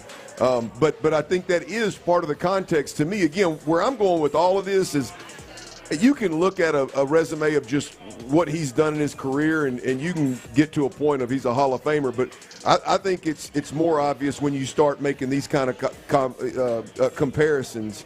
There's been 2 guys that average more yards and more catches a game in the history of the game. There's been 10 receivers that have had more rushing yards. You get into the quarterback conversation, it's wild. And Andre Johnson is right where he deserves to be. Tomorrow is going to be a super special day. I want to go back, and I know a lot of y'all have obviously saw in the moment and probably heard a couple of these, many a time being Texans fans. But there's a couple. To me, I got Andre Johnson's, what I believe is Andre Johnson's best touchdown catch, by the way. Not the biggest, didn't mean the most. I think from a touchdown catch perspective, Ron, I think the catch against where he took the screen like 48 yards against the Jacksonville Jaguars in overtime, where they scored damn near 80, I think it was 80-something points in the game. That's a monster, especially when he caught the ball a yard down the line of scrimmage or yard beyond the line of scrimmage and took it to the crib for a wide receiver that's built like him. That's big time. But there's something about the catch against the Arizona Cardinals, and I don't even know what the hell it meant. Being the Arizona Cardinals, it probably didn't mean much, but we all have seen it 100 times. He catches the dig route, the deep in route, against the Arizona Cardinals. He catches it down on about the 5-yard line and goes through 3 defenders, including just manhandling the last one, number 24, whoever the hell that was, into the end zone. To me, that play embodies what Andre Johnson was all about, what his career was all about, and Tyler was able to find that for me. Here's Andre Johnson, one of his many touchdown catches against the Cardinals back in the day. First down for Houston, inside the 20. Schaub to throw it. Pressure coming. Schaub unloads and complete to Johnson. Andre Johnson, touchdown. Oh, what an individual effort by the Pro Bowler. And that was an unbelievable catch by Andre Johnson. Well, I get chills just listening to that stuff. Boy, I watched the videos a little earlier. And then to put a cap on this thing, to put a bow on this thing, Ron, the one that we all loved, which I told y'all, nobody loved him whooping old Cortland Finnegan's ass more than me. I caught old Cortland Finnegan trying to go after one of my Nashville gals. I said, hey, hold on now. Hold on now. That ugly son gun was trying to get him. This is Cortland Finnegan he was a hound now. He was a hound now. He could go get him. Cortland Finnegan is the second person that you have come out and said you were in second NFL player that you were in competition with. Who was the other one? You said somebody yesterday. Oh, that wasn't competition. That was Marshall Faulk. Yes, Marshall Faulk. Marshall Faulk followed me to the bathroom. Just dropping names. It's Hall of Fame weekend. We might as well talk about it. Marshall Faulk sure had messed up that good job he had at NFL Network. Well, now, that's the spin everybody's talking about right there. We're talking about a good story, and you want to talk about the man's lowest moment. I'm not thinking about a good story. I mean, you think about Marshall Faulk. You think about touchdown. Sure, I did. I mean, you didn't have to bring that in there. I did. I mean, they think about me messed up that good job. Cortland Finnegan really he didn't win, and he didn't cause me to tap out, but man, he made me work a little harder. I told you. He made me work a little harder than I wanted to in Nashville, to be completely honest with you. So I appreciated this thorough ass whooping that Andre Johnson put on Cortland Finnegan. Here's a little bit about how it sounded. Andre Johnson and Cortland Finnegan getting into it. Handoff for Ward on 3rd and 8. And Ward leaning forward. Flags come down. Oh, there's punching now. Yeah, Finnegan and Andre Johnson going after it. Both of the helmets were ripped off, and we may have even more action. Oh, it's continuing. It spills over. It's gotten ugly. Finnegan was mad about the previous play. He took a shot right away at Andre Johnson, and now they're going to be tossing Andre Johnson out of the game for sure. He'll get the thumb because he connected on a couple of haymakers on Finnegan. Wouldn't be surprised if Finnegan doesn't get an early shower, too. Remember, they were going after it on the previous play, and Finnegan instigated it on this play right at the line of scrimmage. I'm telling you, man, there's nothing like it. I was sitting in. Did he retire after that? No, seriously. I don't know how you come back from that. I'm just telling you that I'm sitting in Little Rock, Arkansas, several years after the Nashville competition. And I'm watching that, and I'm thinking, hell yes. I appreciate that, Dre. I appreciate that, no doubt about it. That was so one-sided, Clint. Oh, no question. I legit felt bad for him. I legit started to feel bad. Yeah, okay, there you go, Ocho. See, I think about y'all every time. Tyler, you'd be madder than a hornet right now. Cheerleaders just walked in, bub. Oh, I saw him. I was saying what's up. You didn't just hear, hello, ladies. Yeah. You got another crew passing through here in a minute, T. I'll whip that thing around there. What is wrong with you two? Well, I mean, I think you got to show it to the listeners, man. I mean, we're with the traveling Texans. We are absolutely. We got another crew, and I'll whip that around for you here in this. Oh, yeah, I mean, they travel in packs, and we Tyler. I think my man here. I think of Tyler when this when this kind of thing happens. I think of Tyler and. You know, I know you don't think about yourself. I think about my buddies. That's not true. I think about my buddies. I think about Tyler a lot. This will take Tyler off for 15 minutes. You think so? Yes. It could, Good, but I'm a perfect. professional. It's supposed to happen. I know it. Keep that shirt down, cowboy. No, I think I'm going to turn that camera around there, Tyler. I think you got to pull it up, man. Oh, boy. Breaking news from Sports Radio 610 is presented by BetQL. Smarter bets start with BetQL. Download the BetQL app or visit BetQL.com today. All right, there's breaking news, Tyler. I'm going to take it that this isn't good breaking news. What is the breaking news? Yeah, man, as it's been for most of the year, it's regarding the Astros. It's breaking news, so it's not good news. This is coming from our guy, Adam Spillane, manager of the Astros, Joe Espada. He has just said that Luis Garcia was supposed to go out on a rehab assignment this coming Sunday, but he has reported some soreness in his elbow today for Luis Garcia, so that plan has been scrapped. Espada did say he hasn't been, quote, shut down from throwing, Luis Garcia, that is, but some elbow soreness from Luis, no rehab assignment as planned this weekend. Son of a bitch. All right, you might want to flip that camera around then.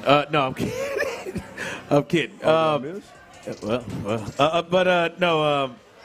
So there is the latest breaking news. Luis Garcia, who had been making progress. There was a stop there with Luis Garcia. Are you going to be all right? I'm trying to help Tyler out. He's stuck in the studio by himself, man. I appreciate you, man. It's great. I'm telling you, Tyler. I told you a long time ago, man. Don't listen to what people say. Listen to what they do. Watch what they do, man. They'll tell you who they are and what they're about. I'm about you, bub. I'm about you and the listener, man. That means a lot, dude. I feel that. Man. Whew. You're a bro. Man. You're a bro. Yep. Luis Garcia, once again, if you missed it, Luis Garcia has some elbow soreness. And Joe Espada says that he was supposed to make a rehab assignment coming up on Sunday. That has been canceled. That is not going to happen with elbow soreness. That is not a good thing when you have someone coming back from, Tommy John, which is the elbow. So that is a tough thing to hear. And Clint, I know it's somebody that you had at least thought like he's going to be somebody that can add and help with the rotation, to help with the pitching staff. And I don't know if this means he will not be able to do that, but this is hello. This is not. Sorry, he gets nervous. Sorry, maybe sorry, guys. That's water, Ron. It's all right. Sorry about that. Hey, Larry. I'm just trying to get to Luis Garcia. Easy, Larry. You know what? Larry, back up. I know when it's time to get out. Coming up next. How y'all doing over there in Canton, ladies? I gotta get these guys. Coming up next. Davis Mills had a performance yesterday. What did it mean? He was one of the guys that jumped out. We'll talk about the backup quarterback coming up next. All right, if you're one of the guys or gals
desperately needed both of those things. So in a non-sexy way, they accomplished the goals. They did what they needed to do. The Big Orange Wagon. New episodes every week on the free Odyssey app. Houston's sports leader. Sports Radio 610.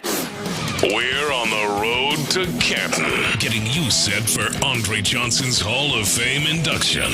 Live from Jersey Sports Grill, here's The Drive with Stoerner and Hughley.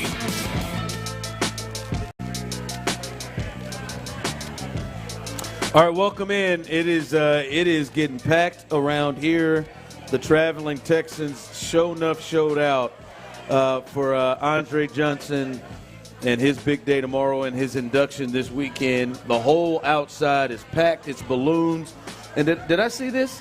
What is? That's a free drink right there. That's a free drink. That's courtesy of Cal and Hannah McNair buying the whole place a little something.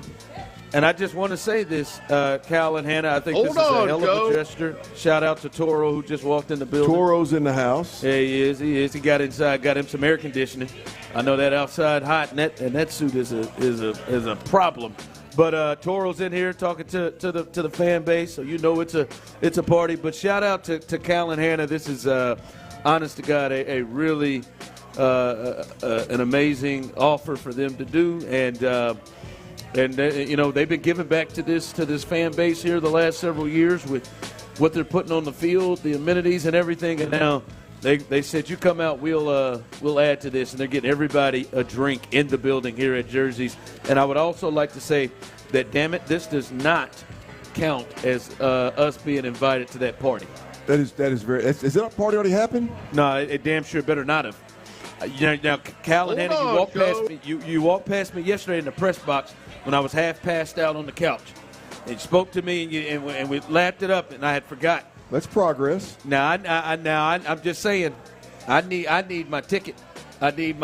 Just give me an address. I'll slide in here. You don't have the gear. You're not prepared. Oh, I'm ready. My man right here look like he about ready to get it in. I'm telling you, but go ahead now. Go ahead, partner. I see you. You look like he's on the. He look like he's coming straight off the Big Pimpin' set. Is what he looks like. You tell me if you go watch Big Pimpin', he wouldn't fit it right on that video, baby. Go ahead, dude. Look at how you slide in, ain't you? Go ahead, big dog. He's about to get it in. He's about to celebrate Andre like he played with him. Go ahead, man. That's what it's about, right? When you're with the fellas and one of them's going to the Hall of Fame, whether you know them or not, you capitalize. Yeah. You know what I mean? You capitalize on the moment, man. We're all celebrating for Andre. Well, I'm going to show up and see what it looks like. All right. Speaking of capitalize, Davis Mills, would you say he capitalized on his opportunity yesterday? He started this game yesterday and played the first quarter. Ryan, absolutely, man. I mean, Davis Mills looked really, really, really good yesterday. 10 of 13, over 100 yards, a touchdown. He did all he could do given that opportunity. We quickly go into we've seen this from Davis Mills before. Yesterday was as good as it could possibly be. Did it move the needle as it pertains to are you any more confident? Which really it doesn't matter whether you or I are any more confident. It's ultimately going to be up to D'Amico Ryans and the Houston Texans staff. Are they confident enough in their second-string quarterback after this preseason to say, all right, we got a call on somebody not named C.J. Stroud, and that somebody's going to be Davis Mills instead of Case Keenum. Last night didn't tell me anything. Yeah. And I don't think we're going to know until the moment comes where those guys have to make that decision, which hopefully it doesn't come up. But when that time comes is when we're going to know who they believe in. And it'd be a crying-ass shame if, after what we watched last year with the backup quarterback situation, if we come up, this is a championship-caliber roster, this championship-caliber team. It'd be a crying shame to get to a point where you need your backup quarterback and you just leapfrog his ass to go to Case Keenum, who's a mentor in your quarterback room.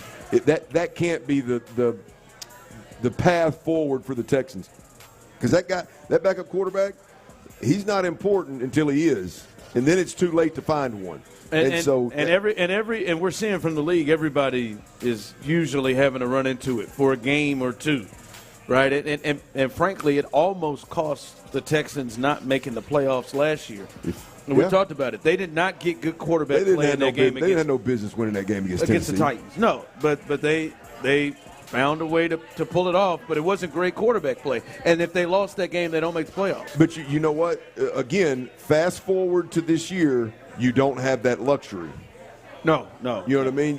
You're going to – odds are if you lose whoever, if and when, knock on wood, hope it doesn't happen. If you lose your quarterback, the opponent is more than likely going to be Aaron Rodgers, Pat Mahomes, Lamar Jackson.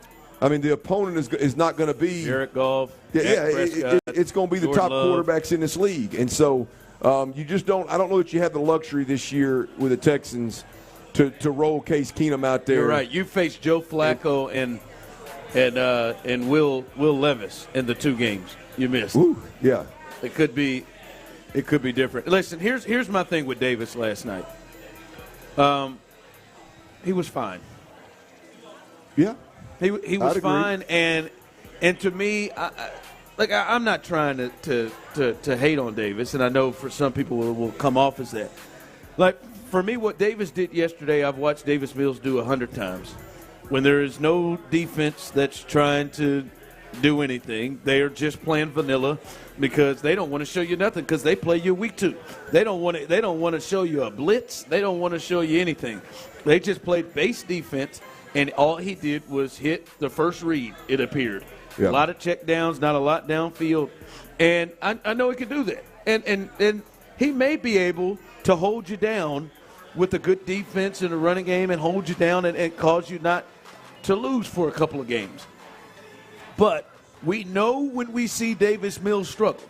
And when we see Davis Mills struggle is when a defense is blitzing, a defense is disguising coverage, a defense is doing different things, and he gets flustered and he makes bad decisions, or he just refuses to make a play or attempt to make a play. And so until we start to see some him in situation, now he couldn't be put in that situation. He did what he needed to do yesterday.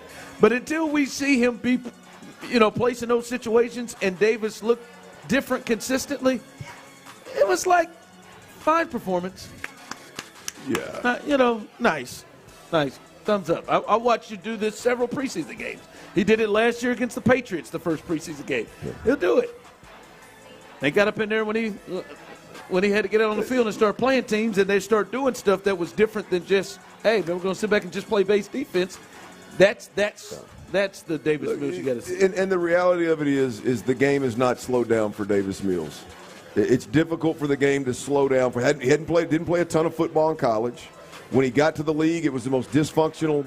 I mean, let's just talk about the offense. I don't want to be disrespectful to this squad that's kicking ass now. It was the most dysfunctional offensive unit in the league, without a doubt, for 2 straight years. And so the game was not going to slow down under those circumstances.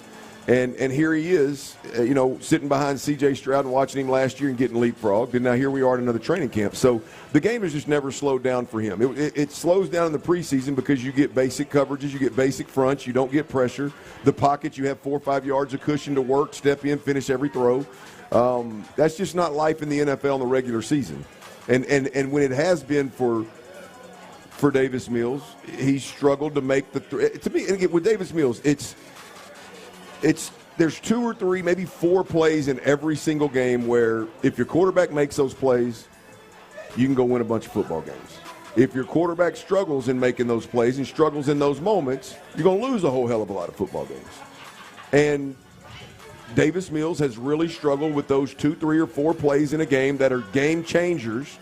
He's ended up on the bad end of that deal more than the good, and so that's where he's at right now. But Dirty, to your point about trust, what I'm saying is that's exactly to me why they leapfrogged Case Keenum over him last year when he had been the number 2 all season. Is they didn't trust how he would react. The way Tennessee is going to play him. They didn't trust how he – now that day that they played Cleveland, I don't know if it mattered who was playing quarterback then. Yeah. They was just getting their asses kicked. But they didn't trust how he would react in situations where defenses are trying to seriously confuse you and put pressure on you and how it would react. And to me, that's what they need to see. Now, I don't know how they're going to see it. Maybe later in the preseason we start to see defenses try. When that's what the staff thinks about a player, in this case the most important player on the field, the quarterback, there's nothing that guy can do in the preseason that's going to change their mind. No, and this is the 4th preseason for him. I think. Yeah. Well, my point is not that it can't happen. My point is that it's so much deeper than playing a vanilla defense and completing 10 of 13. Yeah. If they don't trust you, I mean, look, Davis Mills was capable of doing that last year. If they don't trust you, 10 of 13 in the preseason, in the extra preseason game, isn't going to do much for you. So we will see. I don't know if they do or not. We will see if that time does come. Yeah. But to be fair to Davis, he did what he needed to do last night. Right. That's like that's right. Fair, he did. Did all he could. It would have been really bad if he had more inaccurate balls and if he was throwing at people's feet more than he did, and it was 3 of 10 and something like that. So he did what he needed to do. All right, coming up next as we look at things, somebody who did not do what he needed to do last night and somebody who did John Mechie versus Xavier Hutchinson.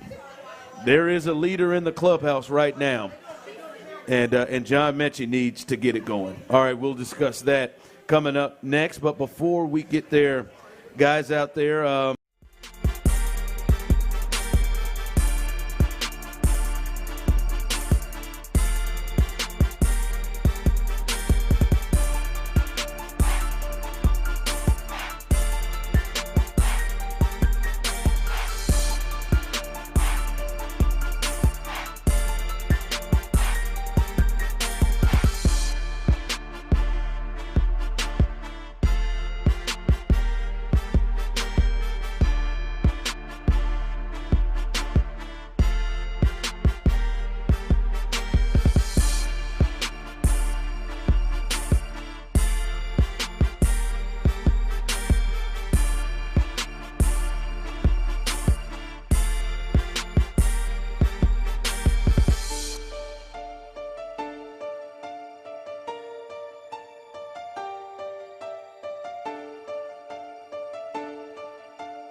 It has your back to school. We're on the road to Canton, getting you set for Andre Johnson's Hall of Fame induction. Live from Jersey Sports Grill, here's The Drive with Stoerner and Hughley. How y'all doing? Welcome back in as we're live at Jersey's, and we got traveling Texans knocking down our camera, having a good time. Listen, you're not gonna try to bully me out of what I want. I want a strawberry daiquiri frozen mixed, and damn it, I'll drink it. I don't give a rip. I'm comfortable with myself. All right. Now, if I want to get there, I want to get there. All right. You're not gonna bully me into drinking. I want a Coors Light when I want one. Okay? No, it's more alcohol. I'm drinking rum. What you drinking? Welcome back in as we are live, having a great time out here at the Traveling. Why are you looking? Don't look at me with them judgmental eyes. I mean, I'm just telling you. I'm just telling you. I mean, you can get all worked up if you want to after you ordered a drink with a ton of whipped cream and a cherry on top. Fine. You can take it out on her if you want to. No. Hurt people, hurt people. No, I'm not. No, she's hurt, okay? She is now. You just took her out at the knees. Well, she took me out. What the? You drinking? You ain't been out the house since 82. I drink what I want to drink. I wasn't even born in 82. With his young ass. That's why he drinks him. That's why he drinks him little fruity drinks. And by the way, can I get another one? No whipped cream. Thank you. You ain't gonna have me. He wants some. I do have a drink ticket. Look at God. Yeah, put this on Hannah and Cal McNair. And tell him I need to be at that white party. Put him some little sprinkles on top of it, too. He'd like that. No, if you Does got this count as a thing on your show? Some white chocolate chips, Hannah. I'd take that. If you do some of them on there. No, man, it's all right. You can say what you want to say. I'm fine. I'm fine with mine. I'm going to drink mine. I'm having a good time. I like a little rum. I never doubted that you weren't fine. And I mean, everything, you know. You like that? That is good. Right there. It ought to be. You know who wasn't good last night? God, you hear that transition? No, who wasn't good last night? No, we're not talking about. That's tonight. We're not talking about Kikuchi yet. Okay. Okay. Calm down. All right. It's his name.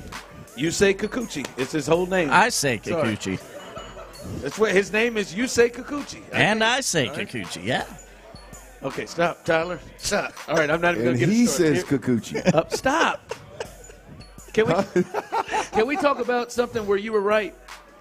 I mean, hell, that ain't hard. I don't know about that. But John Mechie got some work to do.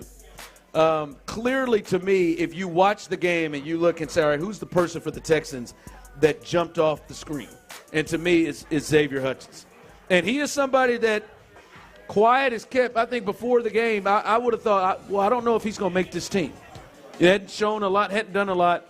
He came in the game, and you thought, like, all right, John Mechie, he's playing in this game. John Mechie, as we've been to camp, has been in the huddle a lot with the ones. When Noah Brown's been out, when they've taken Nico Collins out and they've missed practice, he's been a lot with the ones.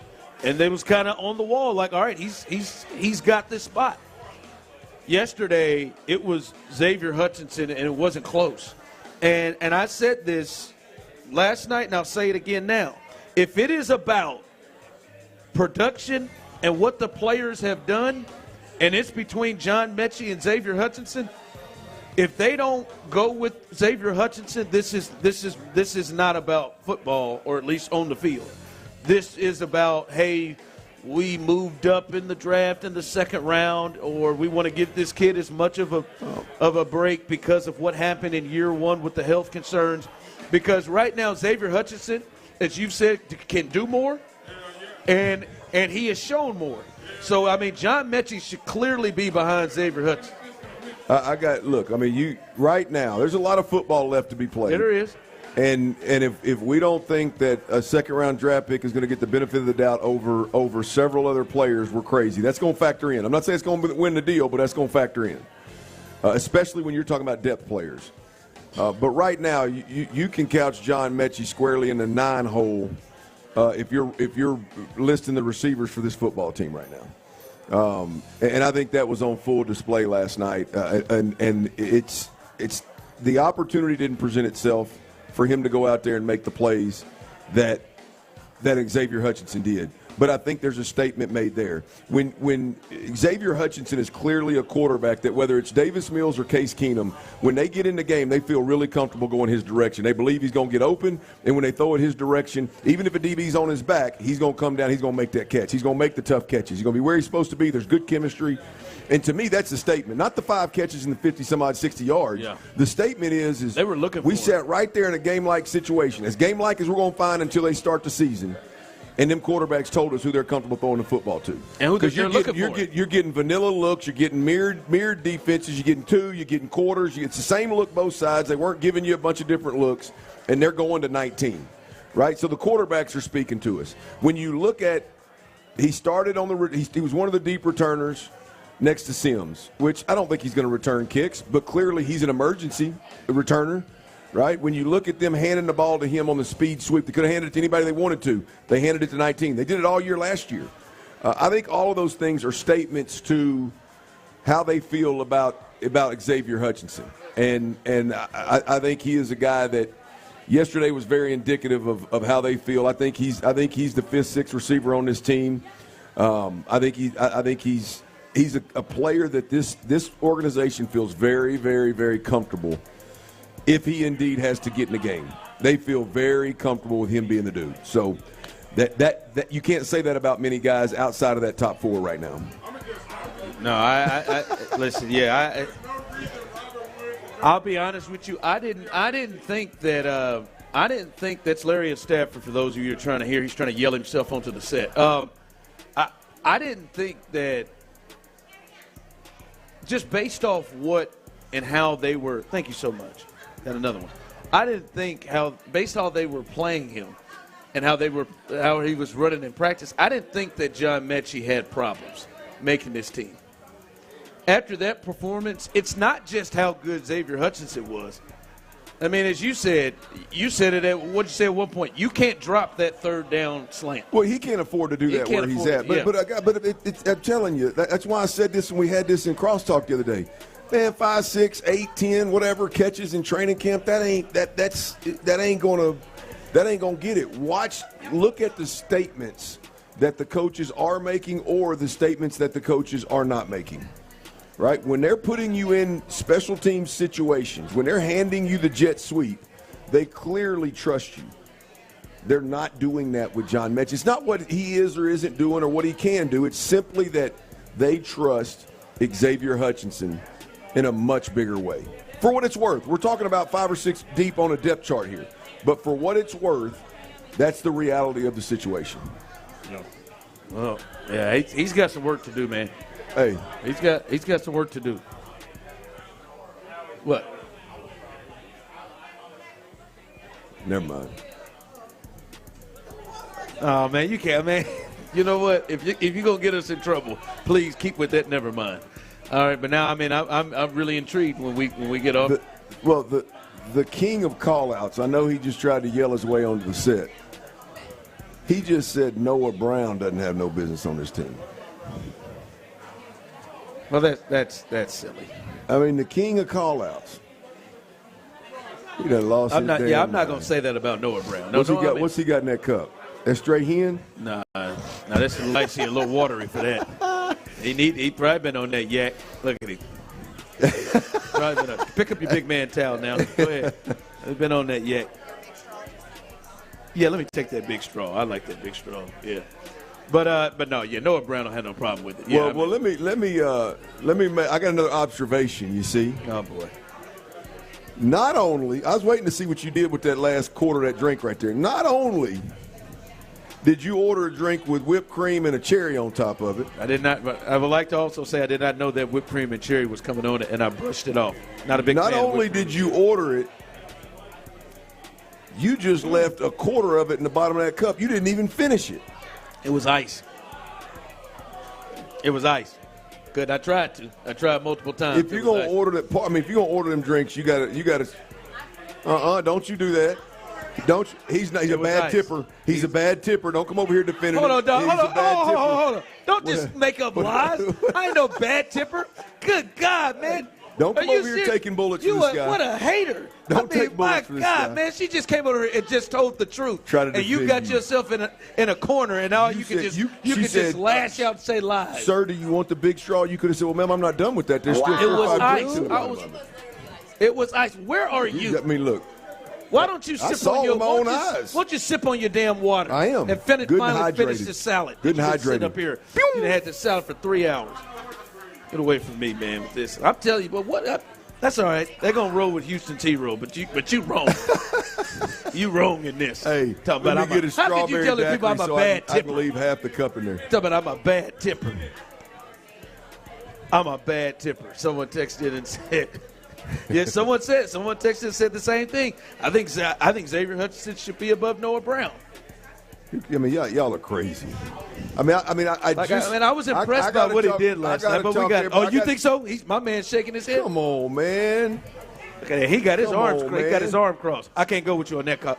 I appreciate come on. it. I can't go with you on that, but man. like we can throw in that Bengal game, and we can throw in that Buck game. Like I ain't seen Xavier Hutchinson got a little while for me to get to the fourth guy. Like we gotta calm down. If something happened to the other three receivers, I would be more comfortable with Noah Brown entering the game than I would Xavier Hutchinson.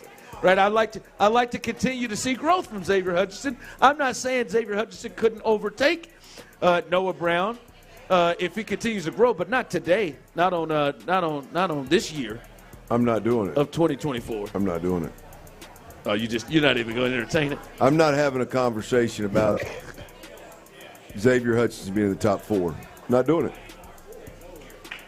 It's got to be. I mean, Noah Brown's number 4. Yeah, Noah Brown's your fourth guy. I can't. He's not. No, I can't go there with that. I think he's squarely in the 5 hole. I think good utility guy. I think he has made a move to the 5 hole. I think because if Mechie was there, like you know how I feel about Robert Woods. Let's stop prolonging this and let's get these monies off the books and just go ahead and let him ride off into whatever sunset that Robert's going to ride off into. As much as I agree with you on that, if somebody doesn't come out and have a monster preseason, he's going to be the 6th guy. And listen, this team loves him, man. He's a safety. He's a safety net. And I don't think you're crazy about that either. But that's what I'm saying about John Mechie. For some reason, they felt that he should have been ahead of Xavier Hutchinson and even Robert Woods. Sure, but here's the deal. They seem to love him. That's why I think this is really good. Like to me, this is championship caliber, roster construction. Right? I've got to have guys in the holster that don't get much practice, that don't get to run with the quarterback, that literally at the drop of the hat can jump in the game, and I can trust them to be where they're supposed to be, and when the ball's thrown their way, they can make plays for me. Can he still run and get open? Who? Bob. Oh no, I don't know. No, I don't know. No, I don't think he can run and get open when they signed him. But he can play against zone defenses. I mean, he's a smart dude. Yeah, he is a great fill the gap guy if they get thin on receivers 2 times during the year. You don't have to worry about it. He's smart, sharp. If you do throw the ball to him, he's going to catch the damn thing. If you need to run and hand it to him on either speed sweep stuff, don't know why you would, but if you did, he's done it. He knows how to do it. He's seen every defense that a defense can throw at him in his career. Like, that is a very safe depth receiver to where if you need that guy, you have him. If there's a place on this roster for a depth receiver that's not going to play special teams, I'd be shocked if it's not him. That's why it's going to be so hard for John Mechie to make the team, because John has to be that guy.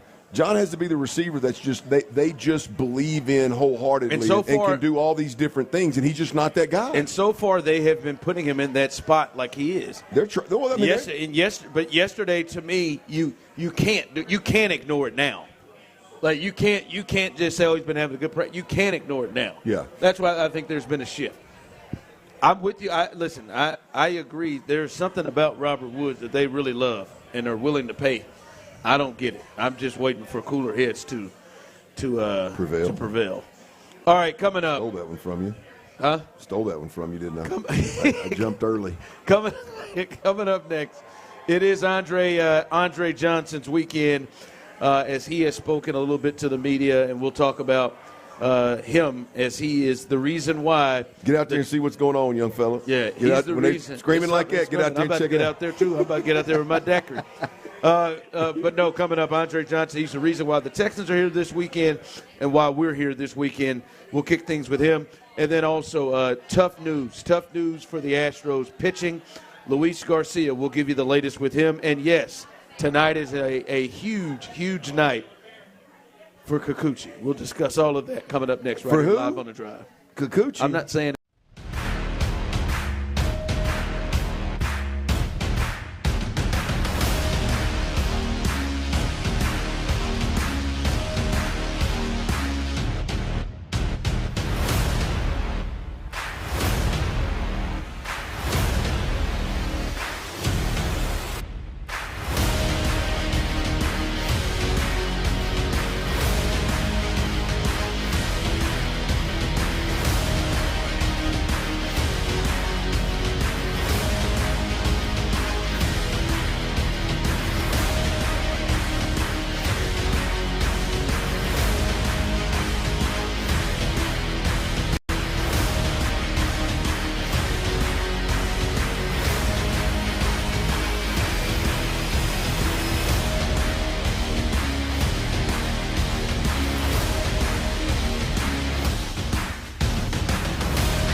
organ of my body? The first is my heart. Old Spice. Men have skin too. Old Spice Super Hydration Body Wash. 24/7 renewing moisture. With daily use. KILT FM HD2 Houston. Insider access, exclusive content. Sports Radio 610. The Texans play here. An Odyssey sports station. I'm so excited that we can be together again. Sports Radio 610 presents The Drive with Stoerner and Hughley. It's the 5 o'clock fire. It is 5 o'clock. Congratulations. Hopefully you're off work. My man looked at his watch. It's 6 o'clock here, but it is 5 o'clock to our listeners in Houston. Luckily for you, Old Dirty and the Electric Dilf. The Big Dilf. Have the latest for you. Also, Psycho T, a.k.a. T-Mill, a.k.a. Moneybags. Someone did tweet or text in earlier, what's the bets for tonight, Tyler? What's the bets for tonight? I wonder if he's going to stay away from Kikuchi tonight. If he's going to stay away from it tonight, he's probably got the over on strikeouts. Stay away from that one. Smart to stay away from that. 6.5 seemed a bit rich. Although he has strikeout stuff, you might want to stay away from that. But I'm sure he's made his bets. But we are here live at Jersey's here in Canton, Ohio.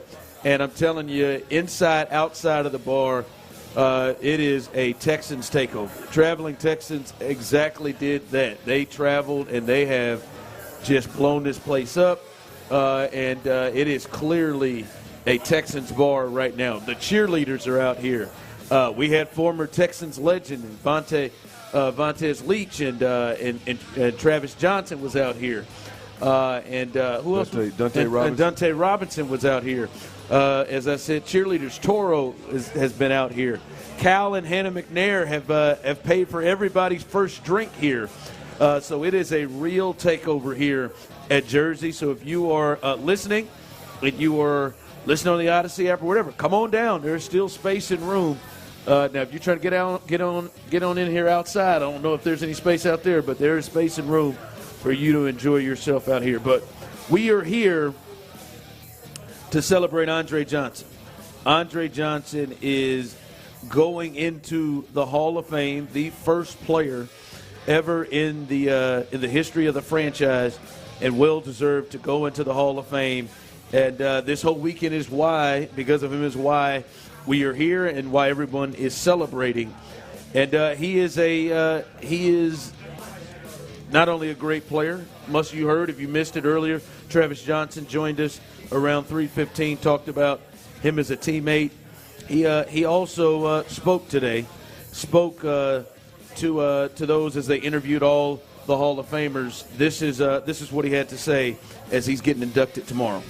The Jacksonville game is the most yards I ever had in my career, most catches I ever had in a game. And then in the game off the way we did, I closed the game out with a 48-yard touchdown. So that was probably like my favorite game I played in. But playing in front of the fans Houston is a football city. So just playing in front of those fans, man, there's a lot of love and passion behind the Houston Texans. So it was always great to play in front of them. There he is, and the passion of the fan base, and we're seeing it again right now as this team is back in, at least sitting what it seems like at the top of the AFC and back as a relevant franchise again right now. Come on. But Clint, Andre Johnson, as we sit there, man, he is one of the best to ever do it, and it's impressive as hell. And John McClain, who's been his presenter for years, really talked about all the numbers and all of his accomplishments and who it puts him with. This is well deserved, and this weekend culminating with tomorrow should be a lot of fun with Andre Johnson. Yeah, absolutely. That game he was talking about was Week 11 in 2012 against Jacksonville, where he took the screen to the house to win it all in overtime. He had 14 catches, 273 yards, and a touchdown in that game. Many folks remember it was obviously his favorite game of his career, I guess most hyped game, and the way that they finished that game was big time, man. So, yeah, it's I've said it before. Obviously, we all know how great Andre Johnson was. And to me, I think the coolest part of it all, or the most impressive part of it all, is the kind of dude that he is. Look, I'm not going to sit here and pretend like I kick it with Andre Johnson all the time, but I've been around Houston long enough to kind of see and experience and hear the kind of person that he is. So it's one thing to see a great player go in. It's another thing to just see just a great dude that was a great teammate. That's a great person. Just get honored in the highest football way possible. So, it's fun to be here. No, it is. You think he surprises us tomorrow with this speech? You think he? No. Because in my mind, I feel like, because you hear him right there, my mind, I feel like, man, he's going to be short, sweet, to the point. That's what it feel like. You think it, but he's going on last. Like, Ray Lewis went on last. Like I said, when I knew with Ray, when they gave Ray that preacher's mic where it wrapped around, they just gave him the mic and said, "Go ahead, Ray." Ray gave you about 45 minutes. In my mind, I feel like Andre gonna be up there about 5 minutes and just quietly. I don't know why that Tiger would change his stripes at this point in time. I think that's part of what is so cool about him and so refreshing about the way that he goes about business. To be honest with you, I think the delivery's that cool, calm, collected delivery. He's not a showman, so I wouldn't expect it to be anything extravagant. But the coolest part of it is whatever he says, however long he speaks, we're all going to be able to relate to it. It's going to be from his heart. It's genuine, sincere. It's not going to be to get clicks. It's not going to be to be cool. It's not going to be to get a job somewhere. It's going to be from the bottom of the heart, and you're going. I would imagine his voice is going to tremble many a time. So it's something that we can all relate to, and I think we'll all be proud of. In the 4 years we've been working together, 4+ years we've been working together, God, dog, man, it's been tough, man. A long 4 years. But in the 4 years we've been working together. Damn, the company was that hard on you? Just, man. I've been holding this thing together. We've heard and talked to a lot of people about Andre, and the thing that always is said about him, and Cal said this when we talked to him earlier this week, whenever, as they say, Dre speaks, everybody listens. And I feel like that's what we'll hear tomorrow. It may not be long. It may not be Ray Lewis-like. It may be short. But what he says, I think everybody will be listening. It'll be powerful. That's what we've heard about him. So Andre Johnson, the reason we're here, is going to be the first member of football player of the Houston Texans, player to be inducted into the Pro Football Hall of Fame. 5 o'clock fire. All right, as we switch over to the Astros, a couple of news notes before we get to tonight's game. I'll go through first decent news here. Justin Verlander will throw a live batting practice on Sunday. If that goes well, Verlander will then go on a minor league rehab assignment. Joe Espada said Verlander will need more than one minor league rehab start. So he is going to throw again on Sunday, which we know he threw earlier this week, and that went well. And actually, we were surprised he actually threw a live BP earlier this week when they didn't think that was going to be the case. So they're moving on positive direction with Justin Verlander. I wonder how many starts he would need in the minors. I know it's obviously more than one. Is that two? Is that three? I wonder how many. I don't know. I have no idea, but Justin will decide that, not Joe. I mean, the truth of the matter is, JV will decide how many damn starts he needs in Sugar Land before Joe does. And I'm telling you, you think Justin went over and said, "Hey, man, when the hell did we decide this? When did we decide that did y'all run this by me? What if I just need one?" Oh man, what a neck! Yeah, what a neck! This neck is. So at least we're getting some level of timetable. Hopefully, that live batting practice goes well on Sunday. This is the tougher news with the Astros, and it is with Luis Garcia. Luis Garcia has elbow soreness, according to Joe Espada. Espada said that Garcia was scheduled to have a rehab assignment, just like Verlander will have on Sunday, but that will not happen due to his elbow. That's all right, Tyler. Due to his elbow soreness, that will not happen. And to me, Clint, that is high level to me of concern in terms of thinking that he would join, because I know what they're saying. He said that, right? I believe Tyler was said that there was no shutdown here. is what Espada said. Right. That's what they're saying, yeah. I got a hard time believing that my man has elbow soreness and they're not going to shut him down for a period of time.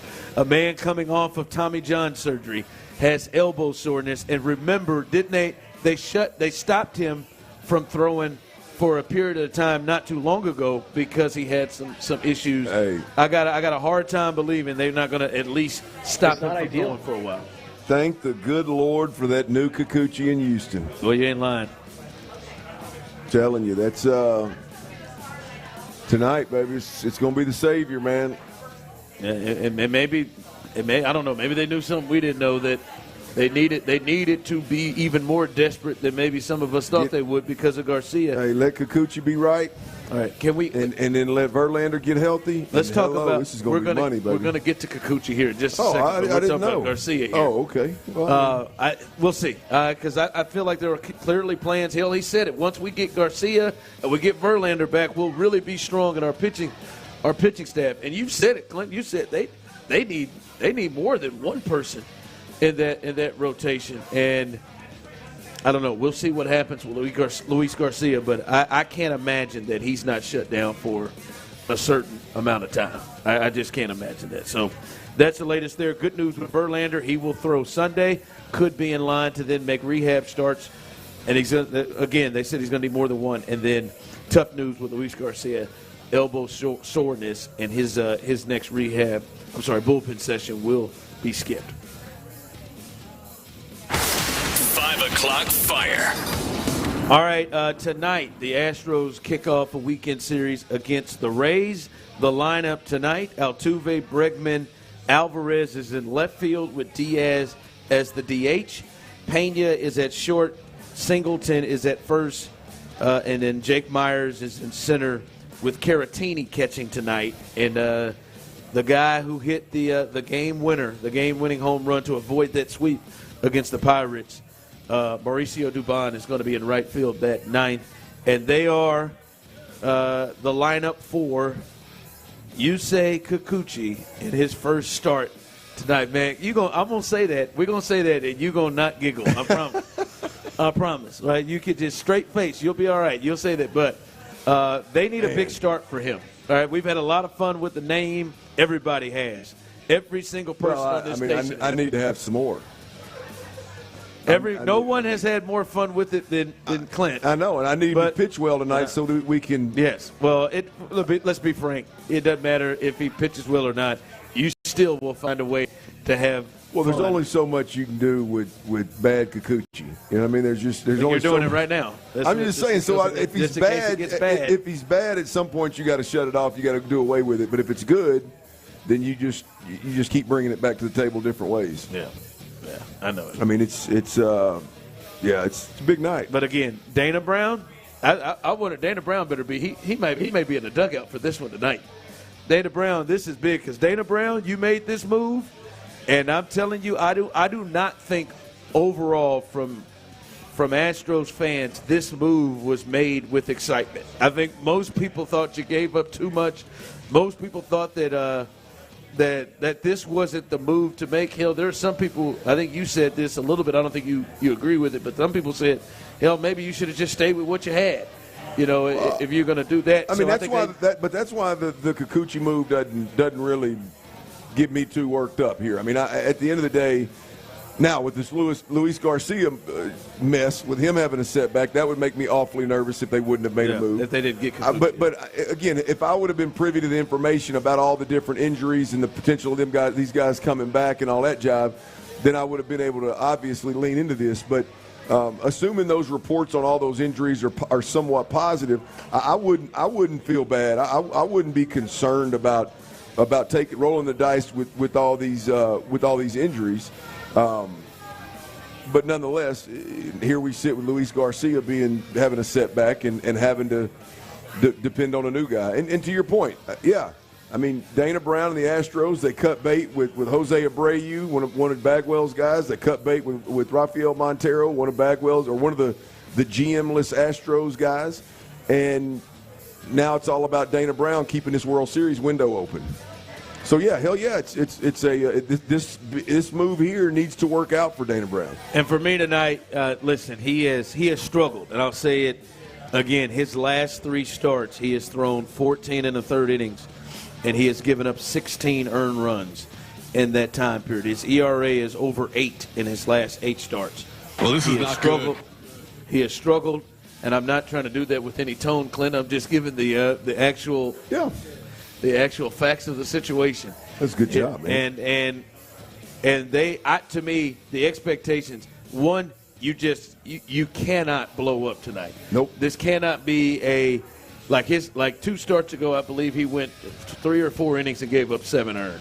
Like his last start, he gave up 5 earned. This cannot be one of those starts you blow up. To me, if he gets a quality start, man, you're rolling and rolling. Dana Brown is looking good. And I think people feel a lot differently, and maybe you don't hear the name Joey Loperfido anymore and hear that other stuff. But, if it's a struggle, then you might have problems. To me, I'm looking, 5 innings and keeping them in the game. 5 innings, 3 runs, not quite a quality start. That would be solid. Just be at least solid. To me is where this thing. The Astros bar is a quality start. I need 6 and 3. That's where I'm at. And hopefully, 6 and 3, at the end of the day, this needs to be a move that helps the Astros in some degree get to the playoffs and make a run in the playoffs. I'll tell you another thing I like about the lineup real quick. The lineup, and I don't have the numbers in front of me, so I don't know exactly how much. I'm just, as I watch every night, and we cover these lineups every night, it seems like Yainer Diaz and Caratini are more so splitting the catching instead of Caratini being a legit backup catcher. And I like that because Caratini's one of the better bats in the dugout. And so he's one of the top 9 bats in the dugout at this point in time. Now, we'll see what happens with the larger sample size.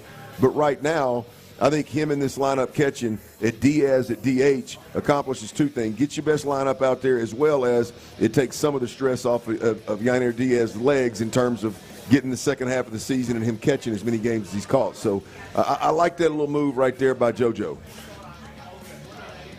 When did we get that?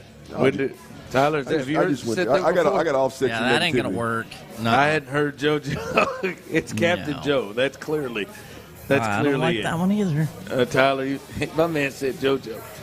JoJo. There was not any negativity. You need a drink with some whipped cream there, Clint? He needs a drink. No, I'm all set, man. Don't need any whipped cream, Bob. I didn't like that raspberry vinaigrette, did you? That's all right. Thick-ass raspberry vinaigrette, I'll tell you that. It's thick, boy. A lot of things I appreciate being thick, but it ain't my raspberry vinaigrette. So that vinaigrette's got some girth to it, huh? Look, it's hanging on the edge of this little cup right here. That's not the thick in the hips you're looking for, huh? I need my raspberry vinaigrette thin. I need it thin and a little bit transparent. You want that Giselle? You want that Giselle kind of raspberry? Yeah. You don't want that Megan. They get that Megan Thee Stallion raspberry. Give me some of that pasty white girl. Give me some of that. Hey, give me some of that Tyler. Yeah, you need St. Patrick's Day instead of Essence Fest. St. Patty's Day. Two different parades, huh? 2 different festivals. Yeah, that's the different. You go get some nights out. You got a chance to win. It's just different wins. Yes, it's different wins. All right, coming up, news about Kyle Tucker. We'll give you the latest there. And one of the things that we took away from last night's game was the aggressiveness of D'Amico Ryans on who played and who didn't. We'll discuss that coming up next.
Sports leader. Sports Radio 610.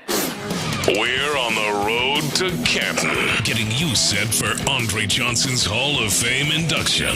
Live from Jersey Sports Grill, here's The Drive with Stoerner and Hughley.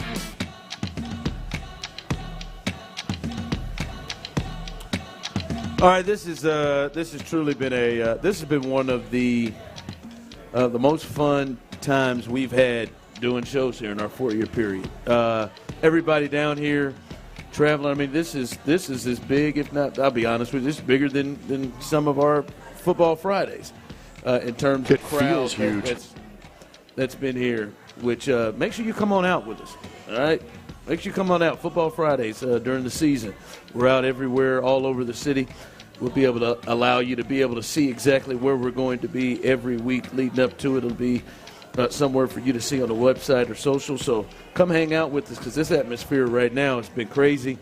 The traveling Texans have showed out and taken over this bar all day, and it's been a lot of fun. Now that we got that out of the way, I just wanted to pass this note to you about Kyle Tucker.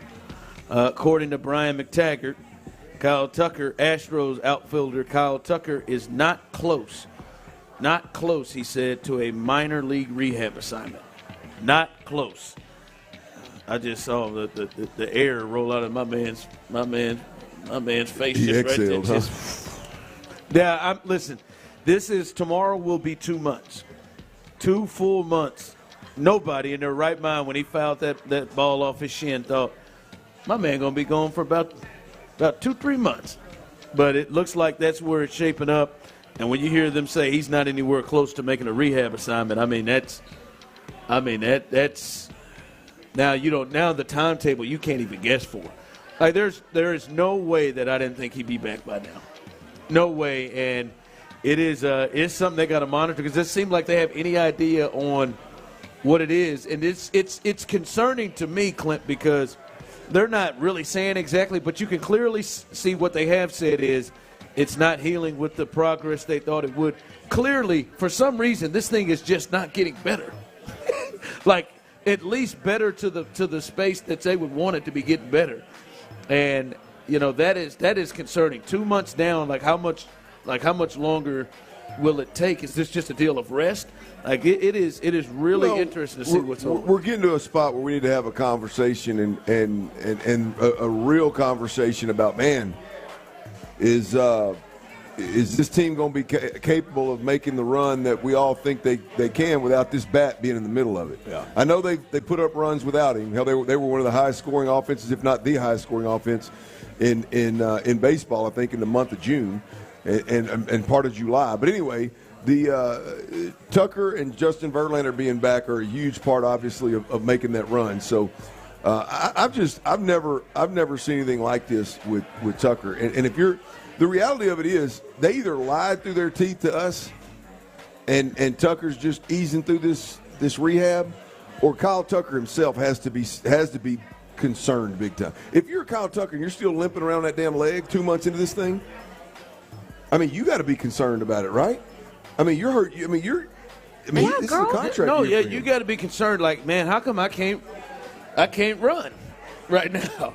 Yeah. How come I can't start moving right now? Like, yeah, you have to be majorly concerned. And then when you're looking at that, if we're sitting here 2 months, if we're gonna be sitting here for 2 months, Larry, man, go on, man, quit drinking all that damn yak. Like he drinking yak and iced tea. I ain't never seen that combination before. But no, you got to be looking at a situation, Clint, where you're saying to yourself, like, he's got to be asking, am I going to be right? Like, it almost feels like even if he does come back, he's going to come back and maybe not be 100%. Like, am I going to be right when it gets back here? And that's why I said this earlier. Like, we're going to at the very least having the conversation is, are they going to see the Kyle Tucker who was the MVP candidate? Is he going to be able to be that guy? And there's a thought for them to get to the ALCS again. They may need that from him. And well, we didn't get much from him last year. We made the ALCS, so maybe I'm overthinking it. You're right. Pitching was a little different. But yeah, look, that guy's got to be. He's got to be back in this thing sooner rather than later. Yeah. I know this. That damn $20 bill you got out to be in my pocket. Yeah. ASAP. Yeah, that was a tough. I was really trying to believe on that, man. You tried. I tried, man. I hate that you lost a little more money. No, you don't. Doesn't help the fact that you don't gamble. No, I don't gamble. And I'm not gambling tonight either. This casino I'm trying to take. Hey, how surprised were you in terms of last night, that preseason game with the Texans? How surprised were you that really only Juice Scruggs and Kenyon Green were not only the only starters, but really it feels like almost some of the only guys that are going to get major action that played yesterday. I found that really interesting how many guys didn't play in yesterday's game. Yeah, they got aggressive with it. There's no doubt about it. I'm not surprised at just the sheer number, but the thought that Damian Pierce and Jalen Petrie, those two guys the plan wasn't to get them some run. You can argue that Juice Scruggs playing center, having not played much center. You can argue that Jalen Petrie, having not played a ton of nickel at this level, he did in college.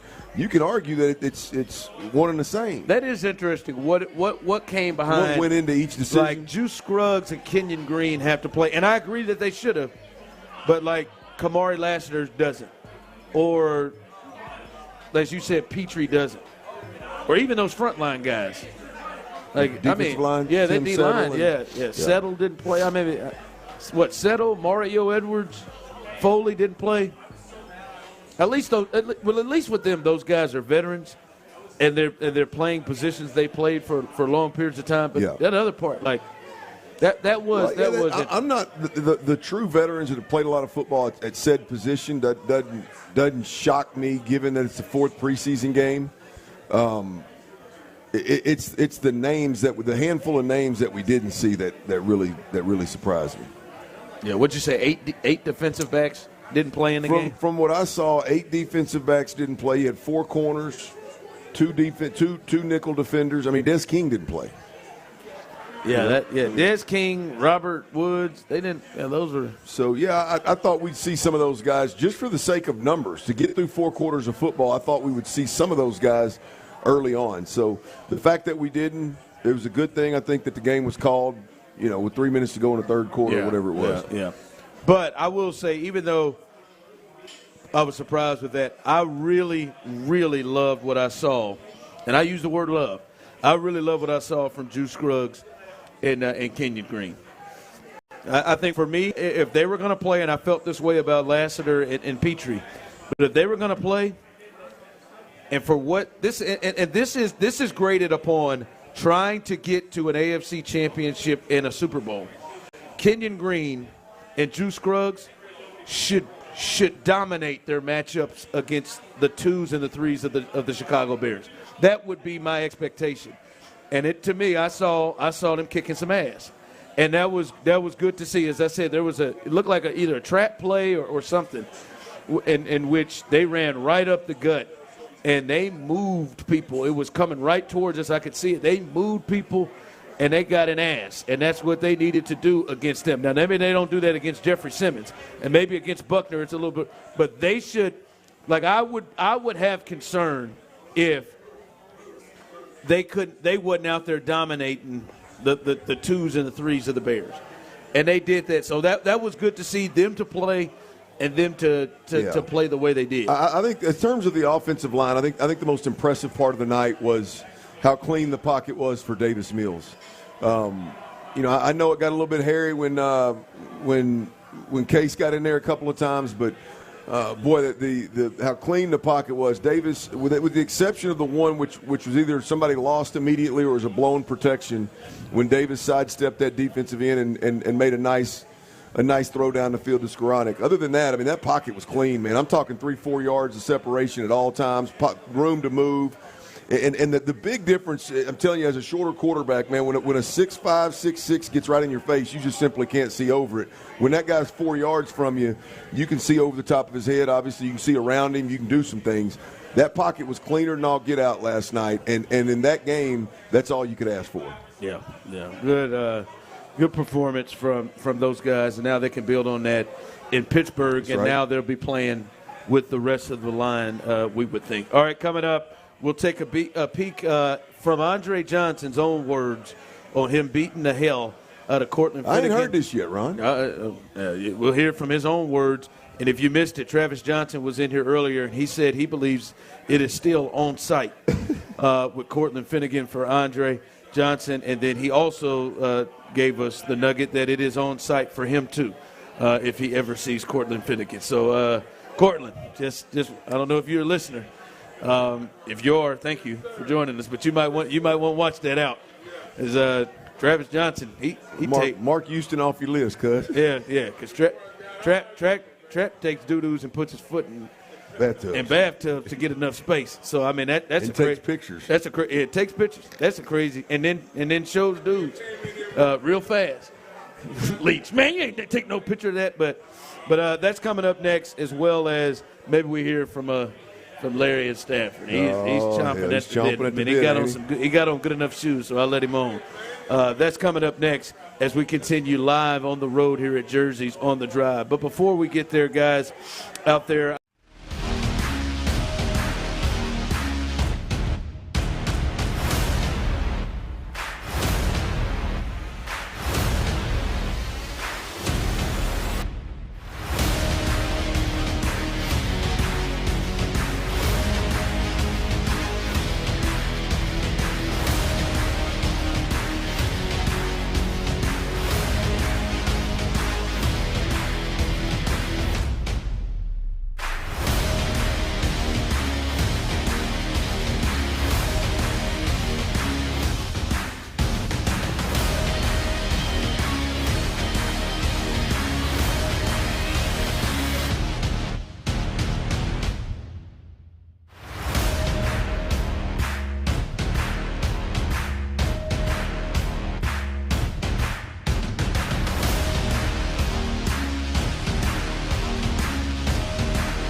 Here we go. Stock up on Clorox disinfecting wipes that clean 3 times better than what paper towels and kitchen grease and soaps come. Use as directed. We're on the road to Canton, getting you set for Andre Johnson's Hall of Fame induction. Live from Jersey Sports Grill, here's The Drive with Stoerner and Hughley.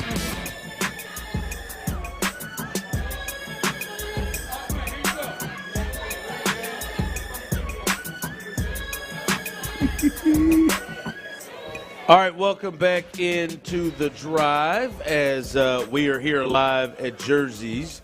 And it has been, as we said earlier, a great time as people are celebrating Andre Johnson, who is going in to the Hall of Fame.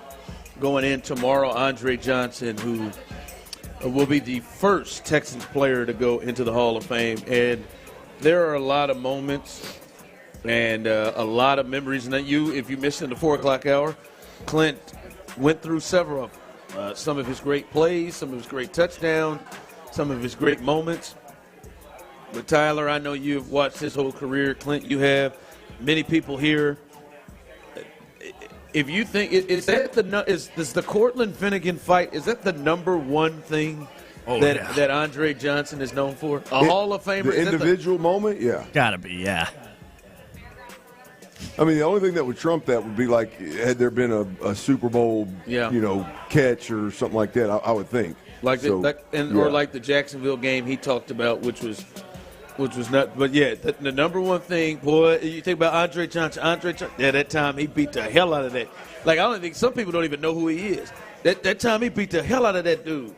That's what it is. And he talks about it. He answers the questions. He sat down. What's his name? Chandler Johnson. Chandler Johnson. He sat down with him and he gave his own thoughts and words about that moment that he is most remembered for. Here is Andre Johnson talking about his moment with Cortland Finnegan. What's something that people don't know about what happened leading up to one of the most iconic moments, not just in your career, but we're talking about in the history of the game? People think that's just something that just happened out of the blue. That had been going on for probably about like 3 or 4 years. He had been asking for it though, because even his teammates knew. You know, his teammate even admitted in that, that he karate chopped me under the pile. Tried to hit me in my throat one time. So there was a little stuff he did. He did it. It wasn't just me. It was other guys that he played against that he did stuff to too. So I just wasn't the person who tolerated it. Most people know you as being kind of a chill guy. When you get back to the locker room with your teammates, and Andy won the game, what was it? Do you remember that conversation or what your guys were saying to you at the time? Nobody really said much about it because they knew he was an asshole. So that's the crazy thing. Like after the game, nobody really even. I mean, they knew somebody was gonna do it to him sooner or later. So nobody really cared. The funniest thing was, me and Vontae Leach, we went to the Rockets game that night. Same night. And I walked in and they gave me a standing ovation. Fans getting into this one, Bill. Well, they are because the big board just put up Andre Johnson. It went nuts when they put his picture up. Not only did the Texans win today, great win, but Andre even won the battle and the war. That was the funny thing. So I'll probably say they enjoyed it more than anything. But as far as the teammates, like we didn't. I mean, it was what it was. So I was told that, I had heard that other receivers paid your fine. Is there any truth to that? That this was a league-wide thing and others donated to? I don't know how that fine got paid. That's all I'll say. Andre, I ain't gonna lie to you. I'm kind of surprised that he would just go in and go into depth with that situation, especially how long ago it was. But like he don't ever seem to have no problem talking about that thing. Hey, good job, Chancellor Johnson. I mean that's big time right there. I'm sure that he had talked about it before, but in depth like that of why, because there was a bunch of dirty plays where he was punching him under the pile, karate chopping him under the pile, hitting him in the throat under the pile, and the whole league knew about how dirty he was. And They knew somebody was going to do it at some point in time, and Dre just wasn't the guy to put up with it. He said, I wouldn't tolerate that. That's classic, man. You talk about pulling back the curtain now. That's beautiful. Yeah, it was something else. Come on, man. Look at him. Look at him. That was like what's the pup's name? What's your pup's name? Bear. That's like when you tell Bear shit, and then you got to throw that bone over. Don't go nowhere, Bear. And he go get it, and Bear takes off. I got to give it to you. Y'all showing out here, Larry. Y'all done came in and took over this place. Y'all showing out for Andre, and if it's anything like it's out here today, I mean, hell, they got blowhorns. Whatever they got.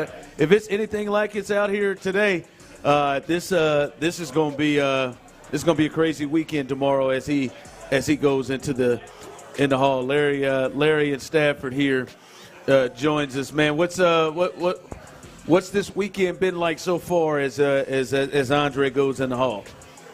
So we've been waiting on this a long time, man, and to see all these people out here with smiles on their faces, everybody feeling good about what we witnessing and experiencing up here in Canton, you can't ask for nothing better, man. I'm going to tell you something, man. Your boy been going hard nonstop since Wednesday. And I tell you that everybody out here ain't doing nothing but showing love.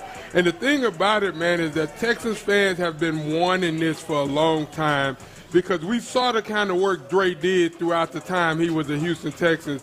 And we understand how he went about his business, man, and just supporting the city, playing football at a high level. And so to come out and support him, man, to see you boys out here doing your thing, and I got this crown and this cup, I can't ask for nothing no better. And, I've been listening to y'all all day. Y'all see the people in here, man. Everybody feeling good. That's what it's about. Because when you got a squad that you can believe in and that's really getting ready to set you up to go on a magical run, this is where it all starts to begin. And that preseason game last night, the rain and everything else still doesn't spoil the fact that our boys was in this Hall of Fame game, and now the season is about to start. What I'm going to tell you is this, what y'all been talking about, that Xavier Hutchinson, hey, man, whatever they allowed this young man to do, I'm telling you, between him and Mechie, it's going to be a dogfight in that locker room in the wide receiver room. Because that dude was catching stuff, man, and making routes runs and all this other stuff look easy. And I like the fact that nobody, you mentioned this show, Clint, you mentioned it, that Kenyon Green, come on, dog. Everybody pulling for this dude because we understand if him and Juice play the game at a